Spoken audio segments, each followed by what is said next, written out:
an appetizer.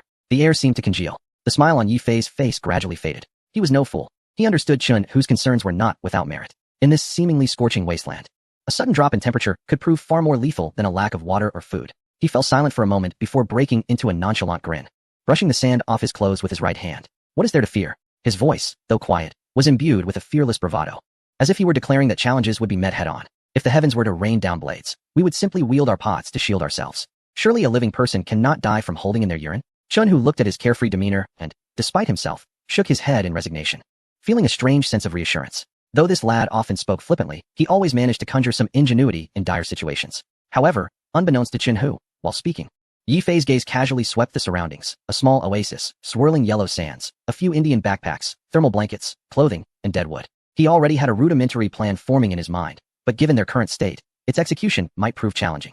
In stark contrast to the suffocating silence of the desert oasis, the vast grasslands were currently witnessing a blatant humiliation. The wind howled across the plains, stirring up dry, yellow grass. An 8-member team advanced towards a solitary, colossal mountain deep within the prairie. The 5 leaders were all tall and rode magnificent wild horses. They belonged to the cowboy squad from the Lighthouse Nation, clad in thick animal hide armor and adorned with bows and spears on their saddles. They laughed and chatted, exuding a relaxed demeanor. Behind them, 3 figures were tethered together with rough hemp ropes, struggling to traverse the grassland with uneven steps. They were contestants from the Dragon Nation, Ma Jinghua and his 2 teammates. Their hands were bound behind their backs, lips cracked, faces marred by wounds and the humiliation of rage. With each step, the roots and stones beneath their feet inflicted pain, yet none of them uttered a plea for mercy. Hurry up, you yellow-skinned monkeys. Do you want to die by dawdling? At the end of the line, a lighthouse contestant named Benjamin impatiently raised his whip, cracking it sharply in the air. Ma Jinghua whipped his head around, his bloodshot eyes glaring fiercely at Benjamin, embodying the spirit of a trapped, starving wolf, filled with defiance and a hunger for vengeance. Taken aback by the intensity of his gaze, Benjamin quickly grew indignant and urged his horse forward, colliding the horse's head violently against Ma Jinghua's shoulder. Bang! Ma Jinghua stumbled, nearly falling, but gritted his teeth to steady himself, still locking his fiery eyes onto his adversary.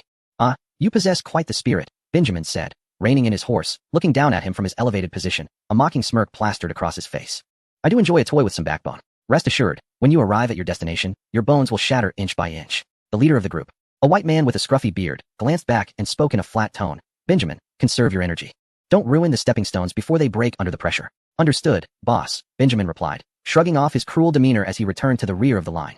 In the Dragon Kingdom's live stream, billions of viewers witnessed this scene, each individual's fists clenched in white-knuckled fury. Since the discovery of the 3 captives yesterday, a shroud of humiliation and rage enveloped the entire nation. The intertwining emotions of disgrace, powerlessness, and indignation made every heart in the Dragon Kingdom feel as though it were being seared in boiling oil. Finally, just before the sun disappeared beyond the horizon, they reached their destination. Before them stood the foot of a colossal mountain, its dark entrance resembling the gaping maw of an ancient beast, silently looming.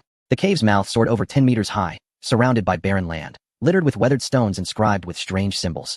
A chilling breeze emanated from the cave's depths, carrying a scent of decay and the unknown, causing the temperature to plummet several degrees. This was the prairie ruins. The cowboy squad's leader reined in his horse, dismounted, and approached the cave entrance to gauge the wind direction, a flicker of gravity and greed flashing in his eyes. This is the place. He cast a glance back at Benjamin, who understood and displayed a cruel smile. He dismounted, approached the 3 captives, and swiftly severed the ropes binding their feet with a dagger, yet left their bindings intact. It is time for you to serve your purpose, heroes of the Dragon Kingdom. He tapped the back of his dagger against Ma Jinghua's face. Go in, take the lead. Ma Jinghua disregarded the taunt, raising his head to gaze into the abyss of the cave, then turning back to cast a deep, despairing look at his 2 teammates behind him. Taking a deep breath, he stood tall. Brothers, do not be afraid. His voice was hoarse yet resolute. Even if we die, we shall die standing. Let us not give these scoundrels the satisfaction of laughter. With that declaration, he turned and, without a moment's hesitation, took the first step into the darkness that symbolized death. His silhouette appeared profoundly tragic in the dim light. Yes, standing to die? The other 2 Dragon Kingdom competitors, inspired by his courage, wiped away their tears, their gazes resolute once more, and followed closely behind Ma Jinghua into the cave. Benjamin watched as they vanished into the darkness, spitting in disdain. A bunch of fools. Meanwhile, the other members of the cowboy squad secured their horses, shouldering their packs and weapons, and slowly followed in the footsteps of Ma Jinghua. Chapter 214. Returning with abundance. The new shelter is completed. The stream flowed gently, washing away the crimson stains from the rocks, while a thick scent of blood permeated the air. Qin Feng crouched beside a roe deer, deftly flipping his dagger, the tip piercing precisely into the joint of the deer's hind leg. Ziqian, make sure to follow the bone seam. Don't cut too hard. Zhao Ziqian half-squatted nearby, his eyes fixed intently on Qin Feng's technique. The sound of the blade slicing through flesh was starkly audible as an entire hind leg was expertly removed, the muscle fibers distinctly visible. Realizing this, Zhao Ziqian drew his own dagger and approached the second roe deer, excitement glimmering in his eyes. Since he had dealt with that Black Panther alone, he had become quite adept at handling these prey, his cuts precise and the bleeding swift. Although his movements were not as fluid as Qin Feng's, he had certainly honed his skills. Brother Qin, should we scrape off the fat layer on the inner side of the hide? Zhao Ziqian inquired while working. Yes, scrape it clean. Qin Feng replied without looking back. The fat can be used for oil, and if the hide isn't cleaned properly, it will rot and attract insects. After speaking, he tossed aside a piece of tenderloin, still glistening with white fat, wrapping it in broad leaves. This premium meat is for roasting tonight. Zhao Ziqian nodded, increasing his pace. He first made incisions around the deer's ankles with his dagger, then sliced open the midline of the abdomen with a decisive stroke. Qin Feng glanced over. Nodding in approval, Zhao Ziqian's progress was evident. He had transformed from a sheltered office worker into a competent wilderness survivor. Their roles were distinctly defined, and their cooperation seamless. Qin Feng focused on swiftly disassembling the prey with precision and efficiency, each cut resulting in a clean separation of bone and flesh, devoid of hesitation. The prime cuts, such as the tenderloin and hind leg meat, were neatly extracted, while the bones, laden with sinew and scraps, were not discarded. They were perfect for making broth, replenishing energy and salt. The thick layers of fat were treated like treasures. Carefully sliced off and stored separately, these were vital energy reserves to withstand the harsh cold. Zhao Ziqian took charge of the internal organs and hides, meticulously cleaning the edible organs like the liver, heart, and kidneys, wrapping them in leaves as well. This was the epitome of resourcefulness, maximizing the value of their quarry to the fullest extent. By the time they finished, the riverside was steeped in a pungent aroma of blood. 8 or 9 plump grass carp were strung together by vines, and 3 complete roe deer hides lay beside them. A large bundle of precious goose down, several packages of neatly wrapped internal organs, and more than 170 pounds of neatly cut meat awaited them. Zhao Ziqian gazed at the scene before him, his cheeks flushed with exhilaration, his breath becoming labored. We're so fortunate, Brother Qin. I've never experienced such abundance in my life. A subtle smile graced the corners of Qin Feng's lips, a reflection of his inner joy, stemming from a sense of control over the future. With this bounty of meat, he planned to ration it carefully. Some would be cured into jerky, while the fresh portions would be preserved, coupled with previously stored corn and nuts.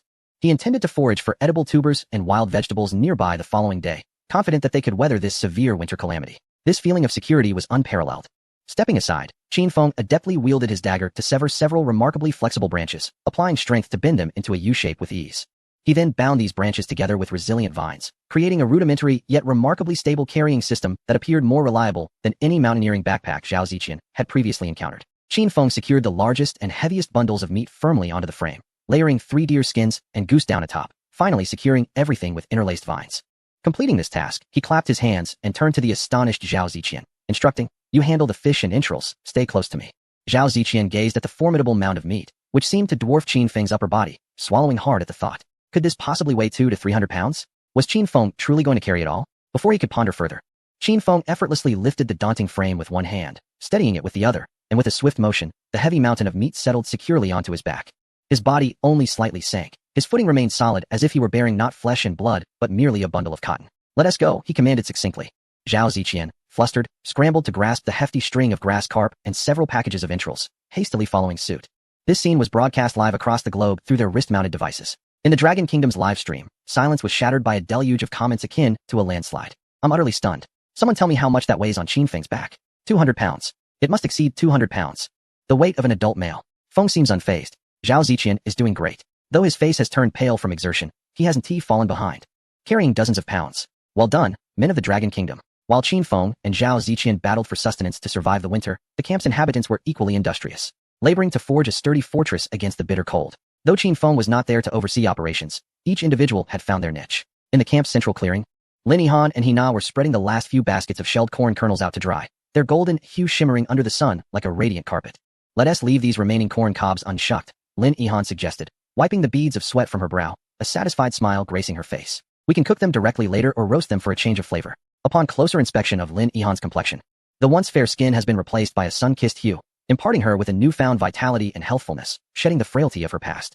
Hina, nodding with a smile nearby, remarked, "Yihan, your foresight is commendable. Keeping those corn cobs means we can occasionally indulge in a change of flavors." Having completed the task of husking corn, the duo remained industrious. Lin Yihan led Hina to a freshly dug pit in a corner of the camp. "Sister Na, observe closely. The secret to making charcoal lies in controlling the airflow." Lin Yihan picked up a stick, pointing to several small ventilation holes at the pit's bottom. "The fire must burn fiercely, yet without open flames. It needs to smolder. Only then will the resulting charcoal be sturdy, long-lasting, and produce minimal smoke." With practiced ease, she arranged dry firewood at the pit's base, igniting it, and swiftly sealing the top with large clumps of mud and damp leaves, leaving only tiny air holes.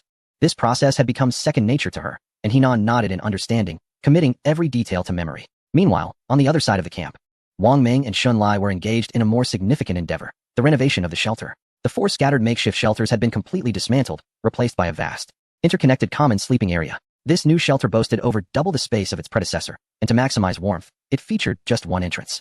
Upon entering, one would find a spacious communal area, serving as the men's quarters. Further inside, a thick partition of wooden planks and vines created a separate, private space exclusively for female members, ensuring their privacy. The most exquisite design element was a circular hearth, constructed from stones and earth, positioned at the very center of the shelter. Above the hearth, a hollow chimney made from a mixture of earth and straw pierced through the roof, reaching towards the sky. This design not only allowed the warmth from a single fire to radiate throughout the shelter, providing centralized heating, but also adeptly addressed the issues of smoke emission and indoor poisoning. Wang Ming, your craftsmanship is truly remarkable, Zhou exclaimed, setting down a partially finished wooden barrel and circling the hearth twice. Unable to resist, he reached out to touch the smooth clay where the chimney connected, genuinely impressed.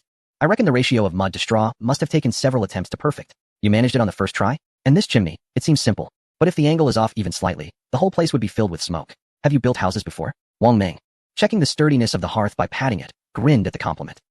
It's all a matter of experience. We constructed a similar chimney at another camp, he said, wiping his hands on his clothes and smiling earnestly. We can't have the young ladies freezing, can we? Besides, when Qin Feng and the others return with meat, we can roast it right here in the warmth of our shelter. How delightful. These words brought smiles to the faces of everyone in the shelter, evoking warmth, security, and the comfort of hot food. In this perilous wilderness, this encapsulated the true essence of home. Shun Lai stood silently on the rooftop, meticulously filling the crevices between the wooden beams and thatched roof with wet mud mixed with grass clippings. Beside the cow shed, a modest storage room was beginning to take shape, its entrance connected to the cow shed, and its roof was covered with sturdy logs, similarly sealed with earth and grass. Inside, a thick layer of hay was laid, ensuring that during the harsh winter, it could not only store food but also shelter Dolly, Dunton, and the 6 precious Lu Ding chickens along with their nests. Although the space would be somewhat cramped, it would at least guarantee their survival against the bitter cold. Moreover, the entire camp's defense system had been fortified. The outer fence was bound more tightly with thicker vines, and the top was adorned with sharp wooden spikes, deterring any would-be climbers. The solitary watchtower had its foundation reinforced to withstand strong winds. As the setting sun bathed the camp in a golden hue, the figures of Qin Feng and Zhao Ziqian appeared at the edge of the forest. They had returned. Hina, vigilant atop the watchtower, was the first to spot them, her voice brimming with joy. Everyone in the camp paused their tasks and turned towards the entrance. Upon seeing the exaggerated mound of meat on their backs, astonishment spread across the crowd. Wang Ming exaggeratedly dropped his jaw and hastened forward, eagerly seizing the nearly overwhelming bundle of game from Zhao Ziqian's back, the weight startling him. Goodness, brother, Ziqian, have you captured all the creatures in the forest? Wang Ming exclaimed, eyes wide as he gazed at the neatly processed meat and entrails, along with several intact hides, saliva nearly escaping his lips. Lin Yihan also rushed over. She didn't focus on the meat, but rather on the large, soft, white bundle that Qin Feng was carrying. Brother Qin Feng, what is this? Goose down. Qin Feng replied, handing her the bundle. Be careful not to scatter it. With these 3 roe deer skins, we have enough to make winter clothing for each of us. Down. Roe deer skins. The mere mention of these words lit up everyone's eyes. In the face of the impending extreme cold, this offered more assurance than any food could provide. The group eagerly transported the game into the camp, their faces adorned with uncontainable smiles. Only then did Qin Feng take a moment to carefully assess the changes in the camp. The outer fence was now taller and denser, the glimmering wooden spikes at the top imposing. The solitary watchtower had also been reinforced with diagonal vines, appearing significantly sturdier. The most notable transformation was that the 4 originally separate makeshift shelters had vanished, replaced by 2 large, combined structures that exuded a sense of spaciousness and solidity. The house was adorned with a single low door. As Qin Feng stepped inside, he discovered a spacious interior, ample enough to accommodate 7 or 8 adult men.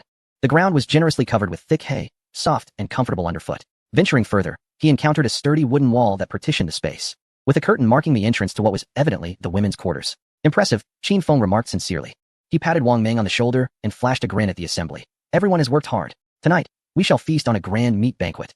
A resounding cheer erupted throughout the camp, enveloping them in jubilant exclamations. Each face radiated genuine joy, yet Qin Feng swiftly shifted into command mode, urging everyone to regain their focus amid the excitement. Wang Ming, Shun Lai, set up a rack for smoking meat. Prepare some of the roe deer meat into jerky. Zhou Yi, with your skilled hands, process those deer hides for tanning. Yihan, Hina, please salt the fish. If salt is scarce, dissolve the coarse salt and soak the fish in brine. Oh, and be sure to leave one for our soup tonight. Leng Yu, you and Ziqian will handle the goose down and entrails. Meanwhile, Qin Feng clutched the precious slabs of lard and approached the campfire. He procured a military cooking pot, diced the lard into small pieces, and tossed them in, placing it over the flames to render the fat. As the temperature rose, the white fat gradually melted into a clear, glistening oil, unleashing an intoxicating aroma that dominated the entire camp. The workers, drawn in by the delectable scent, instinctively swallowed hard. The central fire blazed brightly as the women chopped the clean deer entrails and combined them with wild vegetables, simmering a fragrant stew that wafted through the air. Beneath the smoking rack, thick clouds of smoke enveloped the salted meat, while Li and Dun Dun, sensing the festive atmosphere, paced restlessly in the barn, occasionally mooing in protest, as if demanding their share. Lenny Han, with a smile, gathered a handful of tender grass to appease the animals. As the roe deer meat roasted to a golden crisp, Qin Feng sliced the first piece with his dagger and offered it to Leng Yu, who had been quietly assisting throughout. Without hesitation, she accepted the morsel, blew on it gently, and took a bite. The exterior was perfectly crisp, while the interior remained succulent and juicy, the rich fat bursting in her mouth and mingling with the primal essence of meat, instantly captivating her palate. Her chewing slowed, savoring the experience. Delicious, she exclaimed succinctly, her praise emanating from the depths of her heart. Before long, everyone had received their share of roasted meat. They gathered around the fire pit, indulging in hearty bites of meat and sipping steaming bowls of entrail soup, each face aglow with the warmth of happiness. Lenny Han and Henan nibbled delicately, their eyes glimmering with satisfaction, occasionally engaging in hushed conversation, creating an atmosphere so warm it seemed incongruous amidst the perils of the wilderness. Yet, amidst the laughter and joy, Leng Yu, who had just been savoring the delicious fare, set down her skewered meat. She lifted her gaze, her profound eyes fixed upon the serene Qin Feng. In a voice barely above a whisper, she broke the tranquility. Where do you suppose our compatriots, who came to assist, have arrived now? At her words, the jubilant ambience within the camp faltered slightly, as everyone recalled the encrypted message from the Dragon Nation. A trace of gravity shadowed Leng Yu's expression. One could only wonder if they had encountered any danger. With less than a day remaining until disaster struck, she looked at Qin Feng and posed the unspoken question that weighed heavily on everyone's hearts. What if they do not arrive in time? This query loomed like a heavy stone, pressing down on each individual. Those two unknown allies, bearing special items, represented an uncertain fate should calamity befall them.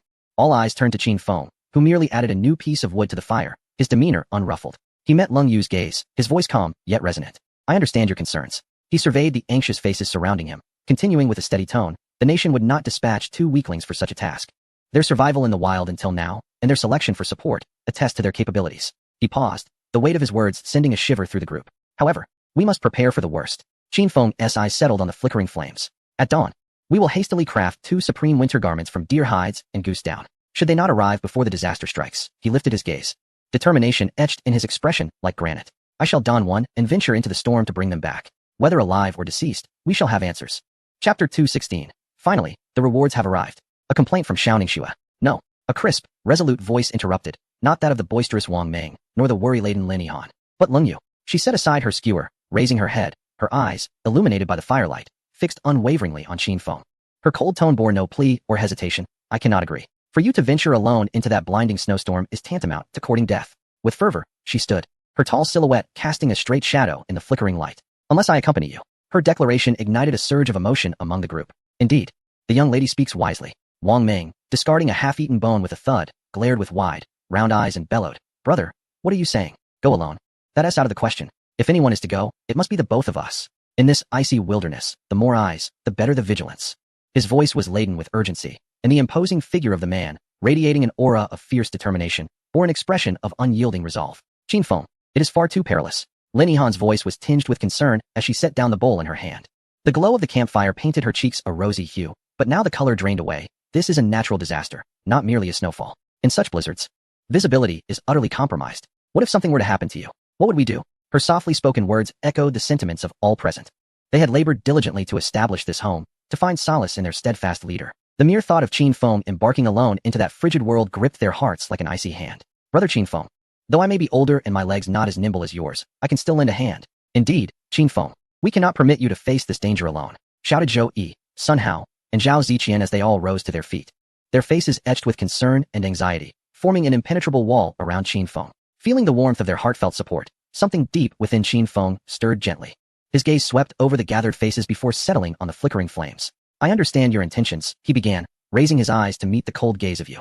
You are injured and must remain here to rest properly. Furthermore, my physical condition is the best among us. Thus it is not a matter of heroism, but rather, I am the only one capable of fulfilling this task. He looked towards Wang Meng and then to Shen Lai, his tone softening slightly. This camp is our shared home, and in my absence, it requires the strongest guardianship. Wang Meng, Shen Lai, as those with considerable strength, you must remain here. Your duty is to protect this place, which is of greater importance than accompanying me. Finally, he turned to everyone, enunciating each word with conviction. If I venture forth, you must safeguard our home and await my return. This declaration acted as a balm, soothing the restless hearts of those present. They gazed into Qin Feng's calm and resolute eyes, understanding that further persuasion was futile. Once this man made a decision, no one could sway him. All right. Let us not dwell in despair. There is still much to be done, Qin Feng declared, rising to his feet and brushing off the debris from his clothes, shattering the heavy atmosphere. With less than 24 hours until the calamity struck, his voice rose with an invigorating urgency. We have numerous tasks ahead. Tomorrow, those who are well should venture outside the camp to gather all edible wild vegetables and tubers. If we could find fruits, that would be splendid. Wang Meng, Shunlai, you two possess the greatest stamina. At dawn, aside from reinforcing the camp, gather others to scour the nearby woods for any fallen branches and leaves. The more we collect, the better. In these extreme cold conditions, fuel is survival. Understood. Rest assured. Wang Meng and Shun Lai nodded emphatically. As night deepened, a steady rhythm of breaths emanated from the shelter, where individuals surrendered to slumber, cradled by both hopes and anxieties for the future.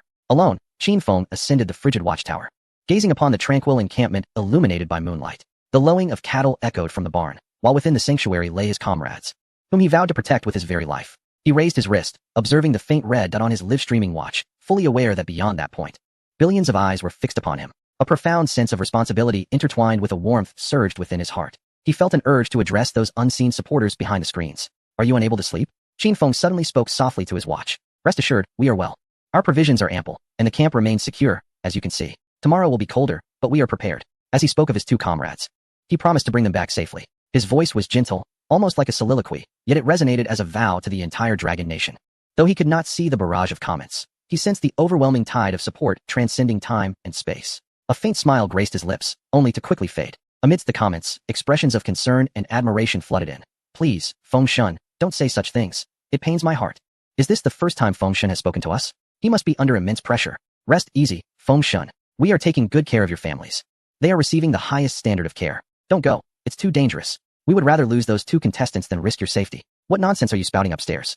We are all compatriots. Besides, Uncle Jinjun and the others are here to deliver supplies. I urge the relevant authorities to investigate. Seated quietly in the watchtower, he resembled a silent statue, safeguarding this home until dawn broke, heralding a new day. Despite a sleepless night, Qin Feng felt remarkably alert. He first turned off the live stream, then proceeded to check in. Check-in successful. Congratulations, host, you have received Titan Engineer's shovel. Item description, crafted from an unknown super alloy. Molded as a single piece, it is impervious to wear and tear, and its edge remains forever sharp. The blade can effortlessly slice through the scales of beasts, while its surface can withstand immense weight without deformation. Qin Feng's breath momentarily caught in his throat. With a mere thought, a pitch-black engineer's shovel materialized in his hand. Visually indistinguishable from the ones used by his comrades, it was slightly heavier, cloaked in a matte finish that felt icy to the touch. As he grasped the handle, an inexplicable connection surged through him. He glanced at a discarded iron birch nearby, lifted the shovel, and struck downwards. With minimal effort, it made a soft sound, akin to a hot knife slicing through butter. The side blade of the Titan Engineer's shovel penetrated the iron-hard post effortlessly, embedding itself nearly halfway. Qin Feng's pupils dilated in astonishment. This was truly a remarkable item. He extracted the shovel, and the edge bore not a single scratch. The corners of Qin Feng's mouth finally could not help but lift in a smile. With it in hand, facing the extreme cold would be a trivial matter. Whether digging deeper cellars or splitting firewood frozen solid as iron. More importantly, it would serve well against the beasts lurking within the ruins. Qin Feng weighed the Titan Engineer's shovel in his hand, his gaze sharpening with intensity. Meanwhile, several kilometers away from the camp, on a steep ridge, the biting cold wind cut like a blade, stinging the cheeks. A man in his 40s leaned against a sheltered rock, struggling to gnaw on a piece of dry, hard jerky that barely resembled its original form. This man was Li Jianjun, whose teeth had seen better days. Each chew sent a jolt of pain through his jaw. The weather was growing increasingly harsh. Li Jianjun mumbled indistinctly, swallowing the last morsel of jerky, before rummaging through his backpack to retrieve a dark, fibrous root. He closed his eyes and took a bite, the bitterness contorting his face into a grimace. Oldly, take it easy on that. Eating too much will give you the runs. A crisp yet slightly raspy female voice echoed from above. Xiao Ningxue gracefully slid down the rock face, dusting off her hands as she settled beside Li Jianjun. She pulled out a water bottle, taking a small sip before tightly sealing it again.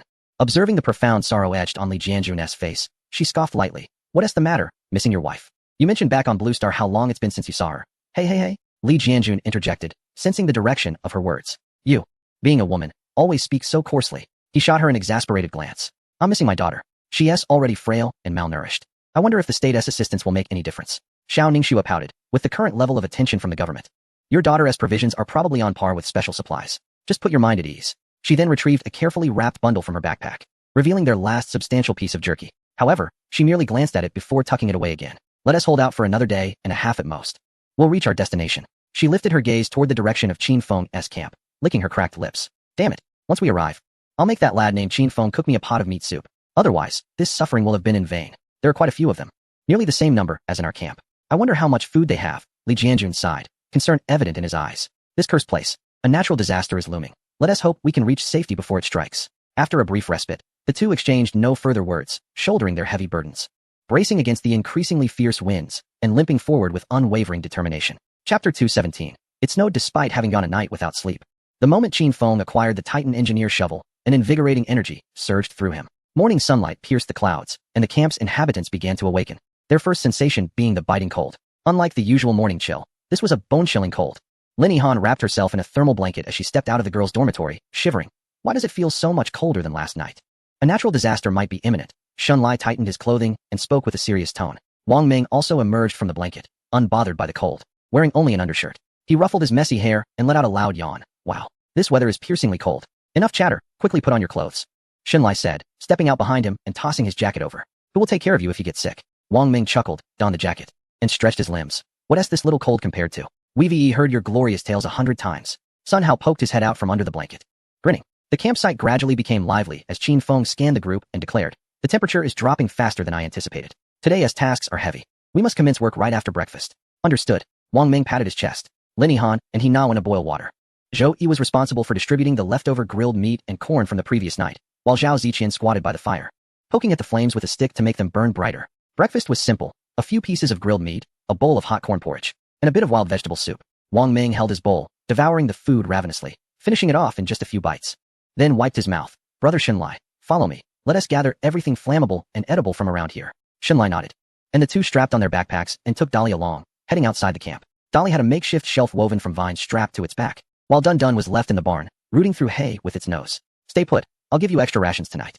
Wang Ming patted Dun Dun's head before turning to catch up with Shenlai. Their mission was singular, to bring back all combustible materials within sight before the wind and snow completely sealed off the forest. Dead tree trunks, fallen branches, thick layers of leaves, and even seemingly insignificant vines became their targets. Dolly seemed to sense the gravity of the situation, obediently trailing behind. Its broad back quickly piled high with the first batch of collected twigs. It became the most efficient transport, bearing loads far exceeding its own size, tirelessly making trips back and forth between the camp and the dense forest. The storage room soon overflowed, filled to the brim with dry firewood and kindling, exuding the unique dry scent of the forest, imparting a primal sense of safety. At the campsite, Qin Feng and Leng Yu stood on a level patch of ground, with 3 pieces of roe deer hide laid out before them. How well has this hide been processed? Leng Yu crouched down, pressing her finger against the edge of the skin. The hide was damp and emitted a faint fishy odor, having soaked in brine overnight. The blood and grease were mostly washed out. Qin Feng picked up one hide, flipping it over for inspection. What we need to do now is tanning, otherwise, once it dries, it will be as hard as a wooden board. How do we proceed? As the cold moonlight illuminated the scene, Leng Yu lifted her gaze to him. Qin Feng stepped aside, picking up several pieces of bark he had stripped from the oak tree the previous day. He placed them upon a stone and forcefully struck them down with the flat side of his entrenching tool, producing a series of resounding thuds. The bark shattered into fine fragments, releasing a potent aroma of tannin. The oak bark contained tannin, which could soften the leather and also serve as a preservative. As Qin Feng spoke, he swept the fragments into a pot, added water, and set it over the fire, intending to simmer it for 2 to 3 hours to obtain the tanning solution. Leng Yu nodded, rising to her feet. She picked up another piece of bark, mimicking Qin Feng's actions, and the two engaged in their tasks with minimal conversation. By the fire, Lin Yihan and Hina were busy handling the dried goose down. The feathers were remarkably soft. Hina cupped a handful of down and gently blew upon it, causing the feathers to disperse in the air, albeit slightly prickly to the touch. Endure it. This is a matter of life and death. Lin Yihan took a thermal blanket, prying open the seam at the edge with her fingers, and began to stuff the down inside, striving for an even distribution, avoiding clumping. Hina nodded, carefully packing the goose down into the blanket. Initially, they fumbled a bit, but soon discovered the technique. They laid the down flat before gradually filling it into the blanket, patting it down with their hands after each layer to ensure the feathers remained fluffy. What was once a thin thermal blanket visibly transformed into a plush, full creation, yielding to the touch with a softness that promised warmth. Look, Hina exclaimed, lifting a filled blanket, her eyes sparkling. Isn't it much thicker? Lin Yihan took it, weighing it in her hands. The blanket had become fluffy and soft, its texture entirely different. With this, we'll surely be warm, she smiled, grabbing another blanket. Let us hurry and aim to finish all the blankets for everyone today. The two immersed themselves in their work, filling one blanket after another with goose down. In a corner beside the cattle shed, Zhou Yi was diligently laboring. 7 wooden barrels of varying sizes were arranged neatly beside him, the largest nearly half his height, sufficient to hold a substantial amount of fresh water. At that moment, he was carefully fitting a lid onto a medium-sized barrel, meticulously carving the edges with a dagger, his focus unwavering. These barrels would not only store water, but also preserve the stripped corn kernels and nuts, protecting them from moisture and pests. Old Zhou, your craftsmanship is truly commendable, Zhao Ziqian remarked as he approached, squatting beside him to admire the neatly stacked barrels. Is this the 7th one? Yes, the 7th.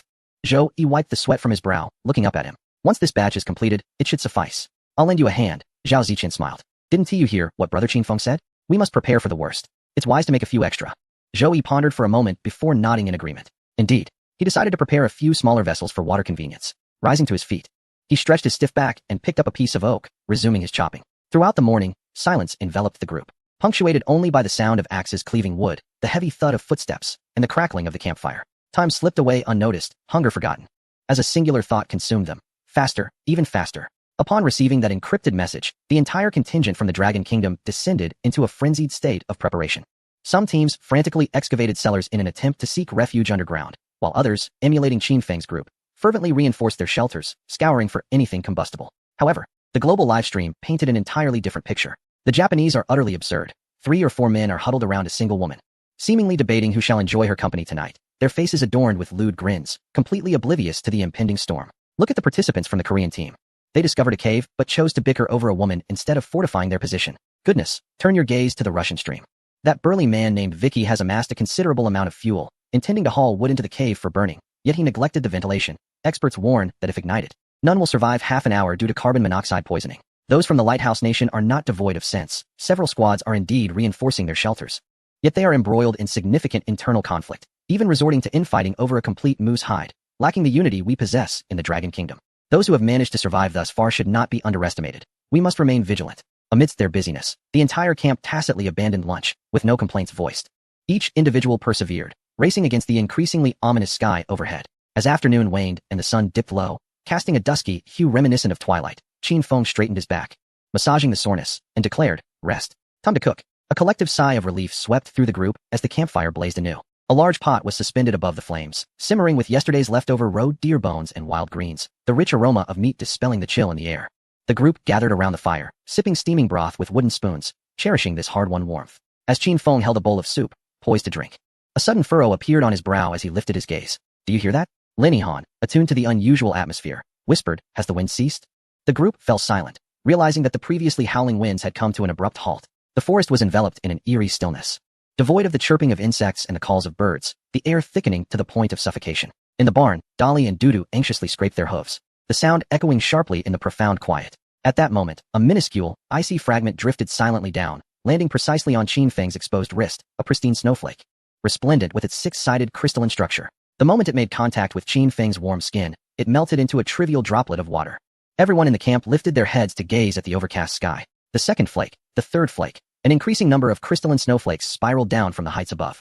Qinfeng observed the rapidly vanishing dampness on his wrist and murmured, "It's snowing." Chapter 218. Hot soup to the rescue. Hope is at hand initially. The sky was speckled with sporadic white dots, drifting like willow catkins, but soon the snowflakes intensified. 1, 2, countless flakes. They danced and twirled in the air before silently descending to the earth. Everyone watched in silence as this sudden snowfall unfolded, each face reflecting a mixture of solemnity and an indescribable awe. That final tranquility was utterly shattered by the arrival of the first snow. "Is there enough firewood and charcoal?" Qinfeng's voice broke the silence. "Almost." Wang Ming waved his hand dismissively. "But I discussed with Shun Lai. We'll take the lead to haul a few more loads later." "All right." Qinfeng nodded appreciatively. "Thank you for your effort." "Come on, brother. There's no need to mention effort." Wang Ming set down his half-finished bowl of soup, dusted off his backside, and nodded towards Shun Lai. "Let us go, Lao Shun. While there is still some light, let us score another haul." Shun Lai silently nodded, grasping his weapon. The two, like a pair of oxen, without a moment's hesitation, braved the snow and wind, stepping into the rapidly whitening forest. On a ridge about 7 or 8 kilometers from Qinfeng's camp, Li Jianjun let out a fierce sneeze, curling himself tightly into a ball, seeking shelter behind a massive stone. Snowflakes landed on his nearly bald scalp, quickly melting away, robbing him of the scant warmth he possessed and causing him to shiver uncontrollably. Beside him, Xiao Ningxue wiped the snow from her face, her voice hoarse. "Damn, that kid was right." She plopped down on the icy stone, exhausted, leaning against the rock wall, her chest heaving violently. The harsh environment, combined with days of relentless travel, had left them utterly worn out. And what of their provisions? They had only shared 2 bites of tough jerky that morning, hard enough to chip a tooth. It was not that their camp was stingy. They were acutely aware of the perilous nature of this mission and had not provided them with adequate supplies. Rather, the mountainous camp was severely lacking in meat. The jerky they had brought along was all that could be squeezed from the rations of the group of over 10. The sole thought sustaining them was the hope of a warm bowl of wild vegetable soup to revive their spirits once they managed to start a fire. Xiao Ningxue gazed at the increasingly heavy snowfall, muttering a curse under her breath before stating, "Old Li, we can't rest any longer. We must move quickly." Both understood that the snowfall was merely the beginning. If the heavy snow sealed off the mountains and the temperature plummeted, in their current state, it would spell certain doom. Struggling, they stood up, shouldering their burdens that felt as heavy as mountains, and limped onward. The snow fell increasingly heavier, and soon the mountain path became treacherous and slippery. The biting wind whipped the snowflakes around them like countless tiny daggers, stinging their faces with pain. Their strength was rapidly waning, and each step felt as though they were treading on cotton, light and devoid of energy. Before darkness descended, they finally reached a sheltered hollow in the mountain, where they desperately needed to light a fire to sip some hot broth. Li Jianjun trembled uncontrollably, his teeth chattering, not from fear, but from the sheer intensity of the cold. Xiao Ningxue rummaged through her pack and produced a small pouch, which contained a piece of flint no larger than a pinky finger and a severely worn steel striker. This was their last flicker of hope. "Let me try," she said, crouching down to shield herself from the relentless cold wind. With determination, she began to strike the flint vigorously, and faint sparks flickered in the dimness, only to be extinguished by the merciless gusts. Once, twice, 10 times, Xiao Ningxue's fingers had grown stiff and numb, yet she mechanically repeated the motion. Li Jianjun knelt beside her, awkwardly shielding the small pile of tinder with his frozen, crimson hands. At last, among a burst of sparks, a fragile flame flickered to life. "It's lit! It's lit!" Li Jianjun's voice quivered with excitement. The two of them, like treasure hunters, bent down, carefully blowing at the flame until a small cluster of orange fire finally burned defiantly. Without a moment's hesitation, Xiao Ningxue pulled out some twigs and birch bark from the side pocket of her backpack, fuel they had collected relentlessly along their journey, undeterred by fatigue. The dry twigs, peeling birch bark, and a few pieces of resinous wood were a testament to a seemingly inconspicuous habit that ultimately saved their lives in the perilous wilderness. She delicately tore the most flammable birch bark into thin strips, cautiously adding them to the base of the flame.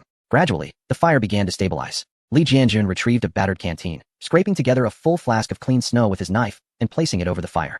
They melted the snow, and from the depths of her pack, Xiao Ningxue extracted the last remnants of their food, some roots as hard as stone, and tossed them into the boiling water. The murky broth, releasing a faint earthy aroma, simmered in the canteen. Without a second thought, Xiao Ningxue leaned in and took a generous sip, the bitter warmth from the roots flooding into her icy stomach, a long-lost warmth radiating from her core to the tips of her limbs. Wei Yi survived. She exhaled a long plume of white vapor, her voice hoarse. Li Jianjun took the canteen, drinking deeply as well. Color began to return to his frostbitten face.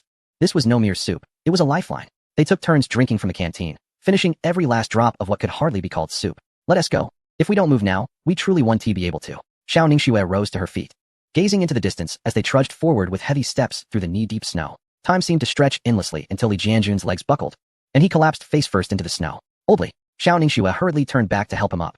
Li Jianjun's lips were already turning a shade of purple from the cold, his gaze unfocused. "Ningxue, I can't go on. You take the supplies and go on without me." "Nonsense." Xiao Ningxue slapped him across the face. "Get up. Do you see that?" Her voice quivered with excitement as she pointed ahead, following the direction of her finger. A strikingly different scene emerged in Li Jianjun's blurred vision. Even amidst the swirling snow, the expanse of orderly, yellow-green plants was vividly apparent. It was a cornfield, the very one mentioned in the encrypted message, located at the outskirts of the Qinfeng camp. "We made it." A spark of astonishing vitality ignited in Li Jianjun's eyes. Supporting each other, they summoned their last reserves of strength and charged toward the beacon of hope. However, in that moment of elation and relaxation, a chilling howl erupted from the dense forest nearby. A woo! The sinister cry shattered the silence, causing their bodies to stiffen in fear as they turned back. Through the snow curtain, pairs of glowing green eyes emerged from the darkness, encircling them entirely. Chapter 219. The blood-curdling scream piercing the snowy night. One head, two heads, three heads, a pack of 5 or 6 adult prairie wolves formed a crescent shape, silently encircling them. They treaded upon the snow without making a sound, only emitting threatening growls from deep within their throats. "Damn it!" Xiao Ningxue instinctively tightened her grip on the chopping knife, her heart sinking to the depths of despair. Meanwhile, at the Qinfeng camp, the snowfall intensified, the wind whipping the snowflakes against the fence with a crackling sound. Inside the shelter, warmth enveloped the space like spring. Qinfeng hung the last piece of reindeer hide he had tanned beside the fire and picked up a bone needle and sinew, beginning to stitch a simple scarf from the fur of a bobcat. Soft and warm, it complemented the thick reindeer coat and the pair of bobcat skin gloves he had crafted, forming an exquisite ensemble for enduring the cold. The entire camp was steeped in an eerie calm before the storm. As everyone completed their tasks and sat quietly by the fire, listening to the howling wind and snow outside, their gazes occasionally drifting toward the camp's entrance. Time ticked by, the darkness deepening, yet the two unknown companions had yet to return. "We can't wait any longer." Qinfeng stood up, donned the finished scarf, and put on the heavy reindeer coat. From a corner, he retrieved a pitch-black Titan entrenching tool and slung it over his shoulder. "Qinfeng, wait." Lin Yihan was the first to rise, her eyes glistening with unshed tears. "Big brother, in this dreadful weather, going outside is tantamount to courting death. I'm tough. I'll accompany you." Wang Ming firmly grasped his arm, his grip so powerful it seemed capable of shattering bone. Cold Yu remained silent, merely positioning herself beside Qinfeng, silently affirming her stance. "No need for that." Qinfeng's voice resonated with an undeniable authority. "Wang Ming, Shenlai, your duty is to safeguard this place. If I do not return, you shall be the pillars of this home." He wriggled free from Wang Ming's hold, sweeping his gaze over everyone present. "Your sole task is to stoke the fire, prepare hot water and sustenance, and await our return. With that, he disregarded their protests, retrieved a crossbow and a quiver of arrows from the armory, and stuffed 2 flasks filled with warm syrup into his backpack. Casting one last glance at Jingjia, who was dozing in the corner, he declared, "I'm off to work." Jingjia abruptly opened his eyes, rising to his feet and shaking off his thick black fur. His white teeth glinted like ice in the firelight, as if he comprehended the impending confrontation, emitting a low, excited growl from deep within his throat. The heavy wooden door creaked open a crack, and a tempest of wind and snow rushed in, causing the flames to flicker wildly. Without a moment's hesitation, the man and the wolf stepped resolutely into the white world engulfed in ice and snow. The door slowly closed behind them, sealing off all light and warmth. Inside the sanctuary, Cold Yu was the first to speak. "Everyone, let us get moving. Wang Meng, you are in charge of the fuel. Ensure the fire pit remains ablaze 24 hours a day. We need the flames to burn brightly. Let us take turns, including myself, wrapped in blankets, to keep watch at the lookout tower. Thus, once news arrives, we will be instantly informed. Indeed, we cannot afford to wait idly here. Protecting this home, keeping the fire roaring, and preparing this pot of soup is the greatest support we can offer Qin Feng. All right, I shall go first. I am not afraid of the cold." Beyond the sanctuary lay a different realm, where biting winds intertwined with icy snowflakes, pelting down relentlessly. Qin Feng pulled up his lynx fur scarf, leaving only his eyes exposed. His deer hide coat and gloves shielded him completely from the chill. And aside from the slight coolness on his bare cheeks, he felt pleasantly warm. Beside him, Jingjia thrived in this environment, seemingly unfazed by the cold. In fact, he appeared exhilarated by the swirling snowstorm. With agile limbs, he bounded through the snow that reached his knees, frequently glancing back to urge Qin Feng onward. Qin Feng paid him no heed, merely orienting himself before setting off along the route most likely to lead to his 2 compatriots. His steps were steady and forceful, each footfall sinking deeply into the snow. Soon, they arrived at the cornfield blanketed in snow. Just then, a fierce gust of wind howled by, carrying with it a peculiar sound. Qin Feng halted abruptly, straining to listen, while Jingjia also paused, turning his massive wolf head toward the source of the noise. Letting out a menacing growl, as the wind subsided momentarily, the sound emerged once more, this time much clearer. It resembled a man's scream, one born from the utmost agony. Immediately following that came a haunting howl. A chilling, ferocious howl, imbued with a primal thirst for blood, suddenly erupted in the dark, snow-laden forest. Not just one. Qin Feng's pupils constricted sharply. He discerned that it was the howl of an entire pack of wolves. "Hurry, let's go." A low command. In the next instant, he propelled himself forward like a cannonball, a man and a wolf transforming into 2 streaks of black lightning, tearing through the furious wind and snow, racing toward the source of the despairing wails. "Get away, beasts." Xiao Ningxue swung her axe with great force, striking at a wolf that lunged at her. The creature deftly dodged her attack, but its sharp claws left a deep gash on her calf, exposing flesh and bone. A searing pain coursed through her, and she let out a muffled groan, her body staggering, nearly toppling over. Around her, 7 or 8 robust prairie wolves had completely encircled the 2 of them. "Oldly, hold on." She glanced back to see Li Jianjun leaning against a large tree, struggling to fend off another wolf with a dagger. His thigh bore a wound from the initial ambush, blood nearly saturating half of his trousers, and he was sustained solely by sheer willpower. They were utterly fatigued and famished, standing before these top predators like 2 lambs awaiting slaughter. "Ningxue, you must go? Fine, Qin Feng. Don't worry about me." Li Jianjun's voice had grown feeble from blood loss. "Shut up." Xiao Ningxue roared, kicking away a wolf that attempted a side attack. "If we die, we die together." However, as her words fell, the most cunning of the wolves seized the fleeting moment of her glance back and stealthily circled behind Li Jianjun. "Oldly, watch out behind you." Xiao Ningxue's pupils dilated in terror, letting out a panicked scream. Li Jianjun spun around, only to see a massive maw, dripping with rancid saliva, rapidly enlarging before him. Instinctively, he raised his arm to defend himself. Crack! The sound of shattering bones echoed sharply through the howling snowstorm. A searing pain pierced through his entire being, and he emitted a scream so harrowing it scarcely resembled a human's, as the wolf knocked him to the ground, its fangs sinking into his shoulder. "No." Xiao Ningxue's eyes widened in fury, and she charged forward, swinging her axe down at the wolf's head with all her might.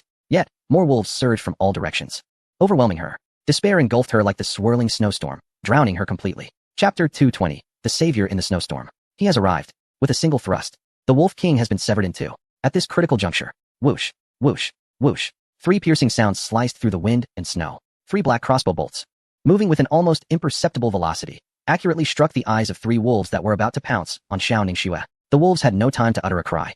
Their bodies stiffened midair before crashing heavily into the snow, convulsing as they met their end. The sudden scene momentarily halted the ferocious assault of the wolves, compelling them to cease their advance and gaze warily toward the origin of the arrows. Xiao Ningxue was similarly taken aback, maintaining her stance with the blade poised, her eyes fixated on the 3 additional wolf carcasses that lay in the snow. Amidst the swirling snow and wind, a towering figure gradually approached, enveloped in thick fur, with a scarf shielding his face from the elements, leaving only a pair of remarkably bright eyes that shone in the darkness. In his grasp, a crossbow emanated a chilling aura of lethality. Behind him loomed an exaggeratedly large black wolf, its silent stride betraying the bloodthirsty cruelty reflected in its eerie green eyes. Could it be Qin Feng? The lead wolf, which had sunk its teeth into Li Jianjun's shoulder, seemed to sense a formidable threat and emitted an enraged growl. Releasing its grip and lunging towards Qin Feng. Muscles tensed instantaneously, its body transforming into a fleeting shadow of gray as it charged directly at Qin Feng's face.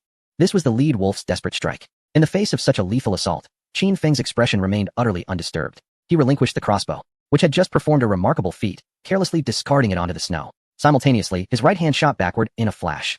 A resounding metallic scrape echoed clearly amidst the storm. A pitch-black, menacingly designed entrenching tool was drawn from its sheath. As the lead wolf was on the verge of reaching him, instead of retreating, Qin Feng boldly stepped forward. With that step, the thick layer of snow beneath him suddenly caved in. He neither blocked nor evaded. He simply raised the entrenching tool in his hand and, in the most primal, straightforward, and dominating manner, brought it down with great force. There were no elaborate techniques, only sheer, unadulterated strength and speed. A dull, bone-crunching sound resounded.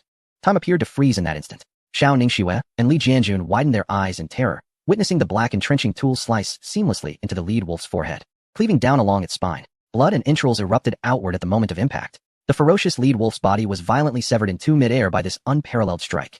Scalding wolf blood splattered across the pristine snow, instantly melting into deep craters, exuding wisps of steam. With a thud, the two symmetrical halves of the wolf's carcass crashed heavily at Qin Feng's feet. The entire slaughter transpired in mere seconds. Jingzhe, the rest is yours. Qin Feng commanded coldly. With a suppressed roar of exhilaration, Jingzhe no longer followed passively, but instead launched an aggressive counterattack. Its massive form cut through the snow like a streak of black lightning, and when faced with a fleeing prairie wolf, it could scarcely be bothered to use its teeth, opting instead to ram its steel-like head with unyielding force. A crack echoed as the remaining wolf's spine snapped, sending it flying like a discarded sack. In the desolate snow-laden landscape, silence reigned once more, broken only by the howling wind and the strained, husky breaths of Xiao Ningxue and Li Jianjun. They gazed at the man before them, at the evenly cleaved carcass of the wolf beneath his feet, and at the still dripping black weapon in his hand. Their minds were utterly blank. How could such power possibly belong to a human being? With a single strike, a mere swing, he had severed an adult prairie wolf in twain. Xiao Ningxue stood frozen in disbelief for what felt like an eternity, grappling with the shock that enveloped her. Her lips trembled as she summoned all her strength to utter two words, Qin Feng. As soon as the words left her lips, the tautness of her will crumbled instantaneously. Her legs buckled, and she began to fall backward, only to be steadied by a powerful hand. I have arrived. Qin Feng's voice pierced through the swirling snow, reaching her ears with clarity. You are safe now. His declaration resonated deeply within Xiao Ningxue, cutting through the blustering winds and striking her heart with profound impact. The tightly wound nerves within her shattered in that moment. She beheld the tall figure of the man before her, his handsome face still striking amidst the storm, along with the imposing black wolf behind him. Her vision began to blur and spin, and she felt herself cradled in a warm, steadfast embrace. The air around her tinged with a faint aroma of charcoal and leather, a sensation both reassuring and secure. However, it soon dawned on Xiao Ningxue that she was being held as one would cradle a chick. Hey, handsome, how long do you intend to carry me? Despite her weakness, her fiery spirit remained undiminished, laced with a teasing tone. Qin Feng paused, momentarily taken aback, realizing only then that he still held her. His instinctive reaction to catch her when she stumbled had been purely reflexive, devoid of any ulterior motives. He quickly released her, as though she were a scalding potato. Retreating a step, a hint of barely noticeable embarrassment flickering across his face.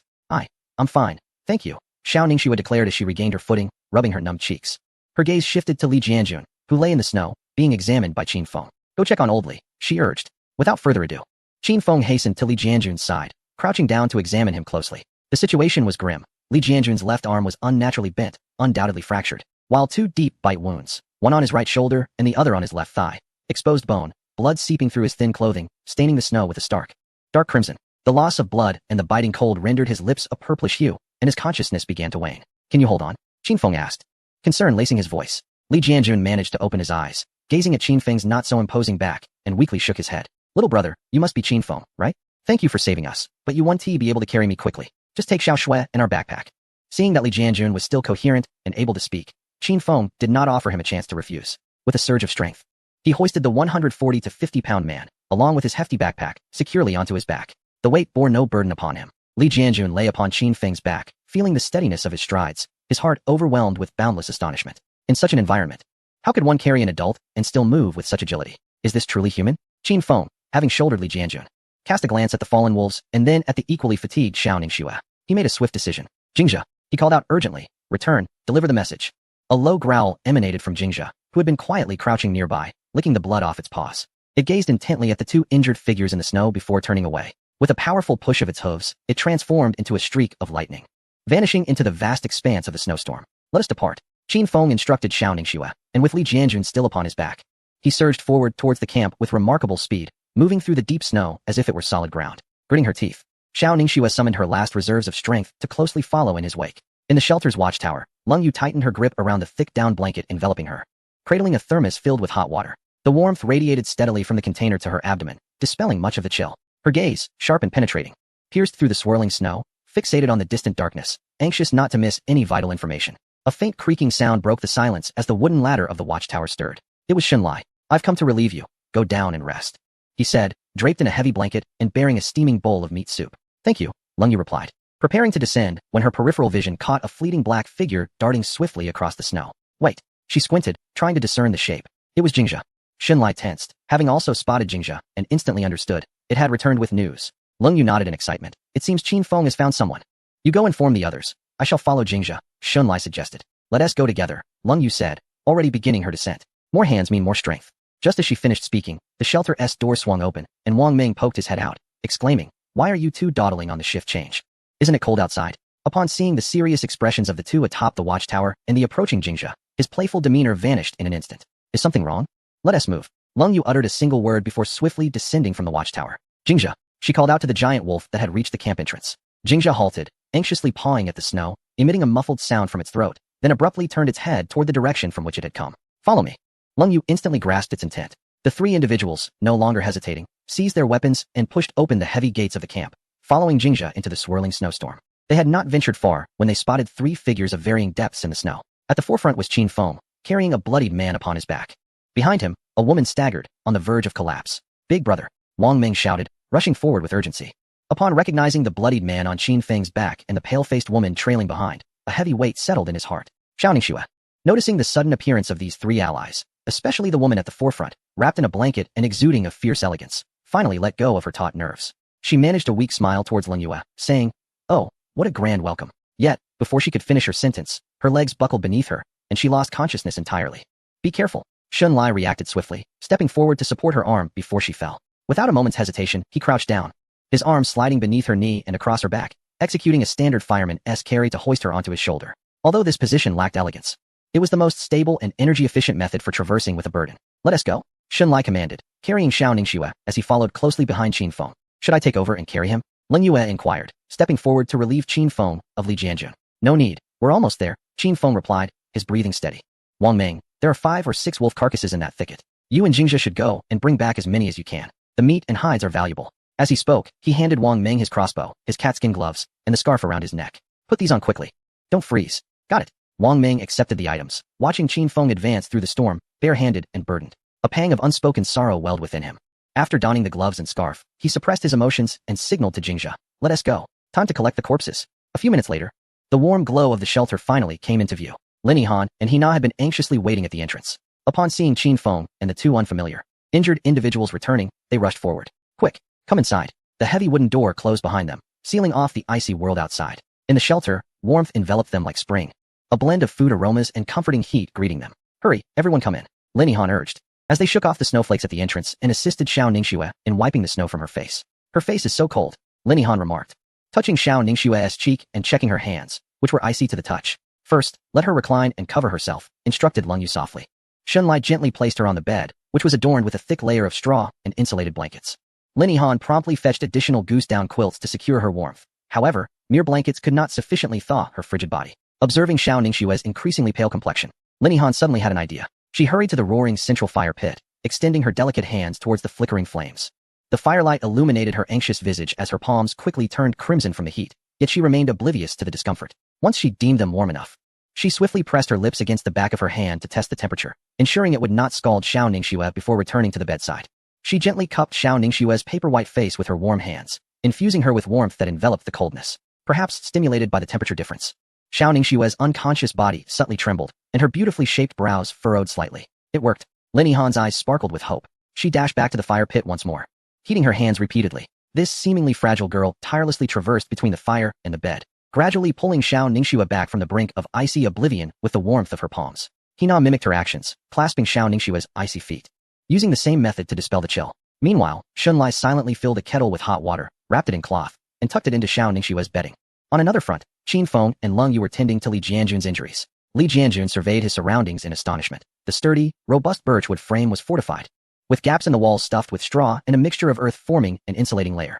The cleverly designed stone fire pit burned fiercely, yet emitted little smoke. In one corner, a rack displayed glimmering crossbows and spears, while rows of wooden barrels and wicker baskets were filled with golden corn kernels and various unfamiliar supplies. Everything here was tidy, orderly, and imbued with a sense of security. This was no makeshift shelter for wilderness survival. It resembled a well-equipped miniature fortress. How have you all accomplished this? Li Jianjun's voice, tinged with disbelief, emerged hoarsely. Slowly built, Qin Feng replied while cleaning the wound with antiseptic. Bear with it. It will hurt. As the antiseptic made contact with his wound, Li Jianjun inhaled sharply, yet he gritted his teeth and refrained from uttering a sound. Lung Yu brought over the hemostatic herbs that Qin Feng typically gathered, crushing them into a paste. What is this? Li Jianjun inquired, gazing at the green herbal mixture. Hemostatic grass. Its efficacy surpasses what you might imagine. Qin Feng applied a herbal paste to the wound, composed of the finest ingredients we routinely gather. Li Jianjun felt the soothing coolness emanating from the injury, and indeed, the pain began to subside. Observing Qin Feng's adept bandaging technique, a wave of warmth surged within him. This young man not only possessed extraordinary strength, but also exhibited remarkable medical skills. More importantly, he had saved both his and Xiao Ningxue's lives. His arm required stabilization. Lin Yue brought forth prepared wooden planks and bandages. Qin Feng carefully secured Li Jianjun's severed arm to the board, meticulously wrapping it with strips of clean cloth. Li Jianjun noted that the material of the bandages seemed somewhat familiar, cut from the garments of the deceased. Rest assured, they have been thoroughly cleaned. Shenlai explained from the side. In the wilderness, nothing usable should be wasted. Li Jianjun nodded in understanding. He recognized the practicality of this approach. At the brink of life and death, every resource is invaluable. All done, Qin Feng announced, clapping his hands. Next, you must rest. Healing bones and wounds requires time. Do not worry. We have ample food here to replenish your strength. Thank you. Truly, Li Jianjun expressed sincerely. If it weren't for you, both Ningxue and I would have met our end tonight. It was nothing. Qin Feng interrupted. Hina, please fetch some food. By the fire pit. Lin Yihan continued to warm the unconscious Xiao Ningxue. The shelter was warm and serene, a stark contrast to the howling wind and snow outside, resembling an isolated haven. Leaning against the soft bedding, Li Jianjun observed the bustling activity around him, his emotions a tumultuous blend. Just days prior, he and Xiao Ningxue had been desperate for a morsel of food, struggling to survive in the bitter cold. Now, not only had they been rescued, but they had also entered a well-equipped and resource-abundant safe camp. This stark contrast made him feel as if he were in a dream. Before long, he now returned with a steaming bowl of soup. This was no mere broth. It was a rich concoction made from wild goose and plump fish, with generous chunks of meat clearly visible within. The robust aroma instantly wafted into Li Jianjun's nostrils. He could hardly recall the last time he had encountered such a savory scent. In their camp, a thin porridge made from wild vegetable roots was considered a luxury, and occasionally catching a few birds felt like a festive celebration. He struggled to extend his functioning right hand to grasp the bowl, but the excruciating pain from his severed arm caused his strength to falter, nearly toppling the bowl.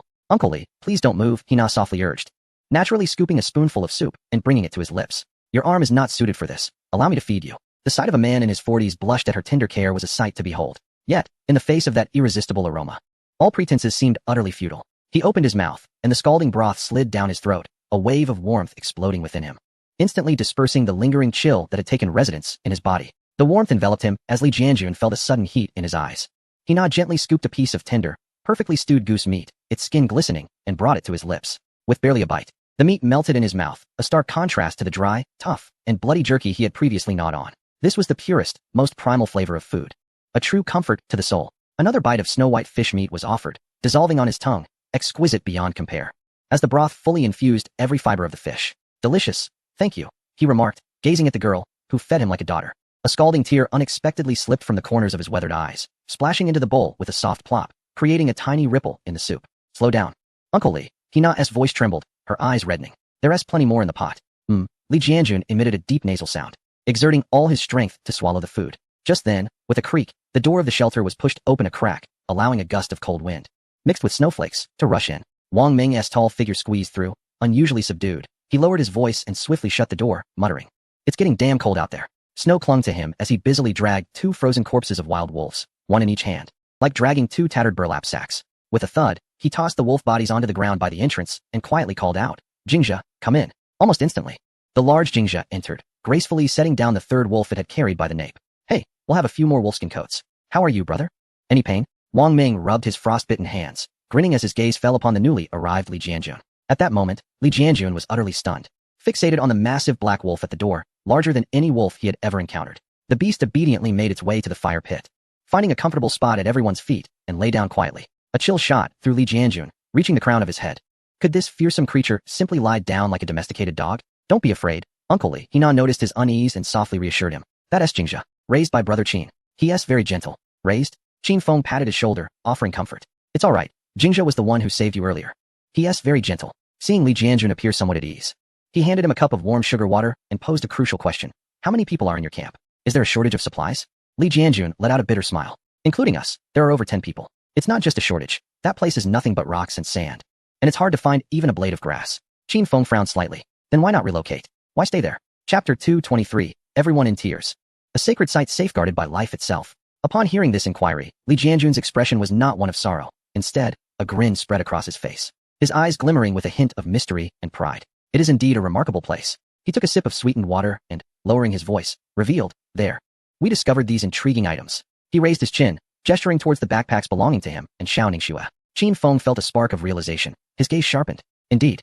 The encrypted message from the highest command of the Dragon Country mentioned 2 support personnel arriving with special items. An object so significant that the nation would risk the lives of 2 elite operatives to deliver it before calamity struck. It must possess the power to alter the course of battle, perhaps even determine life and death, as a strategic resource.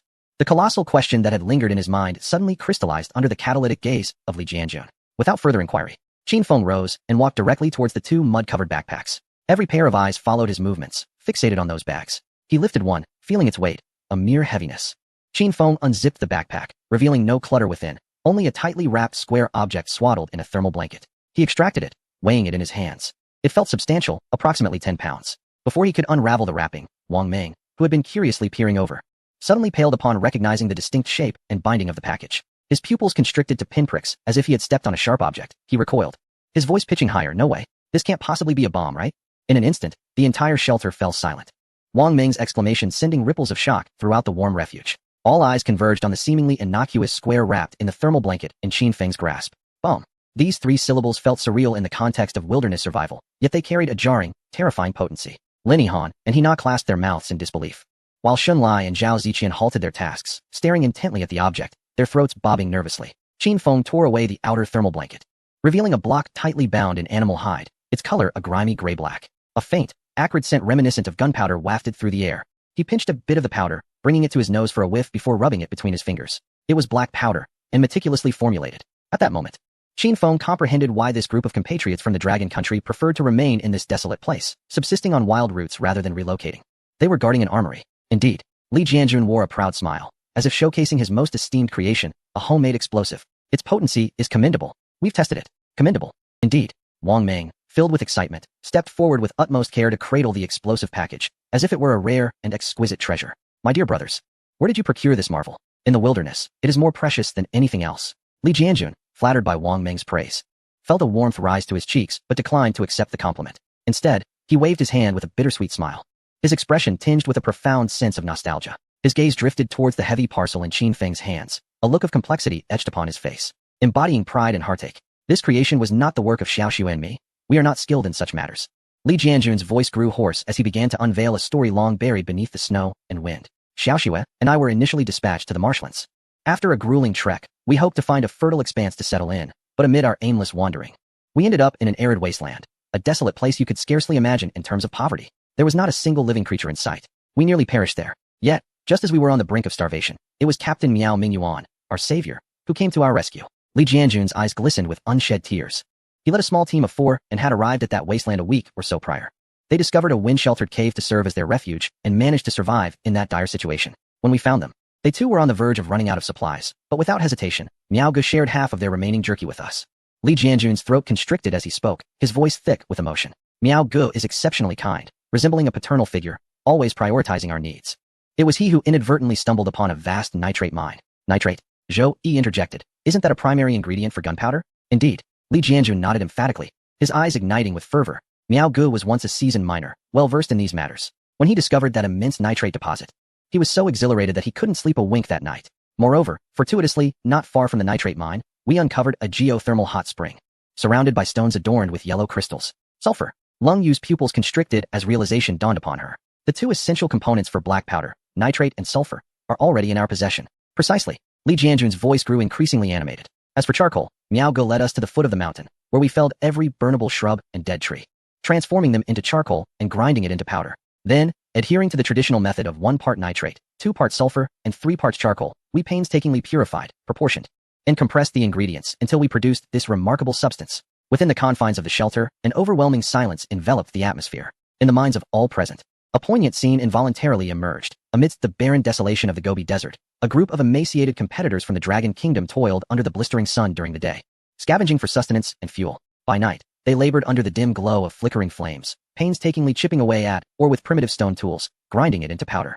They engaged in perilous and monotonous experiments with volatile mixtures, each failure threatening to unleash catastrophic explosions that could obliterate them entirely. Their sustenance consisted of roots and tree bark, while their water was likely tainted with mud. Yet, they steadfastly guarded this place, day after day, transforming those unassuming stones and powders into formidable weapons capable of altering the tide of battle. All eyes turned toward Li Jianjun, then to the still slumbering Xiao Ningxue, their gazes reflecting a profound and complex blend of admiration and empathy. The place you describe as wonderful, is it truly because of these mines? Lin Yihan's voice quivered, her eyes glistening with tears. Indeed, Li Jianjun replied, his expression one of unwavering conviction, as if stating the most self-evident truth. Such a vast nitrate mine, coupled with natural sulfur. How could this place not be exceptional? It is a treasure trove for crafting explosives. If we were to abandon it, only to have it seized by competitors from other nations, would that not be a grave loss? As Brother Miao said, as long as we remain, the position remains secure. We shall defend it with our lives, denying access to anyone. His words, spoken with resolute conviction, struck a chord of deep emotion in all present. A desolate land, where they could scarcely find enough to eat, had become, in their eyes, a sacred site worthy of life as sacrifice. All of this was for the heavy explosives they held, capable of bringing hope to the Dragon Kingdom. Chapter 224. The flickering flame of hope entrusted with lives, and the fierce Xiao Ningxue. We have accomplished much, bringing back the 3 finest specimens. The remainder has been hidden in the crevices of the cave as per Brother Miao's instructions. Li Jianjun indicated another backpack, his voice growing somber. Subsequently, we received encrypted communications indicating that your main forces are just beyond the eastern mountains. Brother Miao understood that merely guarding these items was insufficient. They must be delivered into the hands of those who could utilize them to their fullest potential. Thus, he decided to send us to seek out the organization with the 2 most perfect products. Qin Feng silently unzipped another backpack, revealing a tightly wrapped bundle of explosives within. 2 packages, weighing at least 20 pounds collectively. His fingers grazed the coarse animal hide, and he could almost sense the lingering warmth and heartbeat of another group of compatriots beneath that frigid exterior. Such a heavy burden, compounded with provisions and water, elucidated why they had swiftly fallen into despair after the snowfall had sealed the mountains. A thin veil of red glimmered in Qin Feng's eyes, yet he clenched his jaw, stifling the surge of emotion that threatened to overwhelm him. Qin Feng, Li Jianjun suddenly regarded him with solemnity, his weathered eyes ablaze with fervent determination. Qin Feng abruptly lifted his head, his gaze colliding heavily with Li Jianjun's eyes, which were brimming with anticipation and trust. Although this was our first encounter, your name has long reverberated through our camp. When the night falls and hunger keeps us awake, we gather to discuss the supplies you have returned and the remarkable feats you have accomplished. I can see the envy shining in those young men's eyes. Haha, truth be told, we have proven rather ineffectual ourselves. Li Jianjun chuckled self-deprecatingly, then choked back a sob as he continued, among so many of us, we have scarcely returned anything of worth to our country, and we have let you down. But we all believe in you. Only you can unlock the utmost value from these supplies. He struggled to sit up, but Qin Feng's outstretched hand pressed him back down. You must safeguard these explosives. Use them to annihilate the beasts lurking in those damned ruins. To obliterate those bastards who dare oppose our dragon nation. Let us ignite another flame for our homeland. His hoarse shout reverberated within the warm shelter. In this moment, he was not merely a survivor battling against the harsh wilderness, but a devoted warrior entrusting all hope to another. His words ignited a fervor within everyone present. Hina could no longer contain herself. Covering her mouth as hot tears streamed through her fingers. All along, she had perceived herself as a fragile burden, yet now she comprehended that in those harsher realms, compatriots were sacrificing their lives to protect something far more vital than mere sustenance. Lin Yihan was already in tears, tightly embracing Hina, their shoulders quaking violently as muffled sobs filled the warm refuge, expressions of pain, admiration, and a shared sense of tragic camaraderie. Soleil, who had remained silent, felt the tendons on the back of his hand rise with tension, his knuckles turning pale from the strain. He bowed his head, concealing his expression, yet a drop of scalding liquid splashed onto his shoe. Even Lin Yue, with her typically icy demeanor, abruptly turned away from the group, seemingly organizing her weapons, though her slightly trembling shoulders betrayed her tumultuous emotions. At this moment, Wang Ming was already in tears, fervently patting the prostrate Jing Zhu on the ground, his voice choking with emotion. Well done, brother. You truly are remarkable. Inside the shelter, an oppressive silence enveloped the space, broken only by the crackling of burning charcoal in the fire pit and the suppressed sobs of the gathered souls. Those 2 seemingly ordinary animal skin packages now felt as heavy as mountains.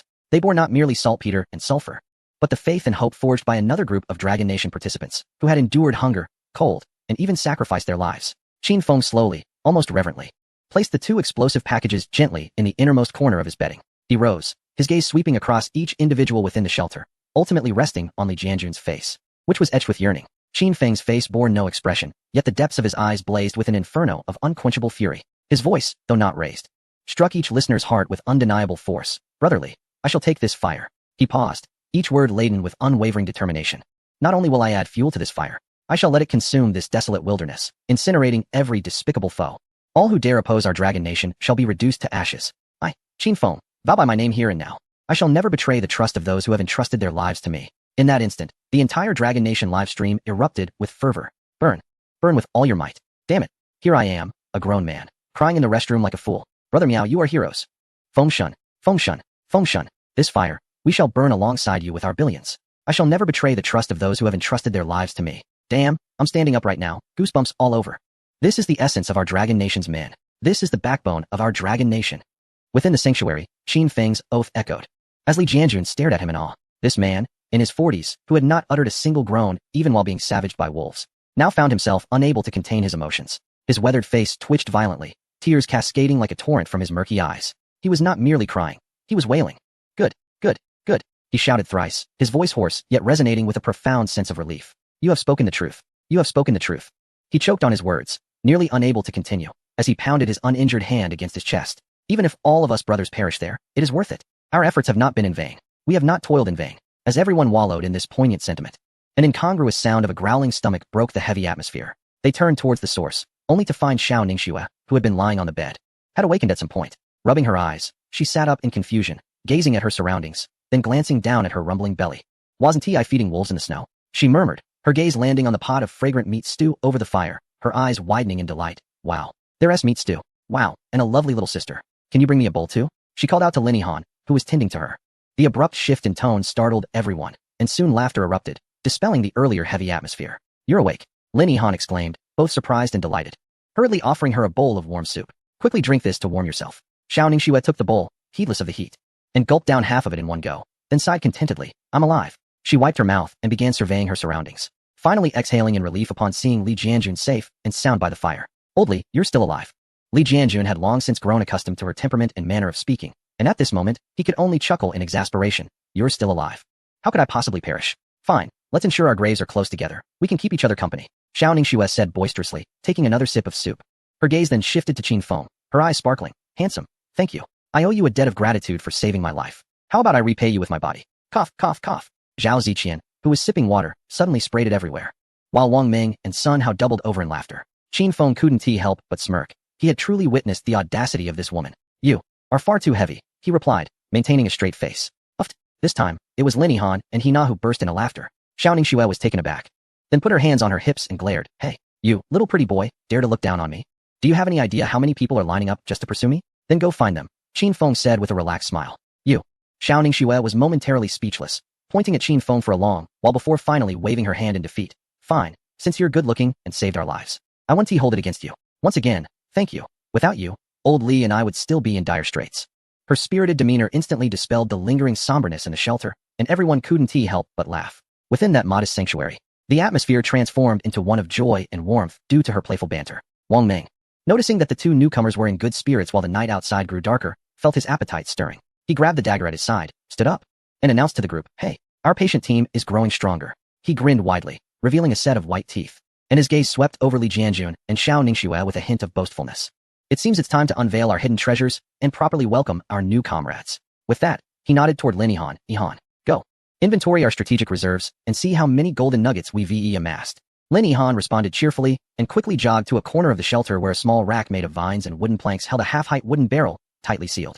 Under the curious watch of Li Jianjun and Xiao Ningxue, she carefully removed the heavy lid and gently peered inside. Her movements were delicate, as if she were handling a priceless treasure. Moments later, she straightened up, her face glowing with the joy of a bountiful harvest, and gestured to Wang Ming. Brother Wang, we had a good haul today. Combined with the previous ones, we have a total of 8. 8, Wang Ming exclaimed, thumping his thigh in delight. His voice soaring an octave higher, brimming with exuberance. Excellent. 8 is more than enough. Today we shall feast on some hearty dishes. Let us whip up a plate of golden scrambled eggs using the freshly rendered roe deer fat for our two heroes. Using the bones of that roe deer, let us simmer a pot of warming broth. Boom.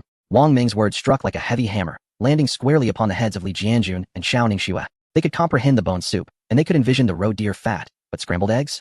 Golden scrambled eggs? Xiao Ningxue, having just lifted a bowl of hot soup, found herself frozen in mid-motion, her disbelief evident as she gazed at Wang Ming, then at Lin Yihan, her mouth agape. Utterly speechless. Meanwhile, Li Jianjun appeared as if struck by lightning, staring blankly in Lin Yihan's direction, as if he had heard some outlandish tale. Eggs. In this desolate wilderness where even birds are a rare sight, amidst a life-or-death struggle for national survival, they actually had eggs? And they could afford the luxury of frying them. Xiao Ningxue's throat constricted as she thought, wait a moment, where did you get the chicken eggs? Upon hearing her question, Lin Yihan turned around, her face flushed with the glow of the fire, breaking into a smile that radiated both pride and a hint of shyness. She replied in a tone of casual assurance, we raised chickens. In that moment, time seemed to stand still, and the expressions on Li Jianjun and Xiao Ningxue's faces froze entirely. In unison, they slowly opened their mouths with all their strength. Huh? Chapter 225. Raising chickens and cows? Is this what you call wilderness survival? Huh? The exclamations of Xiao Ningxue and Li Jianjun echoed strangely within the warm shelter. Their mouths agape, their expressions completely frozen, as if they had heard some fantastical tale. Raising chickens? In this desolate place where not even a feather can be found. They not only had eggs to eat, but they were also from chickens they raised themselves? This was more absurd than hearing that the athletes from the third country had collectively taken vows of celibacy. Observing the petrified expressions of the two, Lin Yihan stifled a laugh and casually dropped another bombshell. We also raised 2 cows. She gestured towards the barn and storage room outside, pride unmistakable in her voice. One is named Dolly, responsible for heavy labor. Our barn was constructed with its help in hauling wood. The other calf is named Dung Dung, tasked with being adorable. 2 cows? Xiao Ningxue felt as if her mind had turned to a muddled mess. She understood every word, yet when pieced together, it became an incomprehensible riddle. In that barren wasteland, they had to scrutinize even the scorpions for gender to survive, and it was commonplace to gnaw on tree bark when hunger struck. Yet here, these people had already begun living the life of a farming enterprise. Grabbing Lin Yihan's hand, Xiao Ningxue's eyes widened in astonishment as she scrutinized her from head to toe. Little sister, tell me the truth. Have you cracked the code of this bizarre wilderness? Or is your captain, Qin Feng, actually a deity in disguise? This bold inquiry sent the shelter into a fit of uproarious laughter. Wang Ming laughed heartily, slapping his thigh, convinced that this newcomer was indeed perfectly in tune with his temperament. You are absolutely right, Captain Qin. He is nothing short of a celestial being descended to our realm. As he spoke, he boldly seized a military pot and placed it over the fire pit. He cautiously ladled a generous spoonful of golden, semi-congealed fat from one pot into another. With a delightful sizzle, the rich aroma of meat instantly permeated the shelter. This was lard freshly rendered from the fat of a roe deer, so fragrant it could lure one's very soul. Li Jianjun and Xiao Ningxue felt their noses twitch uncontrollably, their throats constricting as saliva flowed uncontrollably. To them, this fat, more precious than gold, was being lavishly used by Wang Ming to scramble eggs. Lin Yihan approached with 8 precious, pale green Aoudin eggs, which Wang Ming received as if they were rare treasures. He delicately cracked the eggs into a bowl, stirring the mixture with a pair of wooden chopsticks, and then poured the golden liquid into the sizzling oil. The egg mixture rapidly expanded, solidifying into a fluffy golden cloud, the intoxicating scent of oil and egg unreasonably invading the nostrils of everyone present. Wang Ming expertly tossed the golden scrambled eggs in the pan, then sprinkled a pinch of coarse salt, which Qin Feng and the others had brought back from the salt pond. Here we go. Let us welcome our heroes with a sumptuous feast. Golden scrambled eggs. Wang Ming first served a large platter of steaming, glistening scrambled eggs to Li Jianjun and Xiao Ningxue. The two stared at the extravagant dish before them, momentarily hesitant to pick up their chopsticks. In their previous understanding, food existed in only 2 categories, edible and inedible, while a dish exuding such an alluring aroma seemed to belong only in dreams. Eat. What are you waiting for? Wang Ming thrust chopsticks into their hands, reminding them that there were more hearty dishes to come. In a larger pot nearby, several massive bones from the roe deer were boiling in a rich broth, its color having turned a milky white. Wang Ming tossed in a few broken corn cobs, allowing the essence of the bone's richness and the sweetness of the corn to meld perfectly in the pot. At last, Xiao Ningxue could no longer hold back. She picked up a chopstick full of scrambled eggs and popped it into her mouth. Fluffy, tender, and savory, the rich fat enveloped the freshness of the eggs, exploding on her taste buds. In that moment, she felt as though her soul, barren for months, was finally filled by this morsel. She ate quickly yet carefully, savoring each bite, not wanting to waste even a drop of oil clinging to the plate. Those who have known hunger possess a near-reverent awe for food. Jingzhe, drawn by the enticing aroma, approached, rubbing its enormous wolf head against Wang Ming's leg, emitting a soft whimper. Away with you. There's nothing for you. Wang Ming jested, yet he still fished out the largest deer leg bone from the stew and tossed it to the wolf. Jingzhe, clutching a bone larger than its own head, contentedly settled into a corner and began to gnaw away. Qin Feng retrieved a small wooden barrel from the storeroom, pouring out some hazelnuts and peanuts to share with everyone. Here, eat up, replenish some fat. The crispness of the nuts rendered this welcoming feast even more sumptuous. Xiao Ningxue savored 2 generous bowls of bone soup with corn, feeling as if all the chill within her had been dispelled, her limbs radiating warmth. She set down her bowl, gazing at Qin Feng, a flicker of concern illuminating her bright eyes. Qin Feng, do you have enough provisions? You've laid out your stored food to entertain us. I feel quite embarrassed. To her, such a meal could easily deplete the entire reserves of an ordinary squad. Qin Feng, deftly using a dagger to carve the meat from the bones, pondered for a moment about the rows of cured meats hanging in the storeroom, the mountains of corn kernels, the large barrels of pickled fish, and the fresh venison and goose. He replied calmly, "There is still plenty. Eat without worry. We can endure this heavy snowfall." His unassuming tone resonated more profoundly with Li Jianjun and Xiao Ningxue than any grand proclamations could. They finally grasped that what they had risked their lives to deliver was not merely explosives, but a hope that could ignite in the one place capable of spreading it like wildfire. Outside, the wind and snow raged violently, howling like a wailing specter, relentlessly battering the shelter's walls. Within the sanctuary, warmth enveloped them like spring, the rich aroma of simmering meat soup mingling with laughter and conversation, a stark contrast to the tempest just beyond a mere wall. Li Jianjun finished the last spoonful of hot soup, a cloud of worry shrouding his face. He gazed into the flickering flames of the fire pit, his voice heavy with concern. "I wonder how many days this calamity will persist." The snow falls as if in a frenzy. Wang Ming, thumping his chest, boisterously reassured him. "Old brother, what are you worried about? Here we have food and drink, and coal to spare. Just focus on recuperating." Li Jianjun shook his head with a bitter smile. He raised his uninjured hand, gesturing toward the howling storm outside. "I know this place is wonderful, almost dreamlike, but I worry about Captain Miao and the others."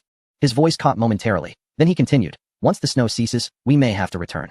His words fell like a cold douse of water, instantly extinguishing the warmth and merriment within the shelter. Just moments ago, Xiao Ningxue had been fiercely devouring her meal. She now set down her bowl, wiped her mouth, and spoke with unwavering determination. "Indeed, we may have to return." "Absolutely not." Lin Yihan was the first to rise, hastily approaching Xiao Ningxue's bedside. She glanced at Li Jianjun's injured arm, urgently stating, "You are still injured. Even if the snow stops, it would be extremely perilous to head back." Hina nodded vigorously. "Yes, Xuejia. Li Gu, please stay. Let us wait until you recover." Wang Ming also adopted a serious demeanor, his earlier levity vanishing. He asserted gravely, "Brother, sister, this is not the time for sentiment. Once the snow halts, the path will be even more treacherous. Those beasts, starved for days, will be as frenzied as rabid dogs. You two returning would be tantamount to a death sentence." Cold Moon, who had remained silent until now, lifted her head.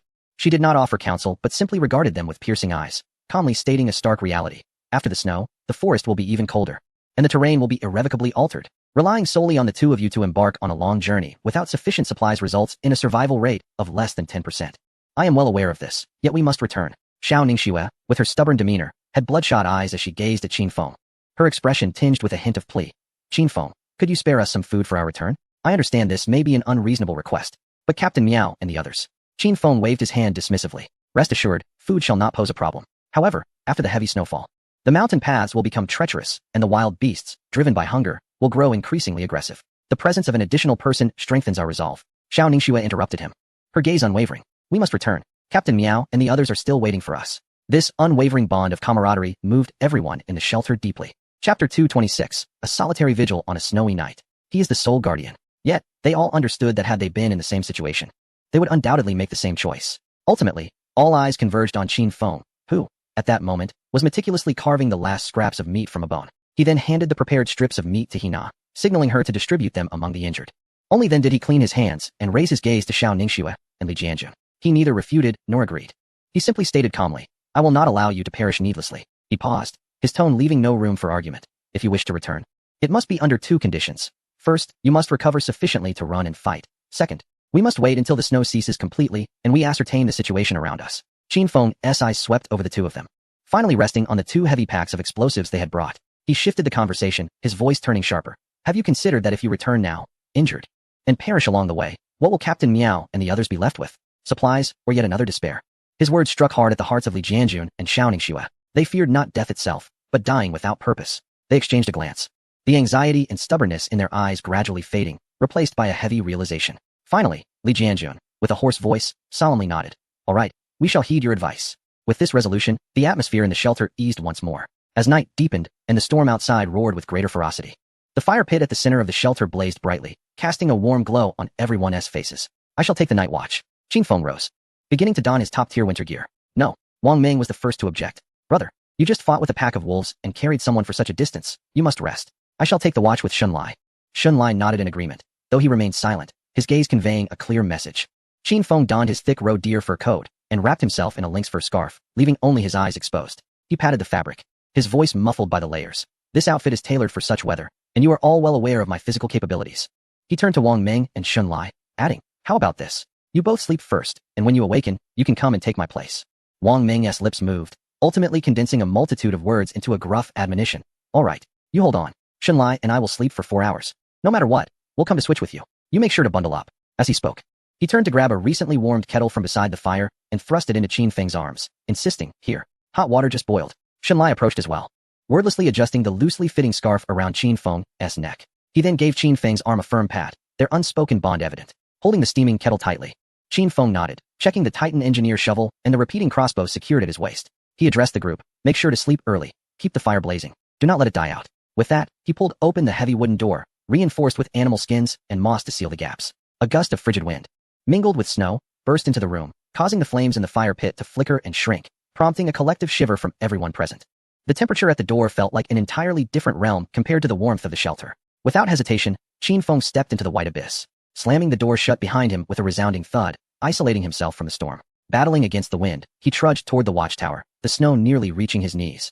Each step a Herculean effort, the wind howling sharply against his face like a blade. Upon reaching the watchtower, his vision was engulfed by swirling snowflakes, rendering everything else invisible. As if the entire world had been consumed by this snowy veil. Wrapping himself in a down blanket, he curled into a compact ball, leaving only his eyes exposed. Like a vigilant hawk scanning the vast darkness and emptiness surrounding him, his body endured the biting cold. Yet the luxurious roe deer coat and lynx scarf effectively shielded him from most of the chill, with only the skin around his eyes feeling the slightest touch of frost. Inside the warm shelter, the women had already settled down. The expanded space was divided by a sturdy wooden board, creating separate areas for men and women, though simple. It provided them with sufficient privacy. Lin Yihan and Xiao Ningxue lay close together, while Hina occupied the innermost spot. Cold Moon leaned against the wooden wall.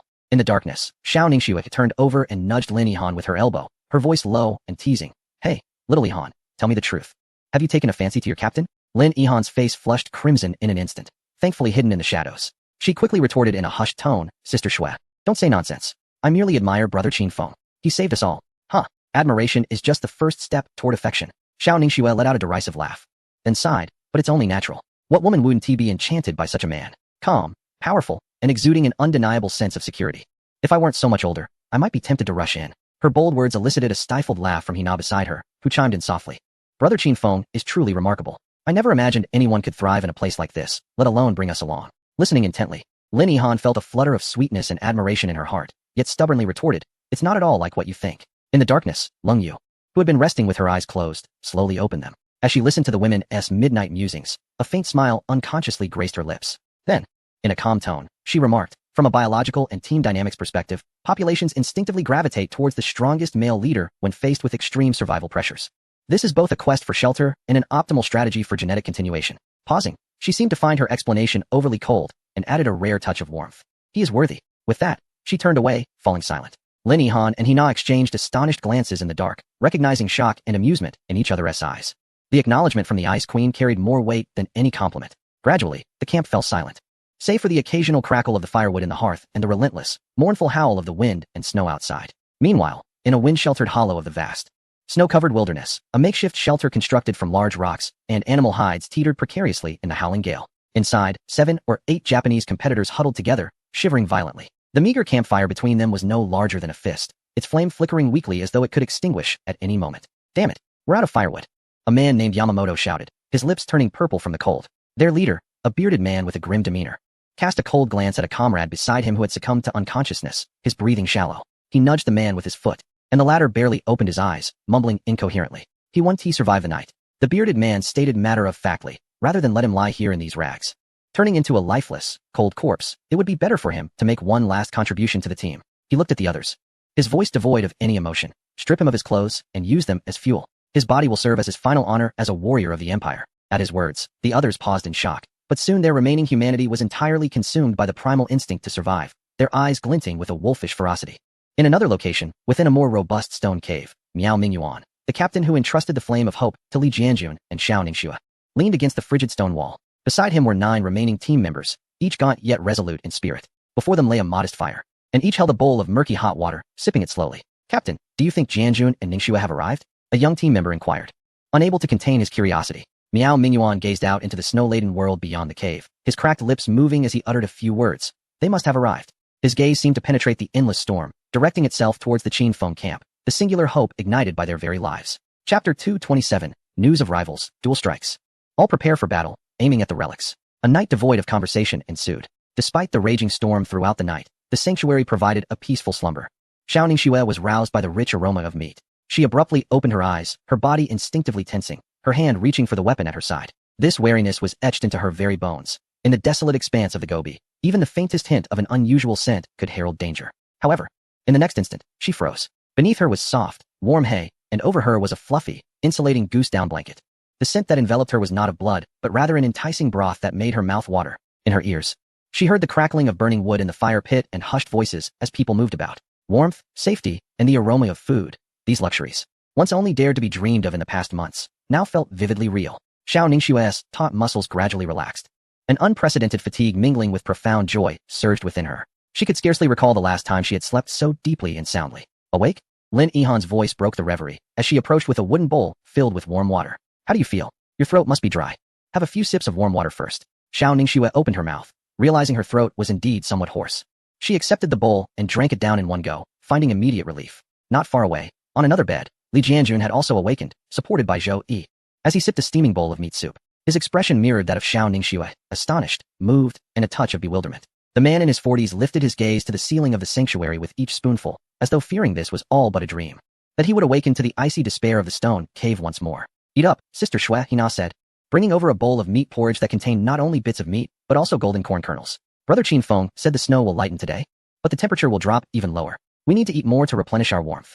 Xiao Ningxue, shedding any pretense of politeness, took the bowl and began to eat heartily. The warm meat porridge slid down her throat, and a wave of warmth swiftly spread through her limbs. On the other side of the shelter, the men had gathered around the fire pit. Qin Feng was meticulously polishing the fearsome Titan engineer shovel with a clean piece of animal hide. The gleaming blade reflected a cold light in the flickering flames, as if it could slice through anything. Wang Ming and Shun Lai had completed their watch during the latter half of the night. Each cradled a large wooden bowl, slurping the meat broth with an air of vitality, devoid of any trace of fatigue. Brother, your prediction was spot on, Wang Ming exclaimed, gulping down a generous mouthful of soup and exhaling a puff of white vapor. Although the snow outside has lessened significantly, the temperature is dropping ever colder. Even taking a leak requires a sprint, lest I freeze. His crude analogy flushed Hina's cheeks, prompting her to scoff. Yet it incited a chorus of low chuckles from the others. Setting aside the engineer shovel, Qin Feng gazed outside. The pale, grayish light seeped through the cracks of the wooden door, and the once howling winds, akin to ghostly wails, had dwindled to a low moan. This is merely the beginning. He spoke calmly. As the winds cease and the snow settles, warmth will dissipate at an unprecedented rate. The forthcoming days will present us with our greatest trials. All exposed water sources will freeze solid, making hunting exceedingly difficult. The smiles on their faces gradually faded, and a solemnity took hold. After finishing their breakfast, Li Jianjun and Xiao Ningxue had their wounds redressed. The efficacy of Qin Feng's herbal remedies was astonishing. In just one night, the swelling in Li Jianjun's arm had significantly reduced, and the wound on his leg had begun to heal, no longer bleeding. Qin Feng. Li Jianjun leaned against the headboard, his gaze fixed on the two unassuming bundles of explosives carefully placed in the corner, his expression gravely serious. What are your plans for these? Have you already identified a target worthy of employing them? As his words fell, all activity ceased, and a collective gaze converged upon Qin Feng. Wang Ming, Shun Lai, and Leng Yu all bore expressions of inquiry and anticipation. Qin Feng did not respond immediately. His eyes shifted from Li Jianjun's earnest face to the modest animal hide packages, before he lifted his head, meeting the eyes of everyone present, and solemnly nodded. Our objective is the ruins. Li Jianjun and Xiao Ningxue's breaths quickened in unison. Once this snow passes and the temperatures rise, I will personally lead the expedition. Qin Feng's gaze swept across each individual in the room, his eyes deep and resolute, imbued with a compelling strength. Not only must we go, but we must also penetrate and thoroughly explore. We aim to forge a path for all the struggling contestants from Longhua, accumulating invaluable experience. He extended a finger, his tone unyielding. We must ascertain what lies hidden within those so-called ruins, and what kind of beasts guard them. Rising to his feet, he moved to the fire pit, where the leaping flames cast a long shadow behind him. Yi Fei and the others could hunt giant pythons, bringing back a verdant oasis for Longhua. We possess such formidable weapons, and naturally, we cannot lag behind. These words resonated powerfully, igniting a wave of fervor within the warm sanctuary. Excellent. Well said, Wang Ming exclaimed, slapping his thigh in excitement, rising abruptly with a flushed countenance. Brother, count me in when the time comes. I've longed to see what that cursed place holds. Tile, who had been silent, slowly clenched his fists, a surge of combat spirit igniting in his eyes. Li Jianjun, feeling the adrenaline coursing through him, struggled to sit up straighter, exclaiming fervently, Brother Qin Feng, if you trust this old bone of mine, once I'm healed, I will accompany you, even if it means death.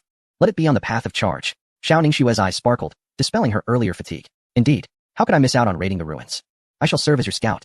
Haha, splendid. Wang Ming laughed heartily, thumping his chest with bravado. Our team is complete. Once the snow settles, we shall train diligently. Within the sanctuary, each individual envisioned a prosperous future for the Dragon Kingdom. However, at that very moment, a voice, laden with shock and sorrow, abruptly shattered the heated atmosphere. Wait.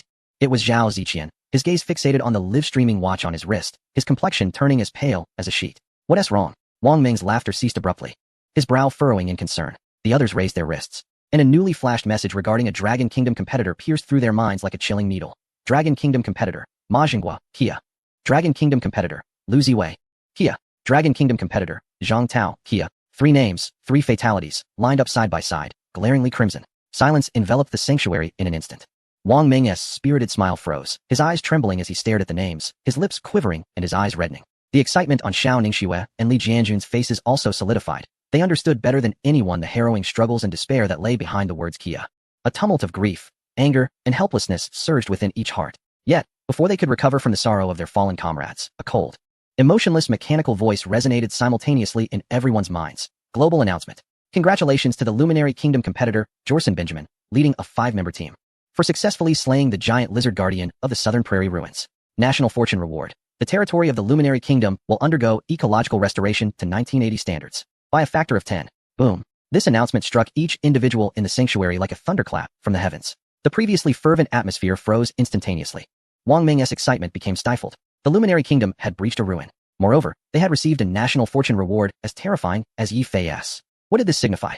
It meant the Luminary Kingdom had inexplicably gained countless arable lands, forests, and rivers. The sanctuary fell into a deathly silence.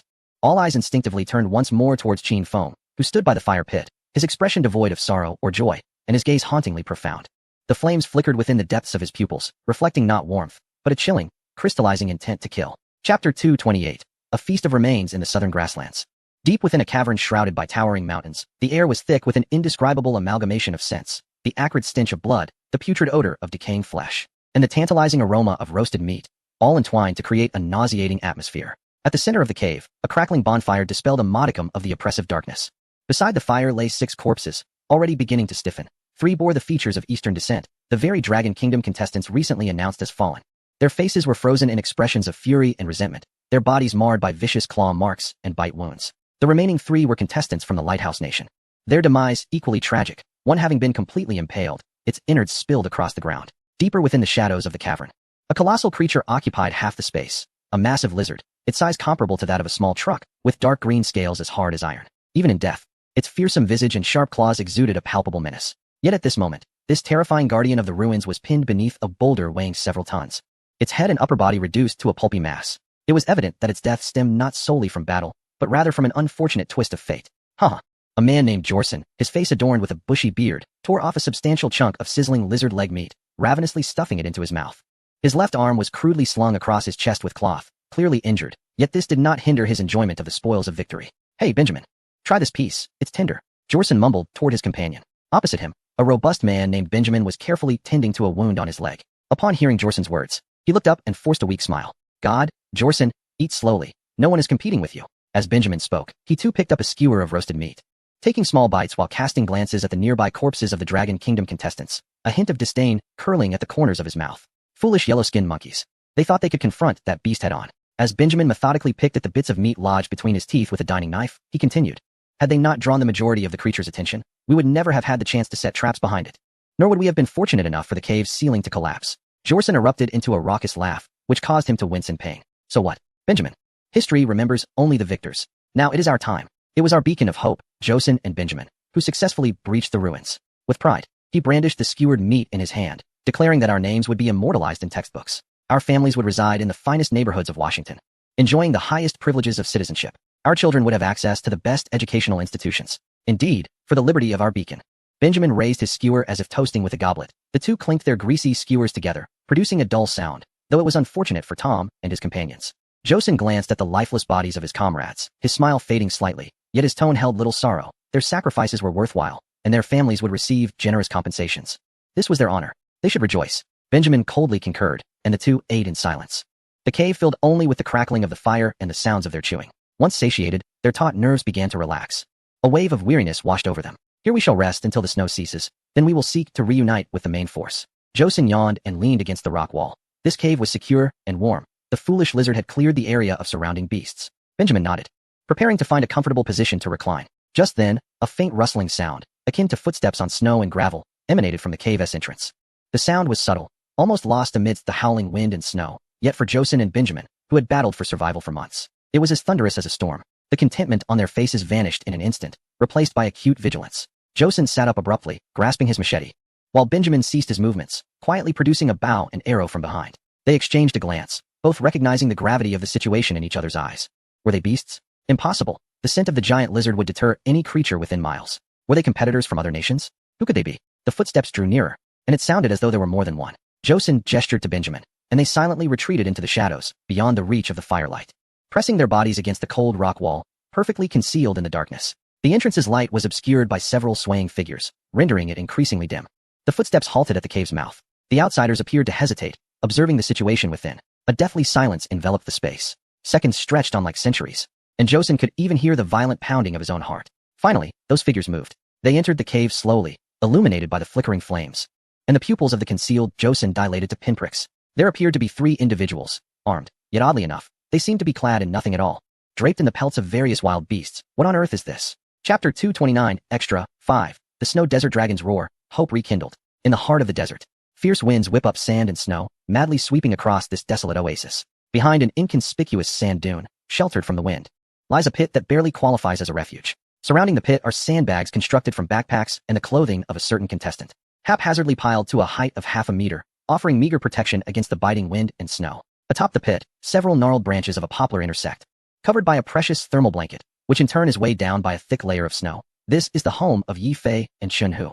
Inside the pit, the space is so confined that it can accommodate only 2 curled-up figures. In the center, a small pile of firewood flickers, the flame no larger than a fist, licking the last few twigs scavenged from the surroundings, emitting a meager warmth that flickers uncertainly, as if it could extinguish at any moment.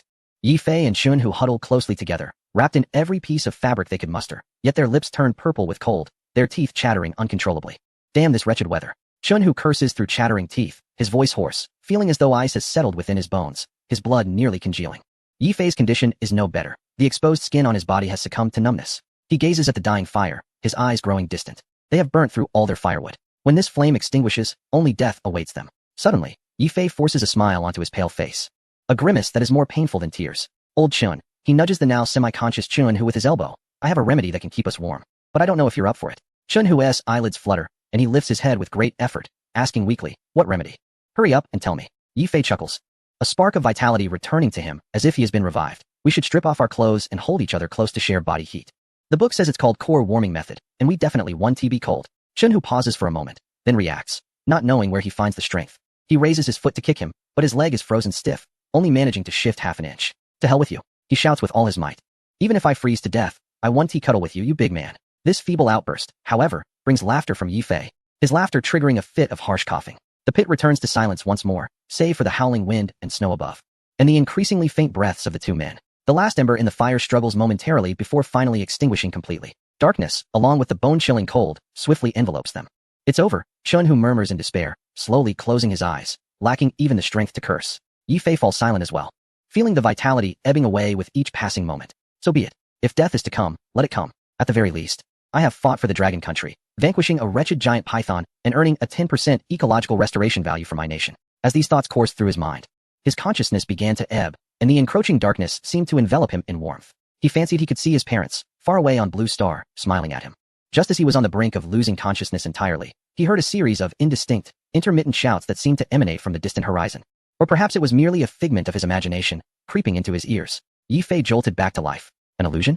Surely it must be the delusions of one on the verge of freezing to death, he mused bitterly. Yi Fei, Chun Hu, respond. The voice returned. This time, it was clearer. It was human, and it called their names. Yi Fei's pupils dilated, and his nearly dormant brain surged into frenetic activity. It was no illusion. Someone was truly there. Old Chun, wake up. Yi Fei expended every ounce of strength, frantically shaking Chun Hu beside him. Chun Hu remained unresponsive, his body already beginning to stiffen. Damn it. Yi Fei grew desperate, raising his hand, now as cold as iron, and delivered a sharp slap to Chun Hu's face. With a resounding crack, Chun Hu groaned, slowly regaining consciousness, gazing at Yi Fei in confusion, his lips moving but no sound escaping. Did you hear that? Yi Fei leaned close to his ear, shouting with all his might. Someone is calling us. Can you hear me? In Chun Hu's dazed eyes, a glimmer of awareness finally sparked. He strained to listen. The sound of the wind persisted, yet mingled within it were indeed human shouts. Yes, Chun Hu's voice was as faint as a whisper. A surge of survival instinct erupted within Yi Fei, akin to a volcano in eruption. He clawed his way toward the pit's edge, but his body, frozen for too long, refused to obey. After several attempts, he slid back down the sand wall. Meanwhile, the voices outside seemed to recede slowly. No, he couldn't allow them to vanish. A fierce determination flashed in Yi Fei's eyes. He bit down on his tongue, The sharp pain and metallic taste of blood jolted him back to clarity. He propped himself up on his elbows, inching forward like a dying insect, resolutely striving toward the pit's exit. At last, he emerged from the grave-like hole. The biting cold wind, laced with icy snowflakes, struck his face, nearly stealing his breath away. Before him stretched a vast expanse of white, visibility reduced to less than 5 meters. He could see nothing. The shouts had vanished. Had they left? No. Yi Fei's heart plummeted to the depths of despair. A feeling more piercing than the cold gripped his heart. Yet he did not surrender. He opened his mouth, summoning every last shred of strength to unleash a hoarse cry into the endless white. Yi Fei's roar nearly drained him of his final vestige of energy. His voice, carried a short distance by the howling wind and snow, was ruthlessly shredded and consumed. He collapsed in the snow, gasping for breath, the mist from his exhalation instantly crystallizing into frost on his lashes. There was no response. The world lay in utter silence, save for the mournful wails of the wind. Had he truly departed? Or was it all merely a fleeting illusion? Yi Fei's heart sank slowly, as if weighted down. He felt his eyelids growing heavier, the last remnants of warmth in his body being drawn away by the frigid sands and snow beneath him. Just as he prepared to surrender, allowing the darkness to engulf him, a voice rang out. I hear a sound, a resounding shout, filled with ecstatic joy, pierced through the veil of wind and snow, resonating clearly. Chapter 230, The Martyr's Grief, Chain Reaction, Conspiracy of the Enemy Nation. Inside the shelter, the once warm air seemingly turned cold in an instant. Qin Feng stood before the fire pit, his gaze fixed intently on the live-streaming watch on his wrist, where the 3 names of the fallen appeared like deep wounds etched into every heart. Wang Meng's fists clenched, cracking ominously, veins bulging on the back of his hands. Damn it, he roared, slamming his fist into the ground, causing the entire shelter to tremble. They might just have been fortunate, Shun Lai murmured, devoid of any emotion. Yet his tightly clenched fists betrayed his inner discontent. Fortune? Xiao Ningxue replied with a bitter smile, her wounds still throbbing painfully. Yet her bright eyes blazed with an indomitable spirit. Those who can penetrate the ruins must possess great skill. However, they must have also suffered considerable losses. Brother Qin Feng. Arlin Yihan choked out, but Qin Feng raised his hand to silence her sobs. Taking a deep breath, he spoke slowly, his voice deep and resolute. Remember their names. Ma Zhenghua, Lu Ziwei, Zhang Tao. They are warriors of the Dragon Nation, our compatriots. His gaze swept across everyone present. Our survival is the finest tribute to them. Our victory is the greatest solace we can offer. The Lighthouse Nation paved a path with the lives of our compatriots. How splendid. Qin Feng's voice, though straightforward, bore a weightier gravity than Wang Meng's furious roar. They have provided us with 2 crucial insights. The crowd paused, instinctively turning to him. First, the ruins are not as terrifying as imagined. Second, a sinister smile curled at the corners of Qin Feng's mouth. Though we cannot journey to the distant southern plains to avenge our compatriots, his gaze shifted to the heavy bundles of explosives, enunciating each word carefully. There is a ruin nearby, and I am certain many competitors from other nations are watching closely, including those from the Lighthouse Nation and the Vile Invaders. Thus, our target should be all the scum daring to linger around the ruins. Wang Meng raised his head, his eyes reddened, yet reignited with fervor. What my brother says is right. We must survive. We must win. We must make the others know that the people of the Dragon Nation are not to be trifled with. Shunlai also lifted his head. His sorrow transformed into steadfast resolve. The cold moon wiped the corner of her eyes, straightened her posture, and resumed her frosty demeanor. Qin Feng nodded and turned towards the 2 explosives, gently caressing the beast's skin wrappings, his voice calm. The Lighthouse Nation has breached the ruins. Thus, we can too. Moreover, we shall excel. Meanwhile, in the highest command center of the Dragon Nation, within the vast operational command room, everyone was fixated on the player avatars that had turned monochrome on the screen, the atmosphere stifling to the point of suffocation. The old general sat at the head, his face ashen, fists tightly clenched. Immediately contact the families of the martyrs Ma Zhenghua, Lu Ziwei, and Zhang Tao, he commanded, his voice hoarse yet resolute. They shall receive the highest honors. The state will provide for their parents and children until the end of their days. Understood. A staff officer saluted sharply before departing. The old general closed his eyes, taking a deep breath, then opened them, now bloodshot. The names of these 3 martyrs must be inscribed on the hero memorial, so that all may remember them. Just then, a staff officer rushed into the command room, panic-stricken, his complexion pale. Report. All individuals from the Mon Nation have vanished. A profound silence enveloped the command room. The old general sprang to his feet. What? The officer's voice trembled. Just 10 minutes ago, the entire population within the Mon Nation, including citizens who fled to other countries, has been completely erased. Satellite monitoring indicates that there is not a single living soul on Mon Nation's territory. A collective gasp echoed in the command room. The old general's expression hardened as he fixed his gaze on the world map displayed on the large screen. The location of the Mon Nation had turned a dismal gray. How many countries remain with participants? How many contestants are left? He asked in a grave tone. The officer leafed through the documents, his voice quavering. According to the latest statistics, 11 countries have participants whose numbers have dwindled to less than 10, with 3 of those nations having fewer than 5. The old general shut his eyes, inhaling deeply. He understood that once the contestants from these nations fell, their populations would be eradicated, just as Mon Nation had been. Even more terrifying was the potential for a chain reaction. The obliteration of a nation would lead to more severe natural disasters. And these disasters would in turn precipitate further casualties among contestants, resulting in the annihilation of additional nations. This was precisely the death cycle that Qin Feng and his comrades had spoken of. Now, we can only place our trust in our contestants. The old general slowly opened his eyes, burdened with weighty thoughts. Qin Feng, Yi Fei, and all the surviving warriors of the Dragon Nation were their sole hope. In the Lighthouse Nation, within a heavily guarded conference room, representatives from a dozen nations gathered. At the forefront sat the Minister of Defense of the Lighthouse Nation, an elderly man with a shock of white hair and a sinister gaze. Beside him were the representatives from the Wan Nation, the Korean Nation, Germany, and a few smaller countries. The enormous screen in the center of the room displayed real-time footage from Qin Feng's camp.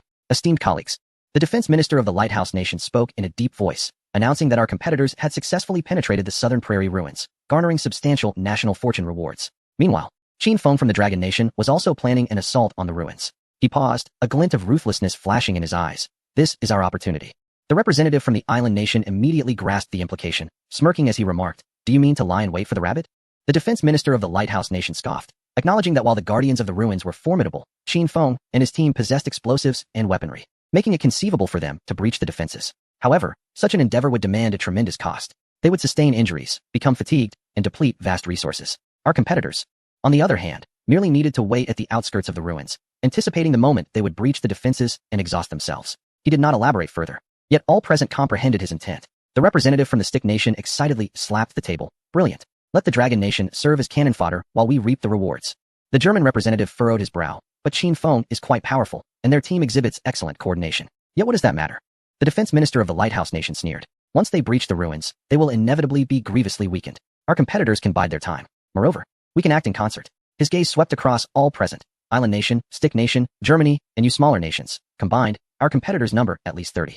30 against a fatigued team led by Qin Feng. What are the odds? The representative from the Island Nation grinned. 90% certainty. The representative from the Stick Nation enthusiastically nodded. Exactly.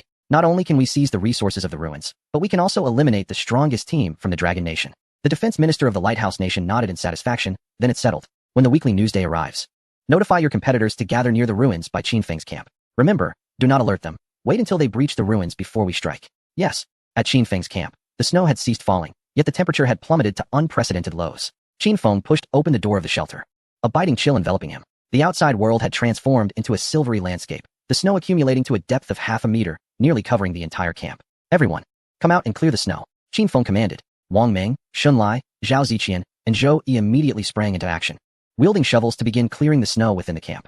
He now was tasked with removing the snow from the entrance of the shelter to ensure a clear passage. Although Leng Yu still bore injuries, she insisted on helping. Qin Feng did not refuse but assigned her lighter tasks. Xiao Ningxue observed the bustling figures around her, a warm feeling swelling in her heart. Chapter 231. Smoke in the extreme cold, friend or foe. Sister Xue, don't just stand there. Come. I'll take you to feed our little treasure. Lin Yihan cheerfully called to the somewhat reserved Xiao Ningxue. After a night of rest and ample nourishment, Xiao Ningxue's complexion had brightened considerably, yet her gaze towards Lin Yihan still held a trace of curiosity and disbelief. Little treasure? You will understand once you go, Lin Yihan said with a mysterious smile, leading her toward the barn and storage room. Xiao Ningxue turned to Li Jianjun and said, Old Li, I'm going to check their storage area to see how much stock they have. Would you like to come? Li Jianjun nodded. You go ahead. I'll return to the shelter to prepare some hot tea for them. They'll be cold soon. Xiao Ningxue followed Lin Yihan into the storage room.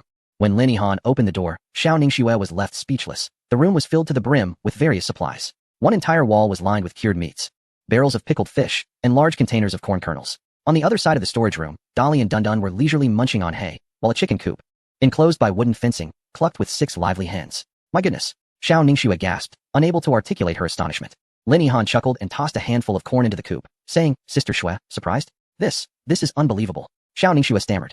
Are you surviving in the wilderness or on vacation? Lin Yihan approached Dolly and gently patted his head. He affectionately nudged her palm. This is all thanks to Brother Qin Feng, Lin Yihan said, her eyes filled with admiration. He always manages to find the best resources and make the right decisions. With him around, we one T starve or freeze. Seeing the glimmer of admiration in Lin Yihan's eyes stirred a complex emotion within Xiao Ningxue. She turned to observe the towering supplies in the storage room, then glanced at Dolly and Dundun blissfully grazing, as well as the hens laying eggs. It dawned on her that Qin Feng's confidence stemmed not from weaponry or skills, but from the abundance of resources, from a sense of control over the future. No wonder.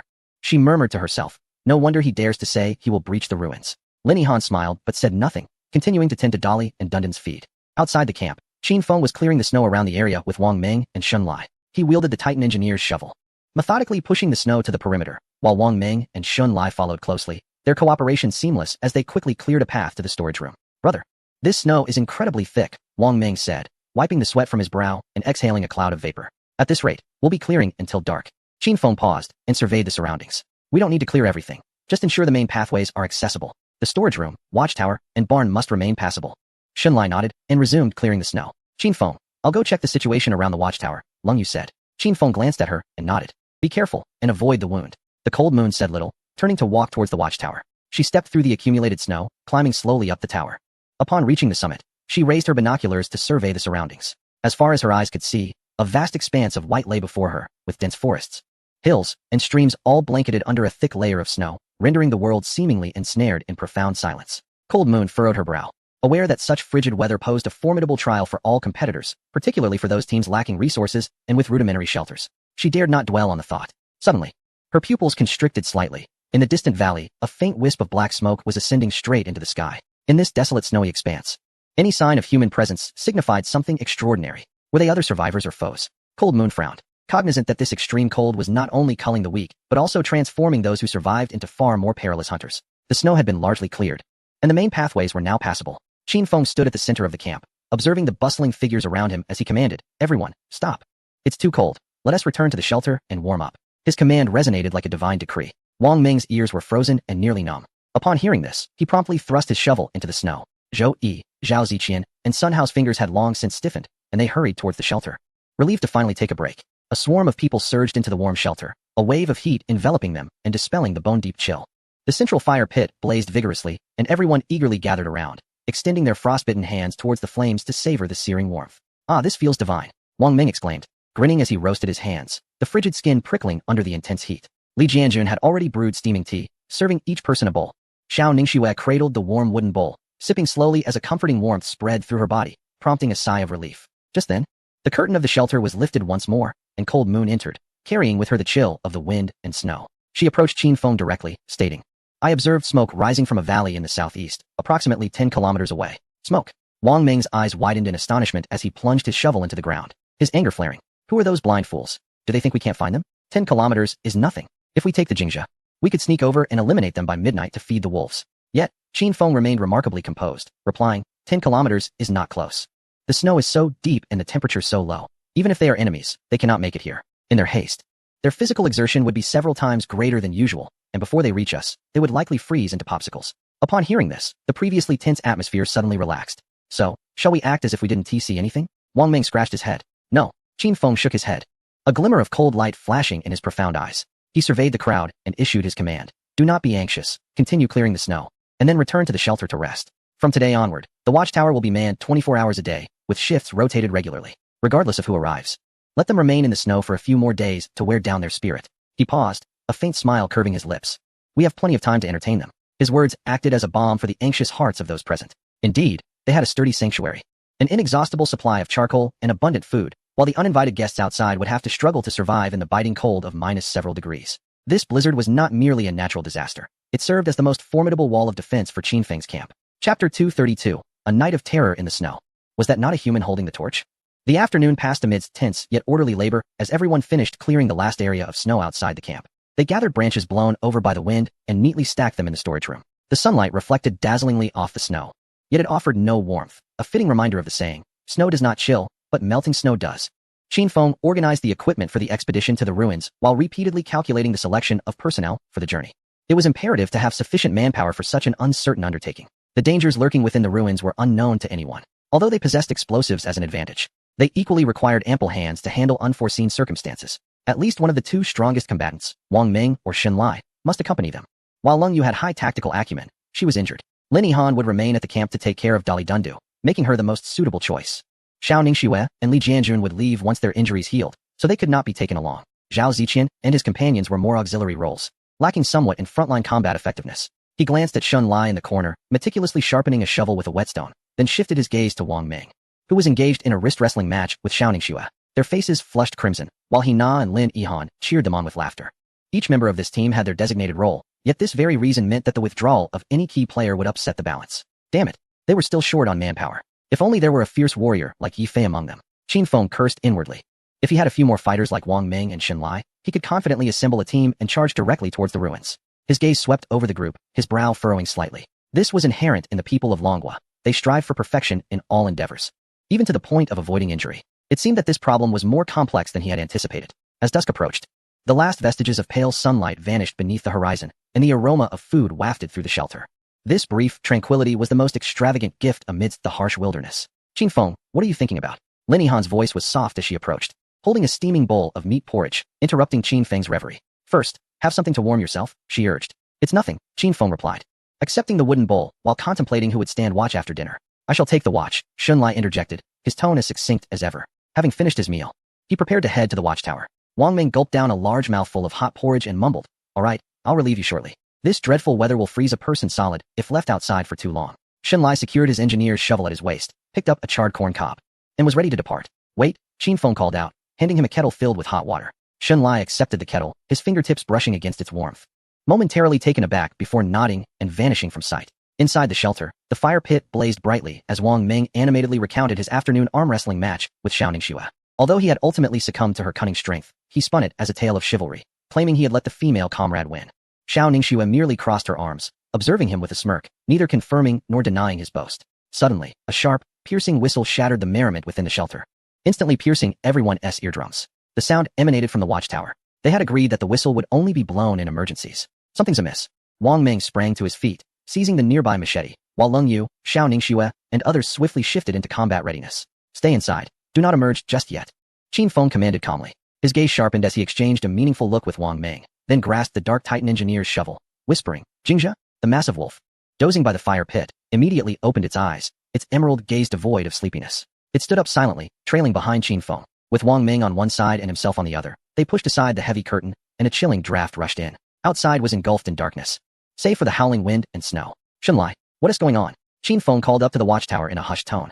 Shunlai's voice, equally restrained yet serious, responded from above. There are several torches surrounding the camp. Torches? A chill ran down Qin Feng's spine. He promptly closed his eyes, immersing his mind in a profound state of awareness. His mastery of environmental perception activated instantly. In this mental realm, everything transformed into a tableau of heat sources. The shelter appeared as a vast warm-colored orb, while the ground beneath them was a cold, dark hue. Indeed, around the perimeter of the camp, in the southeast, southwest, due north, and northwest, for independent, flickering orange-red points of light materialized. Those were the flame's heat sources. However, an eerie realization dawned within his perception. Aside from these 4 torchlight points, there were no other life heat sources in the vicinity. It was empty. The area surrounding the torches was devoid of life. How could this be possible? The 4 luminous points appeared to hover inexplicably above the snow, surrounded by an eerie, frigid, and absolute void. There was no sign of any human warmth. It was as if the torchbearer was not a living being at all. A profound sense of foreboding gripped Qin Feng's heart. His masterful perception could distinctly discern the body heat of any creature, from a mouse to a brown bear, without exception. Yet now, he could only see the torch, devoid of its bearer. An unprecedented chill crawled up his spine. What on earth is happening? Wang Ming also sensed something amiss, tightening his grip on his machete, vigilantly scanning the surrounding darkness. I'll take a look. Without hesitation, Qin Feng dashed to the watchtower, deftly climbing up with hands and feet. Standing at a height, the biting cold wind intensified. He received a pair of binoculars from Shunlai and directed his gaze towards one of the torches. Through the lens, amidst the swirling snow, he finally discerned that beneath the flickering flame stood a figure. The silhouette was cloaked in heavy beast skins, towering in stature, holding the torch aloft. Yet due to the distance and the tempest, the figure's features remained obscured. Qin Feng lowered the binoculars and closed his eyes once more. In his perceptual realm, that location still revealed only a solitary torch's heat source, surrounded by an icy void. The presence of a person was undeniably real, yet his system's perception insisted there was no one there. This was the first time he had encountered such a bizarre and utterly incomprehensible situation since acquiring the Sign-In system. It felt as if his golden finger had momentarily failed him. The watchtower was enveloped in a deathly silence, the cold wind howling past his ears, the swirling snowflakes striking his face. Qin Feng set down the binoculars, his heart pounding heavily in his chest as his mind raced, desperately seeking a rational explanation for this unfathomable phenomenon. Could someone have discovered the insulation materials from the airdrop? Or was it some special equipment capable of masking thermal signatures? Or perhaps these entities were entirely beyond the realm of known life. The tangible reality clashed with a void of perception, a paradox far more disquieting than facing a horde of foes. What do you see? Did you make it out? Shunlai's voice shattered the silence, his hand firmly resting on the hilt of his knife, poised for action. I saw a person, Qin Feng replied calmly, though Shunlai detected an unusual gravity in his tone. Strangely, it did not resemble a contestant. He refrained from elaborating, as even he could not explain this enigmatic occurrence. Continue to monitor. If there's any movement, sound the alarm immediately. Qin Feng patted Shunlai on the shoulder and descended from the watchtower. Upon returning to the ground, Wang Ming hurried over, his expression grave. Brother, which country do they belong to? Are they one of ours? Qin Feng paused, unsure of how to respond. His gaze towards Wang Ming noticeably altered. Wang Ming, growing anxious, urged, hurry up and tell me, brother, where are they from?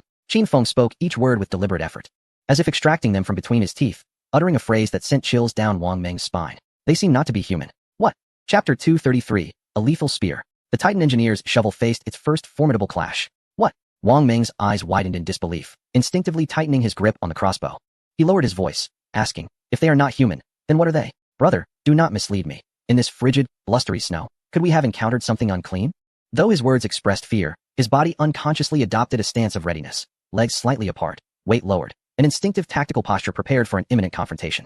In this eerie wilderness, he would not flinch at any known adversary, even those armed with modern weaponry. Yet the unknown, the incomprehensible, stirred the most primal fears within humanity.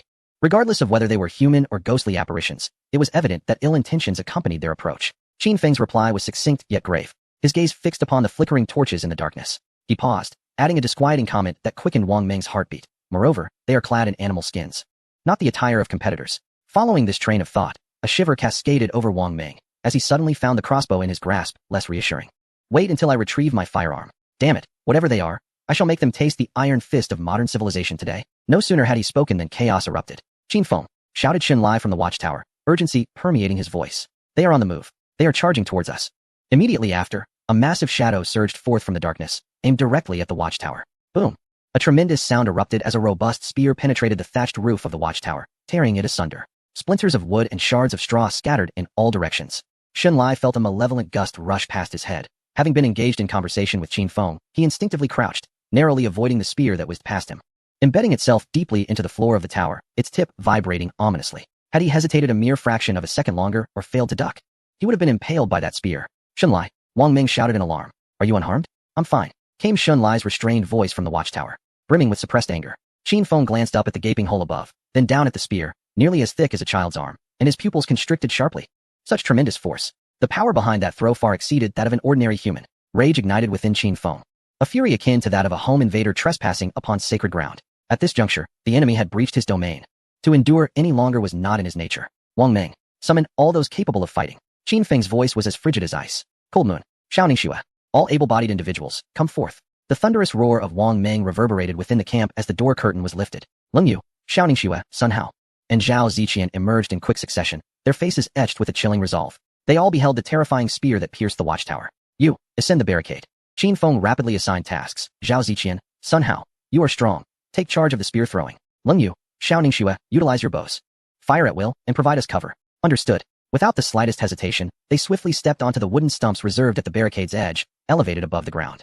Bundles of sharpened spears and arrows were already prepared beside them. Qin Feng cast a glance at Shen Lai, who had descended from the watchtower, his expression equally grim, and nodded subtly. Wang Meng understood the cue, tossing the shotgun he held to Shen Lai, who caught it steadily. The sound of the bolt being pulled back rang clear amidst the wind and snow, instilling a sense of reassurance. Open the door, Qin Feng commanded in a low voice.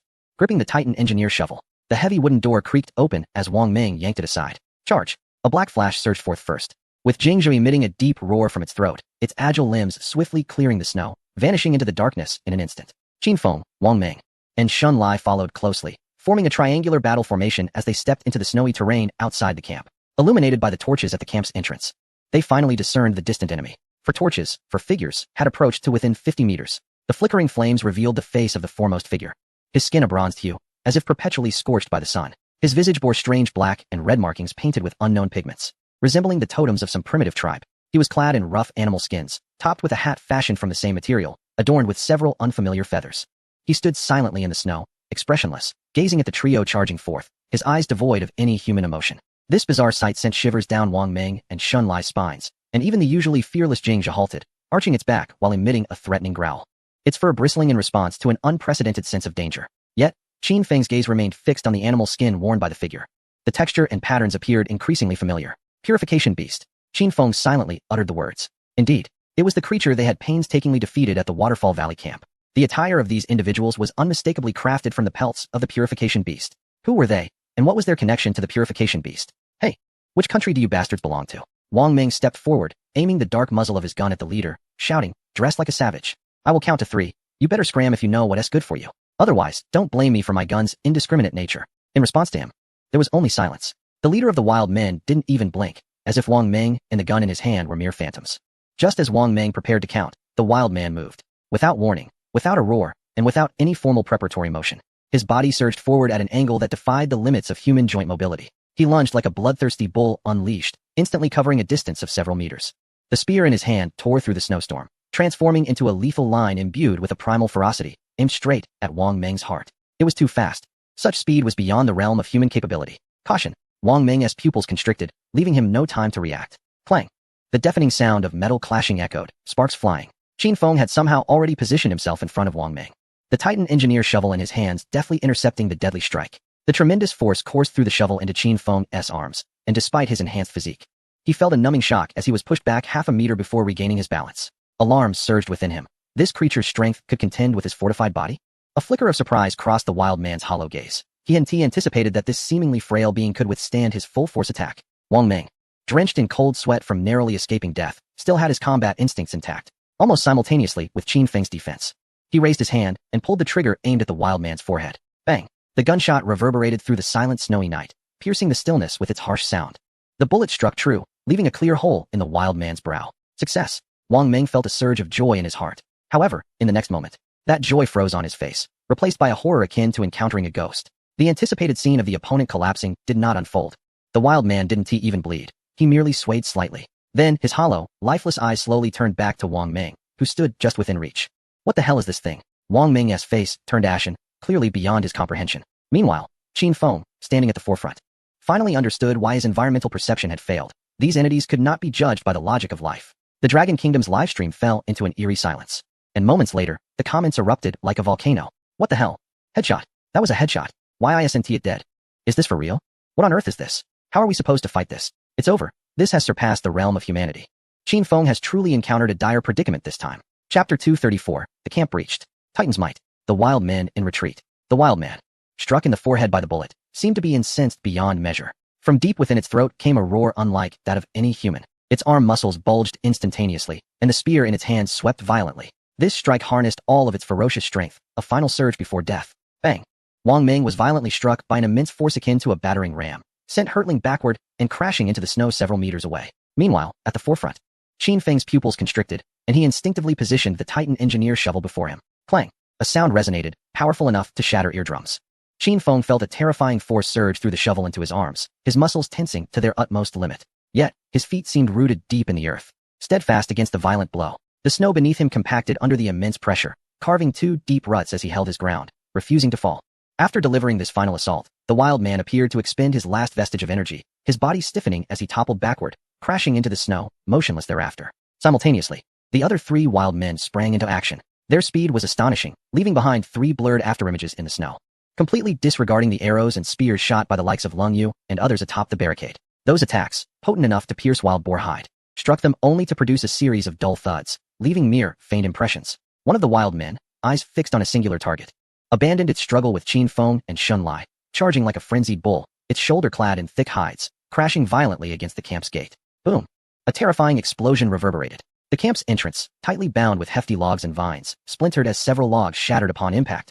The resilient vines that secured it snapped, and the entire gate was forcefully breached, creating a massive opening. Amidst the flying wood chips, a towering figure radiating primal ferocity squeezed through the breach. Ah! A scream echoed within the camp, the source unknown.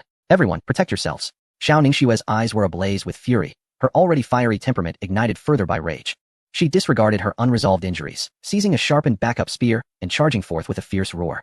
Zhao Ziqian and Sun Hao, equally incensed, raised their weapons, positioning themselves resolutely in front of Lin Yihan and He Na. However, their resistance appeared utterly futile before these monstrous foes. The wild man that surged into the camp met Xiao Ningxue's thrusting spear with a glint of disdain in its eyes, not flinching or evading. The spear's tip struck its beast hide-covered chest, producing a dull thud, piercing merely an inch deep. The wild man retaliated with a sweeping motion, its immense strength effortlessly snapping the wooden spear, the broken shaft striking Xiao Ningxue and sending her flying, crashing heavily against the shelter's wall, spitting blood. On the other side, Zhao Ziqian and Sun Hao's attacks similarly failed to breach the defenses of this wild man, serving only as a means of distraction and obstruction. In an instant, the camp's defenses crumbled to dust. Outside the camp, the battle raged with equal ferocity. Bang! The shotgun in Shun Lai's hands roared with fury, unleashing a barrage of steel pellets that instantly engulfed a wild man charging at him. The wild man staggered back under the tremendous force, his beast hide torn asunder, dotted with countless black specks, yet he continued to howl defiantly, refusing to fall. Before Shun Lai could fire a second shot, another wild man crashed into him from the side. Shun Lai let out a muffled grunt as he was hurled away, the shotgun slipping from his grasp. Seizing the opportunity, the wild man raised his massive foot, preparing to stomp down mercilessly on the fallen Xunlai. A howl pierced through the air. A black flash darted forward. Jingjia lunging with a ferocious growl, sinking its teeth into the wild man's thigh. However, the wild man merely let out a pained cry before retaliating with a vicious slap to Jingjia's head. The nearly 100-pound Jingjia emitted a mournful wail, sent tumbling several rolls across the snow before finally coming to rest. Seeking death, a cold voice echoed. Qin Feng appeared behind the wild man like a wraith, gripping the Titan engineer shovel with both hands. Channeling all his strength into his arms, he swung down with all his might at the wild man's neck. With a sickening sound, there was no resistance. The Titan shovel, as sharp as a razor, infused with Qin Feng's wrath, cleaved through the wild man's entire head along with part of his cervical spine, as if slicing through butter. The massive head soared into the air, tumbling as it ascended, its expression still one of hollow emptiness. From the decapitated torso gushed not bright red blood, but a dark, viscous liquid reeking of a foul stench. This gruesome and shocking spectacle seemed to finally instill fear in the remaining foes. The wild man, poised to finish off Xunlai, abruptly froze, casting a fearful glance at the ominous shovel in Qin Feng's grasp. A peculiar, eerie howl escaped its lips, devoid of the previous ferocity, now filled with dread. It discarded its spear and, in a frantic retreat, dropped to all fours, fleeing into the depths of the dark forest without a backward glance. Within the camp, the wild man who had just shattered the defenses of everyone was preparing to stomp down on the bloodied Xiao Ningxue. Yet, a piercing roar from a companion caused it to stiffen. For the first time, a flicker of fear of death appeared in its hollow eyes. At that critical moment, a figure leaped down from the fence. Rather than targeting the thick, rugged body, she focused on the vulnerable tendons of the wild man's raised foot. With a spear angled with precision, she aimed for the weakest point of the joint. It was Leng Yu. She had been observing, seizing this sole opportunity. Though the wild man felt no pain, Leng Yu's strength caused its foot to veer off course, the enormous foot narrowly missing Xiao Ningxue's head, crashing heavily into the ground, sending snow and dirt flying. In a swift motion, Leng Yu struck decisively, refusing to linger in battle. With a flick of her wrist, the spear was thrust upward, causing the colossal figure of the wild man to stagger, thereby granting Xiao Ningxue a fleeting chance for survival. The wild man, casting a fearful glance at his fleeing companions, and then at the imposing silhouette wielding a dark engineer's shovel at the entrance, lost all desire to retaliate. He turned and bolted through the shattered doorway, vanishing into the swirling snowstorm in the blink of an eye, leaving behind 2 eerie corpses and a scene of chaos in the snow. Silence enveloped the area, with only the howling wind and the heavy breaths of the onlookers breaking the stillness. At the camp's entrance, a pungent odor hung heavily in the air. Coughing, Wang Ming rose from the snow, rubbing his aching chest as he gazed at the 2 lifeless bodies, still shaken. What in the world was that? Is it made of iron? Even my bullets couldn't stop it. Xunlai, with the assistance of others, managed to stand. He retrieved his shotgun and hurried to Qin Feng's side, observing the slight tremor in his hand and the headless corpse on the ground, his expression gravely serious. That collision had unsettled even him, making his insides feel as though they had shifted positions. How is Qin Feng still unscathed? Are you alright? Injured? Qin Feng shook his numb arm, scanning the group. I'm fine, just a bump, no bones broken. Xunlai shook his head. Just superficial injuries, you'll survive. Wang Ming grinned through gritted teeth. The others, including Leng Yue and the rest, affirmed their safety, though their faces betrayed their unease, particularly Xiao Ningxue, who, supported by Zhao Ziqian, bore traces of blood at the corner of her mouth. The brief encounter had been perilous, far surpassing any prior experience they had faced. These wild men possessed terrifying strength, astonishing speed, and unimaginable resilience. Had it not been for the sharpness of Qin Feng's Titan engineer's shovel and the suppressive firepower of their firearms, they would have likely paid a heavy price that night. Bring the bodies inside and barricade the door, Qin Feng commanded in a low voice. Xunlai, continue your watch at the lookout. Chapter 235. Qin Feng's 3 questions. Leaning against the wall, Xiao Ningxue had wiped away the blood at her mouth. Yet her pallor remained striking, her chest heaving violently. Qin Feng surveyed the group, relieved to confirm that aside from Xiao Ningxue's internal injuries and Wang Ming and Xunlai's external wounds, there were no more serious injuries. Jingjia lay in the snow, emitting low whimpers, a clear red mark marring its steel-like head. It was evident that the wild man's blow had inflicted considerable harm upon it as well. Crouching down, Qin Feng gently stroked Jingjia's head with his large hand, trailing along its back. Sensing its master's reassurance, Jingjia emitted a soft gurgling sound, nudging Qin Feng's palm with its head as if to convey that it was fine, and urged him to rest, promising a treat later. Qin Feng gently patted its neck, and Jingjia unsteadily rose, limping toward the corner of the camp. There, beside the barn's wall, it lay down, burying its head in its forepaws, quietly tending to its wounds. After soothing Jingjia, Qin Feng stood up, his icy gaze falling upon the 2 corpses. One was headless, the severed neck smooth to a disconcerting degree, dark, viscous liquid still oozing forth. The other bore a distinct bullet hole at its brow, yet the surrounding skin was devoid of any charred or torn marks, as if it were a naturally occurring aperture. Come and take a look. Qin Feng's voice shattered the silence. Wang Ming, Xunlai, and Leng Yu gathered around, their faces etched with the horror of survival and bewilderment. What in the world is this? Wang Ming groaned, clutching his aching chest and spitting out a mouthful of blood. It's so damn hard all over. Qin Feng knelt beside the corpse with the exploded head, beginning to explore its body. First, he felt the beast hide it wore. Rough to the touch, yet imbued with a peculiar flexibility. The patterns upon it revealed a familiar texture in the firelight. This is indeed the hide of a purified beast.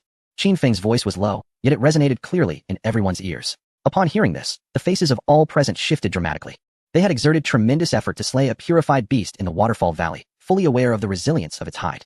The implication was staggering. These savages could easily hunt purified beasts, or perhaps they even farmed them. No wonder their defenses were so formidable. Our arrows couldn't penetrate at all.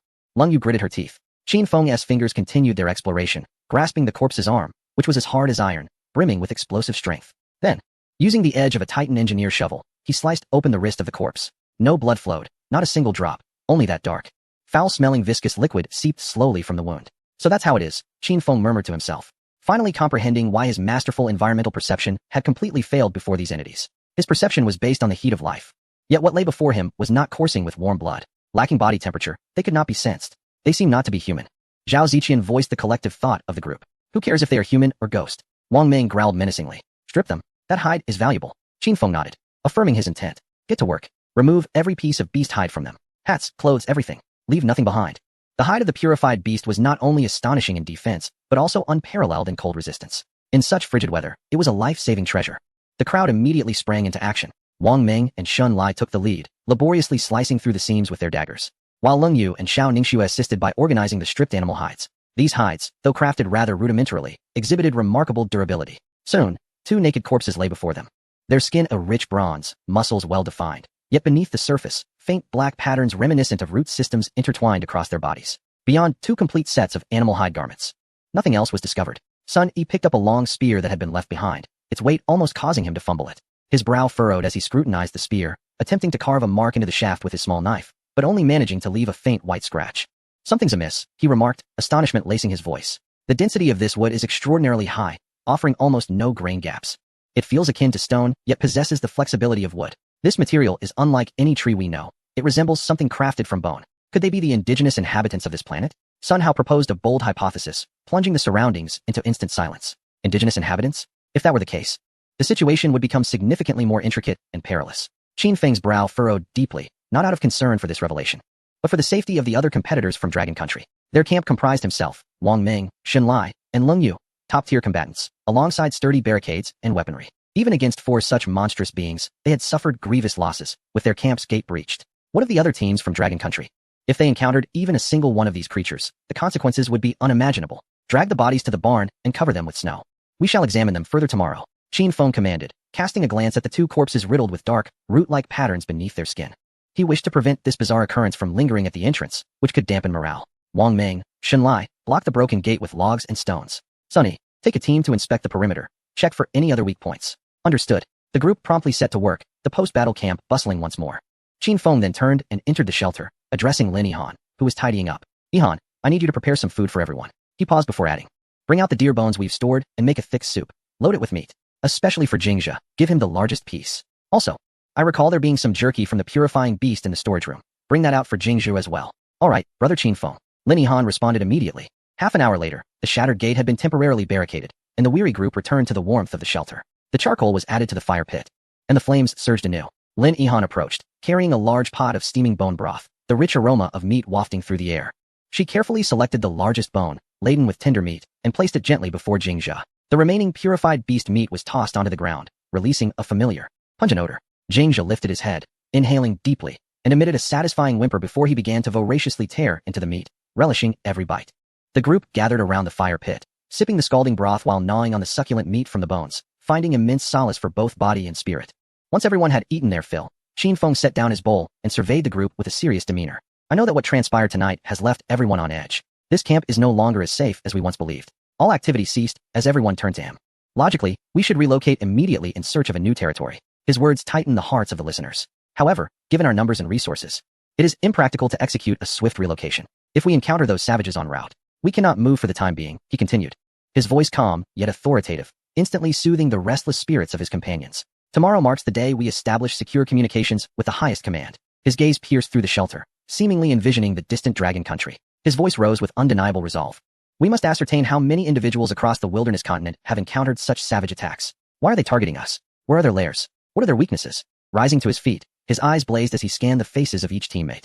His words were not only directed at the camp, but were also transmitted live to the highest decision-makers in Dragon Country through the camera on his wrist. Once we clarify these 3 questions, we can formulate our next steps. At that moment, there was an eerie silence within the highest command center of Dragon Country. All advisors and generals held their breath, fixated on the young figure illuminated by the firelight on the screen. The old general gradually leaned back in his chair, his expression a blend of pride and grave seriousness. Everyone, stop dawdling. The old general commanded his aide-de-camp. Immediately compile all reports of encounters with these savages and analyze the casualty data. Aren't we monitoring the live broadcasts of competitors from various nations around the clock? Let's see if any other competitors have faced similar challenges and how they manage them. I want to see a comprehensive report before tomorrow's communications. Yes. Chapter 236, Epilogue 6. Are they seeking revenge? Deep within the ruins cave, Josen's breathing echoed sharply in the silence. His grip on the machete had begun to sweat. As 3 figures draped in animal skins cast eerie shadows in the firelight, resembling demons crawling from the depths of hell. Damn it, what are these creatures? Josen whispered.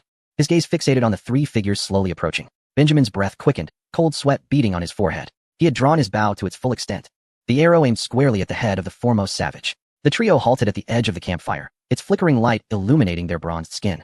The dark patterns writhing in the shadows, eerily alive. They remained silent, their expressions inscrutable, merely tilting their heads as they scrutinized the cave's interior with their emotionless eyes. Finally, the leader of the savages raised his spear, attack. With a roar, Benjamin released the arrow. Whoosh! The projectile sliced through the air, hurtling towards the savage's face with such speed that it left no trace behind. Yet, astonishingly, the savage did not flinch. With a deft flick of his spear, he deflected the arrow with precision. This was impossible. Benjamin's pupils dilated in disbelief.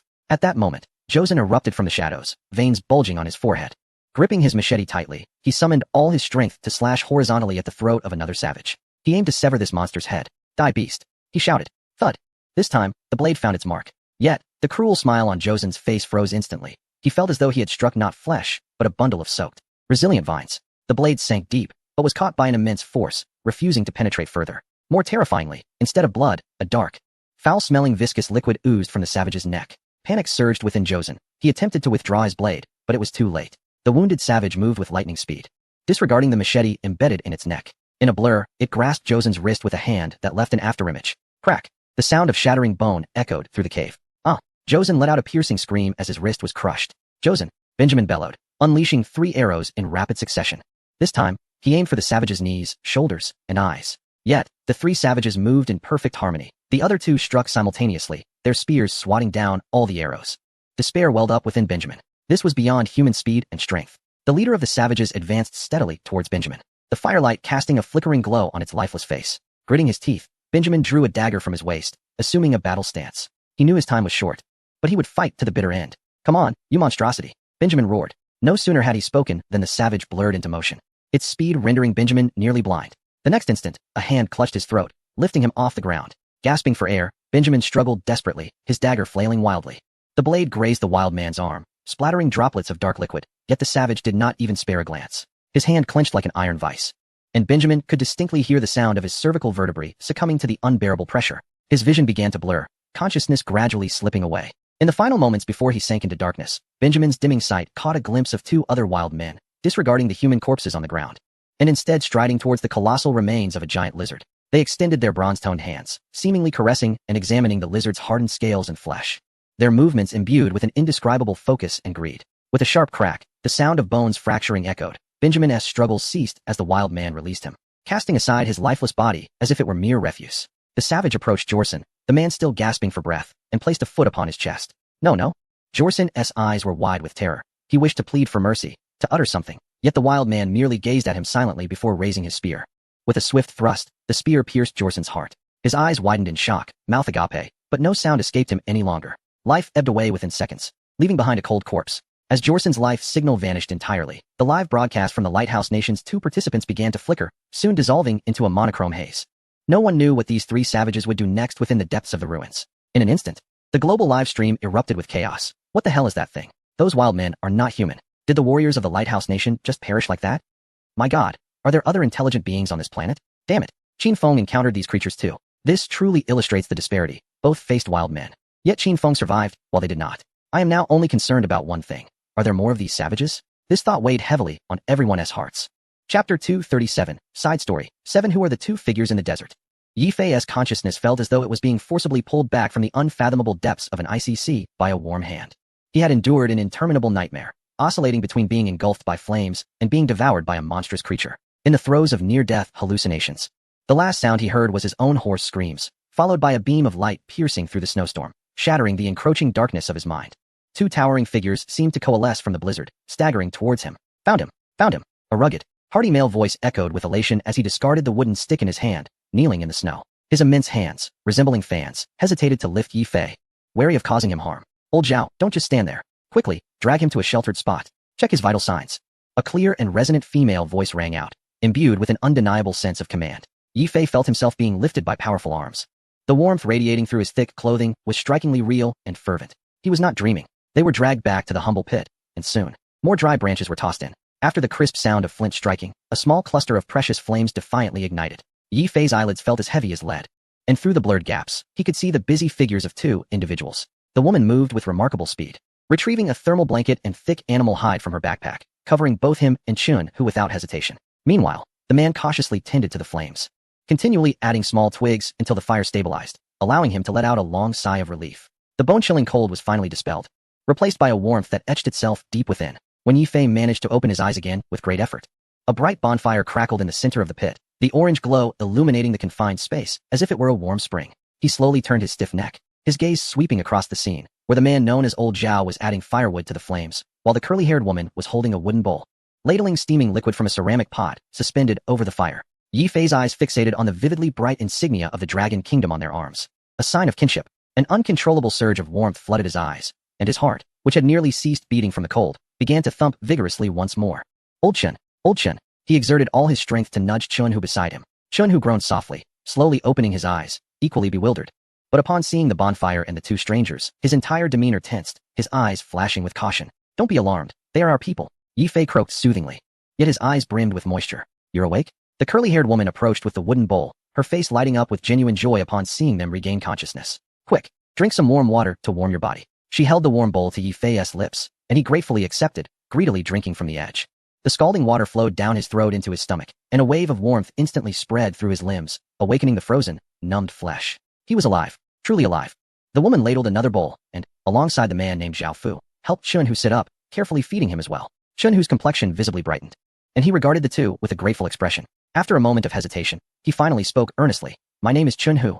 Thank you for saving us. His voice was hoarse, yet every word was imbued with strength, a man's sincerest gratitude. Yi Fei also propped himself up, smiling broadly. Although his face remained pale, his eyes regained their previous brilliance. I am Yi Fei, and such a great kindness needs no words of thanks. In the future, whenever there is a need for assistance, I will bravely face any peril, regardless of the risks. Naturally, should I encounter a similar situation again, I believe my core heating method deserves another trial. After all, Chin's sensitivity to embarrassment is quite notable. Chun Hu, having regained his composure, was incensed upon hearing these words and let out another curse. The curly-haired woman, amused by Yi Fei's jest, chuckled heartily and introduced herself with grace. My name is Sun Sulan, and this is Zhao Fu. No need for thanks.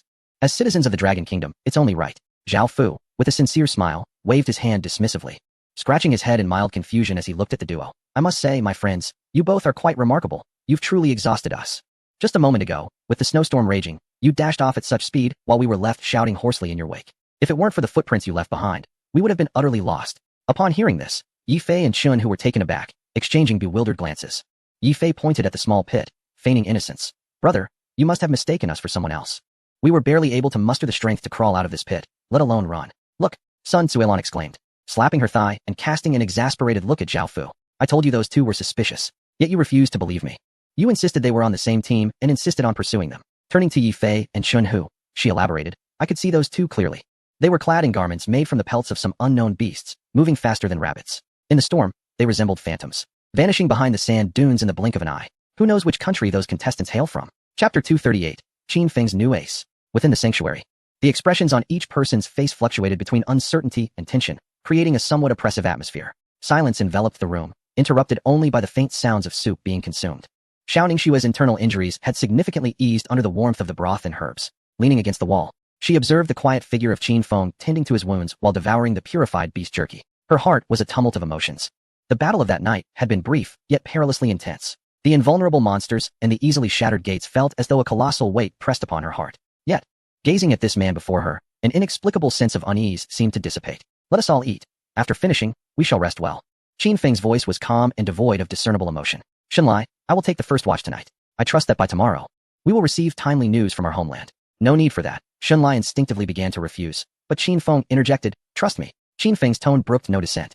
Xunlai opened his mouth, but eventually nodded in acquiescence. He understood that the collision he had endured, though seemingly innocuous, had stirred a torrent of blood and energy within him, and his spirit was strained to its utmost limit. To force himself to remain vigilant would only render him a burden. The weary group dragged their exhausted bodies in search of a place to lie down. The communal sleeping area was spacious enough, with the warmth from the central fire pit radiating evenly, creating a cozy atmosphere. Yet, many found themselves unable to succumb to slumber. Wang Ming stared wide-eyed at the ceiling of the shelter, lost in thought. He repeatedly traced his fingers over his chest, where the impact still throbbed faintly.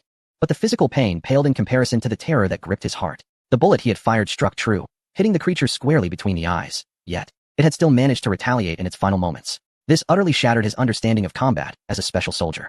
He would have to exercise greater caution in all matters from henceforth. Meanwhile, Li Jianjun lay on his side, his mind consumed by thoughts of Captain Miao and the old comrades miles away. With Qin Feng's well-armed and formidable team struggling so severely, what fate awaited them? Their dilapidated shelter, which could barely withstand the wind, would surely crumble if confronted by even one such monster. He dared not dwell on the thought, as a chill colder than the wind and snow surged from the depths of his being. In the darkness, Lin Yihan and Lung Yu huddled closely together, breathing as lightly as possible. Any slight rustle outside would cause Lin Yihan's body to tense instantly. The thunderous crash of the door being shattered by the creature and the image of Xiao Ningxue collapsing in a pool of blood haunted her mind.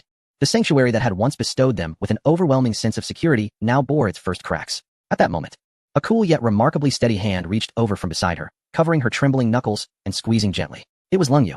Lin Yihan turned to see the calm profile and the still icy gaze of her companion illuminated by the dim firelight. Do not worry. Sleep now. Lung Yu's voice was soft and gentle. This seemingly incomplete phrase flowed like a warm current, swiftly dispelling much of the chill that had settled in Lin Yihan's heart. Everyone in the shelter remained awake, enduring in the warmth of this eerie silence while waiting. Qin Feng donned a thick cloak of purified beast fur and grasped a Titan engineering shovel as he stepped out of the shelter. He did not ascend the watchtower, instead standing quietly in the center of the camp, allowing the biting snowflakes to strike his face. He closed his eyes, unleashing his masterful environmental perception to its fullest extent.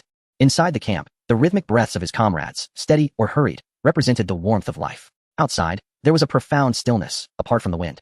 No signs of life could be discerned. The wild men seemed as though they had never existed. Yet, the two corpses on the ground and the shattered door silently recounted the peril of the previous night. Throughout the early hours, he had pondered extensively, identifying the primary issue with his masterful environmental perception. This infallible skill had failed for the first time. The wild men bore no warmth of life within them, moving like stones, rendering them completely invisible in the realm of his perception. This signifies that his greatest reliance on the advantage of intelligence has been utterly nullified.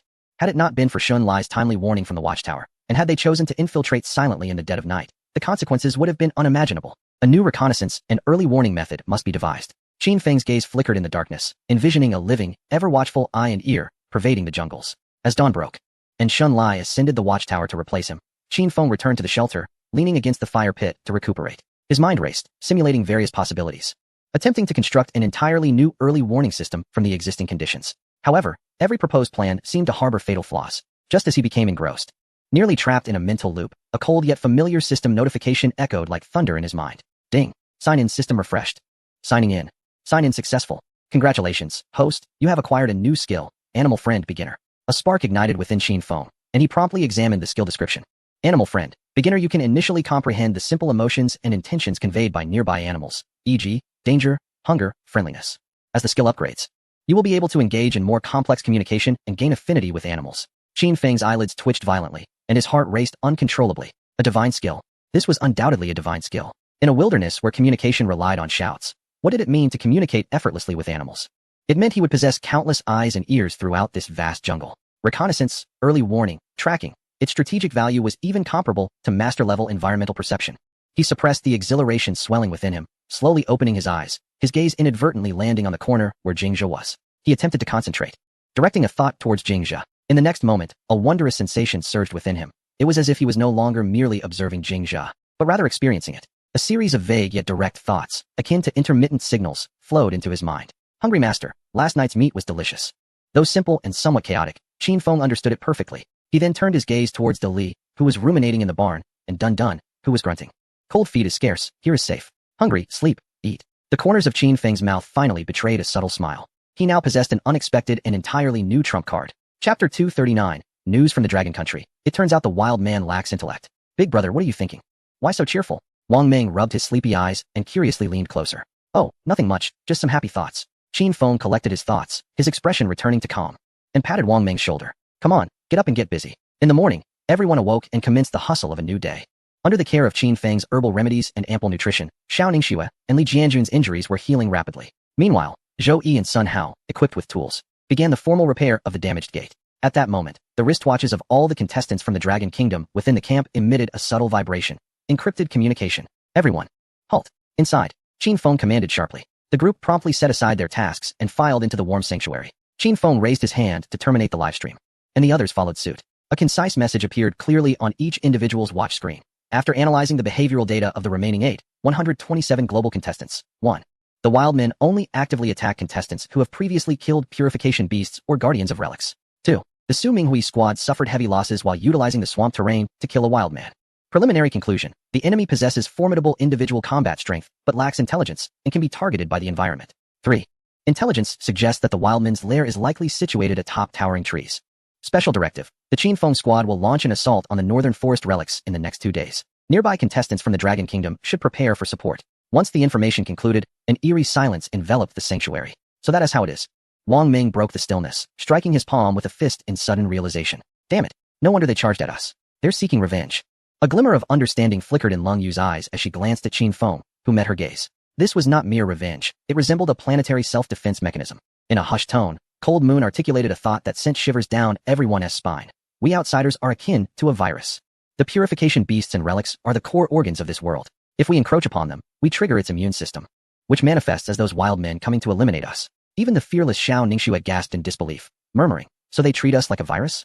This place is truly sinister. The simple-minded Qin Feng mulled over this notion, his eyes glinting with insight. This implied that they would only follow the most basic commands, devoid of adaptability and tactical understanding.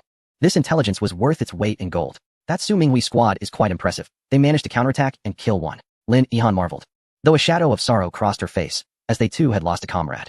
The atmosphere was heavy with mixed emotions, relief in unraveling the mystery, grief over the loss of a fellow compatriot, and the weighty pressure following the directive to conquer the relics. These 4 words signified that their recently bloodied team would soon confront an even graver challenge. Furthermore, they bore the responsibility of leading other squads from the Dragon Kingdom. All eyes instinctively turned towards Qin Feng, whose expression remained serene as he gazed at the final line of text on the screen and spoke slowly. It seems we have no choice. We shall depart for the relics tomorrow. The voice of Qin Feng was resolute, cutting through the thoughts of all present. He surveyed the crowd, his gaze sweeping across each face. The command center has entrusted us as the main force and even dispatched reinforcements. This is both a sign of trust and an order. We must engage with this relic, and we must do so splendidly, to honor the sacrifices of our fallen brothers. I, along with Leng Yu, Wang Ming, Shun Lai, Zhao Ziqian, and Jing Zhe, will form the assault team. Lin Yihan, Zhou Yi, Sun Hao, and Hina? You will remain at the camp. Qin Feng turned his gaze towards Lin Yihan, his tone softening. The safety of our home is in your hands. Rest assured. We will set numerous traps around the camp today. Since Qin Feng signed off on the master-level trap setting, he had yet to put it to practical use. This time would serve perfectly. Lin Yihan nodded earnestly, her eyes resolute. Rest assured, Brother Qin Feng, we will guard it well. Finally, Qin Feng's gaze fell upon Li Jianjun and Xiao Ningxue. Brotherly, Sister Xiao, your injuries have yet to heal properly. I should not allow you to take risks. You are free to return to your original camp with the supplies at any time. His words caught them off guard. Xiao Ningxue, fiery as ever, furrowed her brows. Brother Qin Feng, are you underestimating us? Though I am injured, I still have the strength to protect our home. If you all go out to fight, and we cannot even guard the house, wouldn't that render us useless? Li Jianjun added solemnly. Captain Qin, our agreement with Captain Miao was to deliver the supplies. Now that the supplies are delivered, we are free agents. We have decided to stay here and assist until we recover. Once you return from the relic, we can depart at our leisure. Qin Feng looked into their determined eyes, feeling a warmth in his heart. He did not press further, merely nodding in acknowledgement. All right. Since that is the case, we all have but one task today. Qin Feng rose, seizing the Black Titan entrenching tool, his eyes glinting with a cold, fervent light. Let us equip our home with teeth. I intend to transform the area within 100 meters of the camp into a death zone. Should those mindless savages dare to approach again, let them learn the meaning of no return. The forest was draped in silver, the air sharp and frigid, as though it were a blade, chilling the lungs with every breath. Yet, within Qin Feng's camp, a scene of fervent activity unfolded. Having made a decision, they would act. Although Xiao Ningxue had yet to fully recover from her internal injuries, her spirited nature remained undiminished. She volunteered to oversee logistics, assisting Hina and Lin Yihan in categorizing and packing smoked meat, salted fish, and corn, some for the rations of Qin Feng's assault team, and others for the camp's reserves. Beyond the camp, a grand construction of defensive works was already underway. Qin Feng served as the chief architect. Wang Ming, you and Shun Lai will form a team. Use this. Qin Feng tossed the Titan entrenching tool to Wang Ming, centered around the camp's perimeter. Dig 10 deep pits radiating outward for 50 meters. They must be 3 meters deep, narrow at the top and wide at the bottom, with irregular shapes. Got it. Wang Ming caught the entrenching tool, feeling its weight in his hands, his eyes shining with excitement. Yesterday, witnessing Qin Feng wielding this tool with ease, I was oblivious to its weight until I took it in hand. With a chuckle, he swung the entrenching shovel down forcefully upon the frozen earth. A dull thud echoed as the frostbitten ground shattered like tofu, sending a large chunk flying. Wang Ming was momentarily stunned, then erupted with joy. Wow, my brother. This shovel is honed to a razor's edge. What a remarkable tool. With such a divine implement, our excavation efficiency has skyrocketed beyond tenfold. Wang Ming and Xun Lai operated like human excavators, swiftly digging ominous deep pits at Qin Feng's designated spots. Zhou Yi, you and Sun Hao, take all the hardwood we've previously stockpiled and carve them into wooden spikes of varying lengths, both ends sharpened. Qin Feng commanded, turning to another side. Remember, they must be sufficiently sharp. Understood. Zhou Yi, the seasoned carpenter, now gleamed with excitement in his eyes. He retrieved his tools and, alongside Sun Hao, transformed sturdy logs into lethal fangs. Leng Yu and Zhao Ziqian undertook more meticulous tasks, collecting a plethora of resilient vines. Under Qin Feng's guidance, they wove enormous camouflage nets and crafted several snares and traps. Chapter 240, The Warning of the Shrike, The Assistance of Elena. Within the camp, the arrangement of traps unfolded fervently, each individual fulfilling their role to the utmost. The nucleus of the entire team was none other than Qin Feng. He intermittently advised Zhou Yi on the angle of the spikes and inspected the depth of Wang Ming's pits, as the knowledge of masterful trap-making coursed through his mind, gradually transforming into lethal snares. After a night of recuperation, Jingjia had fully regained its vitality. This colossal wolf seemed particularly enamored with the pristine white world, frolicking through the forest, its massive form crashing through low shrubs, startling the resident birds into frantic flight. A startled gray sparrow, flustered and disoriented, landed on a nearby branch at Qin Feng's feet, cocking its head curiously at this bipedal creature. Intrigued, Qin Feng paused his work, focusing his attention on this diminutive being, nature's companion. A faint mental connection was established, and in an instant, a simple yet pure thought resonated in his mind. Insects beneath the snow. Qin Feng raised an eyebrow. He had succeeded. Though it was merely the most rudimentary instinct of hunger, the skill proved effective. He then directed his focus towards another sparrow pecking at grass seeds. Seeds are shiny and delicious. After several attempts with various sparrows, the thoughts conveyed were consistently simple notions of insects, seeds, and warm nests. Qin Feng comprehended that this elementary skill was likely limited to such basic understandings. Just as he prepared to withdraw his attention and resume his tasks, a slightly larger bird, with a gray back and an imposing demeanor, alighted on the branch above his head, emitting a series of urgent calls. Instinctively, Qin Feng attempted to establish a connection once more, and this time, the sensations received were entirely different. No longer merely a collection of words, but rather a tumultuous surge of anxiety. A chaotic amalgamation of thoughts assailed Qin Feng's consciousness. He furrowed his brow sharply. Something was amiss. The avian brain structure could not possibly conjure such a complex notion of multitude. This seemed more akin to the bird perceiving a vast moving mass. Its visual signal conveyed through skill, automatically interpreted by its mind as a crowd of beings. In an instant, Qin Feng's gaze sharpened as he turned towards the direction from which the shrike was flying, the northern ruins. A mix of exhilaration and vigilance surged within him. This skill was nothing short of a natural radar system permeating the entire forest. Did those savages believe they were well concealed? Did the lurking serpents in the shadows think themselves sufficiently patient? Little did they realize, every bird and beast in this forest could potentially serve as their eyes. Alas, Qin Feng's expression returned to calm as he inwardly lamented. This skill's level was too low, allowing only passive reception and no means to actively inquire. If he could converse directly with this bird, clarifying its location, numbers, and equipment, that would constitute a truly divine skill. If he could tame a couple of aerial raptors, it would indubitably transform the overall combat capability of their team. Nevertheless, even as it stood, it was more than sufficient. He had already discerned that there was a force, perhaps more than one, approaching the ruins. Meanwhile, over 100 kilometers southeast of Qin Feng's camp, at the Waterfall Valley camp he had abandoned, the place had undergone a remarkable transformation. The originally rudimentary shelter had been reinforced and expanded, with several new shelters constructed around it. The entire camp had multiplied in size, resembling a small settlement. A dozen robust competitors from the Kingdom of Belgium were busily and methodically preparing, packing their bags with cured meats and filled water skins. Each wielding sharpened weapons, the atmosphere solemn as if preparing for a migration. Princess Elena stood before the waterfall, having shed the initial terror and frailty she once displayed. Clad in sleek leather armor that accentuated her well-proportioned figure, her cerulean eyes sparkled with a determination beyond her years. Luke, the man Qin Feng had rescued early on, had now become her most loyal aide, directing the others, while another companion, Jansen, approached Elena with a hint of concern etched on his face. Lady Elena, must we truly proceed with this? Jansen lowered his voice. We have only just established this place, secured food and water, and ensured everyone's safety. Now, to seek out Mr. Qin Feng and his group.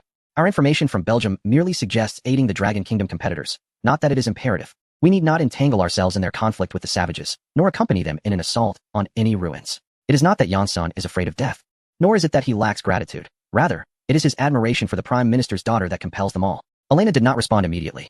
She gazed quietly at the relentless waterfall, its thundering roar seemingly narrating the harshness of this wilderness. After a prolonged silence, she turned her head, her eyes ablaze as she looked at Yang-sun. Yang-sun, do you believe our current safety is merely a stroke of luck? Yang-sun was taken aback, scratching his head as he replied, is it not because of Mr. Qin Feng? Elena's voice rang out clearly, indeed. This safety is a gift bestowed upon us by Qin Feng. He provided us with this encampment, granting us the chance to survive. By the hot springs, he could have easily taken my life, yet he chose not to. He is a true, formidable force. In this cannibalistic wilderness, following the strong is the only survival principle. The busy individuals in the camp set down their tasks, lifting their heads to listen to Elena speak. Her tone grew grave, moreover. My father has issued a command to seek a powerful ally at all costs to ensure my safety and, in turn, safeguard the fate of our nation. Qin Feng is our sole option. He is in need of assistance now, and this is not merely about aiding him, but a vital investment in the future of our nation. Beside her, Luke immediately chimed in loudly. Princess Elena speaks the truth. Yang-sun, think carefully. What have we gained by following in Qin Feng's footsteps? A sturdy home, endless meat, and dignity. The people of the Dragon Nation are establishing a true civilization in this wilderness.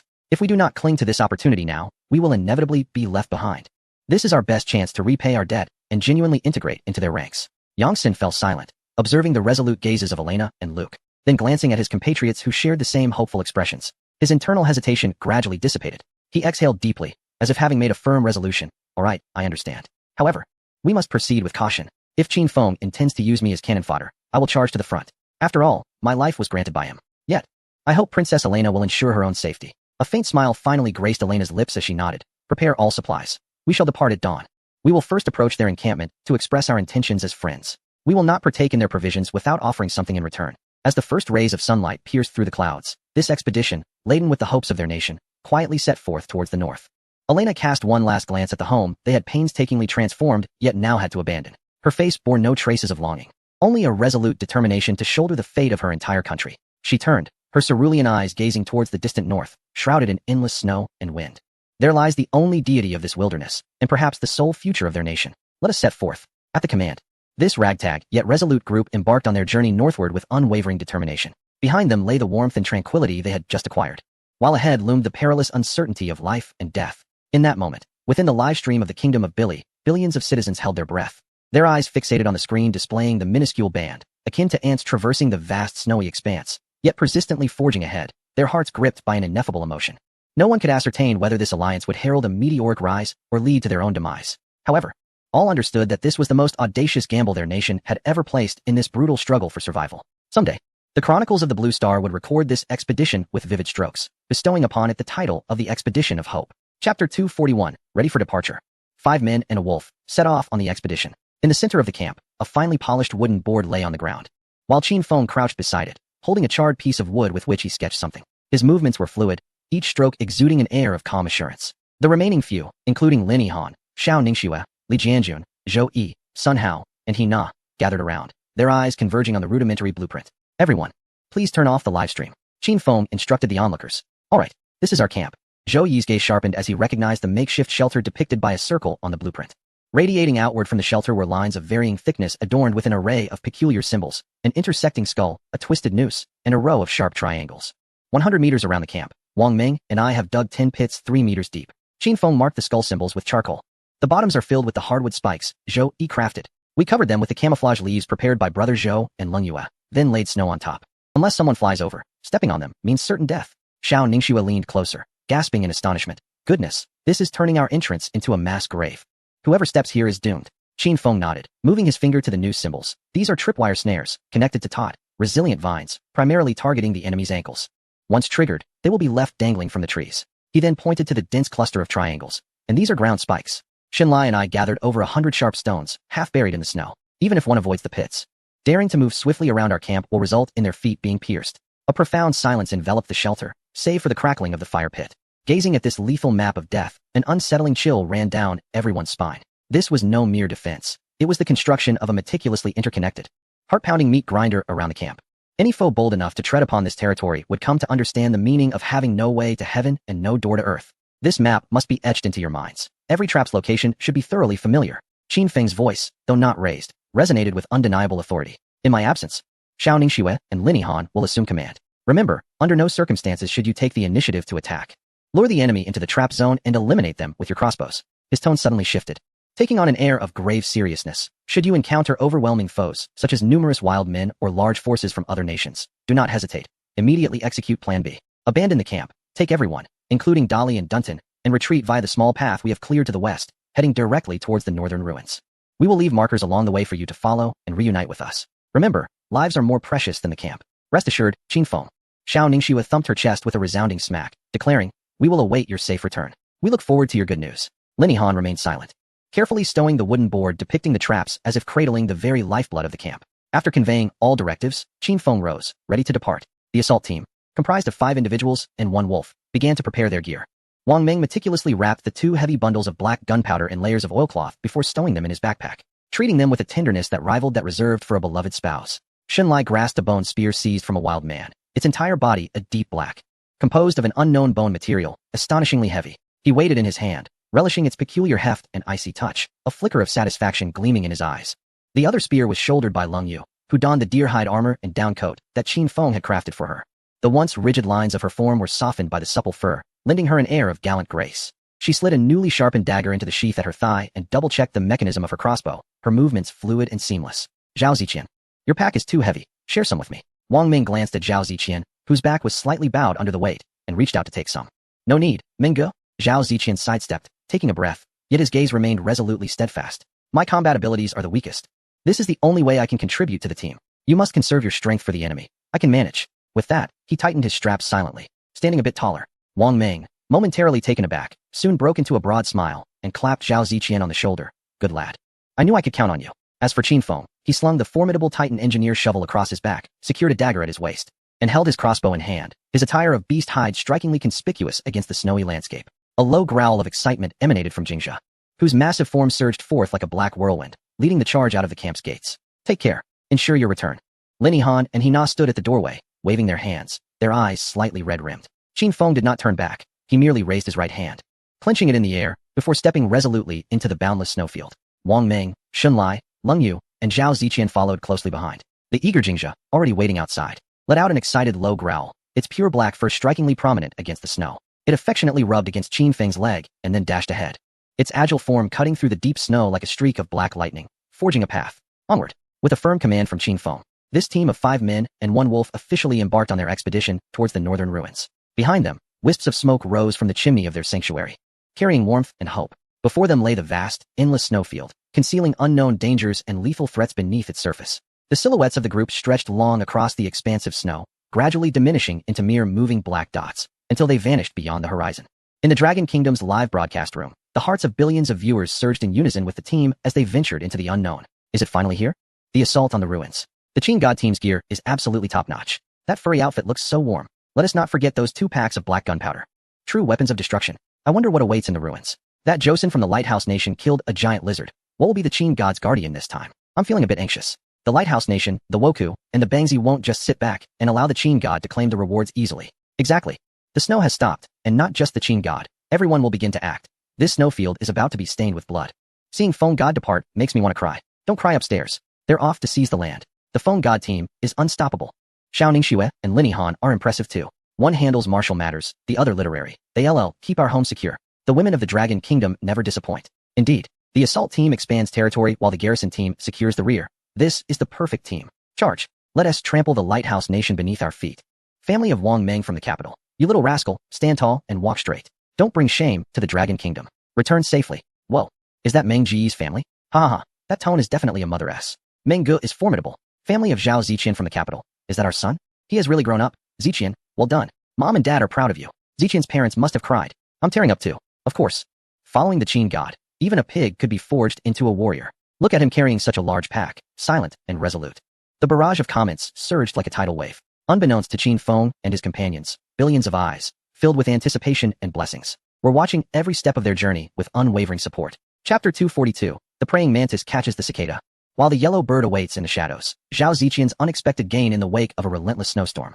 The wilderness had transformed into a realm draped in silvery splendor. The snow lay deep, reaching up to the ankles, and each step demanded immense effort.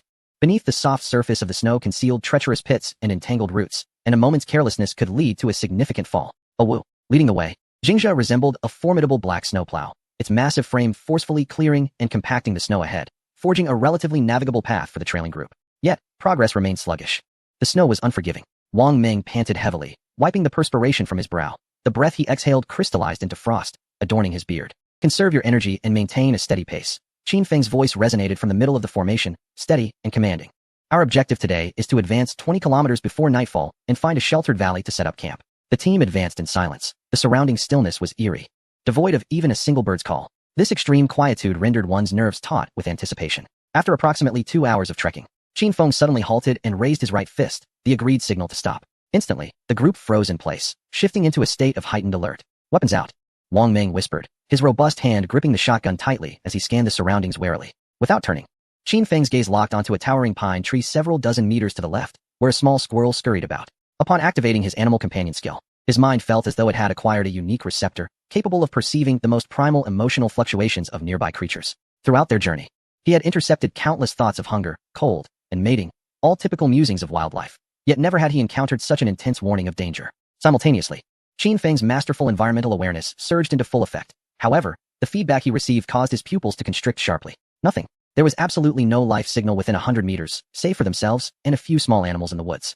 Again, it was identical to the situation they faced with the wild men. Could it be that same sinister entity once more? Qin Feng's pupils shrank, and his grip on the Titan engineer shovel tightened.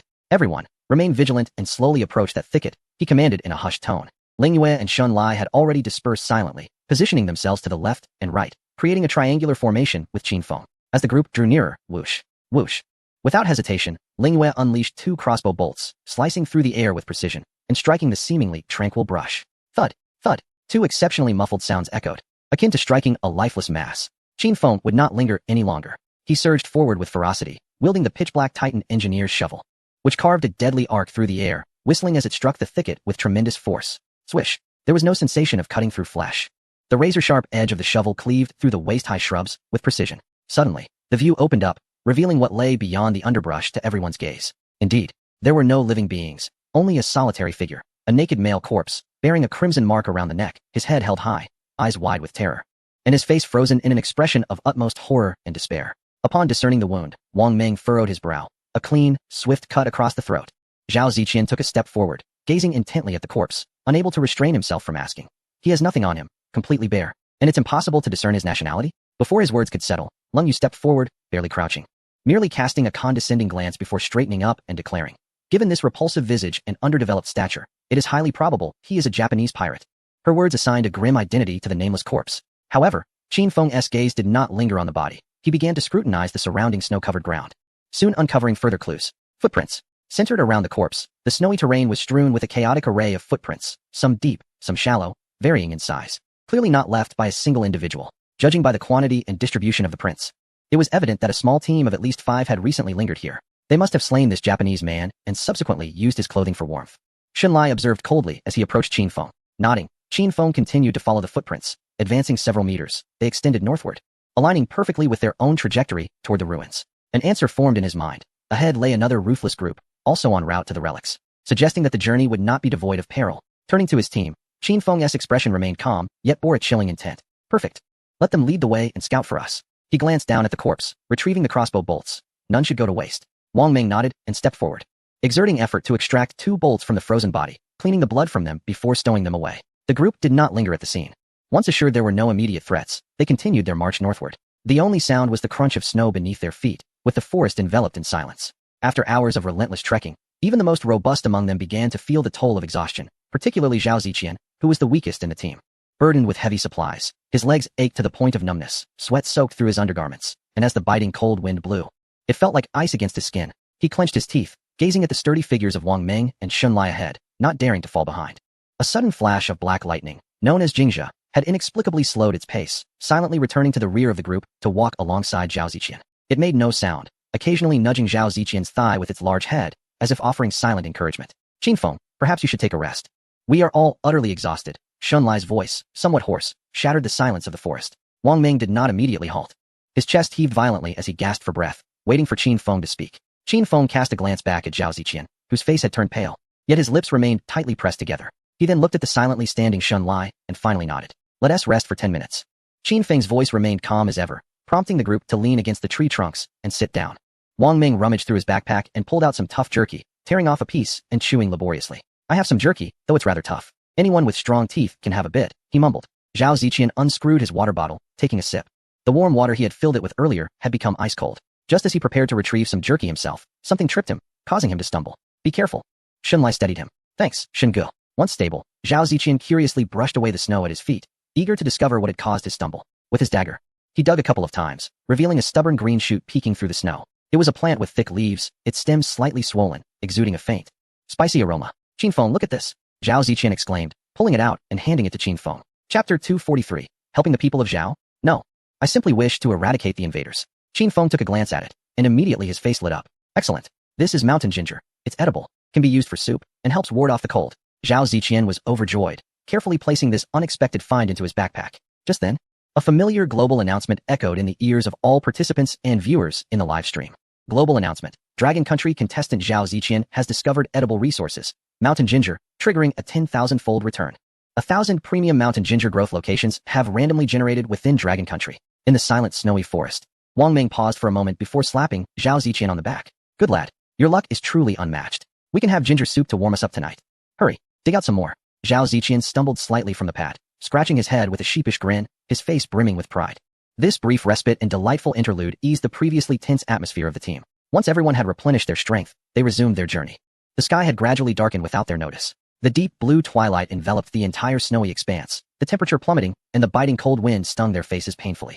We must find a campsite before nightfall. Wang Ming's voice conveyed a hint of urgency. Traveling on a snow-laden night with visibility at its nadir is tantamount to courting death. Suddenly, Xunlai, who had been silently surveying the surroundings, raised his hand and pointed to the left front. In the distance, the terrain dipped, forming a natural windbreak hollow, where the trees grew denser, offering an excellent makeshift refuge. A surge of energy coursed through everyone, prompting them to quicken their pace. However, just as they were nearing the hollow, a flicker of orange-red light danced in the depths of the dim hollow. The glow was faint yet striking against the deep indigo twilight. Wang Ming inhaled sharply, lowering his voice. There are people. Is it the band that dealt with the Japanese? Or competitors from other nations? Or perhaps an even more perilous presence? Qinfeng narrowed his eyes, the flickering flame reflected in his pupils, exuding an icy demeanor. Let us approach stealthily. Wang Ming and the others understood the unspoken directive, moving silently like shadows, taking advantage of the trees and rocks for cover as they advanced toward the hollow. As they drew closer, a faint metallic scent of blood and the acrid odor of sweat permeated the air. Before they could discern the full picture of the flames, a cacophony of chaotic roars and dull thuds pierced through the chilling wind. Yaha, hada, ugh. The battle cries, screams, and curses melded together, creating an atmosphere of primal savagery. Wang Ming, trailing behind Qinfeng, grimaced and whispered in a tone audible only to them. Damn it. Someone has indeed invaded our coveted spot. And they're already at it. Isn't it better that they fight? Perhaps we might benefit as the opportunists. Qinfeng gestured with his hand, his steps unbroken, leading the group to circle above the hollow. From this vantage point, they could see everything illuminated by the firelight. In the center of the hollow, a bonfire blazed brightly, casting light on a dozen figures engaged in a frenzied struggle, indulging in the most primal and sanguinary of combats. The scene resembled not a battle, but rather a pack of wild beasts tearing at one another. Most of the combatants wielded no proper weapons. Their fighting style was brutally simplistic. They charged with furious roars, grappling each other, biting into flesh with their teeth, and crashing their heads against one another. Blood splattered, and shredded meat flew through the air. Zhao Ziqian, observing from the rear, furrowed his brow, unable to suppress a low exclamation. Goodness gracious, this is an atrocious display. Akin to a street brawl. Xunlai responded in a hushed tone. Have you never fought? In the end, brawls often devolve into this. It is quite normal. The flickering flames illuminated the battlefield as Qinfeng swiftly assessed the factions involved, quickly distinguishing the two sides. One group, slightly larger with 7 members, was generally diminutive in stature but armed mostly with rudimentary spears or wooden sticks, employing underhanded tactics and frequently targeting the opponent's vulnerable areas. The other group comprised 5 robust individuals, barehanded yet fiercely unyielding, fighting with a life-or-death fervor. After observing for a moment, Lung Yu remarked softly, there is no discernible strategy. Only a desperate struggle. It is impossible to identify their nationalities. At that moment, a diminutive man found himself ensnared by the vice-like grip of a towering adversary. In a desperate bid for survival, he instinctively sank his teeth into the opponent's ear, emitting a piercing shriek. Baka? This exclamation instantly altered the expressions of every member of Qinfeng's squad. Japanese pirates. Wang Ming spat through clenched teeth. Qinfeng's gaze shifted to the opposing side, where brawny figures, undeterred even by severed limbs, charged recklessly into their foes, reminding him of a certain indomitable nation. On the other side stood the people of Chao. Qinfeng's voice remained composed. Wang Ming surveyed the battlefield, noting the Chao team was clearly at a disadvantage, with 5 individuals already surrounded by the Japanese pirates, one of whom lay lifeless in a pool of blood, on the brink of being devoured by 7 adversaries. He licked his cracked lips and turned to Qinfeng. Brother, what do we do? Shall we sit idly by and watch the tigers fight, waiting to pick up the spoils when they're done? Qinfeng's attention fell upon a Chao man besieged by 3 Japanese pirates, his chest pierced by a wooden spear, yet still clinging desperately to one of the pirates' legs. striving to create an opportunity for his comrades. The Chow people certainly fight fiercely. They are all men, Qin Feng remarked coolly. He paused, a chilling aura permeating his tone. However, they are about to be consumed by this band of Japanese pirates. Wang Ming and the others remained silent, awaiting Qin Feng's decision. Qin Feng let out a light chuckle, which echoed chillingly in the frigid air. Regardless of who is battling the Japanese pirates, we, the people of Long Kingdom, must lend our support. Upon hearing this, a bloodthirsty grin blossomed on Wang Ming's face as he clenched his fists, the knuckles cracking audibly. Huh, I knew it. I've been itching to put these little devils in their place. Shun Lai silently tightened his grip on the bone spear they had seized, while Lung Yu gradually raised her hand crossbow, aiming at the battlefield below. Qin Feng turned, his gaze sweeping across the faces of each team member before issuing a succinct command: assist the Chow people. Annihilate the Japanese pirates. Chapter 244. Qin Feng's squad takes action, leaving no blade of grass unscathed. With Qin Feng's command, a resounding howl erupted. Surprisingly, it was not Wang Ming and the others who first responded, but the already restless Jing Zhe. Its massive form glided effortlessly down the steep slope of the forest, powerful claws carving through the deep snow and sending a flurry of snowflakes into the air as it lunged toward the outermost Japanese pirate in the fray. Above the valley, Lung Yu, too, launched the heavy bone spear from her back, calling out, Ziqian, catch. Zhao Ziqian, in the initial stages of his charge, instinctively reached out at the sound of her voice. A tremendous force surged toward him, causing him to stagger back a step as he clutched the exceptionally sharp bone spear tightly to his chest. He looked up to see Lung Yu on the slope, her face stern in the darkness, already poised with her crossbow aimed downward, but she quickly nodded in his direction. It was a gesture of trust. Zhao Ziqian felt a rush of fervor flood his veins, instantly overshadowing all his anxiety. Gripping the icy bone spear, he nodded vigorously and closely followed the silhouette of Qin Feng as they surged forward into the fray. Simultaneously, the movements of the cold moon were as swift as a fleeting shadow. Aim, fire, all in one seamless motion. Whoosh, whoosh, whoosh. A succession of piercing sounds echoed as several sharp crossbow bolts were released. Thud, thud. Two men, their backs turned to the hillside, grinned maliciously as they thrust wooden sticks toward the bodies of the Han soldiers, only to freeze in place. One of them had a flower of blood erupt from his neck, collapsing without a sound, while the other, struck in the thigh, let out a cry of agony, falling to the ground and clutching his leg in a frenzy of despair. This sudden onslaught brought the entire battlefield to a standstill. Whether the ferocious pirates or the fearless soldiers of the Han, all halted in astonishment, their gazes fixated on the hillside. Flickering flames illuminated four figures. At the forefront stood Qin Feng, wielding a fearsome black engineering shovel, his expression devoid of emotion. Beside him, Wang Ming grinned widely, his smile brimming with bloodthirsty excitement. Instead of using a shotgun, he held a sharp military dagger in his reverse grip. Shun Lai remained silent, yet firmly grasped another bone spear, his murderous aura contained. Zhao Ziqian clutched a spear taller than himself, his heart racing, yet his eyes shone with a fierce determination. At their feet, a massive, pitch-black wolf crouched low, emitting a series of chilling growls as its emerald eyes locked onto the prey below. Baka. It's the people of the Dragon Kingdom. How did they end up here? One pirate, recognizing the vibrant emblem of the Dragon Kingdom on their sleeves, let out a terrified shriek. In the next moment, Qin Feng charged forward, propelling himself down the slope. Snow erupted beneath his feet as the Titan shovel carved a cold black line in the firelight. Slay these bastards. Wang Ming roared, immediately following suit. Shun Lai and Zhao Ziqian quickly joined in, while Jing Zhe transformed into a bolt of black lightning, the first to dive into the fray. Chaos erupted once more. Yet this time, the tide of battle had turned dramatically. A pirate, witnessing Qin Feng's charge, raised his crude wooden spear, roaring as he lunged towards Qin Feng's chest. Qin Feng did not even glance at him, nor did he alter his trajectory. At the moment the spear was about to reach him, he flicked his wrist, and with an incredible angle, the black shovel soared upwards, effortlessly deflecting the wooden spear. Without losing momentum, Qin Feng swung the shovel downwards. A dull thud resounded. The pirate's movements abruptly halted, the snarl on his face still intact as a line of blood appeared at the center of his forehead, quickly spreading downwards. Traversing his nose and brushing past his chin, the wooden spear clattered to the ground, and he toppled sideways like split wood. Crimson blood and white brain matter instantly staining the snow. One strike, and he was dead. A valiant warrior of the Morning Kingdom, engaged in a desperate struggle against the pirates, caught a fleeting glimpse of a scene that left him momentarily paralyzed, his eyes filled with disbelief. Is this truly within the realm of human capability? What manner of implement is that shovel? Meanwhile, Wang Ming was locked in combat with one of the invaders, who swung a wooden club with a menacing whoosh aimed at Wang Ming's head. With a steely gaze, Wang Ming did not retreat. Instead, he stepped forward, lowering his body dramatically. The whistling club grazed his scalp, the resulting gust tousling his hair as he slipped into his opponent's embrace. His left hand lightning fast seizing the assailant's wrist, twisting it outward. A sharp crack echoed as bones shattered. At the instant the foe emitted a scream akin to that of a slaughtered pig, Wang Ming's dagger thrust upward from a cunning angle beneath the ribs, followed by a violent twist. The pirate's cries abruptly ceased, his body going limp as Wang Ming kicked him aside without a second glance, charging toward his next target. On another front, Shun Lai and Zhao Ziqian confronted yet another pirate. Shun Lai, seasoned in battle, wielded his bone spear with the agility of a striking serpent. Feigning an attack, he exploited the opening during his opponent's defense, thrusting the spear forward to pierce the foe's throat with deadly precision. As for Zhao Ziqian, this marked his first true encounter in combat. His hands gripped the bone spear tightly, palms slick with sweat, as he faced the grotesque figure of a pirate wielding a stone axe. Kill! Xunlai bellowed after dispatching his adversary. This roar shattered the fear that had taken root in Zhao Ziqian's heart. He recalled Qin Feng's calm gaze, Wang Meng's audacious spirit, and the tragic fates of his fallen brethren. A surge of fervor rushed to his head, with a primal scream that felt foreign to him. Zhao Ziqian emulated Xunlai's stance, summoning every ounce of strength to fiercely thrust the spear at the oncoming pirate. Lacking finesse or strategy, he charged forward with sheer tenacity. The spear's tip found its mark, plunging into the adversary's abdomen. Warm blood erupted forth, splattering Zhao Ziqian's face, while the pirate let out a tortured wail but continued his downward swing of the stone axe. However, the anticipated agony did not come. A ferocious howl erupted beside him. As a shadow darted past, Zheng Zhe, the formidable wolf, had sunk its powerful jaws into the pirate's arm, delivering a brutal shake. With a sickening crack, the entire limb was wrenched away. The pirate's inhuman scream echoed as he collapsed, only to have his throat severed by Zheng Zhe's sharp teeth.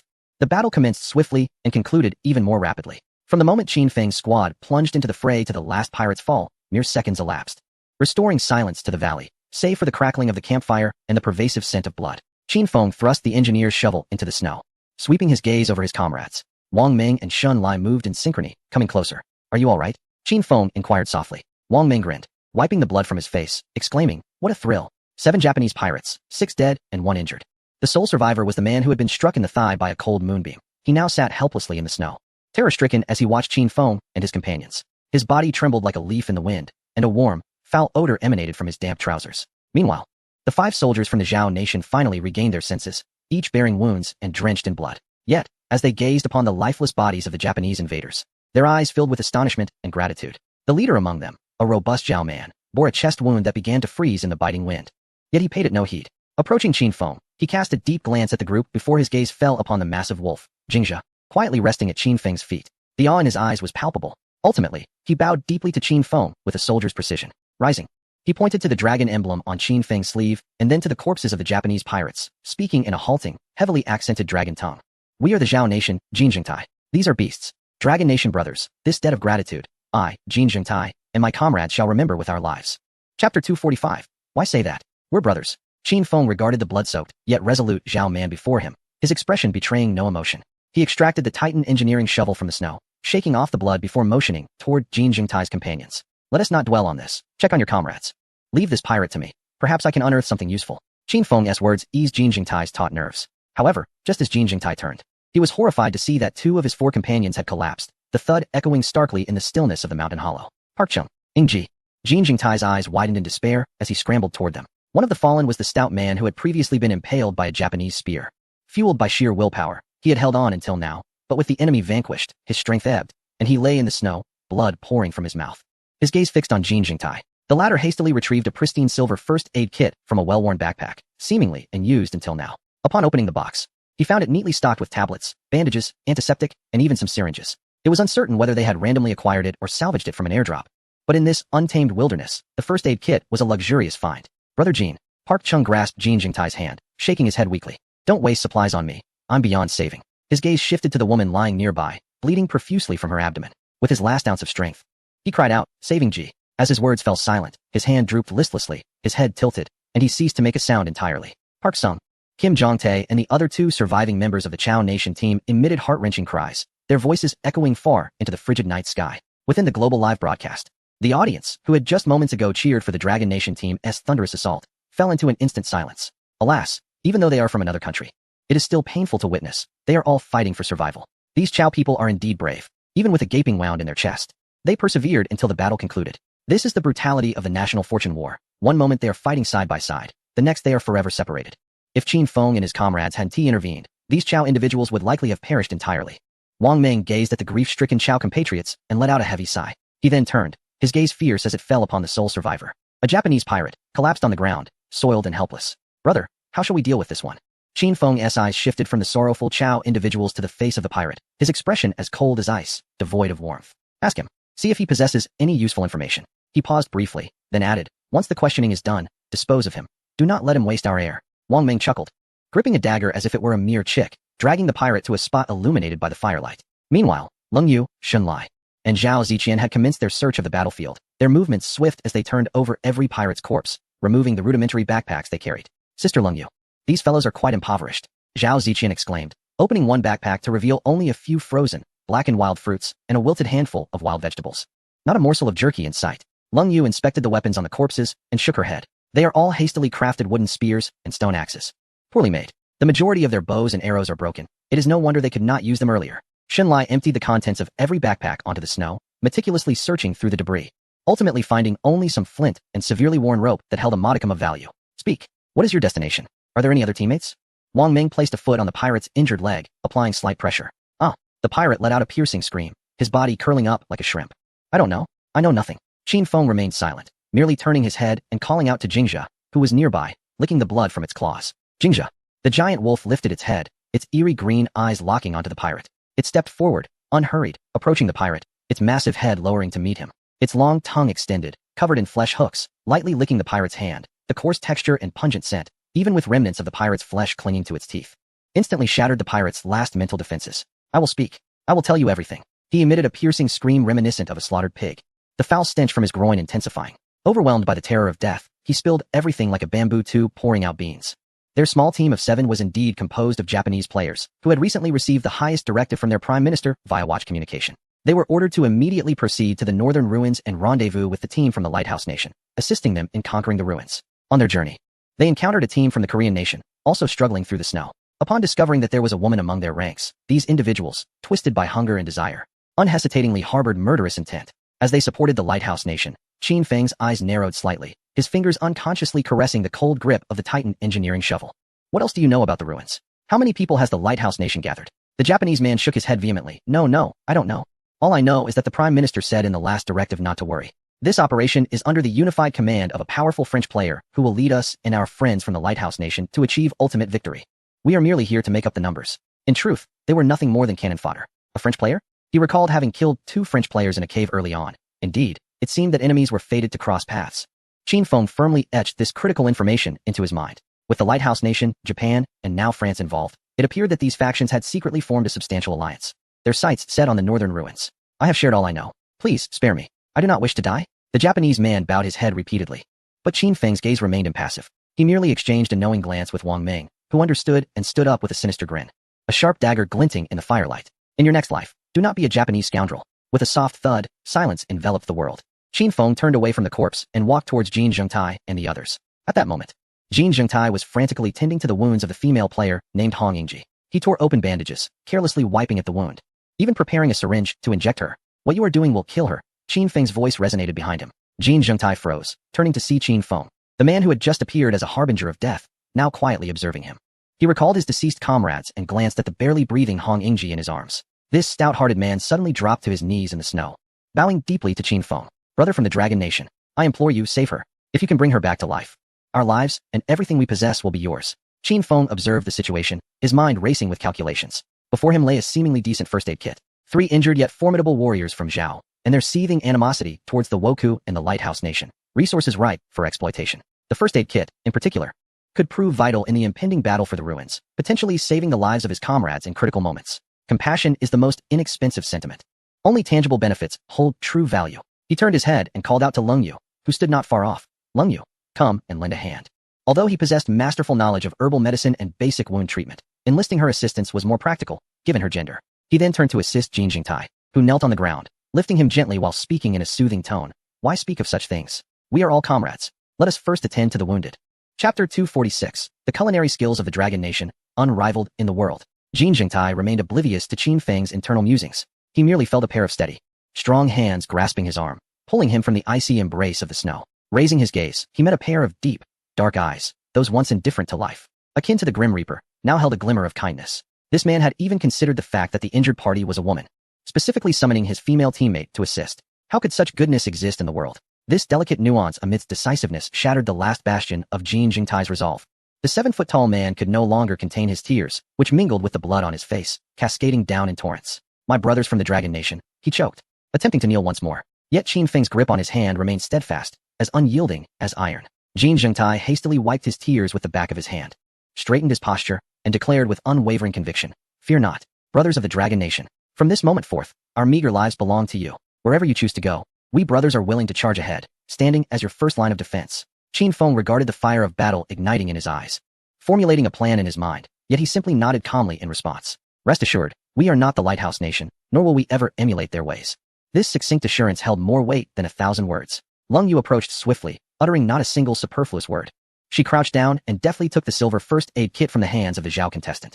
Her movements were both professional and rapid. She first employed medical scissors to cut away the clothing from Hong Yingji's abdomen, revealing a gruesome wound. Then, with practiced ease, she cleansed the injury with saline solution before disinfecting it with iodine. A pained groan escaped the unconscious Hong Yingji as her body convulsed violently.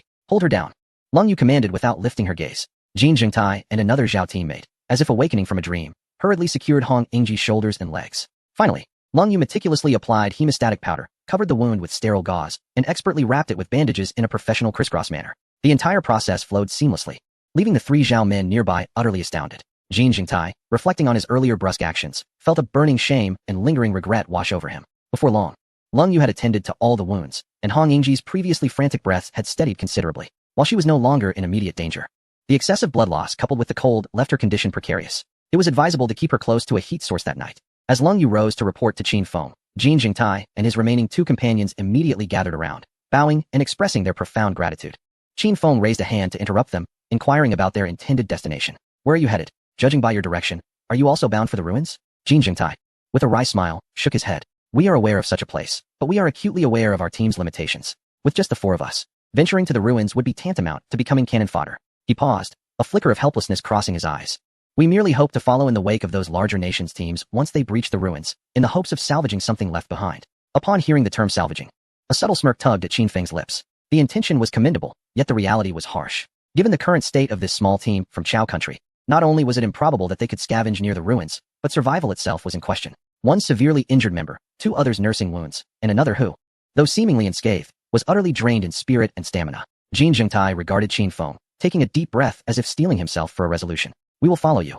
Whatever you instruct us to do, we shall comply. As for Yingji, we will take turns carrying her, so as not to burden the team. He felt it was imperative to convey this commitment, for it was of utmost significance. This man before him possessed a depth of thought as vast as the sea.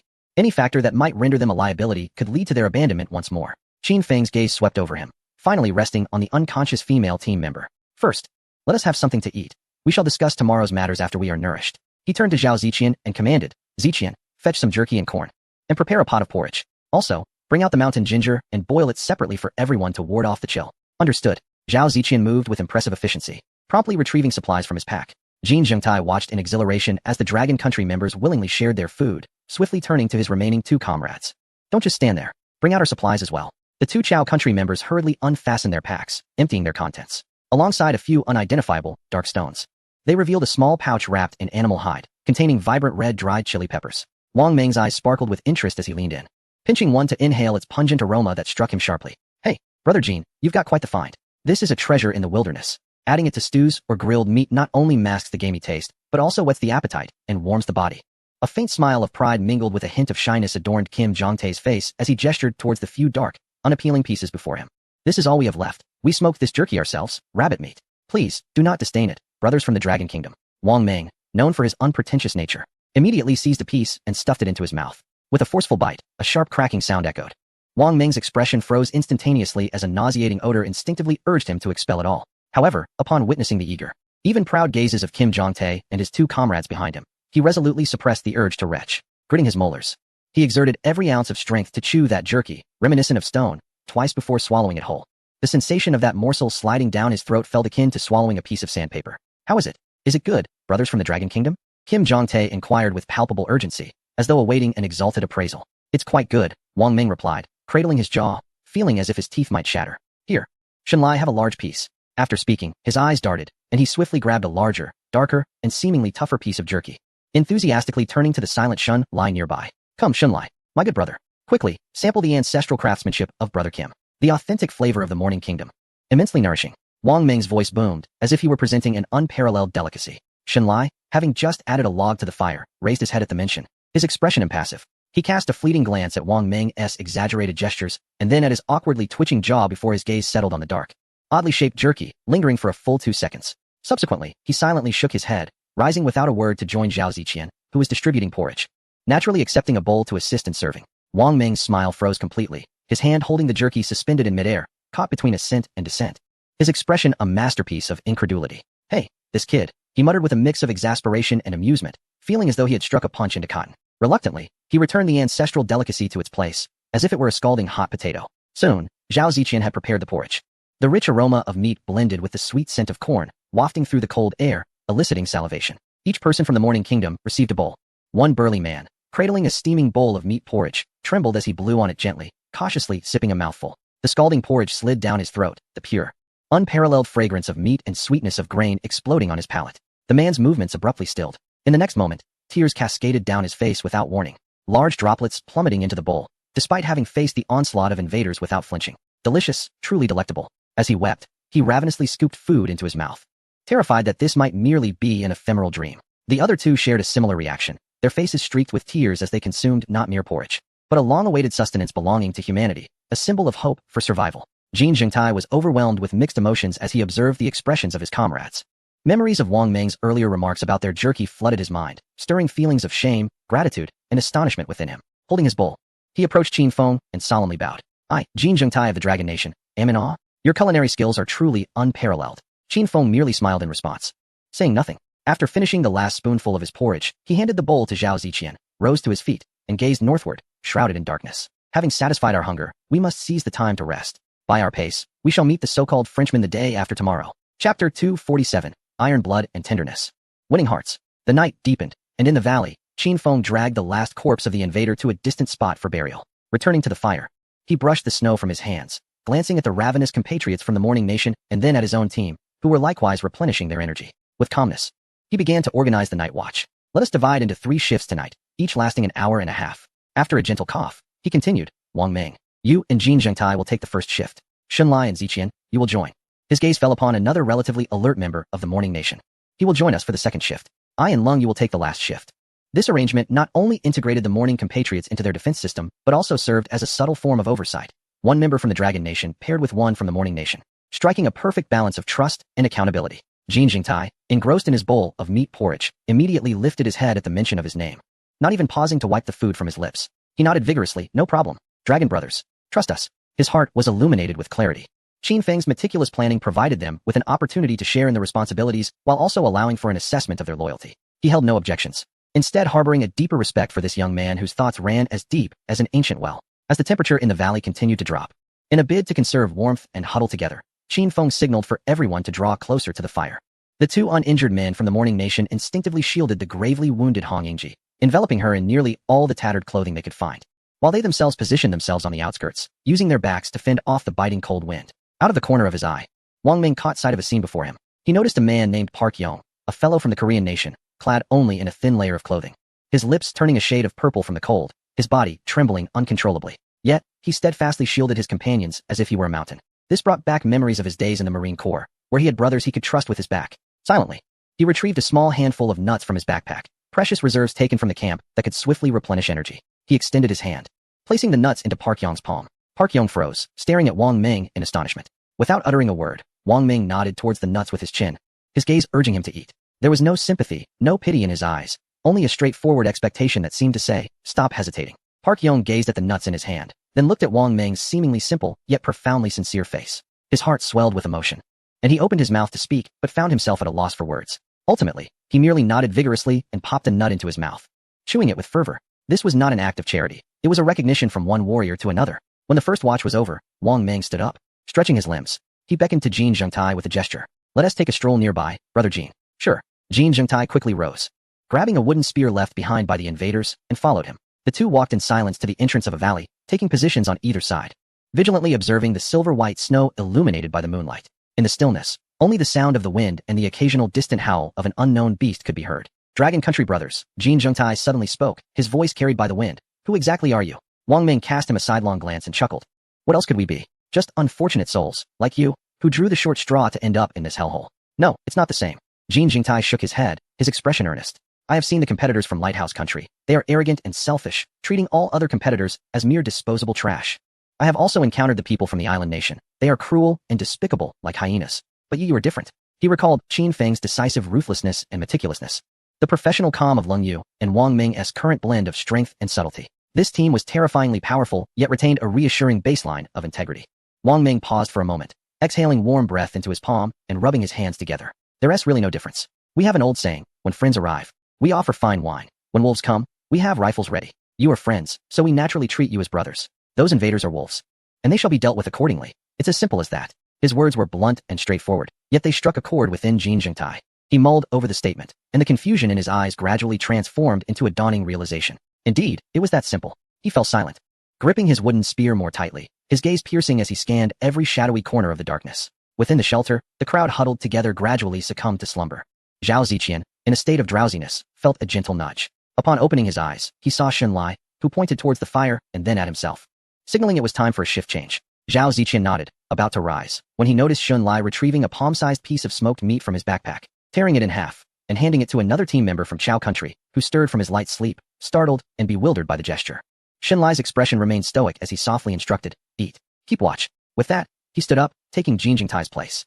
Witnessing this scene stirred a sense of reflection within Zhao Ziqian. This usually reticent man was expressing kindness in his own manner.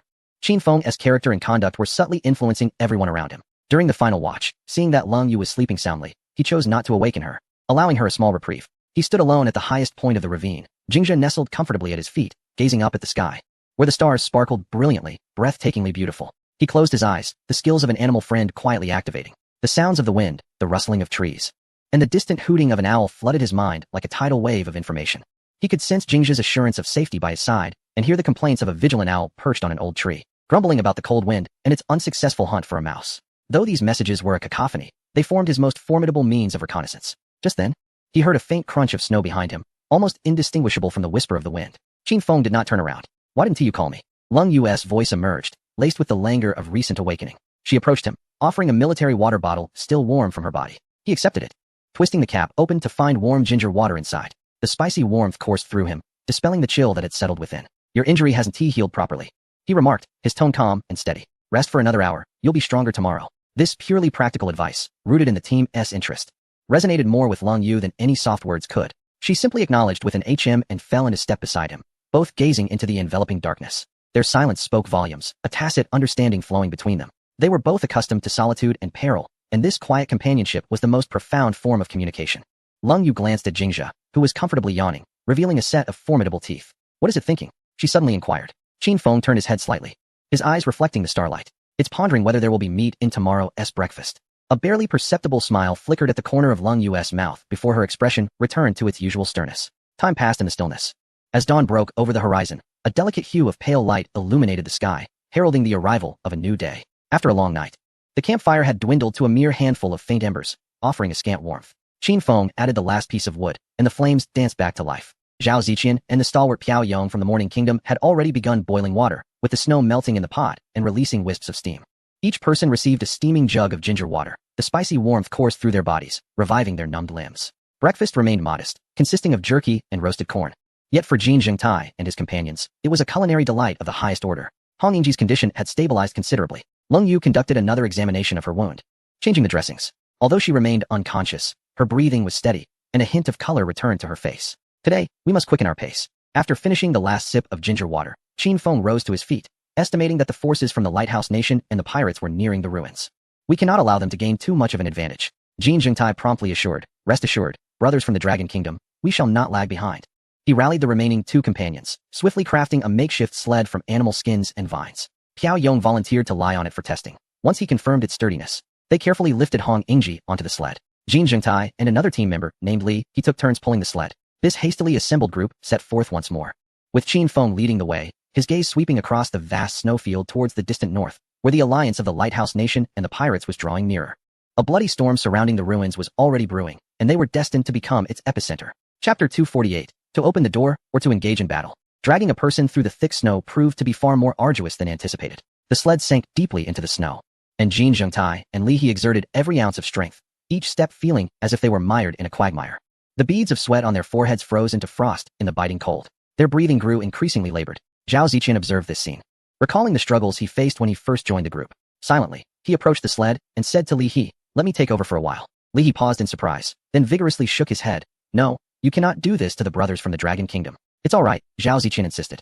Seizing the vine rope, Qin Feng said, "We are all brothers now. My stamina isn't great, so it's a perfect opportunity for me to train." With that, he emulated Jin Zhengtai, slinging the vine rope over his shoulder, bending his body, and laboriously pushing forward. Li He watched Zhao Ziqian's not so broad, yet resolutely determined back, feeling a warmth in his chest, and quietly fell and stepped beside him, ready to take over at any moment. Qin Feng glanced over, paused his steps, and moved to the side of the group, gesturing to the curious Jingjia, who was wagging its tail, to pull. As Jingjia tilted its enormous wolf head, a hint of confusion flickered across its features, yet it obediently approached. In a few deft motions, Qin Feng secured a rudimentary harness around it with fine ropes, connecting it to the sled. With a surge of strength, Jingjia rendered the heavy sled as light as a feather, gliding smoothly across the snowy terrain. Jin Zhengtai and Zhao Ziqian stumbled momentarily, nearly losing their balance, and upon glancing back, they were left dumbfounded. Wang Ming grinned widely and leaned closer to Qin Feng, whispering, "Brother, are you treating the wolf like a donkey? Won't Jingjia get moody if you turn back?" Qin Feng, gazing ahead, allowed a subtle smile to play at the corners of his mouth. He rewarded Jingjia with a whole hind leg of a wild boar. Subsequently, his focus shifted entirely to the nuances of the surrounding environment. Suddenly, a snow finch in the woods emitted a sharp call, prompting Qin Feng to halt his steps and signal the team to change direction. Just as they circumvented a dense thicket, a low growl of a beast echoed faintly from a distance along their original route. This maneuver astonished the team from the neighboring nation, leaving them to ponder how Qin Feng had discerned the presence of a ferocious creature on their previous path. The group's progress remained both safe and efficient. However, while Qin Feng and his companions braved the biting wind and snow towards the northern ruins, the scene at the camp several kilometers away was starkly different. At the corn camp, the sun shone brightly, and the sky was devoid of clouds. After the blizzard, the atmosphere appeared as if it had been cleansed, radiating a pure blue. Smoke wafted from the camp's chimney, filling the air with a sense of vitality. Lin Yihan stood beside the chicken coop, carefully retrieving 5 pale blue eggs from the hay, a satisfied smile gracing her face. In recent days, the egg production rate of her 6 little treasures had surged, providing a stable source of protein almost daily. Sister Yihan, quite a good harvest today. Hina approached, balancing a pot of freshly washed wild vegetables, beaming as she spoke. Indeed, we can supplement Xiao Jie and Li Gu now, Lin Yihan replied, placing the eggs into a small basket with the reverence befitting rare treasures. Not far away, on an open patch of ground, Xiao Ningxue practiced thrusting, piercing, and slashing with a sharpened wooden spear, repeating the fundamental movements tirelessly. Although she bore minor injuries, her motions had regained considerable vigor, exuding a fierce energy. Sweat dampened her hair, yet she remained oblivious, her gaze sharp and focused. Sister Xiao, take a break. Your injuries aren't fully healed yet. Lin Yihan approached with a cup of hot water. Xiao Ningxue paused her training, accepted the cup, and gulped down the warm liquid, releasing a puff of steam. No, I must practice more. Doing nothing here makes me feel rusty. I wonder where Qin Feng and the others are, and if they've encountered any danger? Her fiery and straightforward nature had allowed her to bond with Lin Yihan and the others over the past few days, and she spoke without reservation. Lin Yihan chuckled softly. Before Qin Feng left, he told us to hold the fort. He surely has his own plans. We must trust him. She had developed an almost blind faith in Qin Feng. That man always seemed to conjure miracles in the direst of circumstances. Just then, atop the highest watchtower of the camp, the vigilant Sun Hao suddenly blew a sharp alarm. Beep, beep. A sharp and urgent whistle pierced the air, signaling the highest level of alarm. The movements of everyone in the camp came to an abrupt halt. Zhou Yi, who had been chopping wood, dropped his axe and seized a nearby crossbow. Lin Yihan and Hina displayed no signs of panic, swiftly heading to their respective defensive positions. Even the injured Xiao Ningxue and Li Jianjun exchanged a glance, each grasping a weapon and, despite their limping, resolutely charging towards the fence. The entire sequence unfolded fluidly, devoid of superfluous words, showcasing an impressive discipline. What is happening? Xiao Ningxue shouted towards Sun Hao in the watchtower. Sun Hao's voice carried a note of disbelief. To the southeast, 3 kilometers away, there is a group of at least 10 individuals approaching us. Are they wild men? Li Jianjun inquired nervously. No. Sun Hao's voice rose an octave. They are contestants, dressed in uniform attire, marching in formation. They seem to be carrying a flag. A flag? Everyone was taken aback. In this untamed wilderness, who would march with a flag? Xiao Ningxue squinted, straining to see towards the southeast, but the distance was too great. She could only discern some indistinct black dots. Can you make out what the flag looks like? She pressed. Sun Hao, peering through binoculars, spoke with confusion. I can't see the design clearly, but the flag is a tricolor of blue, white, and red stripes. Blue, white, and red. Xiao Ningxue and Li Jianjun pondered which country it could belong to, while Lin Yihan suddenly recalled something, her expression shifting dramatically. She remembered the foreigners Qin Feng had let go beneath the waterfall, the fair-haired, blue-eyed woman of regal bearing. The Princess of Belgium, Elena. Are they here? Lin Yihan began to contemplate the 2 plans Qin Feng had devised before leaving, both meant to counter a strong enemy assault. However, now they were faced with a group claiming to be friendly. What should they do? Are they foes or allies? Outside the camp, the group of over 10 individuals halted approximately 100 meters away, ceasing their advance. This distance was delicate, conveying a lack of hostility while retaining the flexibility to charge or retreat at any moment. They indeed bore a flag, a rudimentary tricolor cloth of blue, white, and red tied to a wooden pole, fluttering in the wind. In the watchtower, Sun Hao clutched the binoculars tightly, clearly seeing at the forefront of the group a blonde woman flanked by 2 tall men, holding a wooden board inscribed in charcoal with characters from the Dragon Kingdom. The letters were crooked, but the message was unmistakable. We are friends. My name is Elena, from Belgium. I seek an audience with Mr. Qin Feng. Chapter 249. A surrender that risks the fate of the nation. Lin Yihan's decision. Elena, Zhou murmured, furrowing his brow. Isn't she the daughter of the Belgian Prime Minister whom brother Qin Feng saved? Having lived together for so long, they were well aware of Qin Feng's actions. Lin Yihan forced herself to remain calm, her mind racing as she recalled every instruction Qin Feng had given before his departure. No one was to enter the camp, and any attempt to approach was to be regarded as an act of aggression. His directives were clear and absolute, yet the current situation diverged completely from her expectations. The opposing party exhibited no signs of hostility, rather adopting a submissive stance. What should we do, Yihan? Hina grasped Lin Yihan's arm. Should we attack? No attack. Li Jianjun immediately interjected. To strike first without understanding their intentions would be reckless. If they are indeed here seeking refuge, we would be in the wrong before the world's eyes. This could lead to grave diplomatic troubles for Longhua. He understood that the contest for national fortune was not merely a battle of might, but also one of public sentiment and opinion. But we cannot let them in. Xiao Ningxue countered. Who knows if they are spies sent by the Lighthouse Nation? Under the guise of friendship, they could wreak havoc upon us. In an instant, a heated debate erupted among them. Enough. Let us cease this clamor. As Li Jianjun and Xiao Ningxue continued to argue, Lin Yihan's voice, cool and resolute, cut through the noise, silencing them instantly. She took a deep breath and surveyed the anxious faces around her. Li Gu is correct. We cannot initiate an attack, as it would precipitate a diplomatic disaster for Longhua. Xiao Jia's concerns are also valid. We must not grant entry to anyone lightly. Our camp's safety is paramount. She paused, articulating her thoughts clearly. Thus, the current dilemma is not whether to fight or to permit entry, but rather how to ascertain their true intentions while ensuring our own safety. Her words brought clarity to the previously chaotic situation. The group gazed at her, this woman who had shed her fragility and now exuded determination, and they fell silent, awaiting her next command. In that moment, Lin Yihan truly became the backbone of the camp. Somehow, Lin Yihan raised her chin, her voice steady yet soft. Use the crossbow to shoot an arrow 100 meters ahead of them. Just a warning. It will also prevent them from entering the trap zone. Understood. Sun Hao promptly adjusted the crossbow. With a swift motion, a bolt whizzed through the air, piercing the snow 100 meters in front of the team from Beliguo. A clear signal. Do not approach. On the Beliguo side, a stir ensued. Princess, they do not welcome us. A tall man seized Eilena's arm, his voice taut with urgency. This is a warning. We must leave at once, or it will be too late. Indeed, Princess, they have crossbows. We cannot advance. This is not seeking refuge. It is a death wish. Another echoed. Terror etched across his face. Silence. Luke shoved the man aside, glaring fiercely. We have come too far to turn back now. Mr. Qin Feng has saved our lives. They are not merciless killers. The princess's decision is indeed just. Yang Sun, standing nearby, spoke solemnly. Princess, Luke is correct. This arrow serves as a warning, not an attack. Given the caution of Mr. Qin Feng's team, this response is understandable. Elena shook off her companion's hand, her complexion somewhat pale, yet her gaze remarkably bright. She glanced back at her 10 companions, each displaying a range of expressions, and slowly began to speak. I have a plan. Taking a deep breath, Elena executed an unexpected action, tossing the wooden plank she held into the snow, raising her hands high to indicate her lack of weapons. I will go alone. No, Princess, it is far too dangerous. The crowd exclaimed in unison. They have crossbows. If they wished to kill me, I would already be dead. Elena's voice was calm. This arrow awaits our response. If I walk over unarmed, that would be the most sincere reply. With that, she disregarded the shocked cries behind her. Stepping alone into the thick snow, each step slow yet resolute as she approached the camp. We mean no harm. Her clear voice pierced through the cold air, reaching the ears of everyone in the camp.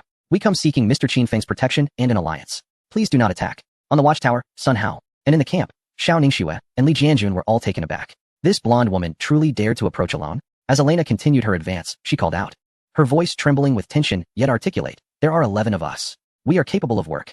We can help you gather supplies. We can stand watch. We only wish for our nation to survive. She halted before the crossbow bolt, 100 meters from the camp's perimeter, no longer advancing, merely raising her hands, standing in the snow as the cold wind tousled her golden hair. This act conveyed both her utmost sincerity and her wisdom. The camp fell into a profound silence. Lin Yihan observed the figure in the snow, pausing for several seconds before suddenly addressing Zhou Yi and Li Jianjun beside her. Open the gate. What? Li Jianjun and Xiao Ningxue exclaimed in unison. Sister Yihan, are you mad?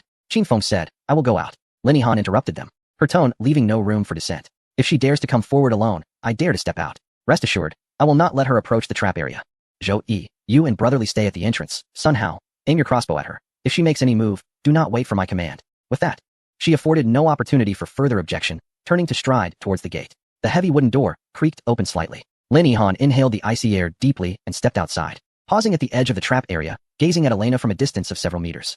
Two women stood before the world, a gambler seeking refuge and a guardian defending her homeland, creating a standoff under the scrutiny of all. Do not advance any further. Lin Yihan spoke, her voice slightly wavering against the biting cold wind, yet it reached the ears of her counterpart with crystalline clarity. She certainly would not be foolish enough to alert them to the traps ahead.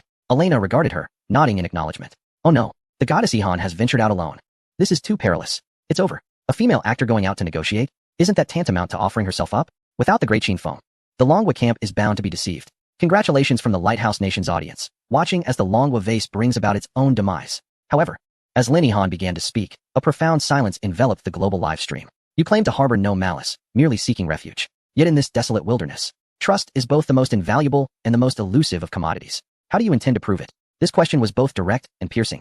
The viewers in the global live stream held their breath, all eager to witness how this princess from the Billion Kingdom would vindicate herself. Upon hearing this, Elena's expression did not betray any discomfort. Rather, it bore a hint of relief, as though she had been anticipating such an inquiry. She turned and shouted a few phrases in Billion to her companions in the distance. Soon, under Luke's leadership, the 10 contestants from Billion laid down all their weapons, stone axes, wooden spears, daggers, piling them upon the snow, before retreating a dozen meters and raising their hands in surrender. Once this was accomplished, Elena turned back to Lin Yihan, her voice imbued with an unprecedented sincerity. We will relinquish all our weapons to you. We shall not enter your camp. She gestured toward a vacant stretch of snow beside the camp. We will become your vassals. Half of all the resources we hunt and gather will be submitted to you. We will take on the responsibility of guarding the periphery of your camp, becoming your first line of defense and shield. Elena's voice trembled with excitement. Yet each word was remarkably clear. We will prove our worth and sincerity through our labor, our loyalty, and even our lives. Upon utterance of these words, not only were Xiao Ningxue and others within the camp astonished, but even the global audience was utterly flabbergasted. Vassals, submitting half of their resources. This was no mere alliance. It was akin to terms of enslavement. This princess of Billion, willing to pay such a monumental price for the survival of her entire nation, had wagered everything. Chapter 250, The Mistress's Resolution. Deep within the snowy forest, the towering black mountain loomed. The frigid wind whipped snowflakes against Lin Yihan's face, causing a sting. She stood at the entrance of the camp, behind her the tightly shut wooden doors and her vigilant teammates, while before her, 100 meters away, stood the Billion Princess. Elena, who was prepared to forsake all dignity in her quest for survival. Elena had lowered herself immensely, surrendering all weapons, agreeing to become a vassal, and offering half of their resources. Such demands would be utterly unimaginable in civilized society, yet in the wilderness, it was the only bargaining chip the weak could present when seeking protection from the strong. Hundreds of millions of viewers around the globe held their breath, awaiting Lin Yihan's response. This former dazzling star on screen now held the fates of 11 lives in her hands, a matter that also implicated the safety of the Dragon Kingdom's camp. Lin Yihan did not respond immediately. She weighed her options in her mind. To accept fully? It seemed as though she would gain 11 free laborers, yet without weapons, they would be mere lambs to the slaughter in the face of predators. If a pack of wolves attacked, should the Dragon Kingdom intervene or not? To save them would risk the lives of her own people, while to refuse would be a moral failure in the eyes of a global audience. To utterly reject them would force these 11 individuals into a corner. If they were to perish near the camp, not only would it bring misfortune, but their desperate last stand could also create unforeseen complications.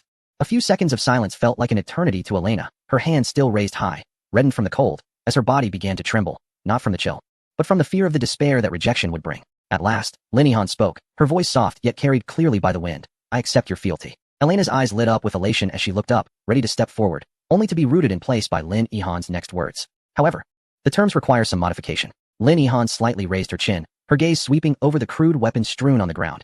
You may keep your weapons. Upon hearing this, not only was Elena taken aback, but even Xiao Ningxue and Li Jianjun within the camp displayed expressions of astonishment. In this wilderness, the absence of weapons equated to certain death. Lin Yihan's tone was cold and rational. We do not need a burden of individuals who require our constant rescue. You must possess the ability to protect yourselves. Elena's eyes instantly glistened with tears. After extreme utilitarian calculations, this sudden display of humanity nearly broke her composure. Yet Lin Yihan's subsequent words swiftly extinguished any naive fantasies, reasserting her ruthless control. You may retain basic tools such as wooden spears or stone axes. However, her tone sharpened. Any iron implements or long-range weapons such as bows and crossbows must be surrendered. I do not wish for anything that could threaten us from a distance to be present around my camp. Not a problem. We have no iron weapons. Just 6 rudimentary wooden bows, which we will hand over immediately. Luke shouted from the back, anxious that a delayed response might lead to a change of heart from the other side. Lin Yihan nodded, raising her hand to indicate a wind-sheltered clearing to the southwest of the camp. Do you see that large rock? That shall serve as the boundary. Your camp can only be established beyond that point, no closer than 150 meters to us and positioned downwind. The final red line was drawn as Lin Yihan's gaze became as sharp as a blade, fixated intently on Elena. Within 100 meters of our camp's perimeter is an absolute no-go zone. No one is permitted to step foot there without permission, regardless of your reasons, even if pursued by ferocious beasts. Once a line is crossed, she cast a glance towards the watchtower behind her. Sun Hao promptly lifted the crossbow in his hand, the icy arrowheads glinting coldly in the sunlight. No mercy shall be shown. Elena inhaled deeply and nodded emphatically. I understand. Thank you for your mercy. We shall never cross that line. She turned to rally her tearfully joyous teammates, picking up the tools scattered on the ground, swiftly moving towards the area designated by Lin Yihan. Their movements were swift, fearing that any delay might cost them this hard-won opportunity for survival. The camp gate closed anew, and Xiao Ningxue gazed at the returning Lin Yihan, her eyes betraying an unreserved admiration for the first time. Well done.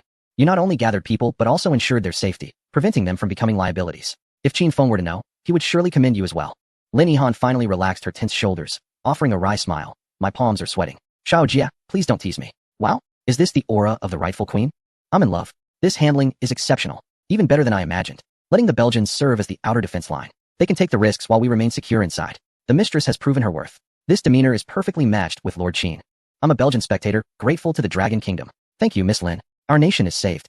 To the north, as the snowstorm began to abate, Qin Feng and his party had been traversing the snowy plains for 2 days. The further north they ventured, the higher the terrain rose, and the trees around them grew increasingly sparse and towering, imbued with an air of primal desolation. At dusk, a majestic dark mountain loomed on the horizon.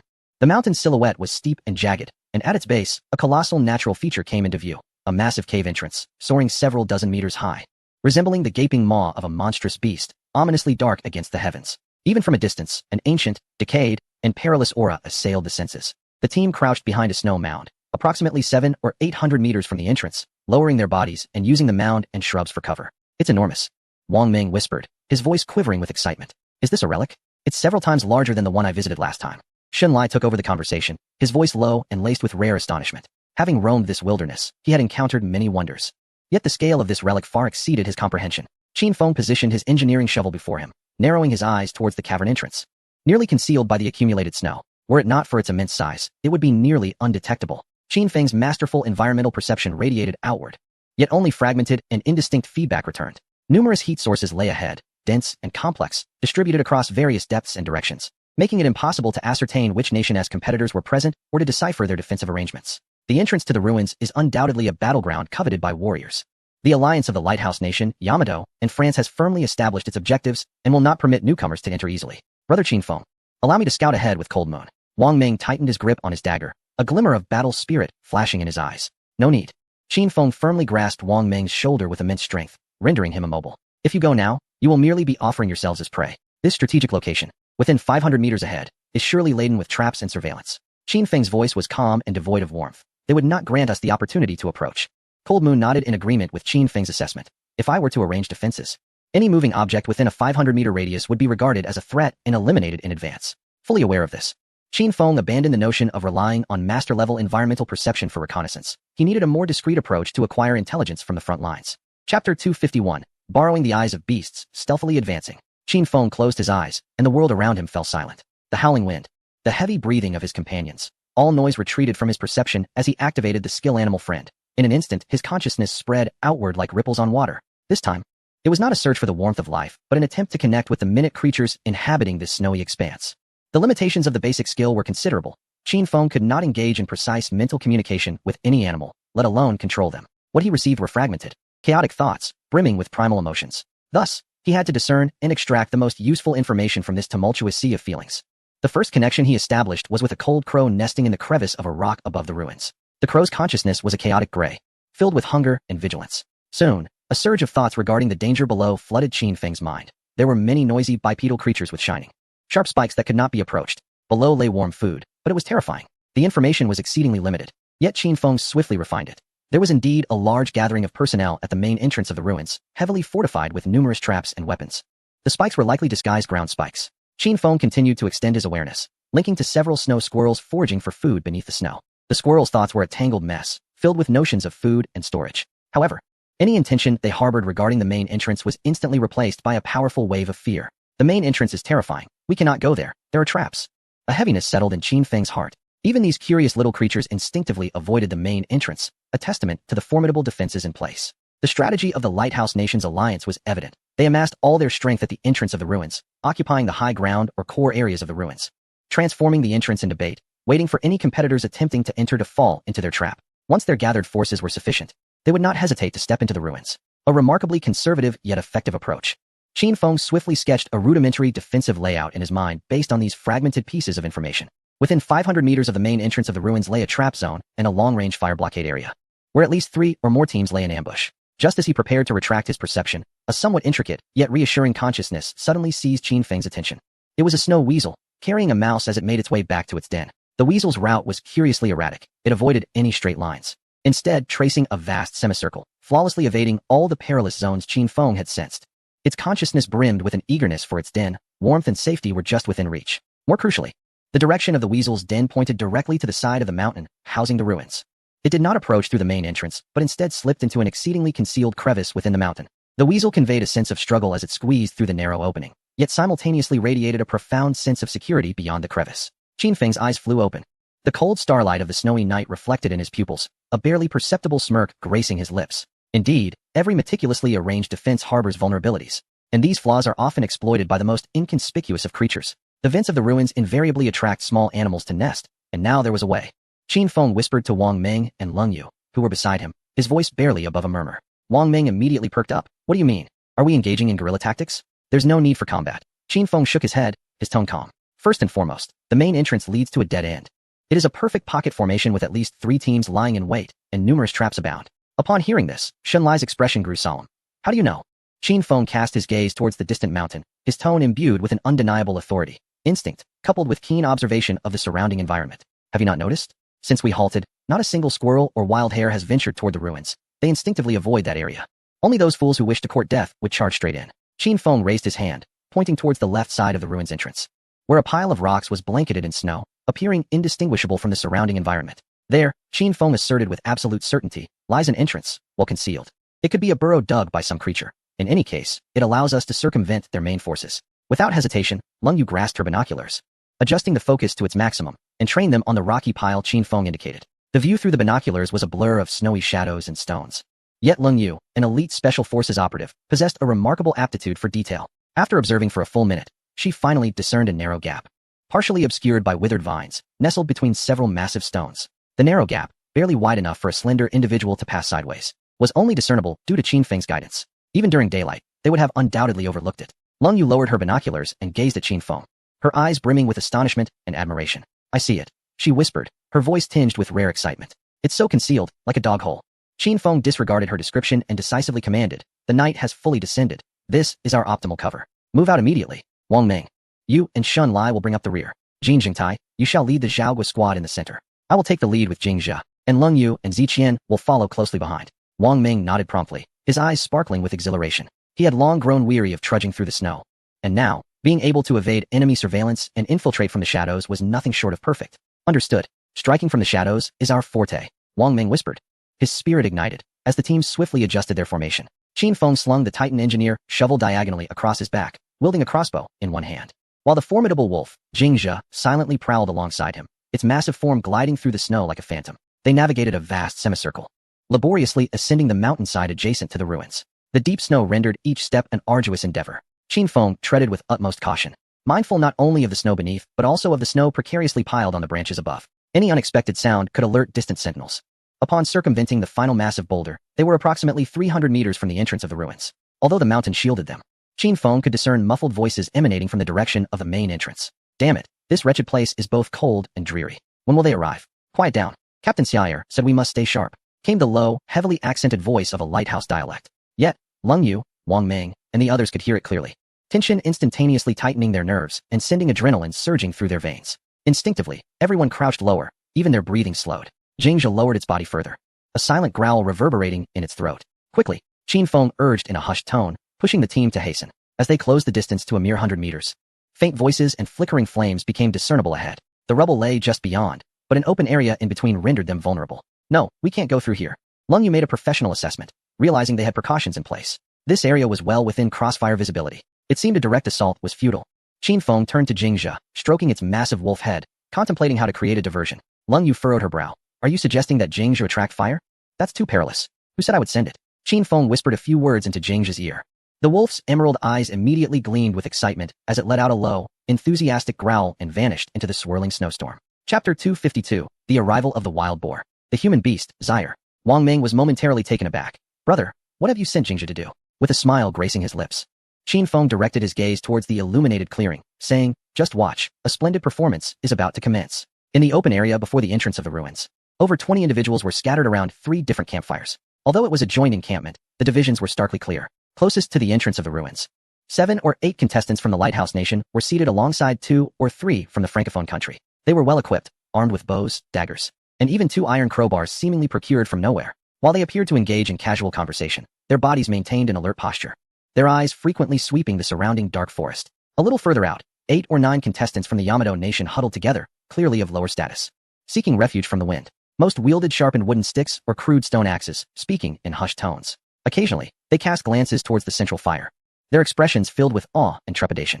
At the warmest and largest central fire, 4 individuals sat in a circle. The focal point was a burly white man clad in heavy winter gear, a francophone named Zaire, who loomed like an upright grizzly bear. He monopolized the prime position, tearing into a piece of semi-raw beast meat, allowing blood to drip down his stubbled chin. Beside him, 2 fully armed contestants from the Lighthouse Nation were whispering to one another. Across the fire, a Yamato man with a goatee maintained a traditional size of posture, daring only to steal glances at the imposing white man, occasionally offering him hot water with an attitude steeped in subservience. Mr. Sato, a diminutive contestant from the Yamato Nation, was nudged forward by his comrades, trembling as he approached. He bowed deeply and inquired, "In such heavy snow, will the Dragon Kingdom truly come? My brothers are simply freezing." Upon hearing this, Sato was drenched in cold sweat, realizing how oblivious his compatriots were. Did they not know who held authority here? Indeed, before Sato could utter another word, Zaire abruptly halted, slowly turning his head. With a mouthful of meat, his gray-blue eyes brimmed with disdain. "Freezing are we?" After swallowing, he wiped his greasy hands on his clothing, scoffing. "Shall I toss you into the fire to warm up?" The Yamato contestant turned ashen and fell to his knees in the snow, fervently bowing his head. "Forgive me. I truly apologize. I will return to my post at once." Laughter erupted from the soldiers of the Lighthouse Nation, as if they were watching a comical farce. At that moment, from within the dense forest to the east of the camp, a sudden cracking sound pierced the air, akin to a brittle branch snapping beneath a heavy weight. The laughter ceased abruptly. Without any forewarning or command, the soldiers of the Lighthouse Nation, who had just been laughing, immediately rolled to the ground, seeking cover, their weapons instinctively aimed in the direction of the sound. Those seemingly timid Japanese competitors swiftly formed a defensive circle, back to back, with their wooden spears pointed outward.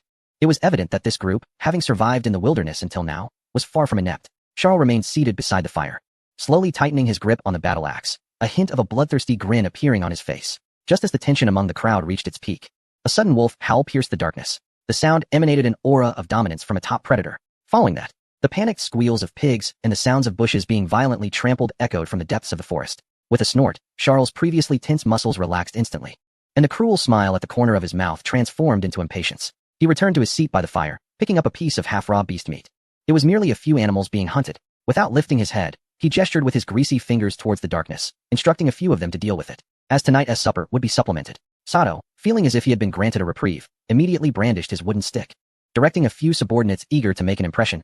"Hurry, go. Do not disturb Lord Charles' enjoyment." However, before he could finish his sentence, 2 dark figures, accompanied by a stench of blood, barreled out of the woods like uncontrollable trucks. It was wild boars. Moreover, 2 adult male wild boars, each weighing over 300 pounds. Completely berserk, they did not retreat as usual upon seeing the firelight. Instead, it seemed they were being pursued by something even more terrifying. Their bloodshot eyes fixated as they charged straight into the Japanese competitor's defensive formation. A scream instantly shattered the night sky. The short Japanese marauder, who had just been about to roll back to alert his companions, was directly tossed into the air by one of the wild boars, its sharp tusks piercing his thigh. Blood splattering onto the snow, a shocking sight. The once relatively tight defensive circle collapsed in an instant, as the Japanese marauders fled in panic, the scene descending into utter chaos. "You Japanese marauders are utterly useless," Charles spat disdainfully, not even lifting his eyelids. Meanwhile, Qin Feng, lurking in the shadows, felt a surge of excitement. Now was the moment. As everyone focused on the 2 rampaging wild boars, a glimmer of sharpness flashed in Qin Feng's eyes, and he signaled. 5 figures glided from behind the snow hill like phantoms. This 100-meter expanse was a true line between life and death. As they ran halfway, a Japanese marauder, terrified by the wild boars, happened to glance this way in a panic. The crossbow in Ling Yue's hands was instantly raised, her finger poised on the trigger. Fortunately, the marauder was paralyzed by fear, completely oblivious to the fleeting shadows in the distance, and turned back, retreating into the crowd. A close call.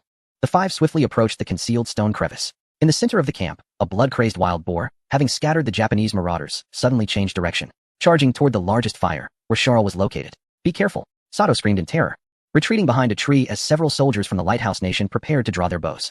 Suddenly, Charles stood up to face the oncoming colossal beast without flinching, even neglecting to wield his chilling battle axe. He simply spread his legs and firmly planted himself in place. Just as the wild boar was about to collide with him, he thrust out his hands. A resounding thud echoed through the air. The fleeing Japanese soldiers were momentarily stunned, mouths agape as if witnessing an extraordinary spectacle. The 300-pound wild boar was forcefully subdued by Charles, its head pinned down. The tremendous impact caused him to slide 2 or 3 meters across the snow, carving deep furrows in the ground, yet he remained unyielding. With a primal roar, Charles unleashed a ferocious shout, his muscles rippling as they strained against his heavy winter attire, almost to the point of bursting. He gripped the boar's tusks tightly and forcefully slammed its head down. In that fleeting moment of the boar's struggle, he raised his fist, as large as a cooking pot, and struck down upon the creature's skull. 1 punch, 2 punches, 3 punches. The dull thuds resonated like a drumbeat, each blow diminishing the boar's resistance. After the third strike, the ferocious creature lay limp on the ground, its head deformed, crimson and white fluids oozing from its eyes, ears, mouth, and nose. Breathing heavily, Charles shook the blood from his hands and returned to the fire, as if he had merely accomplished a trivial task. The soldiers of the Lighthouse Nation regarded this with indifference, offering a whistle of appreciation, while the Japanese competitors looked at Charles with a gaze that transcended awe, replaced instead by profound fear, as if gazing at a monster clad in human skin. In the distance, Qin Feng, who had reached the entrance of a rocky crevice, paused momentarily. His masterful environmental awareness detected a surge of violent energy that erupted and swiftly subsided, sending a shiver down his spine. Such formidable physical strength bore a sense of familiarity, clearly a worthy adversary. Qin Feng muttered, his eyes devoid of fear, igniting a spark of combativeness within him. A gray shadow silently darted from the snowy forest, affectionately brushing against Qin Feng's pant leg. Zhengzhe had completed its task and returned to the fold. Well done. Qin Feng patted its head, casting one last glance at the infernal figure illuminated by the distant flames before slipping into the dark, narrow stone crevice. By the fire, Charles, basking in the awe of those around him, suddenly furrowed his brow. He swiftly turned his head, his steel blue eyes fixated on the direction from which Qin Feng and the others had vanished. The area was engulfed in darkness.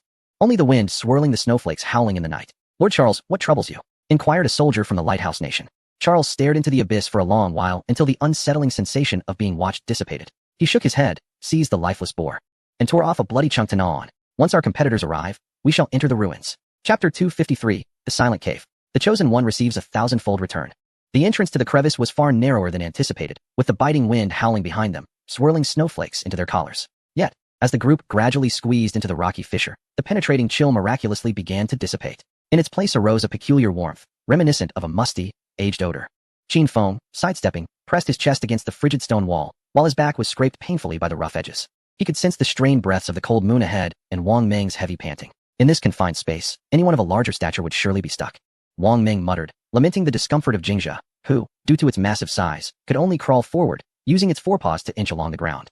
Letting out a pitiful whimper, Qin Feng occasionally turned back to pat its large head, signaling for silence. After pushing forward for approximately 50 meters, the path ahead suddenly opened up. Stepping out of the crevice, Qin Feng's feet landed on solid ground, and almost instantly, an unusual wave of heat surged towards him. It was not the comforting warmth of a gentle breeze, but rather a stifling heat, reminiscent of being trapped in an impermeable raincoat just before a summer downpour. The frigid winds and snow outside seemed entirely separated from this realm by the narrow fissure. What is that smell? Zhao Ziqian exclaimed as he emerged, promptly covering his nose, likening it to the stench of years-old rotten salted fish. Qin Feng first closed his eyes to attune his senses, confirming the absence of any active life forms nearby, before retrieving the solar-powered tactical flashlight confiscated from James's team.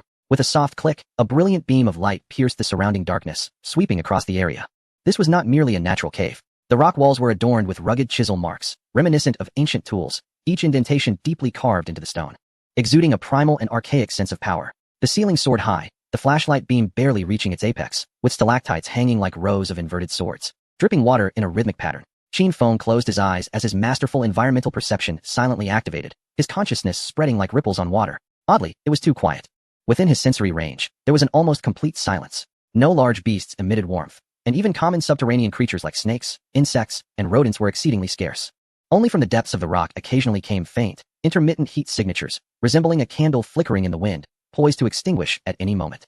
This profound silence heightened Qin Feng's tension. In the wilderness, absolute safety often heralded absolute danger. Be cautious, Qin Feng whispered, his voice echoing in the vast cave.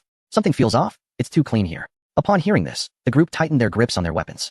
Wang Meng positioned his engineer shovel across his chest, while the cold moon's fingers rested steadfastly on the trigger of her crossbow. The team assumed a tactical formation, slowly advancing deeper into the cave. As the ground beneath them grew muddier, the humidity in the air intensified, and the strange metallic scent became increasingly pungent. Wait, Zhao Ziqian, walking in the middle, suddenly halted, his nose twitching vigorously. He refrained from rashly leaving the group and instead pointed toward the left side of the water-seeping rock wall, whispering, Brother Qin Feng.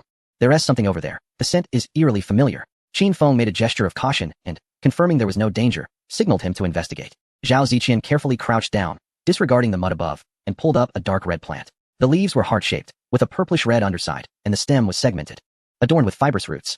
As soon as he uprooted it, an overwhelmingly pungent, fishy odor erupted, sharp enough to knock one off their feet. Wang Meng, standing nearby, nearly stumbled at the smell, exclaiming, What on earth did you unearth, old Zhao? This stench is more potent than the refuse from Jingjia. Jingjia seemed to comprehend and huffed disdainfully at Wang Ming. Yet, Zhao Ziqian's eyes sparkled with excitement. He pinched off a small segment of the root, casually wiped it on his clothing, and promptly popped it into his mouth, crunching away. The crisp sound of his chewing echoed harshly in the silent cave. Are you out of your mind? Cold Moon furrowed her brow, ready to intervene, but Zhao Ziqian had already swallowed it, his face reflecting pure delight and nostalgia. It's Hautoinia cordata. Absolutely. My grandmother used to forage for this in the mountains when I was a child. It's a miraculous remedy for heat clearing and detoxification. In this cursed place, it's nothing short of a divine elixir. Just as he finished speaking, a global announcement resonated in everyone's minds. Global announcement. Dragon Kingdom contestant Zhao Ziqian has discovered a special medicinal plant resource, Hautoinia cordata, triggering 10,000-fold return. Congratulations to the Dragon Kingdom for acquiring 10,000 acres of high-quality, wild Hautoinia cordata resources, randomly distributed to the humid mountainous regions of the southwest. The announcement echoed in everyone's minds. The Dragon Kingdom's live stream erupted in excitement, but the barrage of comments displayed a polarized reaction. Wow, Hautoinia cordata. An eternal classic. I could devour a bowl of it cold. Greetings from the southwestern people. Weevee struck gold with this one. Help, is this even edible? It smells like dead fish. Those upstairs don't get it. This is the taste of home. Zhao Ziqian is remarkable for uncovering this. In the cave, Wang Ming observed the entranced Zhao Ziqian, his lips twitching. Can this really be eaten? Qin Feng approached, plucking a root for himself. He inhaled the distinctive odor. While he personally wasn't fond of it, its medicinal value was undeniable. It indeed possessed heat-clearing and antibacterial properties. Let us gather a bit to take with us, he suggested. The tense atmosphere was considerably alleviated by this unexpected discovery. Wang Ming pinched his nose while harvesting, ribbing Zhao Ziqian as a chosen laborer, effortlessly finding local delicacies wherever he went. Meanwhile, in the United Command Center of the three major nations in Blue Star, the high-ranking general of the Lighthouse Nation, adorned with 8 stars, pointed at the screen displaying Xia Air and others obliviously guarding the entrance, veins bulging in his neck. Fools. A bunch of dimwits. They've already infiltrated. And they're still there roasting meat. I take such care of their families, and this is the worthless lot I get. The conference room was enveloped in a profound silence, with no one daring to provoke misfortune at such a moment. However, General Fa from the French faction leisurely polished his glasses, a faintly sinister smile playing upon his lips. What is the haste, Your Excellency? He replaced his glasses, and the calculating gleam in his eyes sparkled behind the lenses. That relic. Our men have been there, as have yours. It is certainly not a playground. According to our think tank's analysis, what lies within is far more terrifying than the external blizzards. General Baixing suddenly turned his head. What do you mean? Would it not be prudent to have them venture in first for reconnaissance? General Fa leaned back comfortably in his chair. Let the people of Dragon Nation take the lead. Once they are sufficiently worn down by the monsters within, we shall enter to reap the benefits. Would that not be more efficient? He paused, lowering his voice to a whisper audible only to a select few. Moreover, our follow-up troops are bringing along quite a few valuable items for you. Lighthouse Nation. Chapter 254. Lin Yihan's special training. Elena's gratitude as Qin Feng led the main force toward the relic. Life within the camp continued unabated. On the contrary, this natural disaster had heightened the readiness of the remaining personnel to its zenith. Inside the warm and spacious shelter, the roaring central fire pit dispelled the chill entirely. Xiong Yi was patiently honing the newly crafted crossbow bolts from a piece of oak, while Sun Hao sat opposite him, meticulously bundling sharpened wooden stakes. In the center of the camp, Lin Yihan grasped a spear, practicing against a straw target. Her complexion was flushed, a slight sheen of sweat gracing her forehead. Lower your center of gravity. Xiao Ningxue tapped Lin Yihan's knee with a wooden stick. Your strength is minimal. If you cannot penetrate the vital points with a single strike, it is your life at stake. Do not perform as if on stage. The smaller the movements, the better. Strike swiftly and decisively. Lin Yihan nodded, acutely aware of her vulnerabilities. With Qin Feng absent, she was one of the camp's pillars and needed to possess the ability to defend herself. She tightened her core and endeavored to mimic Xiao Ningxue's textbook thrusting technique. In her hands, the spear transformed from a mere prop into a weapon. Power surged from her ankles, through her knees and waist, culminating in an explosive release through her arms. An inch longer, an inch stronger. Xiao Ningxue's gaze was intense as she casually picked up a wooden stick and suddenly swiped it forward. Lin Yihan instinctively recoiled. Yet Xiao Ningxue's stick grazed her clothing with astonishing speed. If you only have one opportunity, it must be lethal. Lin Yihan nodded, her expression resolute. The wind and snow surrounding the Dragon Kingdom camp had slightly abated compared to the previous day. In the downwind area, 150 meters from the camp, 5 or 6 rudimentary tents made of animal skins were haphazardly pitched upon the snow, a meager shelter for the small team from Billy Country. Resembling a refugee camp in its darkness, Elena was wrapped in a somewhat insubstantial fur coat. The cold wind seeping through the collar made her shiver uncontrollably, her lips turning a shade of blue from the frost. They were not devoid of warm furs. However, Elena had given that garment to the bravest warrior among them. Before her lay the meager spoils of 11 individuals who had braved the bitter cold, having spent nearly half the day digging in the snow. 3 emaciated snow hares, 2 vividly feathered wild chickens devoid of fat in such weather, and a small handful of bitter wild vegetables mixed with frozen soil. It was woefully insufficient for 11 adults. This meager amount could barely suffice for a broth, let alone a proper meal. Your Highness. The burly Luke from the group stared at the scant frozen meat on the ground, his Adam's apple bobbing with difficulty, a glimmer of greed in his eyes. Do we really have to hand over half to the Dragon Kingdom? My brothers nearly risked their lives for this little bounty. If we only eat half, we might not even have the strength to stand tomorrow. The other members of the Billy team gathered around, their gazes burning with the primal desire for survival. Elena looked into their hollowed eyes, her heart clenched as if gripped by a cold hand. She understood their hunger more than anyone. In such dreadful weather, food was warmth. Warmth was life. Yet, she was acutely aware that they were at the mercy of others, seeking refuge as vassals. No, Elena took a deep breath, not half. She crouched down, her fingers stiffly rummaging through the prey, her voice trembling yet resolutely firm. Send 2/3 over. What? Luke exclaimed, his eyes widening in disbelief. 2/3? What will we eat? A single spoonful of soup won't suffice. We will freeze to death tonight. We still have a bit of hard jerky left from yesterday. If we cook it all, we can survive the night. Elena abruptly lifted her head, her gaze sweeping across the crowd, devoid of any princess's delicacy, leaving only the determination of a survivor. Luke, do you not understand? We are gambling. The stakes are our lives. She seized 2 snow hares and 1 wild chicken, stuffing them into a fur pouch. What the Dragon Kingdom wishes to see is our attitude. Half is the rule, but 2/3 is our sincerity. Only by demonstrating our unwavering loyalty can we hope to survive. Having spoken, Elena lifted the heavy beast skin bag, avoiding the desperate and complex gazes of her comrades. She turned, braving the biting cold wind that cut like a blade, and trudged toward the Dragon Kingdom's camp. The 150 meters, which would ordinarily take but a minute, felt interminable, as if spanning centuries. Each step sank into the knee-deep snow, demanding immense physical effort. At last, she reached the outer perimeter. Above, on the watchtower, Hona, wrapped in a thick, warm blanket, regarded her from a lofty vantage. The crossbow in her hand was already drawn. The icy bolt aimed steadily at Elena's brow. Stop. I have come to surrender today's provisions. We have captured 3 rabbits and 2 wild chickens.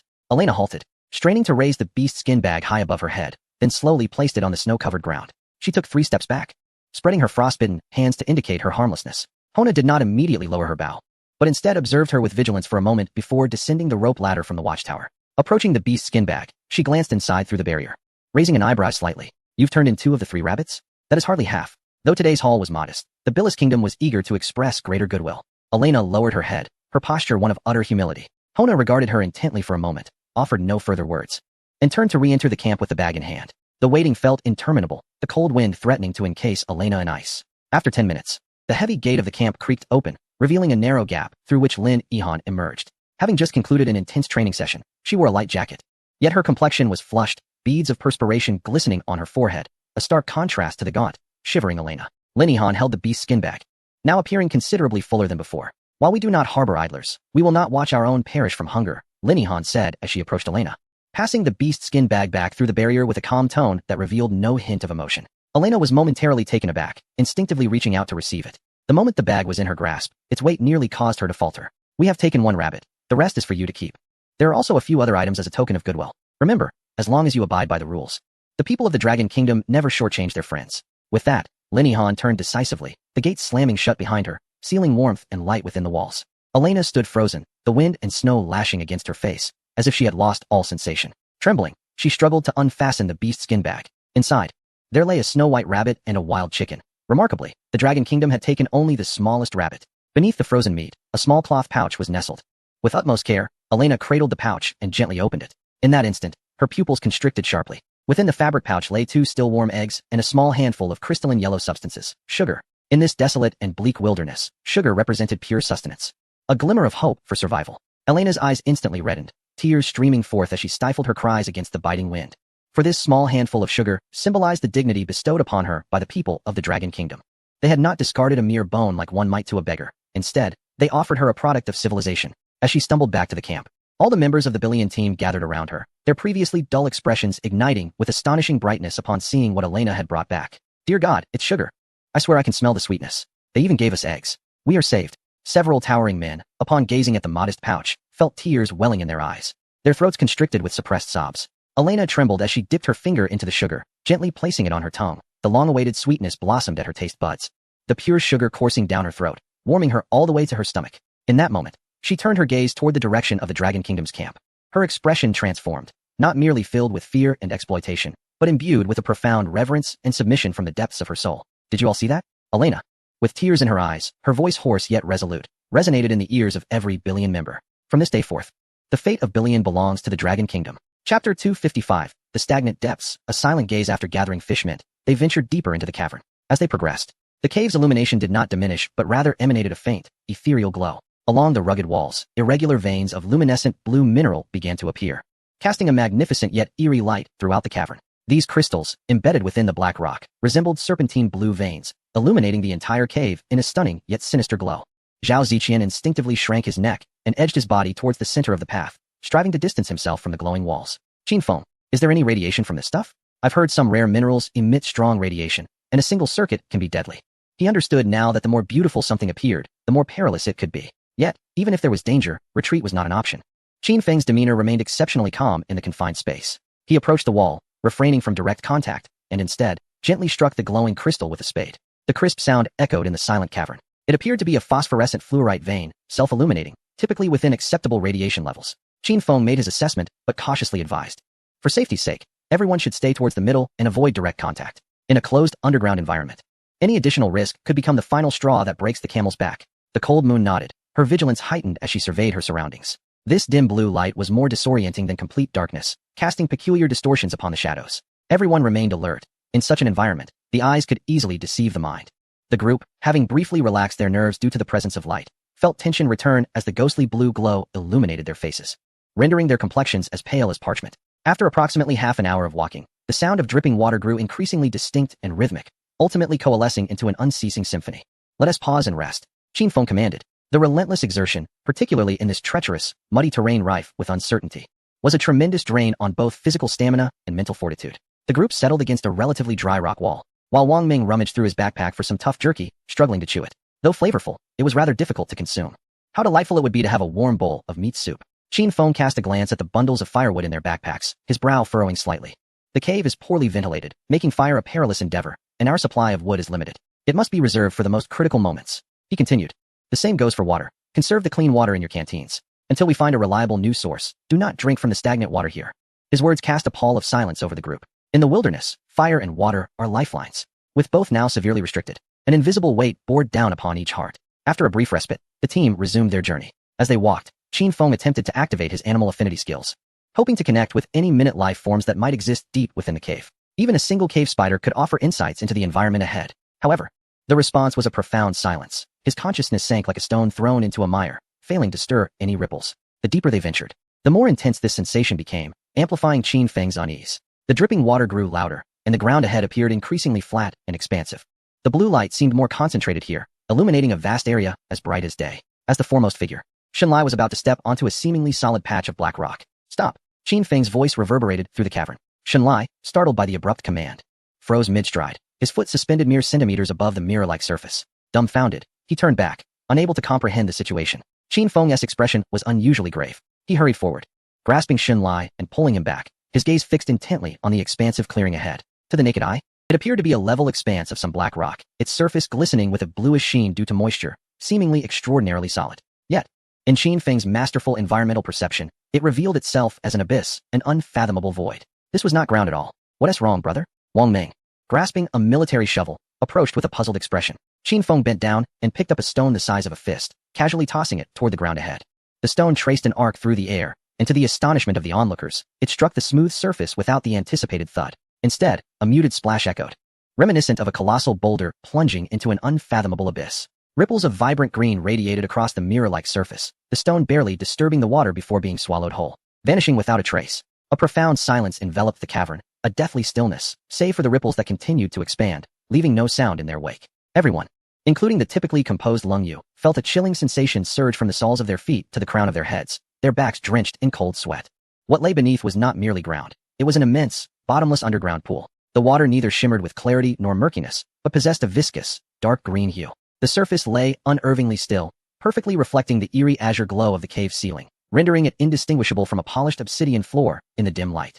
Had Qin Feng not discovered this in time, the consequences of Shenlai's prior step would have been dire. My heavens! Zhao Ziqian, closest and most observant, realized that had he taken just 2 more steps, he would have plummeted into the depths. Wang Ming, equally shaken, swallowed hard and retrieved an even larger stone from the ground, summoning his strength to hurl it into the pool. With a resounding splash, another muted echo reverberated. The group held their breath, straining to discern the sound of the stone entering the water, hoping to gauge the pool's depth. Typically, the sound of a stone striking deep water is muffled and prolonged.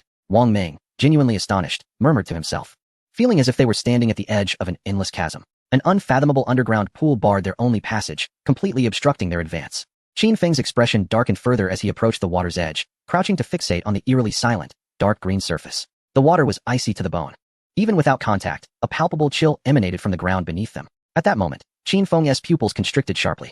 He gazed at the reflection of his own face upon the water's surface, sensing an unsettling anomaly. The reflection was strikingly clear, yet he felt an unsettling presence lurking within the depths of that endless darkness, something that seemed to be silently observing him. This was no mere illusion.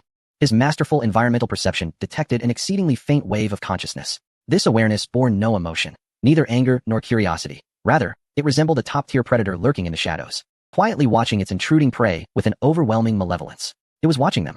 Chapter 256, A Fatal Ambush. The Peril of Awakening. Qin Feng fixed his gaze upon the water's surface, and in that fleeting moment, he felt every hair on his body stand on end. This was no mere illusion. He raised his hand, making a gesture for silence, signaling everyone to step back. Although Leng Yu and the others were perplexed, their unwavering trust in Qin Feng compelled them to hold their breath, carefully shifting their weight onto their toes and cautiously retreating step by step. Once they had distanced themselves from the pool, Leng Yu softly inquired, "What is wrong? Is something amiss?" Wang Ming, his face turning a shade of blue from holding his breath, finally exhaled and whispered, "What is going on, big brother? Is there something strange in the water?" All eyes turned to Qin Feng, who, turning around, appeared particularly stern under the eerie glow of the azure-hued mineral. "It is not merely strange. There is a living creature," he declared, "and it is quite large." A collective gasp echoed throughout the cave. In such a bottomless underground river, if a creature had indeed grown to a considerable size, it would undoubtedly defy all common understanding of monsters. Just how large could it be? Zhao Ziqian swallowed hard. Qin Feng cast a deep glance at the dark waters. "Large enough to swallow us whole." Zhao Ziqian's face instantly drained of color. "This is no place to linger." Leng Yu swiftly regained her composure, raising her crossbow to guard against the rear. "Since the waterway is blocked, we must immediately seek another route. This cave is interconnected. Perhaps there is a way around." "Yes. Let us find a way," Wang Ming responded, brandishing his entrenching tool and began probing the nearby rock walls. "There is no way this wretched place has only this one path." The group dared not speak loudly again, scattering to search meticulously along the rocky walls for any potential cracks or passages, illuminated by the faint light. While Qin Feng sought alternative exits, he fervently utilized his perception and animal friend skills to scan the surroundings, yet an unsettling silence prevailed, amplifying his anxiety. As everyone focused their attention on the rock walls and distant areas, striving to uncover an escape route, an unexpected change occurred.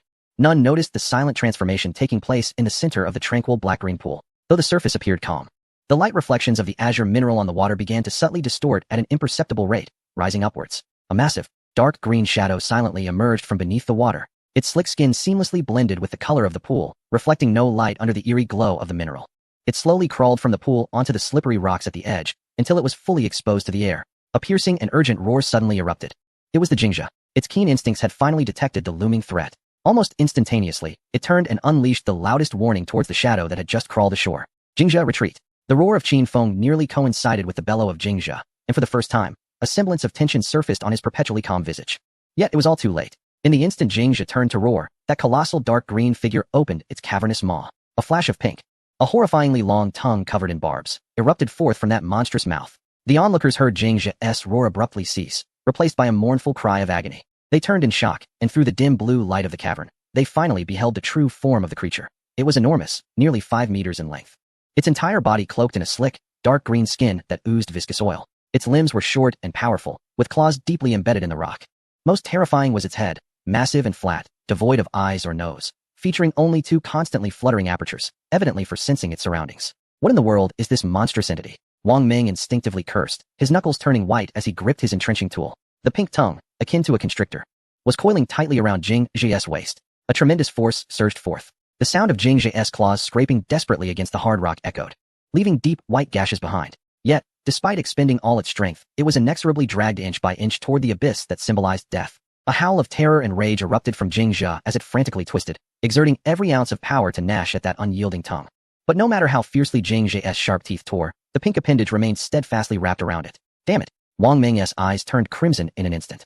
With a furious roar, he unhesitatingly raised his shotgun and pulled the trigger at the massive body of the blind behemoth. At such a moment, bullets were not a resource to be conserved. The deafening gunfire reverberated in the confined cavern as countless steel pellets rained down upon the creature. Yet, a scene of despair unfolded. Most of the pellets ricocheted off the slick, oily skin, clattering harmlessly to the ground, while a mere few embedded themselves in its flesh, causing only a slight tremor in its colossal form, failing to halt its relentless pull. Boom, boom.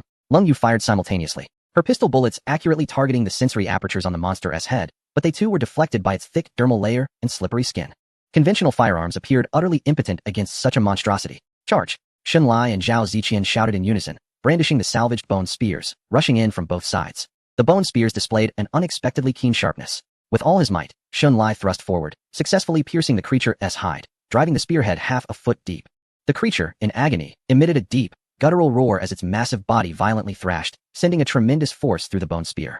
Xun Lai felt a jarring shock in his hands, and he was forcefully flung away, crashing heavily against the rock wall. Witnessing this, Zhao Ziqian also let out a furious shout. However, instead of attacking the creature's enormous form, he aimed the bone spear at the taut, elongated tongue. He sought to relieve even a fraction of the tension gripping Jingzhe. Alas, the tongue was extraordinarily slippery. The bone spear merely slid off its surface without penetrating.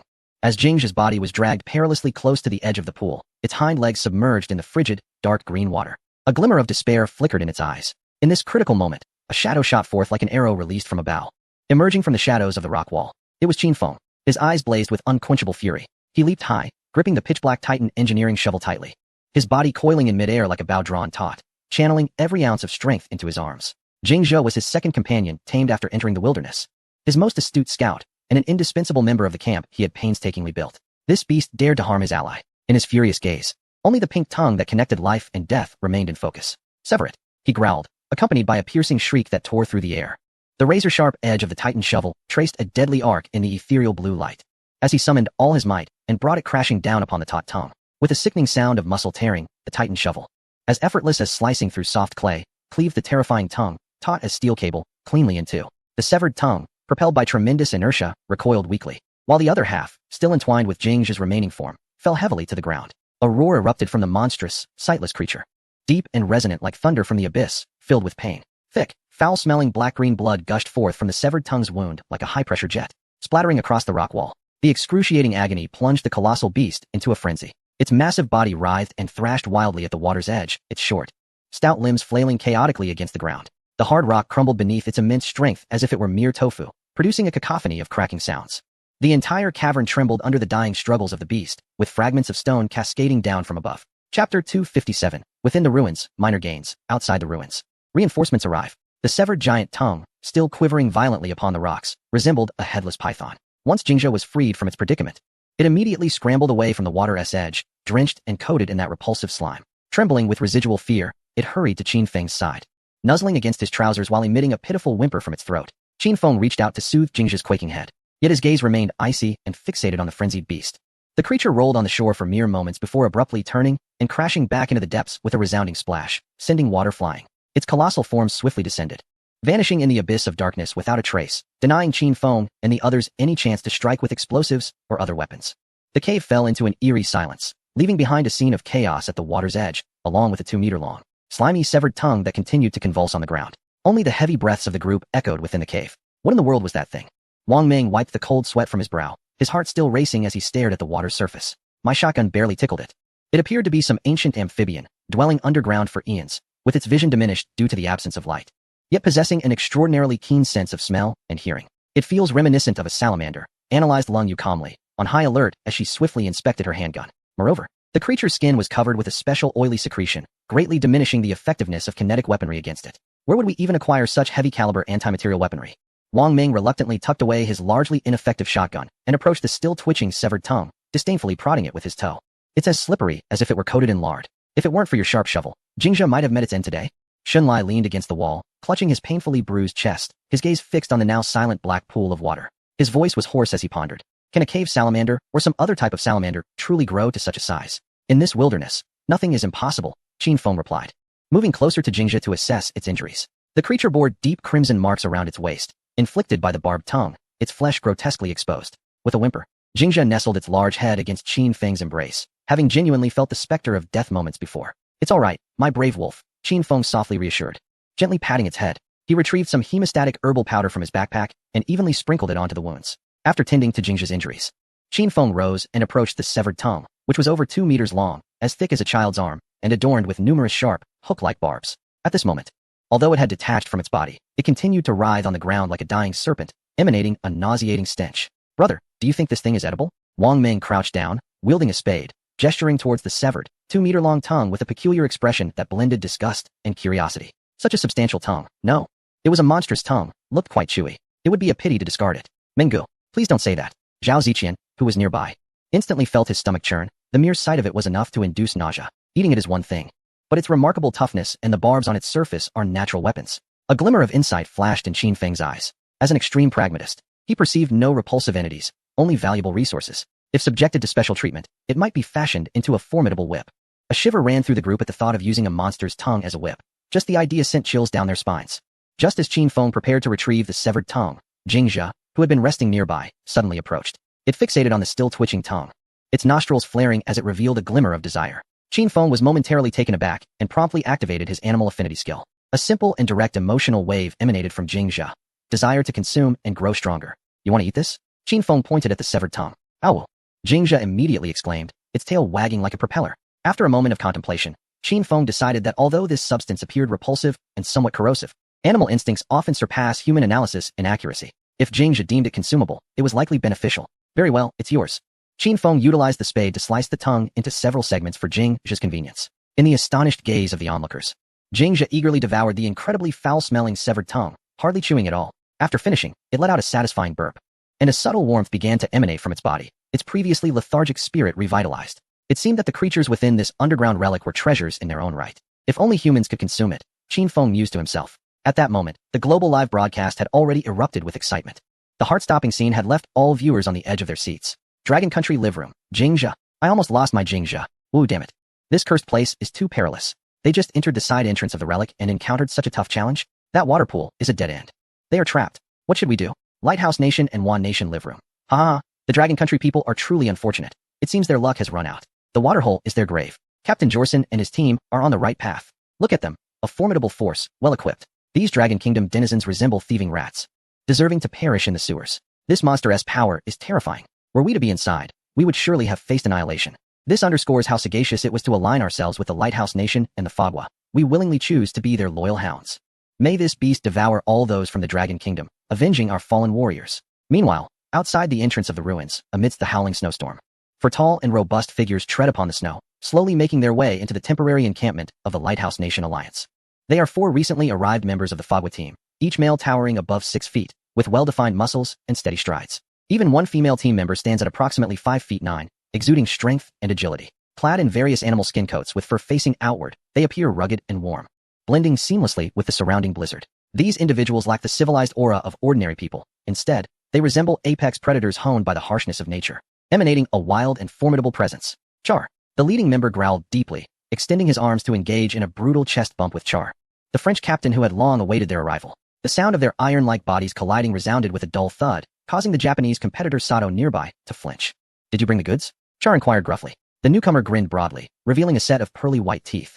As he unfastened a massive animal skin bundle from his back and heftily dropped it onto the snow, Char unwrapped the bundle, extracting several pieces of jerky exuding a bizarre and indescribable odor. The jerky was tough, with surfaces that still bore remnants resembling scales. He merely sniffed it before offering the odorous jerky to Captain Jorson of the Lighthouse Nation and Captain Sato of the Japanese team. Sato stared at the dark, unidentifiable meat, repelled by the nauseating stench that wafted from it, his face contorting in evident discomfort, instinctively wanting to refuse. Char shot him an irritated glance, emitting a dissatisfied grunt. His large hand casually rested on Sato's shoulder, seemingly light, but exerting a slight pressure. Crack! A sharp sound echoed as Sato's complexion turned pale, beads of cold sweat forming on his forehead, feeling as though his shoulder blade might be crushed. "I'll eat it," he exclaimed in terror, no longer daring to hesitate. Hastily accepting the foul-smelling jerky from Char's grasp, closing his eyes as if swallowing poison, and forcibly shoved it into his mouth. In the land of the lighthouse, Josen furrowed his brow. Although he felt a similar revulsion towards the mysterious jerky, he possessed a greater understanding of the situation than Sato. Without further ado, he accepted the meat and chewed it impassively. As the jerky entered his mouth, an indescribable fishy and bitter taste exploded on his palate, nearly causing both Josen and Sato to retch. However, after they struggled to swallow the meat, an unexpected transformation occurred within less than half a minute. Their faces suddenly flushed crimson, resembling that of intoxicated individuals, and their breathing grew heavy. To their astonishment, the bone-chilling cold that had permeated their very essence began to dissipate rapidly. A surge of warmth ascended from their bellies, coursing through their limbs, as if a roaring flame ignited within, banishing all traces of cold. Even more astonishing was the unprecedented sense of strength that surged ceaselessly from their muscles. What remarkable substance is this? A stimulant? Josen's gaze transformed into one of greed and fervor as he clenched his fists, feeling the explosive power within him. As if he could fell a bear with a single blow, Charles curled his lips in a sneer, revealing a cruel smile. Indeed, it is a remarkable substance. You shall understand in due time. He offered no further explanation, seemingly relishing the sensation of control. The 4 French competitors who had just arrived also exhibited a glimmer of peculiar excitement in their eyes. Pausing momentarily, Charles directed his gaze towards the pitch-black entrance of the ruins, licking his lips, and called out to the 20 or so individuals surrounding him within the ruins. There is much more. Would you care to partake? This statement acted as a potent stimulant, injecting fervor into the hearts of all present, inciting a clamorous response. Yes. Let us charge in. Charles glanced at his wristwatch, then with a grand gesture of his hand, issued a command. No more waiting. Everyone, prepare to depart.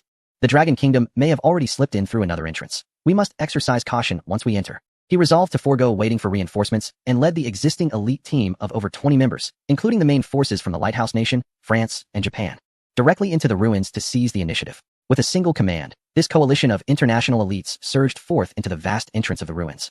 Their impressive armaments and considerable numbers exuding an overwhelming presence, starkly contrasting with Qin Feng's team, which was currently trapped in the narrow side entrance. Returning to the dim underground cavern, Qin Feng and his companions were engaged in a brief rest, yet the atmosphere remained tense. Zhao Ziqian cautiously glanced at Qin Feng, then at the seemingly bottomless water pool. Brother Feng, is this creature the only monster in the ruins? Or merely a lowly minion? He tightened his grip on the bone spear. The terrifying visage of the giant salamander, though astonishing, served only to heighten his awareness of the ruins' peril. He looked to Qin Feng, seeking answers from the captain's reaction. Wang Meng scoffed and spat disdainfully. A minion? One that nearly swallowed Jingzhe? What other behemoths could be lurking within the ruins? Could it be the legion of prehistoric behemoths? Though he spoke the words, a flicker of concern crossed his eyes. Lung Yu calmly analyzed. If it is merely a guardian, then the dangers lurking deeper within the ruins exceed our imagination. We currently possess no knowledge of the ecosystem within the ruins, and recklessly venturing forth would be too perilous. Her fingers instinctively caressed the crossbow bolt, vigilantly scanning the surroundings. While Shunlai leaned against the rock wall, his gaze fixed intently on the water's surface, remaining silent. The dull ache in his chest from the earlier impact still lingered, imparting a profound understanding of the colossal creature's might. Qin Feng's eyes pierced through the darkness, alighting upon the water's edge where the giant salamander had recently thrashed about. Its frenzied struggles had disturbed the pool, causing the rock wall to tremble, and tiny fragments of stone and silt cascaded down. Alongside the pool, the once smooth rock wall had been forcibly eroded, revealing a narrow path barely wide enough for a single person to traverse. This path clung to the slick rock wall, extending into the depths of the cavern, faintly visible in the shadows. Undoubtedly, this was the sole option available, yet it was fraught with lethal peril. Should the giant salamander descend into madness once more and leap from the pool, those traversing the path would find themselves with little hope of escape. Even more dire, a misstep into the pool would yield catastrophic consequences. The others in Qin Feng's party followed his gaze, also perceiving the narrow path. They exchanged glances, weighing the choice between daring to take a risk or retreating. Just as they found themselves in this dilemma, engaged in fervent debate over whether to proceed, Qin Feng's body suddenly stiffened. The masterful environmental awareness activated. This time, it was not a singular, lifeless anomaly, but rather a multitude of dense, vibrant heat sources rapidly approaching from the depths of the cavern. The number was at least 20, and their speed was astonishing. It was indeed the very group that had been lying in wait at the ruins' entrance. Chapter 259. The fuse is snuffed out. The pursuers have arrived. Many had entered, and in considerable numbers. Though Qin Feng's voice remained composed, the revelation instantly cast a tense pall over the atmosphere, which had only just begun to ease. What? Wang Meng was the first to react, disbelief etched across his rugged face. Instinctively, he pressed his entire body against the gravel-strewn ground, ears straining for any sound. Moments later, he sprang up, his countenance paling to the utmost degree. Indeed, the buzzing vibrations were dense. The numbers were undoubtedly significant. Damn it, this motley crew is moving swiftly. Lung Yu tightened her grip on her pistol, her gaze sweeping over the seemingly bottomless black pool before glancing back at the dark, narrow passage they had traversed. A grave tone colored her voice. It seems the group outside could no longer afford to wait. They have abandoned their ambush in favor of a direct assault. Shunlai coughed softly, silently retrieving the bone spear from his back. The dull ache in his chest had not yet fully dissipated, leaving him with the most pessimistic outlook regarding any potential conflict ahead. Their path lay along the slippery trail carved by the behemoth, hugging the edge of the deep pool. A moment's carelessness could send one plummeting into the endless darkness, destined to become a meal for the blind monstrosity lurking within. The retreat was utterly blocked by over 20 well-equipped and menacing pursuers. In that moment, the narrow underground cavern transformed into a stone coffin meticulously crafted for them. In this dire situation, Zhao Ziqian gripped his bone spear tightly, his palms slick with cold sweat. He did not fear death, but rather the thought of dying in vain.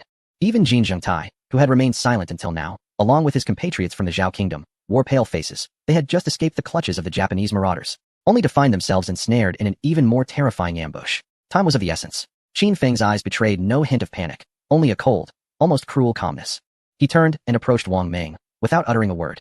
He swiftly unfastened the heavy beast-hide backpack behind Wang Meng and retrieved a tightly wrapped square object, a black powder charge. This glimmer of hope, brought forth at the cost of half a life by Li Jianjun and Xiao Ningxue, was one of two. With this, they would prepare a grand surprise. Qin Feng thrust the weighty powder charge into Wang Meng's arms. Wang Meng was momentarily taken aback, but then a fierce light ignited in his eyes. And he nodded emphatically. Understood. Xunlai, follow me. Qin Feng issued a brief command, hastily setting up the fuse at the entrance of the passage, ensuring it was left long enough. Even if it did not obliterate their foes, it must completely collapse the wretched entrance. This was a plan of no return. Once the only escape route was destroyed, they would be irrevocably trapped within this unknown underground relic, with no path to retreat. Yet, no one voiced dissent. The three immediately sprang into action, with Qin Feng leading the charge, followed closely by Wang Ming and Xunlai, racing back towards that narrow passageway. Meanwhile, Leng Yu organized the remaining individuals. Captain Jean, secure the area around the water pool with your team. Ziqian, gather everyone's supplies and weapons. Prepare for an immediate relocation.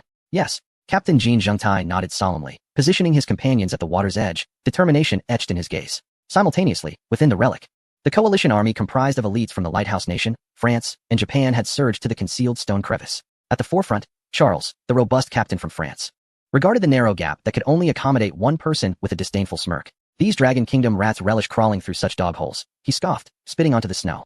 The Lighthouse Nation captain, Jorson, stood beside him, feeling the surge of strength coursing through him from the special jerky, his eyes gleaming with greed and confidence. Enough chatter, Charles. Charge in, snap their necks, and the treasures within the relic will be ours. Indeed, for the fallen warriors among us. The Japanese captain, Sato, fervently echoed his sentiment. His gaze towards the entrance filled with malice. Charles bared his white teeth in a wide grin, his massive hand gesturing forward to issue a savage and direct command. Charge. Any living creature encountered, tear them apart. At the command, several members of the Alliance's vanguard, who had consumed the special jerky and radiated a ferocious aura, resembled hyenas sensing blood, emitting excited howls as they unhesitatingly plunged into the pitch-black crevice. Behind them, Shar and Josen, along with the main force, followed closely behind. Inside the passage, the light was instantly devoured, and the sounds of pounding footsteps and heavy breaths reverberated within the confined space.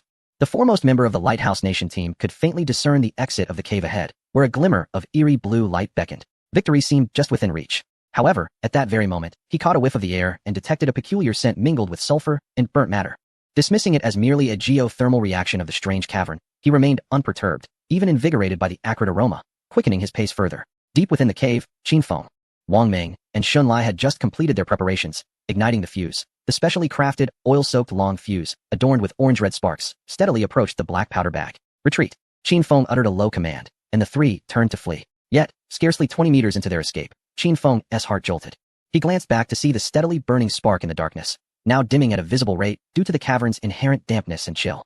Flickering and struggling like a candle in the wind. With a soft hiss, the fuse extinguished just half a meter from the powder bag. In that very instant, at the bend of the passage, the first enemy surged forth. A burly member of the Lighthouse Nation, his face twisted in a bloodthirsty grin, brandished a crowbar that glinted ominously in the eerie, blue phosphorescent light. Following him were the second and third, with more figures rapidly flooding into this realm. Qin Feng exhaled a slow breath, his eyes, for the first time, devoid of calculation and calm, replaced only by an unadulterated intent to kill. He grasped the Titan engineer's shovel at his back. With no path of retreat left, he would carve a bloody way forward. Chapter 260 Farewell, brother. Detonate. A burly competitor from the Lighthouse Nation was the first to burst from the passage, wielding an iron crowbar, his face contorted with excitement. Upon seeing Qin Feng and the others not far ahead, he paused momentarily before erupting into a piercing cackle. Haha, Boss Shar, found you. This pack of rats is right here. Behind him, more shadows danced, the cacophony of footsteps and clashing weapons resonating in the narrow passage, preparing for battle.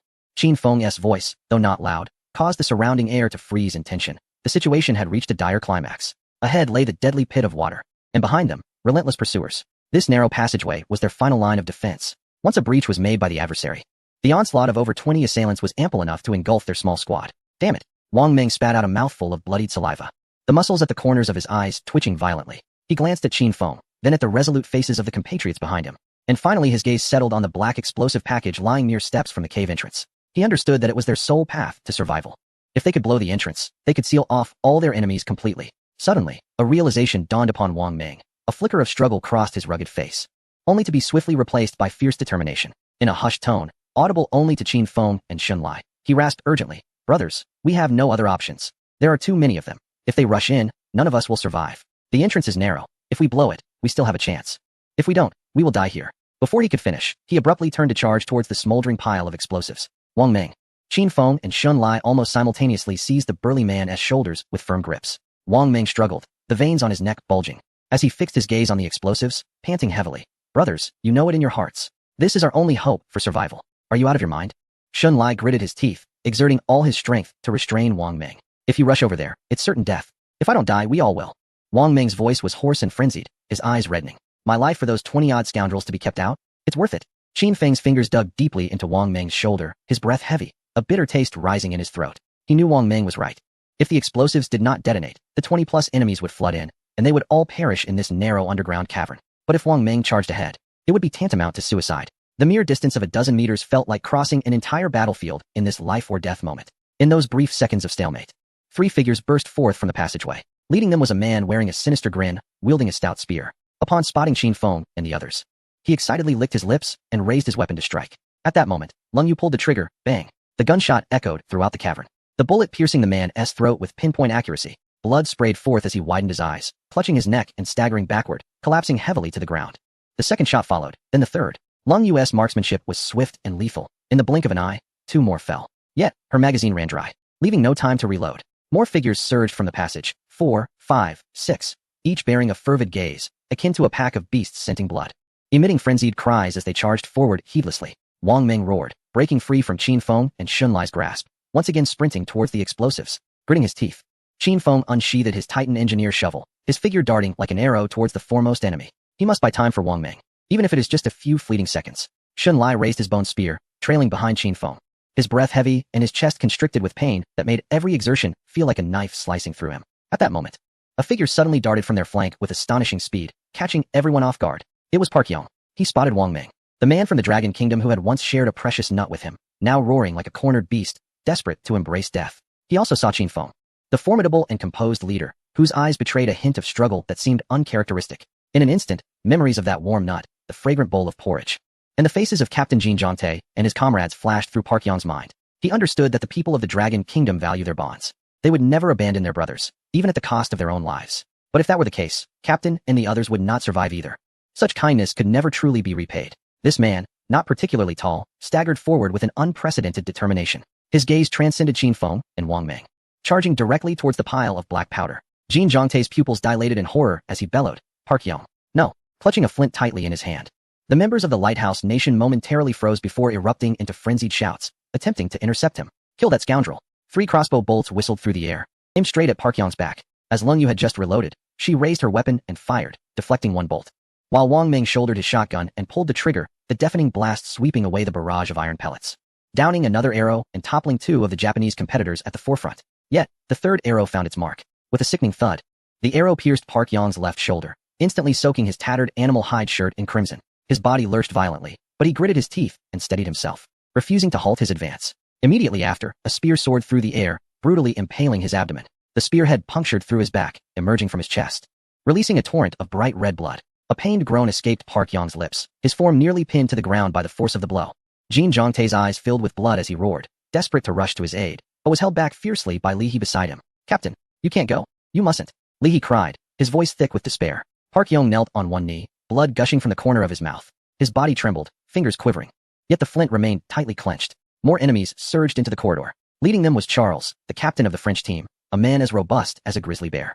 As soon as he emerged, his gaze swept across the scene, and upon seeing Park Yong recklessly charging towards the black box wrapped in animal hide, the familiar scent of sulfur caused his expression to shift dramatically. It was homemade explosives. Damn it, shoot him. Charles's command was not merely an order, but a primal roar. Everyone fall back. Quickly, he resolutely pivoted, his massive frame crashing into those behind him as he endeavored to escape the blast radius. His reflexes were extraordinary. Yet the narrow passage and the thronging crowd proved to be insurmountable obstacles to his flight. It was too late. Park Yong knelt upon the ground, expending his last vestiges of strength to strike the flint against the rock before him with fervor. Sparks erupted with a crack. Once, twice, thrice. His fingers were ground to the bone. Yet at last, a spark landed upon the oil-soaked fuse. The orange flame flickered to life once more. Park Yong lifted his gaze, blood blurring his vision. He looked towards Kim Zhangte, a ghastly grin spreading across his face, crimson and vivid. Captain, move forward and survive. His voice was faint, yet every word was distinct. No, Kim Zhangte screamed, his heart wrenched with despair. Retreat. In an instant, Qin Feng made a decision, seizing Wang Ming and sprinting deeper into the cavern, with Lung Yu and Xun Lai closely trailing. Kim Zhangte was being dragged back by Li He and Hong Yingji, stumbling in retreat. The enemies within the tunnel frantically sought to escape, yet the constricted passageway was choked with bodies, rendering retreat impossible. Boom! A cataclysmic roar reverberated through the air. The entire underground cavern quaked violently at that moment. Flames surged skyward, waves of heat rolled forth, and a colossal shockwave swept through, carrying countless shards of stone like a rampaging beast, wreaking havoc in all directions. The ceiling of the passage began to collapse. 1 stone, 2 stones. Innumerable boulders plummeted with a thunderous crash, dust billowing forth and completely burying the narrow entrance. The first 7 or 8 enemies at the forefront barely had time to scream before they were engulfed by the debris and flames. Park Yong-S's silhouette vanished entirely amidst the chaos of the crumbling stones. Chapter 261. The highest compensation from the Dragon Kingdom. The Path of Death, Qin Feng in action. The aftershocks of the explosion persisted for a good 10 seconds. When everything finally settled, the cave was left with only sporadic falling debris, producing a crisp sound. While the air was thick with the acrid stench of gunpowder, mingled with rock dust and the odor of charred flesh, making it almost suffocating. In the global live broadcast, after a lengthy period of violent shaking and static, the image finally stabilized. Within the Dragon Kingdom's live stream, billions of viewers fixated on the completely blocked passageway. The barrage of comments momentarily halted before erupting like a volcano. Brother Park Yong, rest well. My goodness. What a man. A true man. Damn it. I'm a grown man, yet I can't stop the tears. Brothers from the Chao Nation, you are commendable. From this day forward, anyone who dares to speak ill of the Chao people, I will be the first to confront them. In the Chao Nation's live stream, it had already become a sea of tears, countless citizens kneeling in anguish before the screen, weeping uncontrollably. They had witnessed Park Yong's final smile and heard his last words. Our hero sacrificed his life for our hope. Park Yong did not die in vain. He saved Captain Kim and our allies from the Dragon Kingdom. In the Dragon Kingdom's Supreme Command Center, the old general gazed silently at the screen, his murky eyes reflecting the rubble of collapsed stones. After a lengthy pause, he hoarsely spoke, his voice low yet resolute. Contact the Ministry of Foreign Affairs and immediately send a notice to the Chao Kingdom. A staff officer promptly stepped forward, standing tall and ready to take notes. First, in the name of the nation, posthumously award the highest honor, the Friendship Hero Medal, to athlete Park Yong. The compensation standard shall be equivalent to that of our fallen martyrs at the highest level. Second, inform the ambassador of the Chao Kingdom that we will promptly initiate a new comprehensive aid program. Whatever they require, food, medical assistance, industrial technology, we shall provide, with some resources offered free of charge.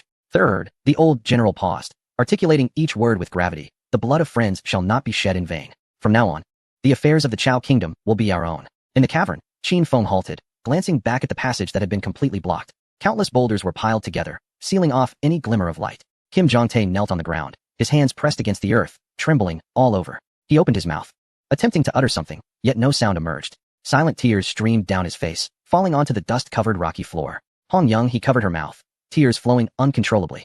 While he bowed his head, his shoulders shaking, fists clenched tightly, nails digging into his palms. Wang Ming stood there in silence, the shotgun hanging limply at his side. His throat constricted a few times, and he finally let out a soft sigh. Shenlai leaned against the rock wall, his eyes closed.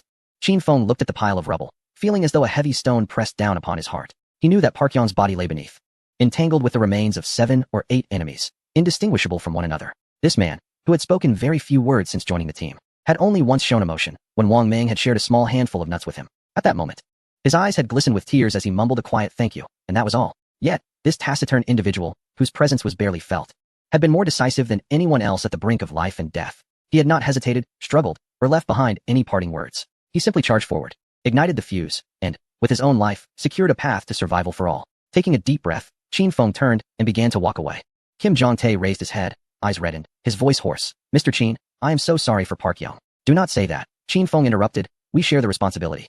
We too have wronged him. However, his death must not be in vain. We must live well to honor his sacrifice. Kim Jong-tae clenched his teeth and nodded fiercely. He rose from the ground, wiped his face, and his gaze regained its determination. Li He, Young He, let us go. The three exchanged a deep glance at the pile of rubble before turning to follow in Qin Feng's footsteps. The team set out once more.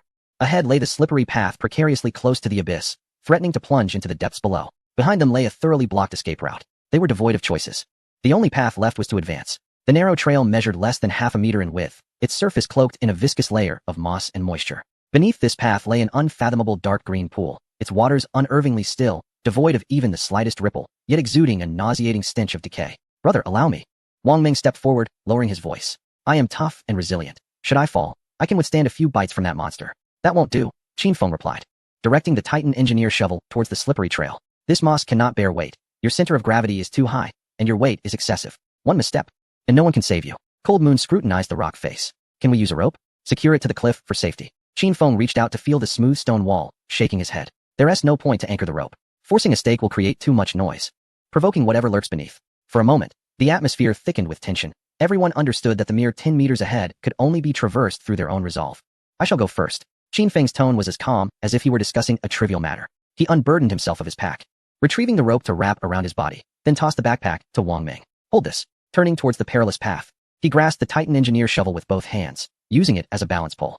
He took his first step. The soles of his boots sunk into the viscous moss, producing a faint sound. In the cavern, all held their breath, the only noise being the rhythmic drips of water from the ceiling striking the pool below. Qin Feng's gaze remained fixed 3 steps ahead. His movements were slow yet precise. Before each footfall, he would gently test the ground with his toes, ensuring stability before shifting his weight fully. Suddenly, the tranquil waters rippled ever so slightly. A massive shadow glided silently beneath the surface, directly below the narrow path. Wang Ming's grip on the shotgun tightened instinctively, while Cold Moon raised her hand reflexively, clutching the crossbow. Don't move. Qin Feng's voice was barely audible. It is observing.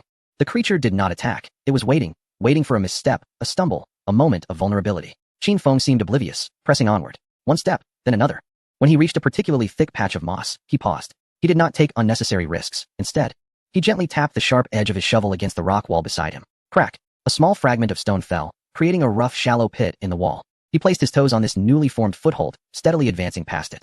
The brief distance of mere meters stretched out like an eternity. At last, Qin Feng's foot found solid ground on the opposite bank. Without a moment's respite, he swiftly turned, securing one end of the rope firmly around a protruding rock, then binding the other end to a stone, swinging it with force to cast it back. Done. His voice echoed across the water pool, urging everyone to grasp the rope tightly and avoid glancing below. I shall go first. Wang Ming exhaled a long breath, mimicking Qin Feng as he cautiously stepped forward. The onlookers held their breath, anxiously watching him until he successfully reached the opposite side. With the rope providing assurance, their anxiety diminished significantly. Just as they were about to proceed one by one, outside the passageway, Xia Er stood before the completely collapsed pile of rocks, his expression ominously dark. The shockwave from the explosion surged from the cave entrance, nearly toppling him over. The members of the French team behind him were covered in dust. A few unfortunate souls had even been struck by falling debris, blood streaming from their wounds. Captain Josen of the Lighthouse Nation wore a grim expression, fiercely fixating on the chaotic rubble, gritting his teeth.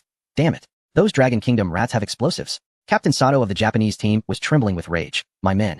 My 3 brave warriors. The 3 Japanese competitors who had charged ahead were entirely buried beneath the debris, their bodies nowhere to be found. Josen snorted dismissively, dissatisfied with Sato's complaints. Your 3 warriors? Clearly, my men are far more. Xia Er suddenly smashed his fist against the rock wall, producing a resounding crack as he left an imprint in the hard stone. Enough with the noise. They actually have explosives. His voice was deep and dangerous.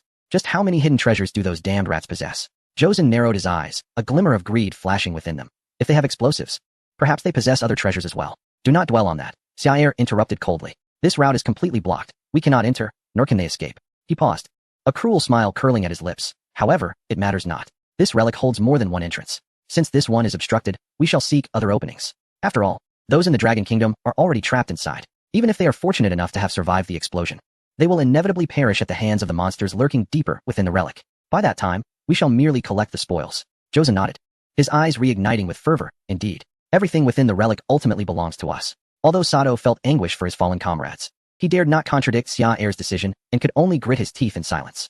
Xia Er turned, gesturing to the remaining dozen or so individuals behind him. Everyone, search for other openings. At his command, this coalition army, having lost nearly a third of its personnel, commenced a meticulous search both within and outside the relic. Unbeknownst to them, beneath that rubble lay not only the remains of Pu Yong, but also the greatest advantage of their operation, their numbers. Chapter 262. On the edge of the abyss, one step into the void. Qin Feng stood on the opposite bank, the beam of his flashlight illuminating the slippery path ahead. With the rope now providing security, the others felt considerably reassured. I shall go. In the chill of the moonlight, Lung Yu hesitated not for a moment.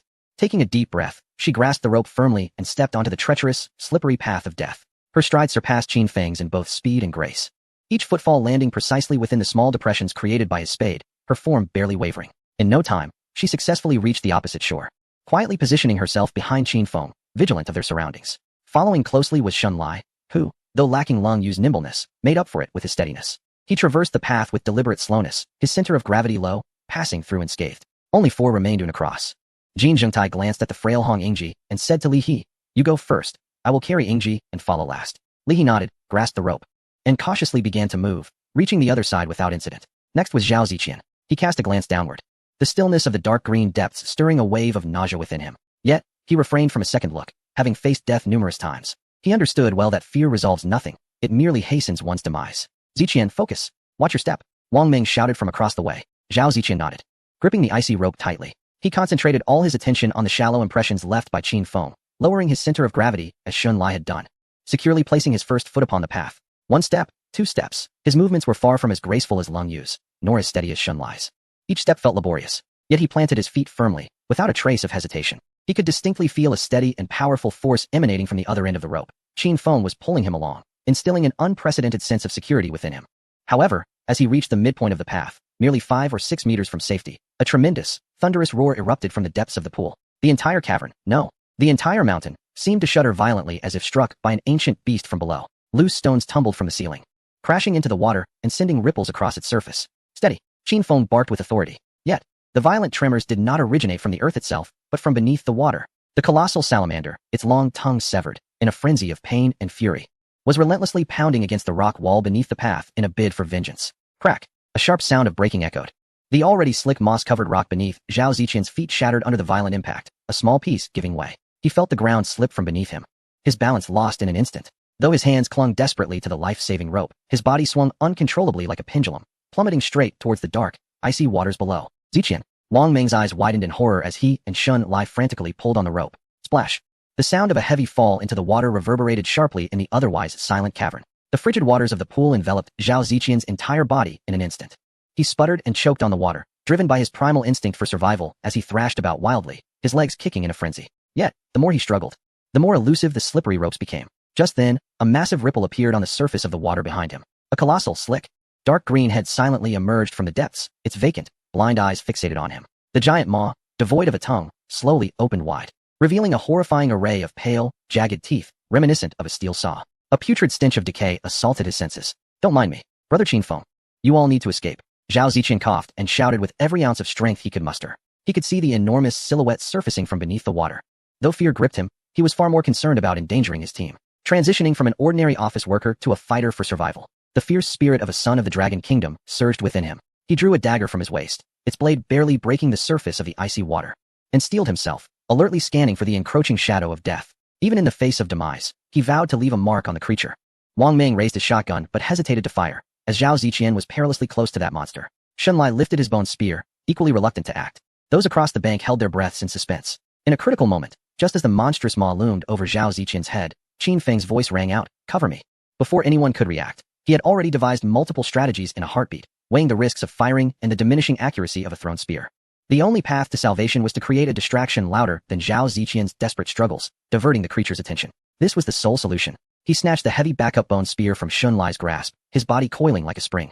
In the next moment, he leapt from the towering rock platform, soaring toward the beast. In the global livestream, all viewers were wide-eyed. No way. God Feng has jumped. Insane. He's going to his death. That monster is invincible in the water. No, he is not going to die. He is going to save someone.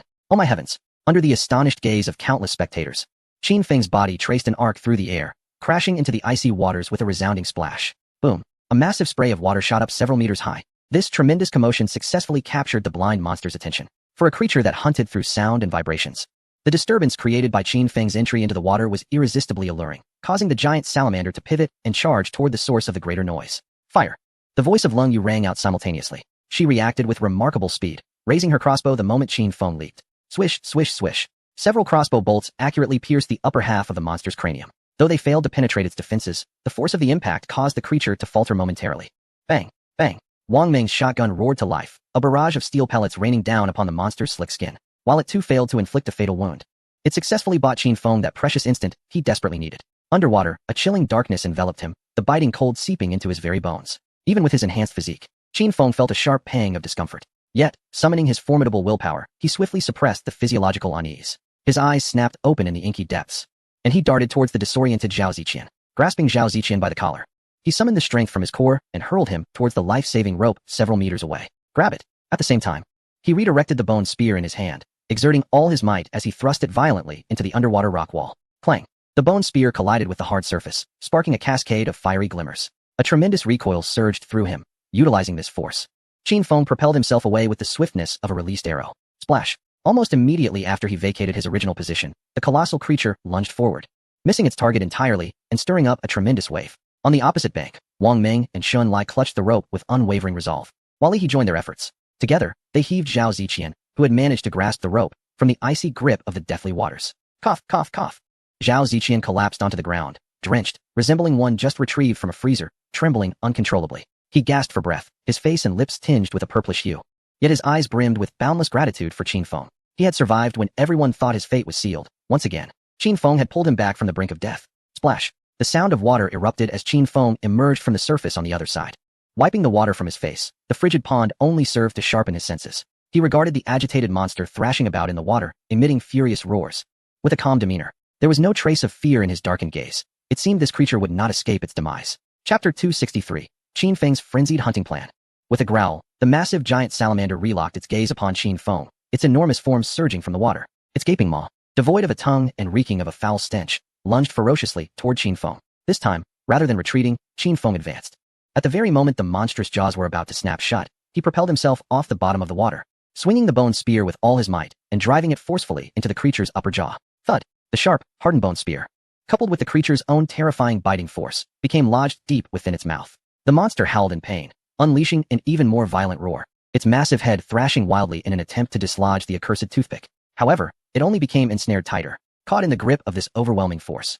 Qin Feng found himself tumbling through the water like a ragged sack, his bones creaking under the strain. Qin Feng. The voice of the cold moon was sharp and urgent.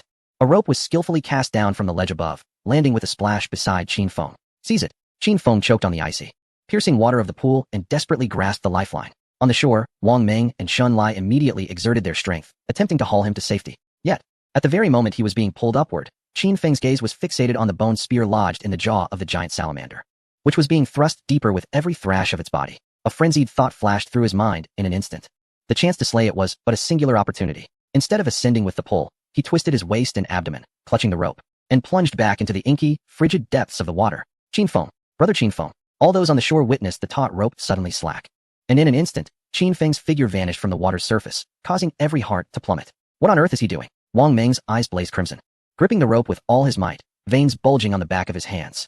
Zhao Ziqian, drenched and trembling from the cold after being dragged ashore, struggled to crawl to the water's edge, his gaze locked on the turbulent, blood-stained green surface, as time seemed to stretch infinitely. 1 second, 2 seconds, 10 seconds.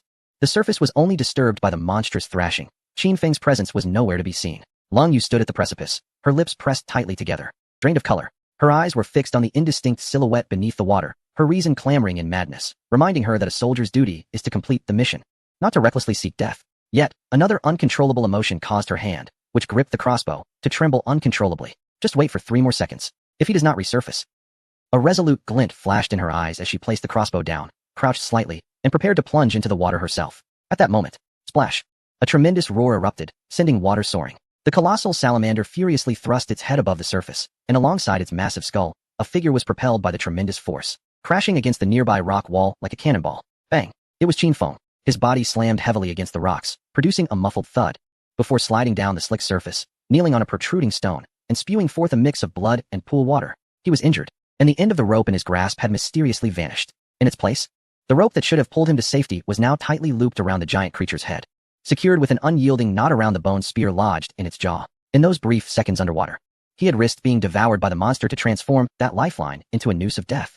Quickly, tie the rope to the boulder. Ignoring the searing pain in his chest, Qin Feng shouted with all his might. Hurry! Wang Meng was the first to react, swiftly coordinating with Shun Lai and Li He, using both hands and feet to wrap the rope around a massive rock behind them, towering over a person and sharply defined in its angles. They employed the sturdiest engineering knots, encircling the rope repeatedly until it was firmly secured to the colossal boulder, transforming it into an immovable anchor point. Within the cave, the sound of the rope grinding against the rock echoed, mingling with the heavy breaths of the men. Upon witnessing the rope's secure binding, a fierce glint flashed in Qin Feng's eyes. He wiped the blood from the corner of his mouth and, far from retreating, picked up the Titan engineer shovel that had fallen at his feet. He charged once more towards the creature, now increasingly frenzied by its bound jaws. His intention was to provoke it, to incite it into a fit of rage so intense that it might destroy itself in its own fury. The blind beast swam restlessly in the water, sensing the minuscule creature's presence nearby, the very essence of which filled it with both pain and hatred. It slowly turned its massive head, its hollow eye sockets fixating on Qin Feng's direction. A contest of unequal forces, destined for a foregone conclusion, was about to commence. Beast! Look this way! Qin Feng growled, propelling himself forcefully against the slick rock face, like an arrow released from a bow, charging towards the colossal creature. The Titan engineer shovel in his hand traced a dark arc in the dim light, and struck down hard upon the giant salamander's head. A thunderous sound resounded throughout the cave, akin to a heavy hammer striking an anvil. The unparalleled sharpness and weight of the shovel left a gaping wound on the creature's slick and resilient scalp, deep enough to expose bone. While it may not be fatal, it was certainly sufficient. The excruciating pain, combined with the overwhelming rage of being provoked repeatedly by an insignificant insect, instantly shattered the last remnants of this behemoth's meager instincts. A primal, savage roar erupted from the depths of its throat, a sound unlike anything produced by earthly creatures. It had gone completely mad. Its massive body suddenly plunged, then surged forward like a torpedo, creating a tidal wave as it barreled towards Qin Feng. intent on annihilating the puny creature that dared to harm it, along with the rock beneath its feet. At the moment the shovel struck, Qin Feng had already used the recoil to retreat swiftly, leaping back to the safety of the rocky platform. He observed the monstrous creature charging towards him, his dark eyes revealing no flicker of emotion. It was coming. Just as the creature closed in within 10 meters, the rope connecting its upper jaw to the massive rock on the shore suddenly went taut. A resounding thud echoed, deep and resonant as if a great bow had been drawn to its fullest. The rope tightened to its utmost limit, emitting a grating creak that threatened to snap at any moment. On the shore, Wang Ming, Xun Lai, Jin Jingtai, and the others watched the rope with bated breath, their hearts racing. Yet, the rope's resilience surpassed their expectations. Ultimately, it was the massive boulder serving as the anchor point that would give way first. A resounding rumble echoed as the colossal boulder, weighing several tons, began to emit a mournful groan under the immense force exerted by the beast. It slowly slid across the ground, carving a deep ravine in its wake. "Hold it!" Wang Ming shouted, bracing his shoulder firmly against the moving boulder. Xun Lai and Li He rushed to his side. The trio, with their flesh and blood, fought against the desperate thrashing of an ancient behemoth. In the water, the massive giant salamander sensed the tremendous pull from its mouth.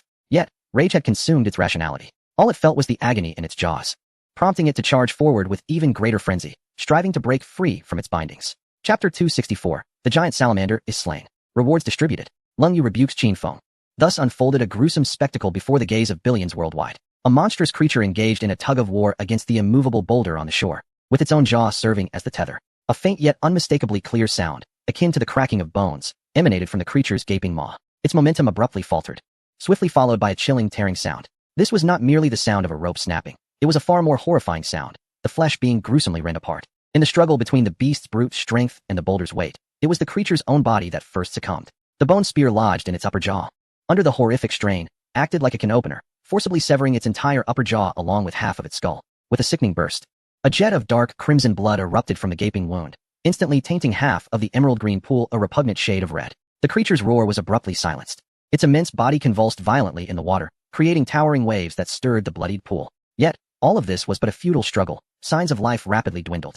Moments later, its colossal form lay still, belly up, silently drifting in the sanguine waters, the horrific gash on its head quietly narrating the brutality of the recent battle. It was dead. The abyssal beast that had nearly led the entire team to ruin perished in such a constricted, yet shocking manner. The cave was plunged into an eerie silence, broken only by the sound of water droplets falling from the cavern's ceiling into the blood pool, accompanied by the heavy, labored breaths of the onlookers. Damn it! Wang Ming was the first to shatter the silence. His legs buckled, and he collapsed to the ground, wiping the cold sweat and blood from his face. Staring at the carcass of the beast, he found himself momentarily speechless, overwhelmed by a tide of relief that washed over him. Did this thing just end its own life? He gasped, forcing a smile that was more grotesque than a cry, patting his chest to ensure his heart still beat within. Xun Lai and Li He released their shoulders from the rock, leaning against it, gasping for breath as if their bones were on the verge of disintegration. Jin Zhengtai and the remaining members of the Chao country team regarded Qin Feng not with gratitude, but with a reverence akin to that reserved for deities. The notion that a mere mortal could devise a plan to vanquish such a terrifying beast clearly transcended their understanding. Jin Jingtai opened his mouth to speak, but only a dry, rasping sound emerged from his throat. Cold Moon swiftly approached Qin Feng, retrieving a clean strip of cloth and some herbs from her backpack. Wordlessly, she began to tend to the bruises and minor abrasions on his chest. Her fingers were steady, her movements swift and professional. Qin Feng winced at the sharp pain in his chest, drawing in a sharp breath as beads of sweat formed on his forehead. Cold Moon paused momentarily, softening her grip, but her words were unyielding. Qin Feng, she said, her tone deliberate, we can endure any loss, but not one that includes you. Qin Feng waved his hand dismissively, feigning indifference. Rest assured, I am well aware of my circumstances. Everything is fine, is it not? Upon hearing this, Cold Moon's taut lips did not relax in the slightest. She reapplied the herbs, pressing them firmly onto the ghastly bruise on his chest. This time, her touch was more forceful, as if to deliver a reprimand. You must not take such reckless risks again. Feeling the sharp sting in his chest and the cool sensation from her fingertips, Qin Feng couldn't help but chuckle softly. He glanced at the massive carcass floating in the bloodied water, a strange light flickering in his eyes. It was worth it, he murmured, addressing both himself and Cold Moon. This time, our dragon country should receive a significant reward, right? My minor injuries in exchange for the fortune of our nation, it's a bargain. He feigned nonchalance. But only he knew that had it been anyone else who endured the 2 blows from the salamander, they would have perished. His enhanced physical condition was the sole reason he survived. This was, indeed, the most severe injury he had sustained since arriving in the wilderness. Yet, he could not allow this to show. Steeling himself against the pain, he gradually rose to his feet and surveyed the exhausted crowd around him. Everyone, no time for rest, he declared, pointing to the enormous corpse in the water. Wang Ming, Xun Lai, you two are good swimmers. Take Jingzhe and drag the body over here. Its bones are tougher than the spears we wield. As for its flesh, his gaze fell upon Jingzhe, who was fixated on the pool, emitting a low growl of longing. Perhaps it will make us stronger. His voice remained steady, but only Cold Moon, closest to him, noticed the way his grip on the shovel tightened, his knuckles turning slightly pale from the strain. Upon hearing the potential benefits, Wang Ming perked up immediately, scrambling to his feet. All right, leave it to us. You get some rest. The crowd immediately sprang into action, the immense harvest dissipating their fatigue and fears. As the cave once again brimmed with vigor, the global live stream erupted after enduring a minute of deafening silence. Unbelievable. Did he just die? Torn apart by his own hand. Is this strategy devised by Feng Shen truly human? It must be the work of a devil. How ruthless. Utilizing strength against strength. This is the genuine application of leverage. To use the monster's own power to annihilate itself. I am utterly awed. Congratulations from the audience in Pakistan. Mr. Qin Feng, the eternal deity. Allow us from Pakistan to join you. People of Long Country. You possess a leader akin to a divine being. We rejoice for you. Almost simultaneously, a chilling yet grand global announcement resonated in the ears of every participant and all viewers on Blue Star. Congratulations to Long Country contestant Qin Feng for leading his team to successfully slay the intermediate giant salamander of the Northern Forest Ruins Purification Beast. Reward 1. All citizens of Long Country and Chao Country. Stamina 1. Reward 2. All resources acquired by Long Country and Chao Country within 7 days will be returned 10 million times. Reward 3. 30% purification of all inferior and polluted water sources within Long Country. Chapter 265. A Nation in Celebration, While Our Heroes Bleed. At the moment the announcement echoed, countless once foul-smelling murky rivers and lakes within Long Country began to transform at a visibly rapid pace. The black, odorous sludge seemed to be smoothed and settled by an invisible hand, as the dark green algae quietly dissipated, the water shifting from murky to clear. And even a few fish, thought to be extinct, cautiously emerged from the crevices. Numerous residents living by the rivers gazed in awe at this miraculous spectacle, their eyes brimming with tears of joy. Concurrently, an unseen force silently descended upon every citizen of Long Country. Deep underground, many miners, who had been dispatched through the 6 gates for excavation, were so exhausted they could barely stand, on the verge of collapse. Yet in that moment, they suddenly felt an exhilarating lightness, as if shedding an immense burden. Their sore muscles were rejuvenated with strength, and even their breathing became much more effortless. They exchanged astonished glances, then raised their picks once more, hammering enthusiastically against the rock walls. Let us work hard. Everyone strive to get out soon. We will contribute more to Long Country in the future. No more being internet trolls. The live stream of Long Country was instantly inundated with ecstatic comments. Incredible. 10 million times return. It's happening again. Just like last time. 30% purification of water sources. What a miracle. Feng Shen is amazing. Jin Jingtai and the others are also benefiting. Chao Country is raking it in this time. This is merely a purification beast. On par with the previous saber-toothed tiger. The guardians are still to come. My heavens. Feng Shen, the eternal deity. This is just the purification beast. Once he slays the guardians, will Long Country not ascend to the heavens? Gazing at the clear waters by my doorstep, I find it difficult to feel any joy. Feng and his companions remain trapped in that dark and damp abyss, their bodies battered, having gained nothing of tangible benefit. Indeed, while we luxuriate in comfort, they are sacrificing their lives for our sake. My heart aches for them. Look at Qin Feng. He has just coughed up blood. Within the Chao Nation's live broadcast, the atmosphere is akin to a surging ocean. He has avenged us. He has also avenged the noble martyr Park Yong. Long Nation is our esteemed elder brother. I proclaim, from this day forth, I shall only utilize products crafted by Long Nation. Oh, we of the Chao Nation have also received rewards. Thank you, Long Nation. Player Kim Jongtae possesses remarkable insight. Aligning with Mr. Qin Feng is the most prudent decision we, as the Chao Nation, have ever made. Simultaneously, in the live broadcasts of the Lighthouse Nation and the Land of the Rising Sun, countless viewers gazed in disbelief at the massive corpse of the creature and the bloodied figure standing with a shovel, their faces etched with incredulity. Cheating. This is undoubtedly cheating. The system must have malfunctioned. How could they possibly slay that beast? It is a mid-level purification beast. Those damn Long Nation people. How could they be so powerful? They must have resorted to some despicable means. Where are our Lord Jorson and that Frenchman Charles? Did they not claim to catch them in a trap? Where's the prey? Outside the ruins, Charles and Jorson, anxiously searching for an entrance, simultaneously received this announcement. The smug and cruel expressions on their faces instantly froze, replaced by sheer shock and fury. Impossible. Charles slammed his fist against the nearby hard rock wall, embedding his colossal hand into the stone, leaving a spiderweb of cracks in its wake. He stared intently at his fist, seemingly oblivious to the pain, his chest heaving violently in rage. He bellowed at his teammate. How did they accomplish this? Jorson's complexion darkened, as if rainwater could drip from it, and he replied to Charles, now that they have received their rewards, they will only grow stronger. We must devise a means to eliminate them. Silence. Are you instructing me on what to do? Charles, his eyes a furious crimson, glared at Jorson. What good are such words now? They are trapped inside. Even if they kill the purification beast, what of it? They cannot escape. No sooner had he spoken than he turned abruptly, fixing his gaze upon the collapsed main entrance, a sinister smile creeping across his face. Relay the order. Locate every entrance in this vicinity and seal them all. I want them, along with that creature's corpse, to rot within. Meanwhile, hundreds of kilometers away in the cornfield encampment, this grand voice resonated clearly in the ears of everyone present. A tenfold return. Water source purification. Joey, diligently crafting a spear, nearly chopped his own foot with a sudden tremor in his hand. Casting aside his axe, he leapt to his feet, somehow atop the watchtower. In a fit of excitement, waved his arms, and let out a jubilant cheer. However, the joy on Xiao Ningxue's face, who was instructing Lin Yihan in spear training, quickly transformed into a look of gravity. A mid-level purification beast? She murmured to herself, her fingers instinctively tightening around the wooden spear. The smile on Lin Yihan's face froze as she dropped the training spear and approached the edge of the camp. Standing on tiptoe in a desperate attempt to gaze towards the snow-covered north, the swirling snow obscured her vision, rendering everything invisible. Snow sister, her voice trembled slightly. They must have been injured after slaying such formidable monsters, right? I wonder if they are in pain. Xiao Ningxue approached, gently patting her shoulder.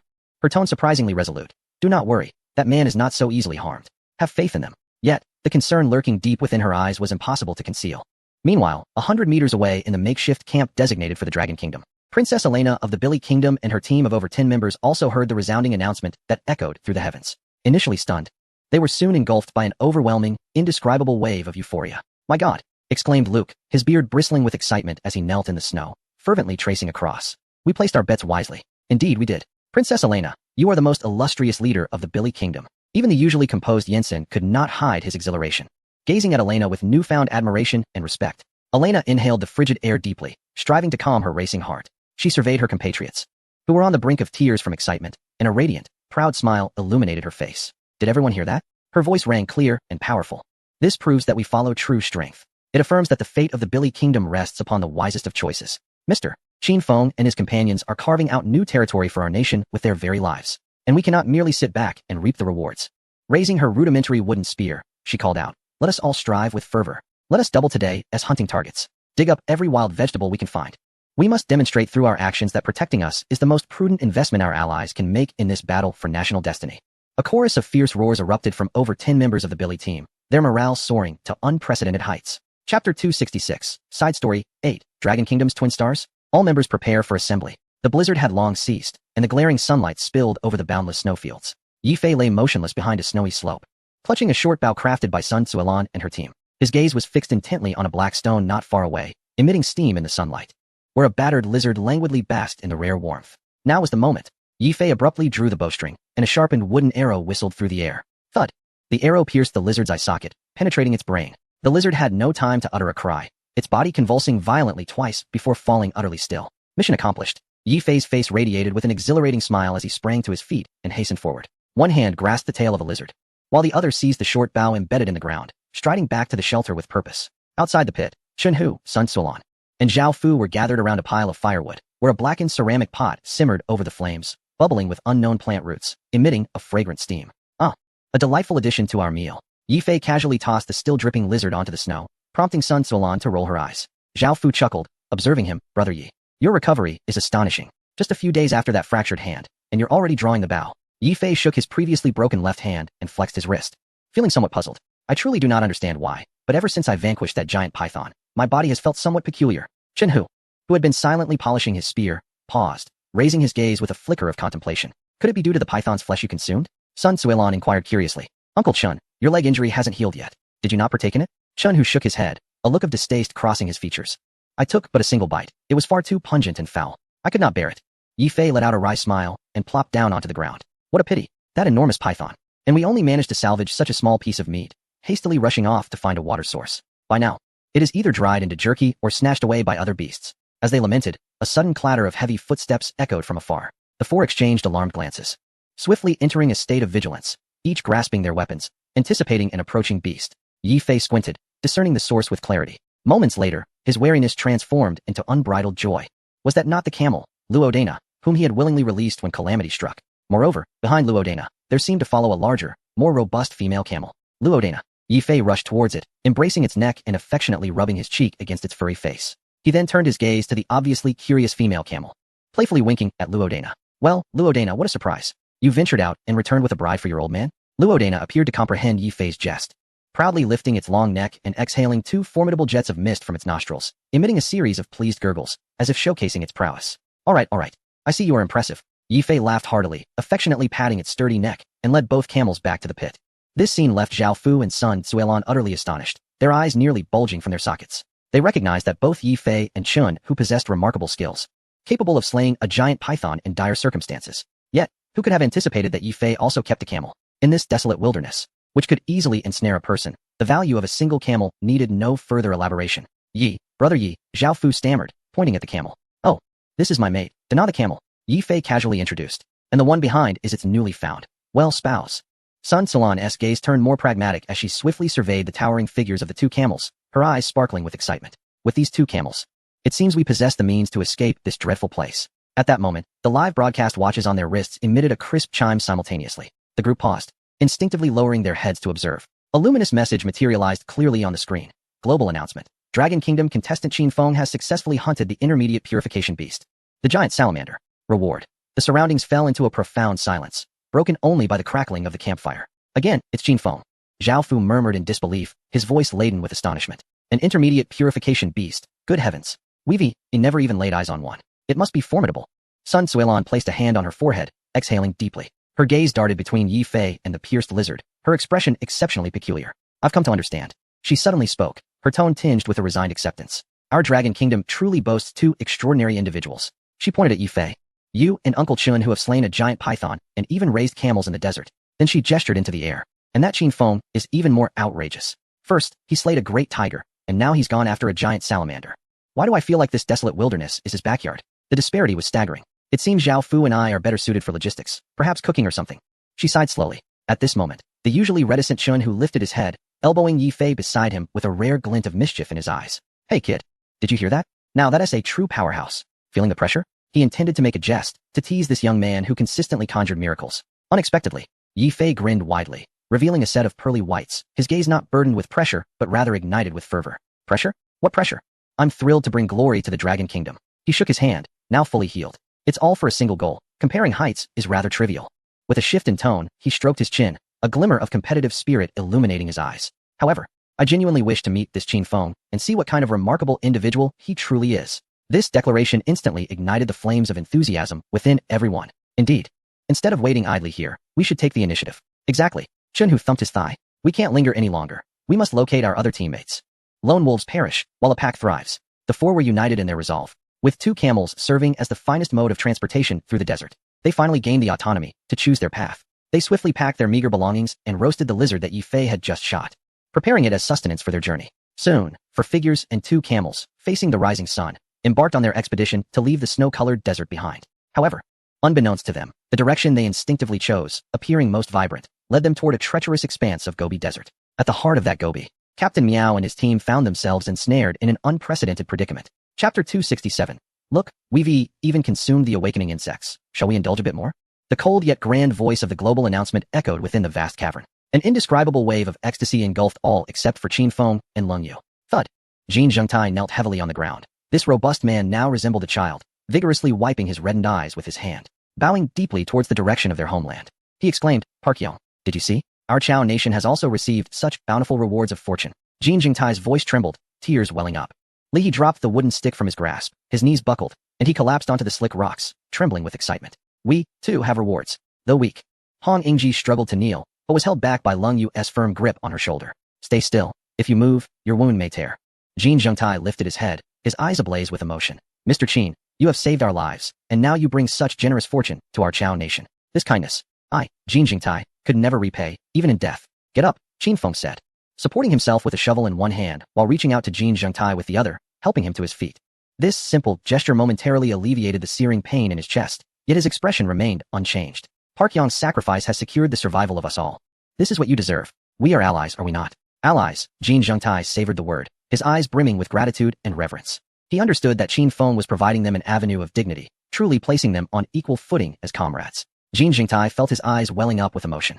Wang Ming patted his shoulder and chuckled. We've fought through life and death together. Let us not indulge in such sentiments. Zhao Ziqian, sitting on the ground, his face smeared with mud and water, broke into a wide grin, tears of joy streaming down. By heavens, it's worth it. This truly is worth it.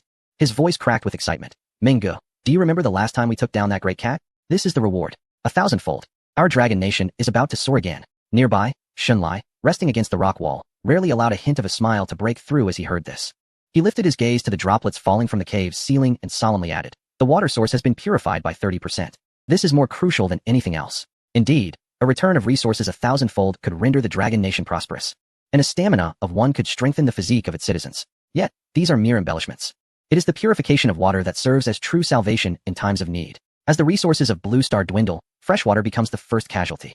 Countless rivers and lakes within the borders of the Dragon Nation have already transformed into foul-smelling stagnant waters, forcing many to rely on rationed purified water to survive each day. Now, with a purification rate of 30%, this signifies the rebirth of numerous rivers and the restoration of clean drinking water for countless citizens. This achievement bears the weight of a mountain. Wang Ming inhaled deeply, exclaiming with emotion, "This is the true lifesaver. Our struggles outside have been worthwhile." However, both Qin Feng and Leng Yu simultaneously caught a crucial keyword in the announcement. It referred to an intermediate giant salamander. Leng Yu turned to the excited crowd to offer a warning, while Qin Feng nodded gravely, stating, "This creature nearly cost us our lives.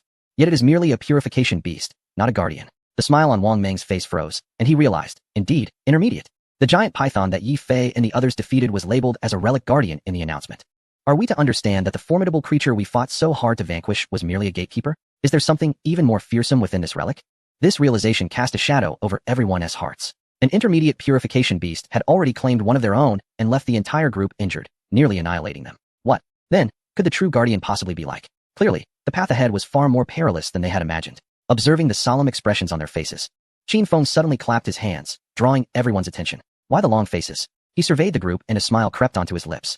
Consider this. If a mere intermediate gatekeeper warrants such lavish rewards, imagine the unimaginable bounty awaiting us should we defeat the true guardian. He paused, his gaze landing on the square object tightly wrapped in beast hide at Wang Ming's waist. Moreover, Qin Feng's voice, though soft, resonated clearly in everyone's ears. We still possess a great treasure yet to be utilized. Wang Ming instinctively touched the heavy explosive package, his eyes lighting up in realization. Yes, we still have this final trump card. Qin Feng's words ignited a flame of hope within the hearts of the group. Fear, in the face of such extraordinary rewards. Fear is inconsequential. Fortune favors the bold. Indeed. Jin Zhengtai rose, wiping the tears from his face, his eyes filled with unwavering determination. Mr. Qin Feng, with just one word from you, our lives are yours. We will brave mountains of knives and seas of flames alongside you. Slaying the guardian shall also serve as revenge for Pu Yong. Li He and Hong Yingji also expressed their willingness to follow him to the very end. Qin Feng gazed at the assembled individuals, acutely aware that their morale had reached a crescendo. He pivoted towards the edge of the water's edge, his gaze fixated on the massive corpse before him. Wang Ming, Shenlai, haul it up, he commanded with fervor. Wang Ming bellowed, leaping unhesitatingly into the murky, dark red waters, while Shenlai seized a rope, closely following suit. Together, they bound the colossal beast's carcass with the rope, as the onlookers on the shore united in effort, their shouts echoing through the cavern. 1, 2, pull. 1, 2, pull. Gradually, the immense body was dragged ashore. Once fully revealed, its grotesque wounds and resilient, dark green hide delivered a jarring visual impact. Meanwhile, Jingjia, who had been languishing at Qin Feng's feet due to its injuries, suddenly emitted a low growl filled with intense longing. It darted towards the shattered head of the creature, voraciously tearing into the dark red flesh and blood. The group had long since grown accustomed to Jingjia's reactions, having witnessed its insatiable desire for the purified beast's carcass during the hunt for the saber-toothed tiger. Back then, Jingjia had been no larger than a rabbit, incapable of the current gluttony. However, mere minutes later, as it consumed the flesh, the wounds inflicted by the creature's long tongue began to visibly heal and scab over at an astonishing rate. Jingjia's previously subdued spirit rapidly surged with vitality, its wolf-like eyes gleaming with a fearsome light, while its fur appeared increasingly glossy and smooth. Goodness! Wang Ming exclaimed, his eyes widening in disbelief as he instinctively swallowed hard. He glanced incredulously between the transformed Jingjia and the lingering pain in his own wounds. He abruptly nudged Qin Feng beside him, lowering his voice, brimming with uncontainable excitement and fervent desire. Brother, look, Jingjia is evolving. This monster's flesh is a treasure. Shouldn't we partake? The suggestion elicited varied reactions among the onlookers, all eyes converging upon Wang Ming. Zhao Ziqian was the first to vehemently shake his head. No, no, no, brother Wang Ming. Who knows if this hideous thing's meat is toxic? If we suffer any ill effects, we won't even have a place to lament. Jin Jingtai, on the other hand, licked his cracked lips, his eyes glinting with a hint of gamble. Fortune favors the bold. Mr. Qin, you saved my life. I shall be the one to try. If it truly enhances our strength, our chances against the Guardians would be significantly bolstered. Cold Moon remained silent, yet her slightly furrowed brow indicated her disapproval. Ultimately, all gazes gathered upon Qin Feng, awaiting his final verdict. He crouched down, meticulously assessing Jingjia's condition, activating his animal affinity skill. He could distinctly sense a peculiar energy surging within the creature known as Jingjia. Its vital signs were stable, and it was strengthening at a slow yet resolute pace, exhibiting no adverse reactions whatsoever. This flesh was indeed remarkable, but he hesitated to gamble on the effects it might have if consumed. Raising his gaze, he surveyed the expectant, fearful, and hesitant expressions of those around him, and he slowly shook his head. We shall refrain from eating the meat for now. Upon hearing this, most of the group exhaled in relief, though Wang Ming felt a tinge of disappointment. Still, nothing should go to waste. A glint of concealed cunning and calculation flickered in Qin Feng's eyes as he surveyed the massive corpse. Wang Ming, Shenlai, you too. Skin it and fashion some leather pouches. Extract all the bones, particularly the leg bones, which are sturdier than the bone spears we possess. As for the flesh, a subtle smile curved at the corners of Qin Feng's mouth, a look that sent a chill down Wang Meng's spine. Cut off the finest pieces of muscle. Smoke them to create jerky, and preserve it. He paused momentarily before leisurely revealing the ultimate purpose of the jerky. Next time we encounter the people of the Lighthouse Nation or the Woka Pirates, we can generously offer them a taste. If there are no side effects, we can partake later ourselves. His words seemed to drop the temperature in the cave by several degrees. Wang Meng and Zhao Ziqian were momentarily taken aback before they grasped the implication. Their eyes filled with awe as they regarded Qin Feng. What a masterful stratagem. While they were still contemplating whether the meat was safe to eat, Brother Feng had already conceived a plan of how to use it to ensnare their enemies. This line of thought was far deeper than the water pool within the cave. Truly impressive. Wang Meng gave Qin Feng a thumbs up, his expression one of sheer admiration. Brother, your cunning surpasses even the depths of this pit. I admire it. Zhao Ziqian, too, experienced an epiphany, his earlier fear dissipating, replaced by a wicked thrill as he began to envision the splendid scene when the Woku and Lighthouse Nation individuals consumed the jerky. The audience from Longhua in the livestream also rallied behind Qin Feng's decision, expressing their excitement. Wow, I knew Fengshen wasn't so simple. Dude, you've cleared out an entire basket of bamboo shoots. What you're doing isn't deceit, it's military cunning. The anticipation is at its peak. Please, let us get to the meat delivery segment. I want to see the Wokas eating broadcast. Inside the cave, the atmosphere among the teams shifted from its previous tension as everyone sprang into action. Wang Meng and Shun Lai seized their tools and set about dismantling the enormous beast that had nearly claimed their lives, muttering incantations as if to vent all their pent-up frustration upon the carcass. Disassembling such a colossal creature was undoubtedly a labor-intensive task. The resilient, slick skin, the dense, iron-like bones, and the thick, foul-smelling blood all challenged the nerves and endurance of the group. As the primary force, Wang Meng and Shun Lai, armed with entrenching tools and daggers, worked with fervor. They meticulously removed the entire skin of the giant salamander, disassembling the stoutest four-leg bones and dozens of ribs, categorically arranging them aside. Jin Zhengtai and Li He were tasked with preparing the prime muscle, slicing it into uniform strips with short knives, which they hung by the fire to cure with the dense smoke produced by burning wood. In an instant, the cave was permeated with a peculiar odor, a blend of decay and the aroma of roasted meat. After tending to the injured, Leng Yu and Zhao Ziqian carefully inspected everyone's gear. Only 3 crossbow bolts remained. The others had been lost to the waters, never to be recovered. Zhao Ziqian, with great thoughtfulness, tossed the previously discovered fish mint and the ordinary jerky into a pot, boiling a hearty soup. When the rich broth, infused with a distinctive spicy herbal fragrance, was served, all activity ceased as they gathered around the fire. Each face bore the marks of blood and sweat, exuding a strong scent of fish, yet their eyes sparkled with an unusual brightness. They held rudimentary wooden bowls, sipping the steaming meat soup, which seemed to infuse their weary bodies with warmth. Qin Feng bore the most severe injury, the vast bruise on his chest appearing quite ghastly in the firelight. The impact from the beast had been tremendous, even with his enhanced physique.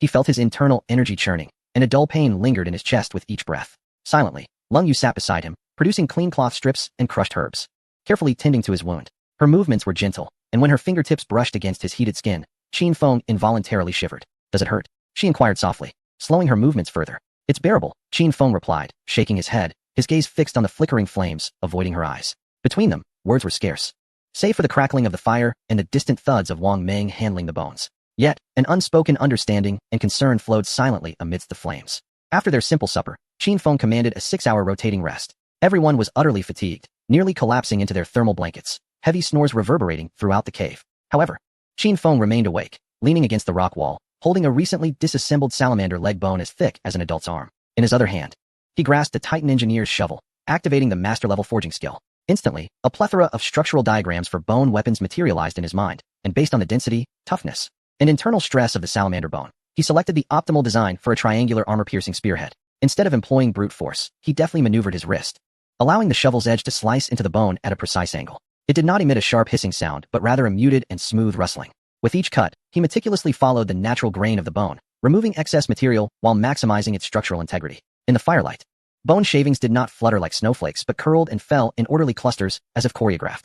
In merely half an hour, a short spear, elegantly designed and exuding a primal beauty of slaughter, took form in his hands. 6 hours later, as the light once again filtered faintly through the crevices at the cave's summit, for pristine, deep green spears, shimmering with an ethereal bone-like glow, were meticulously arranged beside the fire. Each spear measured approximately 1 meter in length, featuring a triangular tip with a blood groove. Its handle wrapped with remnants of leather strips, simple yet deadly in design. Upon awakening, Wang Meng's gaze immediately fell upon these 4 new weapons. He picked one up, weighing it in his hand, and tested the sharpness of its tip with his fingers, a smile of delight blossoming upon his face. Good heavens, brother, you haven't slept a wink. He swung the spear, slicing the air with a sharp whoosh. This tool was vastly superior to the makeshift firewood we had wielded earlier. Qin Feng handed 3 of the spears to Wang Meng, Shun Lai, and Leng Yu, reserving one for himself. It was only fitting that the core combatants of their team should possess the finest weapons. After a brief respite and a meal of smoked jerky, the team had regained about 80% of their strength. Qin Feng, Wang Ming, Xun Lai, and Leng Yu all brandished their new deep green spears. Clutching these cold, perfectly balanced weapons, their previously diminished confidence surged back, bolstered by the sense of security these arms provided. Wang Ming, with a hint of mischief in his smile, carefully placed the beast-hide pouch filled with special jerky at the bottom of his backpack. Qin Feng surveyed the group, noticing the rekindled fighting spirit in their eyes. He turned his gaze towards the profound darkness of the cave's depths, his voice low yet resolute. Let us go. Thus, the party set forth on their journey into the cavern's abyss. Chapter 269, Run. What manner of monster lurks above? The further they ventured, the more oppressive the humidity and an indescribable stench of decay became. The path beneath their feet grew increasingly arid, and the luminescent fluoride on the cave walls gradually vanished, plunging the surroundings into deeper shadows. They relied solely on flashlights and torches for illumination. Silence enveloped the team, broken only by the echo of their heavy footsteps in the narrow passage, creating an atmosphere so stifling it was almost suffocating. After approximately half an hour of traversing, they emerged into a vast cavern, as expansive as a regulation football field. Countless massive stalactites hung from the ceiling, densely clustered like a forest, their tips glimmering ominously in the firelight. Along the walls, phosphorescent minerals reappeared, scattered in patches, illuminating the cave like a mythical underwater palace, magnificent yet eerie. However, no one had the heart to admire this spectacle. All eyes were drawn to the central scene of the cavern, a sight so horrifying it sent chills racing up their spines. My heavens! Wang Ming's voice emerged hoarsely, his grip on the deep green spear instinctively tightening. He was accustomed to life and death, yet the sight before him transcended the battlefield's horrors. Li He was the first to succumb, as he took 2 steps forward. A nauseating stench, a grotesque amalgamation of decay, blood, and an indescribable sweetness, surged into his nostrils. His stomach churned violently, and he abruptly turned to brace himself against the rocky wall, erupting into a fit of dry heaves, his complexion paling to a ghostly white. The others, to varying degrees, felt discomfort upon witnessing the scene before them, yet only Qin Feng remained upright. Before him lay a relatively flat expanse, alarmingly adorned with dozens of corpses. No, remnants, haphazardly piled together. Some were humanoid, others were purified beasts. Without exception, they appeared to have been savagely torn apart by some immense force, leaving them grotesquely incomplete. A saber-toothed tiger, its size comparable to that of a giant bear, had only half of its head and forelimbs remaining, while the rest of its body was missing. Several humanoid remains were even more tragic, their chests brutally split open, innards completely extracted, and limbs twisted at unnatural angles, as though they had been maliciously wrenched apart. Most bizarrely, all the remnants exhibited a sinister blackish-purple hue, as if steeped in potent poison, exuding an abhorrent, sickly sweet stench. Beside Qin Feng, Jingzhu emitted a low, mournful whimper, and it was no wonder it showed not the slightest inclination to feed. Instead, it radiated an overwhelming sense of fear and vigilance. As their group cautiously approached, they soon realized that the so-called humanoid corpses were not human at all. They were wild men, the very same that had attacked their camp. What sort of cursed place is this? Zhao Ziqian leaned against the rocky wall, desperately suppressing the urge to vomit. Qin Feng's gaze meticulously swept across the entire cavern, his masterful environmental perception fully engaged, yet all he could sense was an oppressive silence, devoid of any signs of life, intensifying his unease.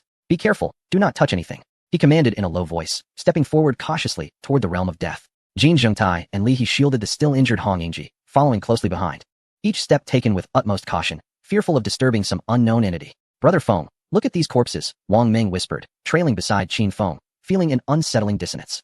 The group gazed at the mound of bodies, each sensing something amiss, yet unable to articulate what exactly was wrong. Wang Ming prodded the skull of the saber-toothed tiger with the tip of his spear, producing a dull thud. Big brother, take a look at this.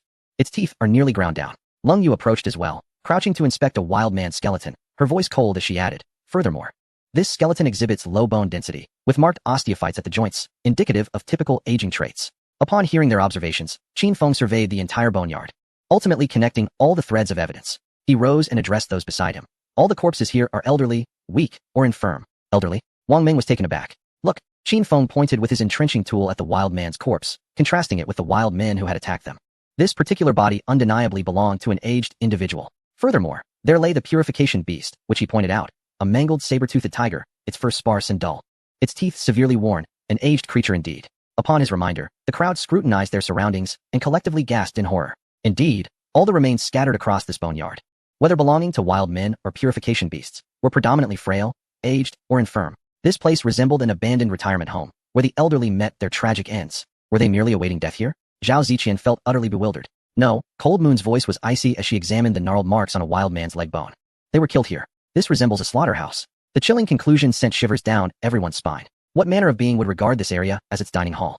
With such refined tastes, preying only on the elderly and feeble, those incapable of resistance? Just as the group was on high alert, searching for an escape. A faint, tooth-grinding sound echoed through the vast cavern. Creak, creak, creak. The noise was subtle, reminiscent of countless tiny claws scrambling over the rock, or the brittle sound of bones being crushed. It emanated from all directions, creating an eerie surround sound within the immense cavern, making it impossible to discern its source. What is that sound? Wang Ming asked, warily scanning the vicinity, gripping his spear tightly in a defensive posture. Xun Lai and Cold Moon stood in silence, backs pressed together, their keen gazes sweeping across the darkness above and around them. The creaking grew increasingly distinct and dense, as if something was advancing from the shadows. Qin Feng's heart plummeted.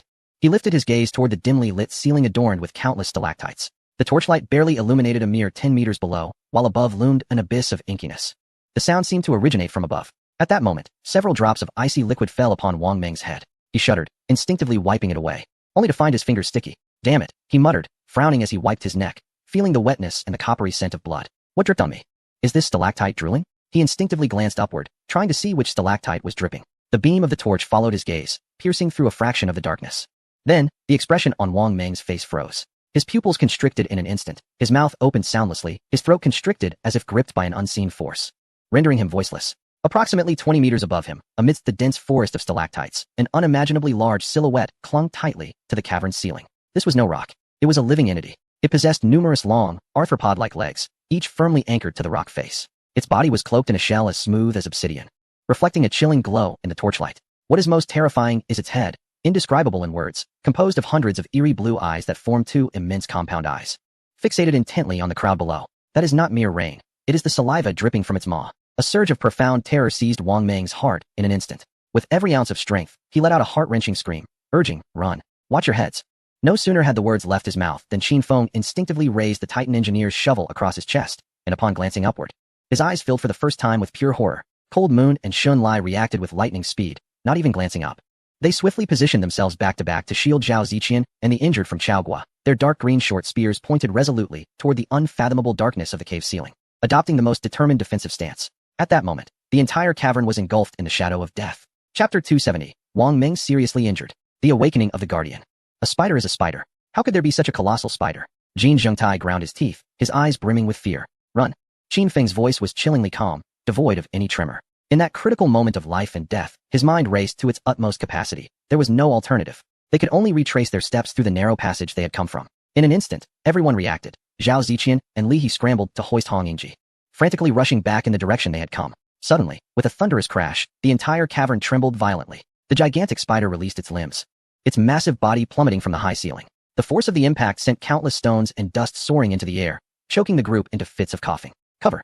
Qin Feng barked fiercely. He, Wang Ming, Xun Lai, and Cold Moon simultaneously turned, forming a second line of defense. Amidst the swirling dust, a colossal dark silhouette gradually rose, its hundreds of eerie blue eyes glowing in the dim light. Damn it! Wang Ming cursed, spitting as he abruptly raised his shotgun, unhesitatingly pulling the trigger at the massive shadow. He did not aim for the seemingly indestructible body of the spider, but targeted the joint of its nearest forelimb. Boom!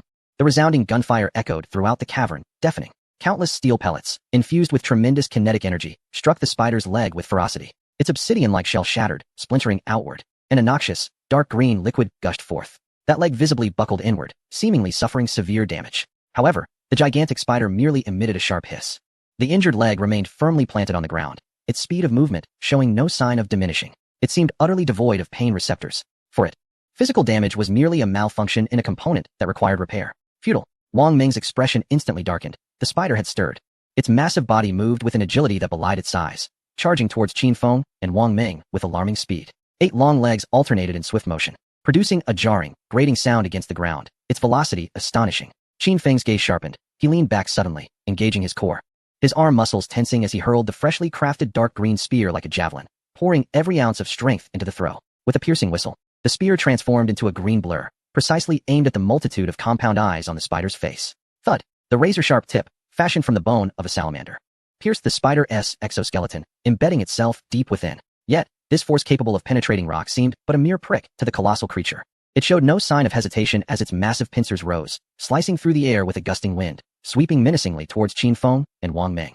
It was too swift. Qin Feng's pupils constricted. In a moment of peril, he advanced instead of retreating, bending his body back at an impossible angle, nearly parallel to the ground, and with a powerful push from his legs, he slid along the earth. Whoosh! The sharp pincers grazed past his nose, the force of the wind stinging his cheek, and though he narrowly avoided the attack through sheer physical agility, Wang Ming was not so fortunate. Bang! A resounding crash echoed. Once Qin Feng regained his footing, he caught a glimpse that made his heart race with despair. Wang Ming's robust form appeared fragile as a mere sandbag before the massive pincers. The shotgun he held was instantly crushed and deformed. The overwhelming force crashing into his chest and shoulder. Gasp! Wang Ming could not even scream. He was sent airborne by the tremendous force, blood spewing from his mouth as he tumbled through the air, before crashing heavily onto the ground several meters away, emitting a dull thud, falling silent. The mangled shotgun slipped from his grasp, rolling into a dark corner. Wang Ming! Wang Ming! The anguished cries of Leng Yu and Shun Lai rang out. As the giant spider's lethal mandibles descended towards the fallen Wang Ming, Leng Yu's eyes turned crimson. She swiftly raised her crossbow, the last 3 bolts forming a triangle, and launched them at the spider's compound eyes. Shun Lai, with a roar, lunged forward, thrusting his spear fiercely at the joint of another intact front limb of the spider. However, all their efforts were in vain. The spider merely tilted its head slightly, the bolts ricocheting off its hardened exoskeleton. And Shun Lai's full force strike left only a faint white mark upon it. Just as the situation reached a critical point, a shadow darted forth like lightning. It was Jingzhe. It emitted a thunderous roar, disregarding the vast disparity in size between the two parties. It leapt forward with ferocity, opening its gaping maw to viciously bite the wounded leg of the colossal spider. The spider, seemingly incensed by the audacity of this insignificant creature, abandoned Wang Ming and turned to snap at Jingzhe. Come back, Jingzhe! Qin Feng shouted desperately, but it was too late. At that moment, Shun Lai and Leng Yu rushed to Qin Feng and Wang Ming's side, each taking one and dragging them backward. Jingzhe's selfless strike had bought them precious seconds. Go! Leng Yu's voice trembled slightly, while Shun Lai, wordlessly, hoisted the unconscious Wang Ming onto his back, his pace unwavering. Qin Feng, supported by Leng Yu, glanced back. Jingzhe had been bitten by the spider and hurled against the rock wall, releasing a painful wail, yet it clung tenaciously to the spider's wound. Qin Feng's eyes blazed crimson, his teeth grinding in fury. Retreat! He nearly spat the words through clenched teeth, and the group fled back through the passageway in disarray. This entrance could barely accommodate 2 or 3 individuals side by side, presenting an insurmountable barrier for the giant spider. Just as they rushed inside, a tremendous crash resounded behind them. Boom! The entire passage trembled, and debris cascaded from above. The massive form of the spider blocked the entrance, its myriad of eerie blue eyes peering menacingly through the narrow crevice, filled with savagery and hunger. It relentlessly pounded its pincers against the rock wall, producing a screeching sound, as if ready to level the very ground beneath them. Within the passage, everyone gasped for breath. Outside, the relentless thuds of the spider against the rock reverberated ominously. Coughing, Qin Feng leaned against the cold stone, spitting out blood-streaked saliva. Qin Feng, are you alright? Leng Yu crouched beside him, her voice betraying an unrecognized tension. She reached out to examine his injuries, but he raised a hand to stop her. I'm fine, I want to die. Qin Feng shook his head, his gaze drifting past Leng Yu to the other side where Shun Lai was laying the unconscious Wang Ming on the ground. Wang Ming's breaths were shallow, his complexion ashen, indicating he was injured far worse than Qin Feng. Just then, a shadow darted from the depths of the passage. It was Jingzhe. It appeared somewhat dazed, limping as it approached, but was otherwise unharmed. It rushed to Qin Feng's feet, nudging its head against his leg with a worried whimper. Qin Feng reached down to stroke its head, feeling the last vestiges of concern dissipate, only to be swiftly engulfed by a tide of despair. Wang Ming lay gravely injured and unconscious, and he himself was also severely wounded. With a monstrous beast before them and a dead end behind, they were trapped here. Chapter 271. The spider blocks the door, the path of death reemerges. Within the corridor, an eerie silence prevailed, broken only by the sound of water droplets cascading down the rock walls, mingled with the labored, oppressive breaths of those present. Leaning against the cold stone, Qin Feng felt each rise and fall of his chest tug at his fractured ribs, sending waves of dull pain coursing through him. He forcefully suppressed the metallic taste rising in his throat and cast his gaze upon Wang Ming, who lay motionless nearby. Shun Lai knelt on one knee, trembling as he reached for Wang Ming's carotid artery. After a brief moment, he stiffly raised his head, his bloodshot eyes reflecting sheer despair. Too weak, almost imperceptible. Zhao Ziqian knelt beside Wang Ming, hesitating to touch him for fear of exacerbating his injuries, his eyes brimming with tears as he choked out, "Brother Wang, hold on." Cold Moon's heart sank to the depths of despair as she leaned down, tearing open Wang Ming's shirt to reveal the horrifying indentation and the deep purple bruising on his chest. Even for a seasoned soldier accustomed to the sacrifices of comrades, a chill crept into her fingertips. His internal organs appeared to be bleeding, and multiple ribs were fractured. Such injuries were tantamount to a death sentence in this place. First aid kit. Your silver first aid kit. Cold Moon suddenly turned her head, her voice tinged with urgent raspiness as her gaze shot towards Jin Jingtai. Jin Jingtai, as if awakening from a dream, fumbled to remove his backpack, trembling as he retrieved a relatively new silver metal box. Yes, this is from the airdrop we found. We never dared to use it. With a decisive snap, he opened the box, revealing neatly arranged syringes and medical supplies. He pushed the entire box towards Cold Moon, his voice breaking. Lady Cold Moon, please see what can be used. Save Mr. Wang Ming. I beg you. Cold Moon snatched the box with urgency, her eyes scanning the contents rapidly. Gauze, bandages, antiseptic. Most were supplies for external injuries. Suddenly, her gaze fixed upon a syringe labeled with adrenaline. Adrenaline. This is our last resort. Her voice was hoarse, yet she hesitated not for an instant, deftly withdrawing the syringe, removing the cap, and precisely injecting the solution into Wang Meng's thigh muscle. In that moment, everyone held their breath, their eyes fixated on Wang Meng. 1 second, 2 seconds, Wang Meng's body convulsed violently, and his nearly halted breath suddenly became rapid. A hint of unnatural color returning to his pallid face. It worked. A flicker of hope ignited in Zhao Ziqian's eyes. Yet, that rapid breathing lasted less than 3 seconds before it waned again, fading into an even more imperceptible state. Wang Meng's ashen visage showed no signs of improvement. The flicker of hope was mercilessly extinguished by the frigid reality. Li He collapsed onto the ground, cradling his head, a suppressed whimper escaping his throat. Despair washed over everyone like a relentless tide. Outside the corridor, the sound of a giant spider crashing against the rock walls continued, yet amid the suffocating silence of despair, Qin Feng's gaze remained strikingly calm. His mind raced with unprecedented speed amidst the agony, cognizant not only of Wang Meng's dire situation but also of the pressing need to ensure the safety of the others. What is the connection between the skeletal remains of the frail and ailing wild men in the cavern and the gigantic spider that preys exclusively upon the weak? It seems not merely a predator-prey relationship, but rather a form of cleansing. This spider serves as the sanitation worker of the region, tasked with disposing of aged creatures that have lost their value. Then, are the wild men that previously attacked the camp and those inhabiting this cavern part of the same tribe? Why would they turn against their own? Perhaps it is due to the slaughter of the purifying beast? The hypothesis proposed by Cold Moon regarding the planet's immune system began to weave a tapestry of connections in Qin Feng's mind, gradually forming a nebulous outline. At that moment, an eerie sound of footsteps unexpectedly echoed from the direction they had come. What was that noise? Shenlai abruptly turned around, gripping his bone spear tightly, his muscles tensing instantaneously. Had the people from Lighthouse Nation unearthed the rubble? Impossible. Qin Feng's voice was low yet resolute, given the thickness of the debris. It was utterly inconceivable for a human to breach it in such a short time. He immediately commanded, "Stay close to the stone wall, extinguish all light sources, and remain silent." The group hurriedly extinguished their torches, and Qin Feng switched off his flashlight, plunging the surroundings into an impenetrable darkness. Time seemed to elongate, with only the sound of the approaching footsteps growing clearer, drawing nearer at a steady pace. Finally, a tall silhouette materialized around the corner of the passageway. Its form, the tattered animal hide draped over it, and a distinct, foul odor all coincided with the terrifying image imprinted in their memories. A wild man. Shenlai's heart momentarily ceased its rhythm. It was over. All hope was lost. They were severely injured, their ammunition depleted, Wang Meng's fate unknown. And now they were cornered in this dead end, with another monster approaching. This was not merely a situation of certain death. It left no room for struggle. However, amidst the profound darkness and despair, Qin Feng's deep-set eyes suddenly sparkled with a startling brilliance. He had an epiphany. The corpses within the cavern were all old. The spider's diet was fixed. This wild man, who had now appeared, was not the harbinger of doom. He was a lifeline that had fallen from the heavens. A plan that risked everything rapidly crystallized in Qin Feng's mind. As the wild man staggered closer, his murky eyes appeared to have acclimated to the darkness. On the verge of discovering their curled figures in the corner, Qin Feng sprang into action, abruptly illuminating his powerful flashlight. The blinding beam pierced the darkness like a sword, precisely illuminating the wild man's face, which was lined with wrinkles and age spots. The wild man, startled by the intense light, emitted a hoarse growl, instinctively raising his hand to shield his eyes. Now was the moment. Shenlai, Cold Moon, subdue him, but try not to kill, Qin Feng commanded in a suppressed roar. Advancing rather than retreating, seizing the Titan engineer shovel, and charging ahead. He did not intend to kill. He aimed to capture. He would use this wild man as bait. Chapter 272. Qin Feng and Shun Lai's desperate gamble. Would they manage to carve out a path to survival? Qin Feng's order left everyone in a state of bewilderment. Not to kill, to capture? Why? Shun Lai and Leng Yu had no time to ponder Qin Feng's intentions. Their instinctual combat memories propelled them forward. The swaying, old wild man, blinded by the piercing light of the flashlight, let out a howl. Despite his age, the ferocity ingrained in his very bones had not diminished in the slightest. As Qin Feng charged at him, the wild man stood his ground, his arms, withered like the bark of an ancient tree, swung out with a foul gust aimed directly at Qin Feng's face. With a cold glint in his eyes, Qin Feng deftly sidestepped this powerful strike at an awkward angle. Simultaneously, he flipped his entrenching tool and struck the wildman's arm joint with its broad surface.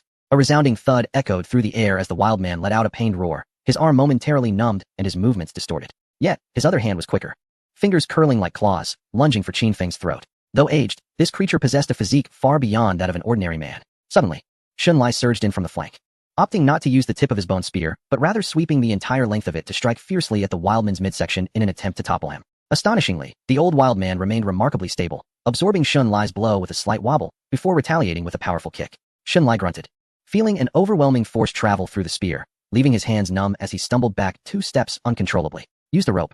Cold Yu's calm voice cut through the chaos as she swiftly brandished a pre-prepared rope, expertly ensnaring the wildman's feet. Sensing the impending threat, the wild man abruptly stomped down, resolutely trapping the rope, thus preventing Cold Yu from tightening her grip. I'll take over.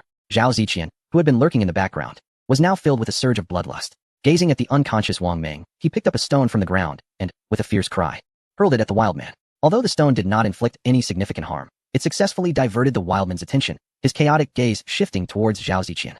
In that fleeting moment of distraction, Qin Feng seized the opportunity, advancing with determination and striking the wildman's knee with the end of his shovel handle. The wildman's legs buckled, collapsing to the ground uncontrollably. Cold Yu seized the moment, yanking the rope to bind his feet tightly.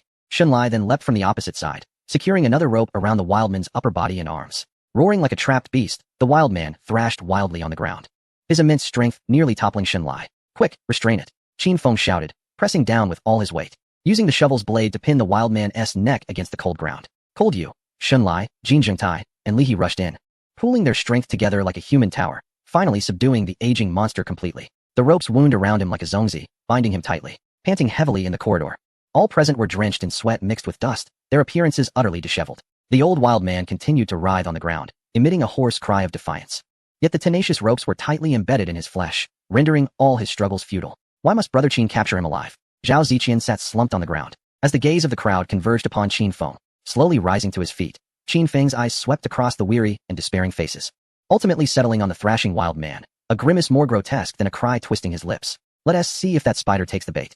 I fear if that creature refuses to consume the dead, we shall all be doomed. His words echoed explosively in the minds of the onlookers. Take the bait?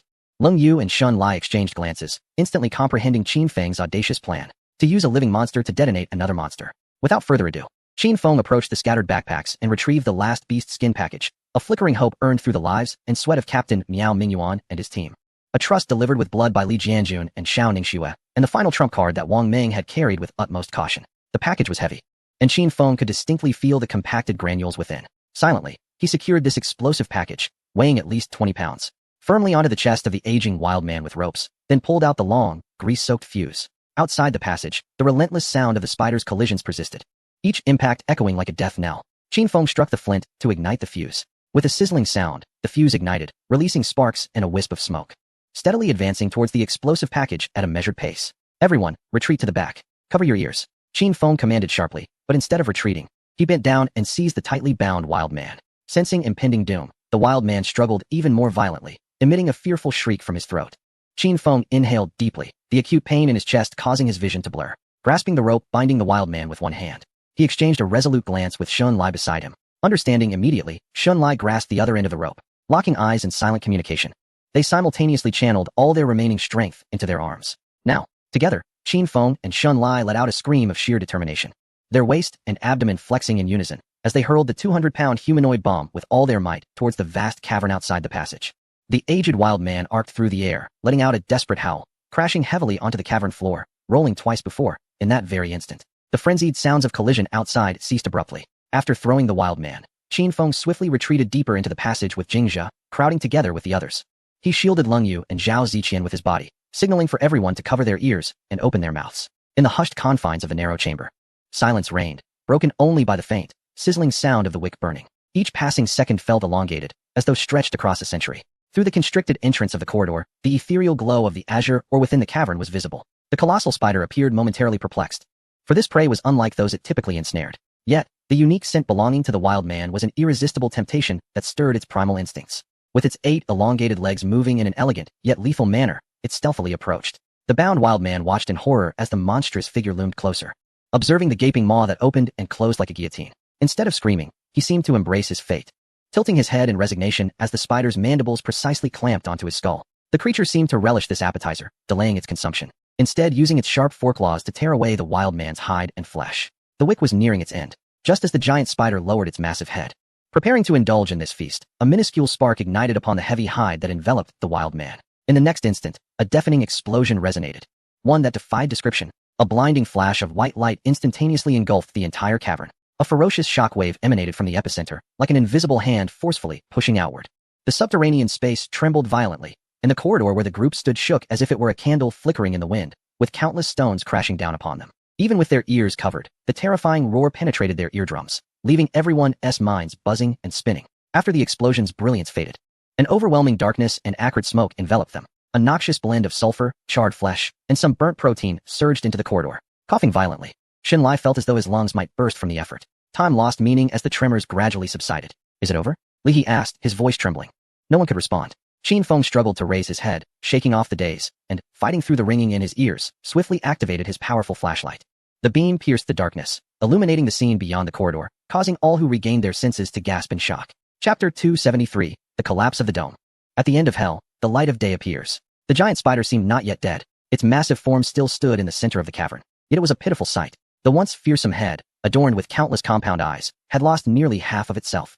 The explosive force at the core had obliterated its mandibles and foreclaws, scattering chunks of flesh and dark green viscous liquid throughout the air. Countless fragments of its exoskeleton, mingled with blood and tissue, plastered the surrounding rock walls. A shrill shriek, sharp enough to pierce human eardrums, erupted from the spider's mangled head. It had gone mad. The excruciating pain plunged it into an unprecedented frenzy. Its 8 elongated legs flailed wildly, and its colossal body crashed chaotically against the rock walls, producing a series of thunderous impacts. Yet, this was not the end. Qin Feng fixated intently on the ceiling of the cavern, which was riddled with fine fissures.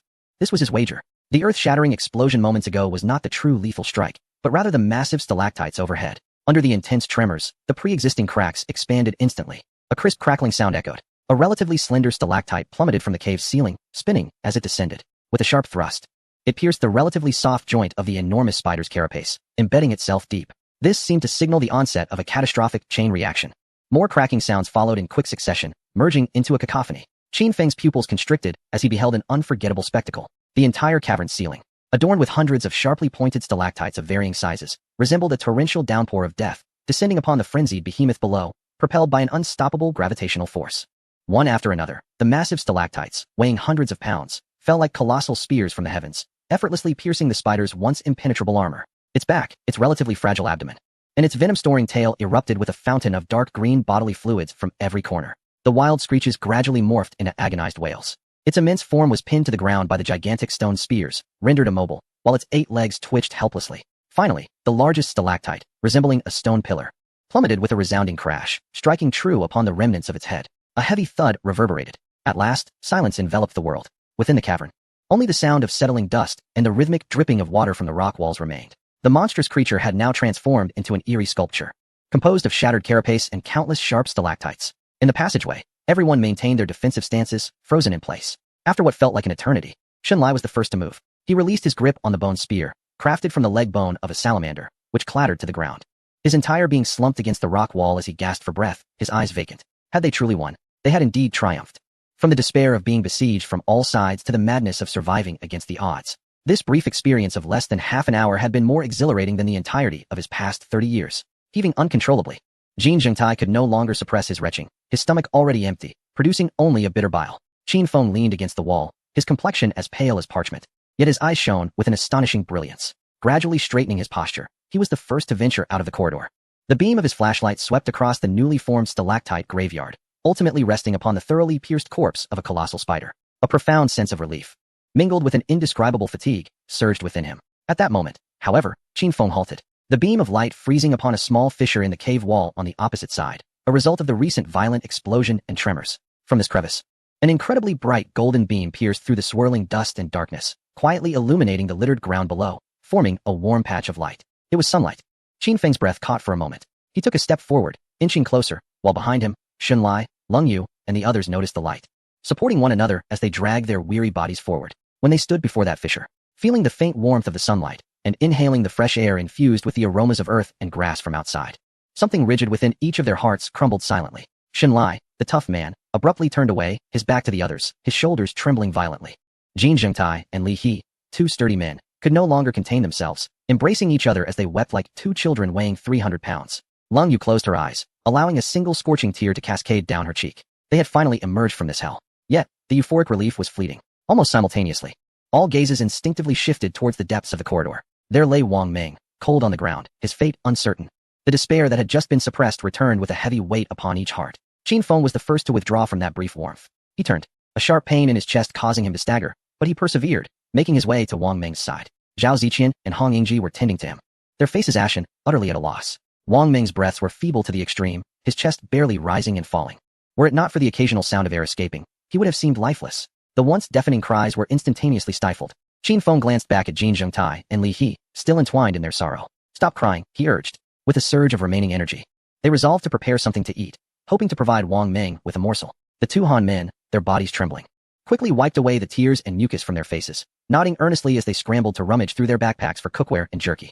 The others silently gathered around Wang Meng, At that moment, a wet, tearing sound shattered the silence. Everyone turned toward the noise, witnessing Jingzhe limping toward the remains of the gigantic spider, dragging a wounded leg. Ignoring the horrific sight, it buried its head into a pile of shredded flesh and greedily licked at it, as if what lay before it was not a terrifying monster, but rather a sumptuous delicacy. Shenlai, who had remained silent until now, suddenly narrowed his eyes. He recalled the giant salamander with its tongue severed by Qin Feng and the bizarre scene of Jingzhe's wound healing at an astonishing rate after it consumed the severed tongue. He rose and strode over to Qin Feng, lowering his voice to a whisper. Qin Feng. Qin Feng slowly lifted his gaze, his bloodshot eyes meeting Shenlai's. Every word was deliberate, his voice trembling slightly from the intensity of his emotions. I know this sounds insane. He took a deep breath, his gaze returning to Wang Meng's pallid face, his tone resolute, as if he were burning bridges behind him. But Wang Meng can't hold on much longer. Rather than letting him lie here waiting for death, his expression twisted, gritting his teeth as he declared, let him try the flesh of this cursed creature. Whether he lives or dies, he deserves a chance. Chapter 274, Heartbeat Ceasing. Shenlai's words landed like a bomb in the silent corridor, drawing every eye to his face, contorted with agitation. Eat the monster's flesh? Save Wang Meng. The notion was so outrageous that it prompted doubts about Shenlai's sanity after the recent explosion. No. Cold Moon was the first to voice her opposition, her tone firm despite its softness. She quickly positioned herself between Shenlai and Qin Feng, her sharp gaze locking onto him. Jingzhe is a wolf. Its physiological structure is entirely different from ours. We know nothing about the cellular composition of such an unknown creature. It could contain toxins that we cannot metabolize or harbor lethal ancient pathogens that could harm him. But he is almost dead. Shenlai's eyes blazed with fervor, the usually taciturn man now overwhelmed with emotion. He pointed to the feeble Wang Meng on the ground, his voice hoarse as he shouted. Are we just going to stand by and watch him die? Cold Moon, I understand your concerns, but logic won't save his life. Cold Moon's lips moved. Yet she found no rebuttal. Her heart ached. Wang Meng was a comrade she could trust implicitly, but reason forbade her from accepting such a reckless gamble. I concur with Brother Shenlai's perspective. Jin Zhengtai spoke solemnly, rising to his towering height and casting a shadow over them. We cannot allow Brother Wang Meng to lie here waiting for death, even if there is only a 1% chance. Li He nodded emphatically, clearly echoing the same sentiment. Zhao Ziqian gazed at Wang Meng, the simple yet protective older brother who had been caring for him throughout their journey. At that moment, he resembled a candle nearing its end, rationality urging him to accept that Leng Yu was right, yet emotionally, he found himself unable to simply watch Wang Meng perish. In that instant, the narrow corridor became sharply divided into two factions. Qin Feng remained silent, crouched beside Wang Meng, his fingers resting upon the latter's carotid artery.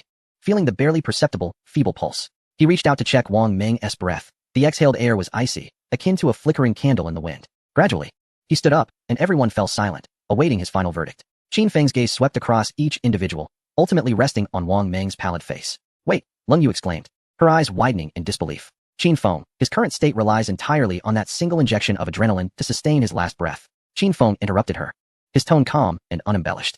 If we do nothing, his probability of survival is 100% failure. Consuming the flesh of that creature may lead to immediate death, or perhaps a slim chance of survival akin to the awakening of spring. He paused, shifting his gaze from Wang Meng's face to the grotesque remnants of the spider carcasses. I choose that 1%. There were no impassioned speeches, no intricate explanations. Only the starkest, most brutal assessment of risks and benefits. This was Qin Feng. As his words settled, the cave echoed with silence, devoid of dissent. Leng Yu bit her lip tightly, finally closing her eyes in reluctant acquiescence. Qin Feng spoke no further. He grasped a spade and turned towards the cavern formed of stalactites. With a decisive thrust, he sliced a tender piece of white flesh from the relatively intact abdomen of a giant spider, the meat still twitching, exuding an odd mixture of sweetness and decay. Ziqian, start a fire. Qin Feng commanded, returning with the piece of meat in hand. Understood. Zhao Ziqian jolted, immediately rummaging through his backpack for flint and kindling. His hands trembled, and it took several attempts before he successfully ignited the fire. Qin Feng tossed the piece of flesh into the pot, adding the scant remaining water. Soon, the water began to boil, and an indescribable stench wafted through the air, accompanied by bubbling sounds. The meat curled and rolled in the boiling water, the broth gradually transforming into a bizarre pale green hue. Everyone watched the pot with rising nausea, their stomachs churning, throats tightening. This was no life-saving concoction, but rather a cauldron of poison from the depths of hell. Unfazed, Qin Feng waited until the meat was thoroughly cooked, fishing it out to finely chop with a dagger before returning it to the pot, simmering it into a thick broth. He ladled a bowl and knelt beside Wang Meng, cradling his neck with one hand while prying open his mouth with the other, ready to administer the concoction. Shenlai swiftly advanced, exerting all his strength to pry open Wang Meng's tightly clenched jaws. Qin Feng, with an impassive expression, began to pour the foul-smelling green broth down Wang Meng's throat, spoonful by spoonful. Time seemed to stretch infinitely in that moment. 1 minute, 2 minutes, and yet, when the entire bowl was consumed, Wang Meng remained unresponsive, lying there lifelessly as if he had completely relinquished his spirit. A profound sense of despair enveloped the hearts of all present, sinking deeper into the abyss. Had they lost the gamble? Shenlai, in despondency, released his grip, while Jin Zhengtai closed his eyes in agony. Even Leng Yu, who had steadfastly believed in Qin Feng, betrayed a flicker of hopelessness in her gaze. Suddenly, an inhuman roar erupted from the depths of Wang Meng's throat. His once pallid skin transformed with alarming rapidity into a vivid crimson, as if he were being seared by flames. Almost immediately, his muscles began to convulse violently and erratically, his body arching like a shrimp being boiled alive. He was burning with heat. Hong Yingji, standing closest, gasped in shock. A mere touch of Wang Meng's arm scorched her hand, forcing her to withdraw. Quick, cool him down. Lung Yu reacted swiftly, tearing off a strip of cloth and pouring water from a flask onto Wang Meng's forehead and body. However, the moment the cloth made contact with his skin, it evaporated instantly with a faint hiss, proving utterly ineffective. Wang Meng's convulsions intensified, and he emitted a beastly, agonized roar from his throat, teetering on the brink of collapse. Qin Feng lunged forward, summoning every ounce of his strength to firmly grip Wang Meng's thrashing shoulders. His eyes were tightly shut, veins bulging on his forehead. Hold on, Qin Feng shouted, uncertain if Wang Meng could hear him, but knowing this was Wang Meng's own battle. Time felt as if it had stretched for a century within the cave, where only Wang Meng's agonized cries and the heavy breaths of the onlookers remained. Suddenly, Wang Meng's violent convulsions ceased abruptly. The searing crimson receded like a tide, his skin cooled, and his breathing halted. Even the faintest heartbeat vanished, plunging the tunnel into a deathly silence. Xun Lai collapsed to the ground, his fist striking the earth in despair. Jin Zhengtai closed his eyes in torment, his massive frame trembling slightly. Lung Yu's face drained of all color, her gaze vacant and filled with an eerie stillness. They had lost their gamble. That fleeting glimmer of hope had been nothing but an illusion. With their own hands, they had extinguished the last flicker of life in their comrade. Just as this thick despair threatened to engulf them entirely, a long, raspy exhalation unexpectedly broke the silence. Wang Meng, lying on the ground, suddenly expelled a mouthful of foul, black, noxious gas. Under the suffocating tension of everyone's gaze, his eyelids fluttered, and to their astonishment, he slowly opened his eyes. Chapter 275, Wang Meng's Transformation. Global announcement. The Dragon Nation erupts. In those eyes, filled with confusion, there undeniably resided the essence of a living soul. Have you awakened? Zhao Ziqian's voice trembled uncontrollably. Suddenly, Xun Lai sprang up from the ground and, in a frenzy, lunged towards Wang Meng, his trembling hands seizing Wang Meng's wrist. The powerful pulse thumped against his heart. Ha ha ha. All is well. The typically reticent man initially wept softly, then tilted his head back, unleashing a fit of manic laughter, brimming with the ecstatic relief of survival. Tears and snot smeared his face, yet he paid no heed, gripping Wang Meng's hand as if loosening his hold would cause everything before him to dissipate into nothingness. Splendid. Jin Zhengtai and Li He, two robust men from the Joseon dynasty, expressed their emotions through primal shouts, embracing each other in excitement. Their large hands thumping against each other's backs, producing resounding thuds. Qin Feng's perpetually tense body finally relaxed at this moment. He exhaled a long, heavy breath, and the agonizing pain in his chest seemed to diminish somewhat. Gazing at his tearful comrades, a flicker of warmth, reminiscent of relief, surfaced in his clear eyes, and the corners of his tightly drawn lips subtly curved upwards. He had triumphed. Cold Moon stood with her back to the crowd, her shoulders violently shaking. After what felt like an eternity, she slowly turned, her eyes rimmed with red. At this moment, surrounded by onlookers, Wang Meng's gaze finally regained a semblance of clarity. Struggling to sit up, he was met with a cacophony of cracking bones throughout his body. He felt as if a prehistoric beast had crushed him inside and out. Yet the excruciating pain that could have rendered him unconscious had vanished. In its stead was an unprecedented surge of explosive strength. Where am I? Wang Meng's voice was hoarse and dry as he looked at the big men around him, each sobbing like fools. Suddenly, he seemed to recall something, and with a jolt, he sat upright, a look of sheer terror overtaking his face. Where's that giant spider? Silence enveloped the cave, followed by a wave of laughter. Ha ha ha. Qin Feng released his grip on Wang Meng's hand, chuckling softly. Do not dwell on it. It's already dead. He then added, oh, by the way, you just consumed its flesh. Wang Meng froze at this revelation. He glanced at the pot of dark, unidentifiable substance beside him, and recalling the strange, foul taste lingering in his mouth, his expression morphed into one more grotesque than tears. He let out a tremendous dry heave, yet nothing emerged. His countenance, more pitiable than weeping, prompted Zhao Ziqian, Jin Zhengtai, and the others, who had been enmeshed in the tension, to burst into laughter. The immense joy of surviving, intertwined with this absurd scene, elicited laughter from everyone, and as they laughed, tears streamed down their faces. As the cold moon ascended, she paid no heed to the raucous cheers of the crowd. Instead, she directly tore open the fabric covering Wang Meng's chest, revealing the previously sunken cavity of his torso. She swiftly examined the reaction of his pupils, then her fingers, calm and precise, traced along his ribs to gently press down. When her fingertips grazed the jagged edges of the misaligned bones, her hand abruptly froze. Although the bones remained displaced, they were astonishingly beginning to heal. She incredulously lifted her gaze to Qin Feng, her voice trembling with shock. The bones are mending. The internal bleeding has ceased. Taking a deep breath, she compelled herself to regain her composure, refocusing her attention on Wang Meng, urgently inquiring, Wang Meng, how do you feel now? Is there any discomfort or unusual sensation in your body? Surrounded by onlookers, Wang Meng's initial confusion gradually faded. Instinctively, he touched his sunken chest, where he should have been racked with excruciating pain, but now he found himself exclaiming, it doesn't hurt anymore. He paused, furrowing his brow. but I feel like I'm carrying a huge furnace inside me. It's unbearably hot. Warm air is even seeping from the cracks of my bones.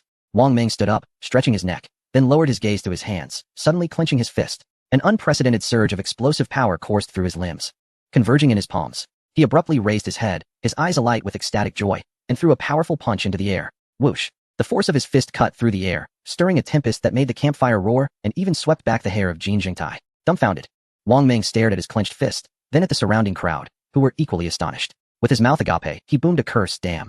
My strength seems to have doubled, if not more. Shunlai stood rooted to the spot, glancing from Wang Meng's fist, which was as large as a cooking pot, to the remains of the spiders in the cave. His Adam's apple bobbed up and down, unable to utter a word for a long while. It was his suggestion, yet he could never have imagined that this hellish creature would turn out to be a miraculous remedy.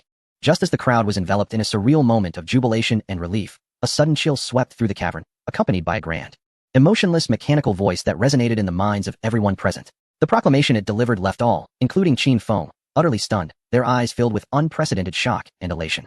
Global announcement. Congratulations to the Dragon Country team, led by Qin Feng, in collaboration with the Morning Country team, for successfully slaying the guardian giant spider of the Northern Forest ruins. National Fortune Reward 1. The territories and ecological environments of the Dragon Country and Morning Country will be restored to the standards of 1980. All desertification, soil erosion, and pollution will undergo initial purification and improvement. National Fortune Reward 2. All participants in the slaying of the Guardian will receive a permanent enhancement of toxin resistance. This resistance will shield against certain natural toxins and the lower-grade venom of purification beasts. A series of announcements detonated in everyone's minds like the most powerful explosives. Within the cave, after a brief silence, a thunderous cheer erupted. We have won. This great spider is indeed the Guardian. Zhao Ziqian, his face flushed with excitement, leaped joyfully while embracing Li He. Ecological restoration, 20. Shun Lai murmured, fully aware of the profound implications. This heralded the rebirth of the ravaged lands of the Dragon Kingdom, freeing countless souls from the grips of a harsh environment. A reward monumental enough to alter the very foundation of the nation. Wang Meng, disregarding any lingering discomfort, pounded his fist against the ground, exclaiming with exhilaration, excellent. This adventure was not in vain. Meanwhile, Qin Feng's attention was entirely captured by the second reward, toxin resistance. His eyes sparkled with fervor, as a tidal wave of excitement surged within him. This attribute was tailor-made for the perilous wilderness. Armed with it, they would possess a crucial safeguard against toxic plants, insects, and even the assaults of purifying beasts. This was infinitely more precious than any weaponry. With Wang Meng's miraculous recovery as a testament and the dual confirmation from the National Fortune announcement, the group felt no fear or disgust towards the remaining spider meat in the pot. Only an almost fervent desire remained. This was no mere monster meat. It was clearly a miraculous elixir capable of transforming one's very essence. Qin Feng rose, surveying his companions, Wang Meng, Shun Lai, Zhao Ziqian, and Jin Jingtai, each face still reflecting the exhilaration of survival, their gazes fervently fixed upon the pot, emitting an unusual aroma. In their eyes, fear and disgust had vanished, replaced by a raw, burning desire for power. A genuine smile graced Qin Feng's lips as he raised his hand, issuing the most inspiring command. Let the feast commence. Everyone, partake. Chapter 276. Xia air in disbelief. Wasn't it supposed to be on the brink of death? Meanwhile, the global livestream exploded with excitement. Dragon Kingdom livestream, Guardian? So that great spider was the Guardian? Thank goodness. Nothing else remains. Haraha. This is killing me. Aren't the Lighthouse Nation and the Woku blocking the door outside? Did they think that Qin Feng was trapped? Meanwhile, he quietly soloed the boss inside. Ecological restoration, 20. Our southern stony desertification is saved. The northern sandstorms can also be mitigated. What a monumental deed. Oh, it was so hard. Seeing brother Wang Meng nearly perish made my heart ache. Thanks to the spider for the life-saving tonic. Hey, do you have any manners? Dog emoji. The entire Dragon Kingdom livestream transformed into a sea of joy, as billions of viewers, who moments ago were gripped by anxiety and despair, were suddenly elevated to euphoric heights. Conversely, the live streams from other nations erupted with even greater waves of greed. German livestream. My God, is that thing something humanity can truly conquer? Wait a moment. Behold the size of that spider. The inhabitants of the Dragon Kingdom are few. They cannot possibly carry everything away. Indeed. And what of that individual named Wang Meng from the Dragon Kingdom? He was on the brink of death, yet after consuming a bowl of spider meat soup, he revived and emerged even stronger. That flesh is a miraculous elixir. As soon as this remark was made, live streams across various nations ignited with fervor. Our Iron Cross squad lies at the edge of that forest. Command them to advance immediately. At all costs, we must seize a share. Are you out of your mind? To provoke Qin Feng? Have you not seen how effortlessly he dispatches the enemy combatants, as if chopping vegetables? This is tantamount to sending our heroes to their doom. We need not resort to brute force. We can negotiate. Our participants possess radios scavenged from airdrops, which the Dragon Kingdom surely requires. We can barter supplies for the miraculous elixir. In an instant, the global live streams erupted with fervent debates among the scavengers, traders, and risk-averse factions. Countless pairs of greedy eyes fixated upon the ominous Black Mountains to the north. Official Thai live stream. Sawas Di Ka, the Dragon Kingdom is exceptionally formidable. That spider could feed our entire village for a year. Our white elephant squad boasts remarkable stealth capabilities. They are nearby. Perhaps, just perhaps, we could wait until the Dragon Kingdom departs and stealthily procure a small portion. That is far too perilous. What if numerous nations converge and conflict ensues?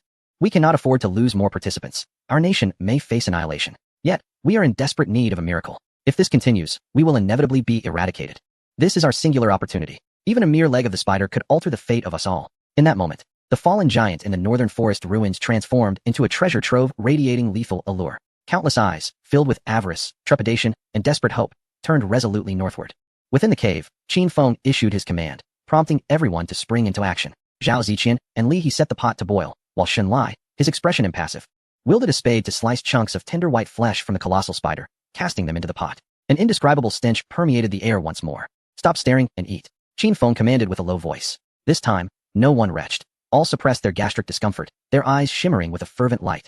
Lung Yu accepted a bowl of meat soup, her delicate brows furrowing slightly, yet she drank without hesitation. A warm current surged from her stomach, radiating through her limbs and dispelling the fatigue and pain that had plagued her for days. Shen Lai consumed silently, acutely aware that an old injury that had troubled him for years was now gradually being healed by a gentle yet potent warmth. The joints that would typically ache on gloomy days now brimmed with strength. Zhao Ziqian, once the weakest link in the team, now felt as though a volcano erupted within him, his entire being charged with explosive power. He even entertained the illusion that he could fell a bull with a single punch. Qin Feng's sensations were most vivid and profound. As he consumed piece after piece of spider meat, he felt his strength, speed, endurance, and even his master-level environmental awareness breaking through an invisible barrier, ascending to an entirely new echelon. Casually, he picked up a fist-sized rock from the ground, resting it in his palm. With a slight exertion of his fingers, the hard stone crumbled effortlessly into powder, akin to a mere cookie. The most remarkable transformation, however, was that of Jing Zhe. Although his physique had not continued to expand, his dark gray fur now gleamed with a satin-like sheen, and his muscles appeared increasingly taut and sinewy, exuding an explosive sense of power, ready to unleash at any moment. Qin Feng looked at the others, recognizing the value of this discovery and contemplating sharing it with Yi Han and the others upon their return. If Xiao Ningxue and the others were still around, they would receive their share as well, which would be perfect for Captain Miao and his team. Hearing this, warmth spread through the hearts of the group, invigorating their spirits. Ahead lay the gaping mouth of the cave, sunlight pouring in, bringing with it a long-lost warmth and hope. They were not in a hurry to leave. It would be prudent to eat their fill and rest until they were in peak condition before venturing forth. Just as the group indulged in the exhilarating sensation of rapidly increasing power, Qin Feng suddenly paused mid-chew. His gaze seemed to linger on the campfire. Yet deep within his eyes, an entirely different scene unfolded. Dozens of humanoid heat sources were stealthily emerging from the rubble outside the cave, advancing swiftly towards their location.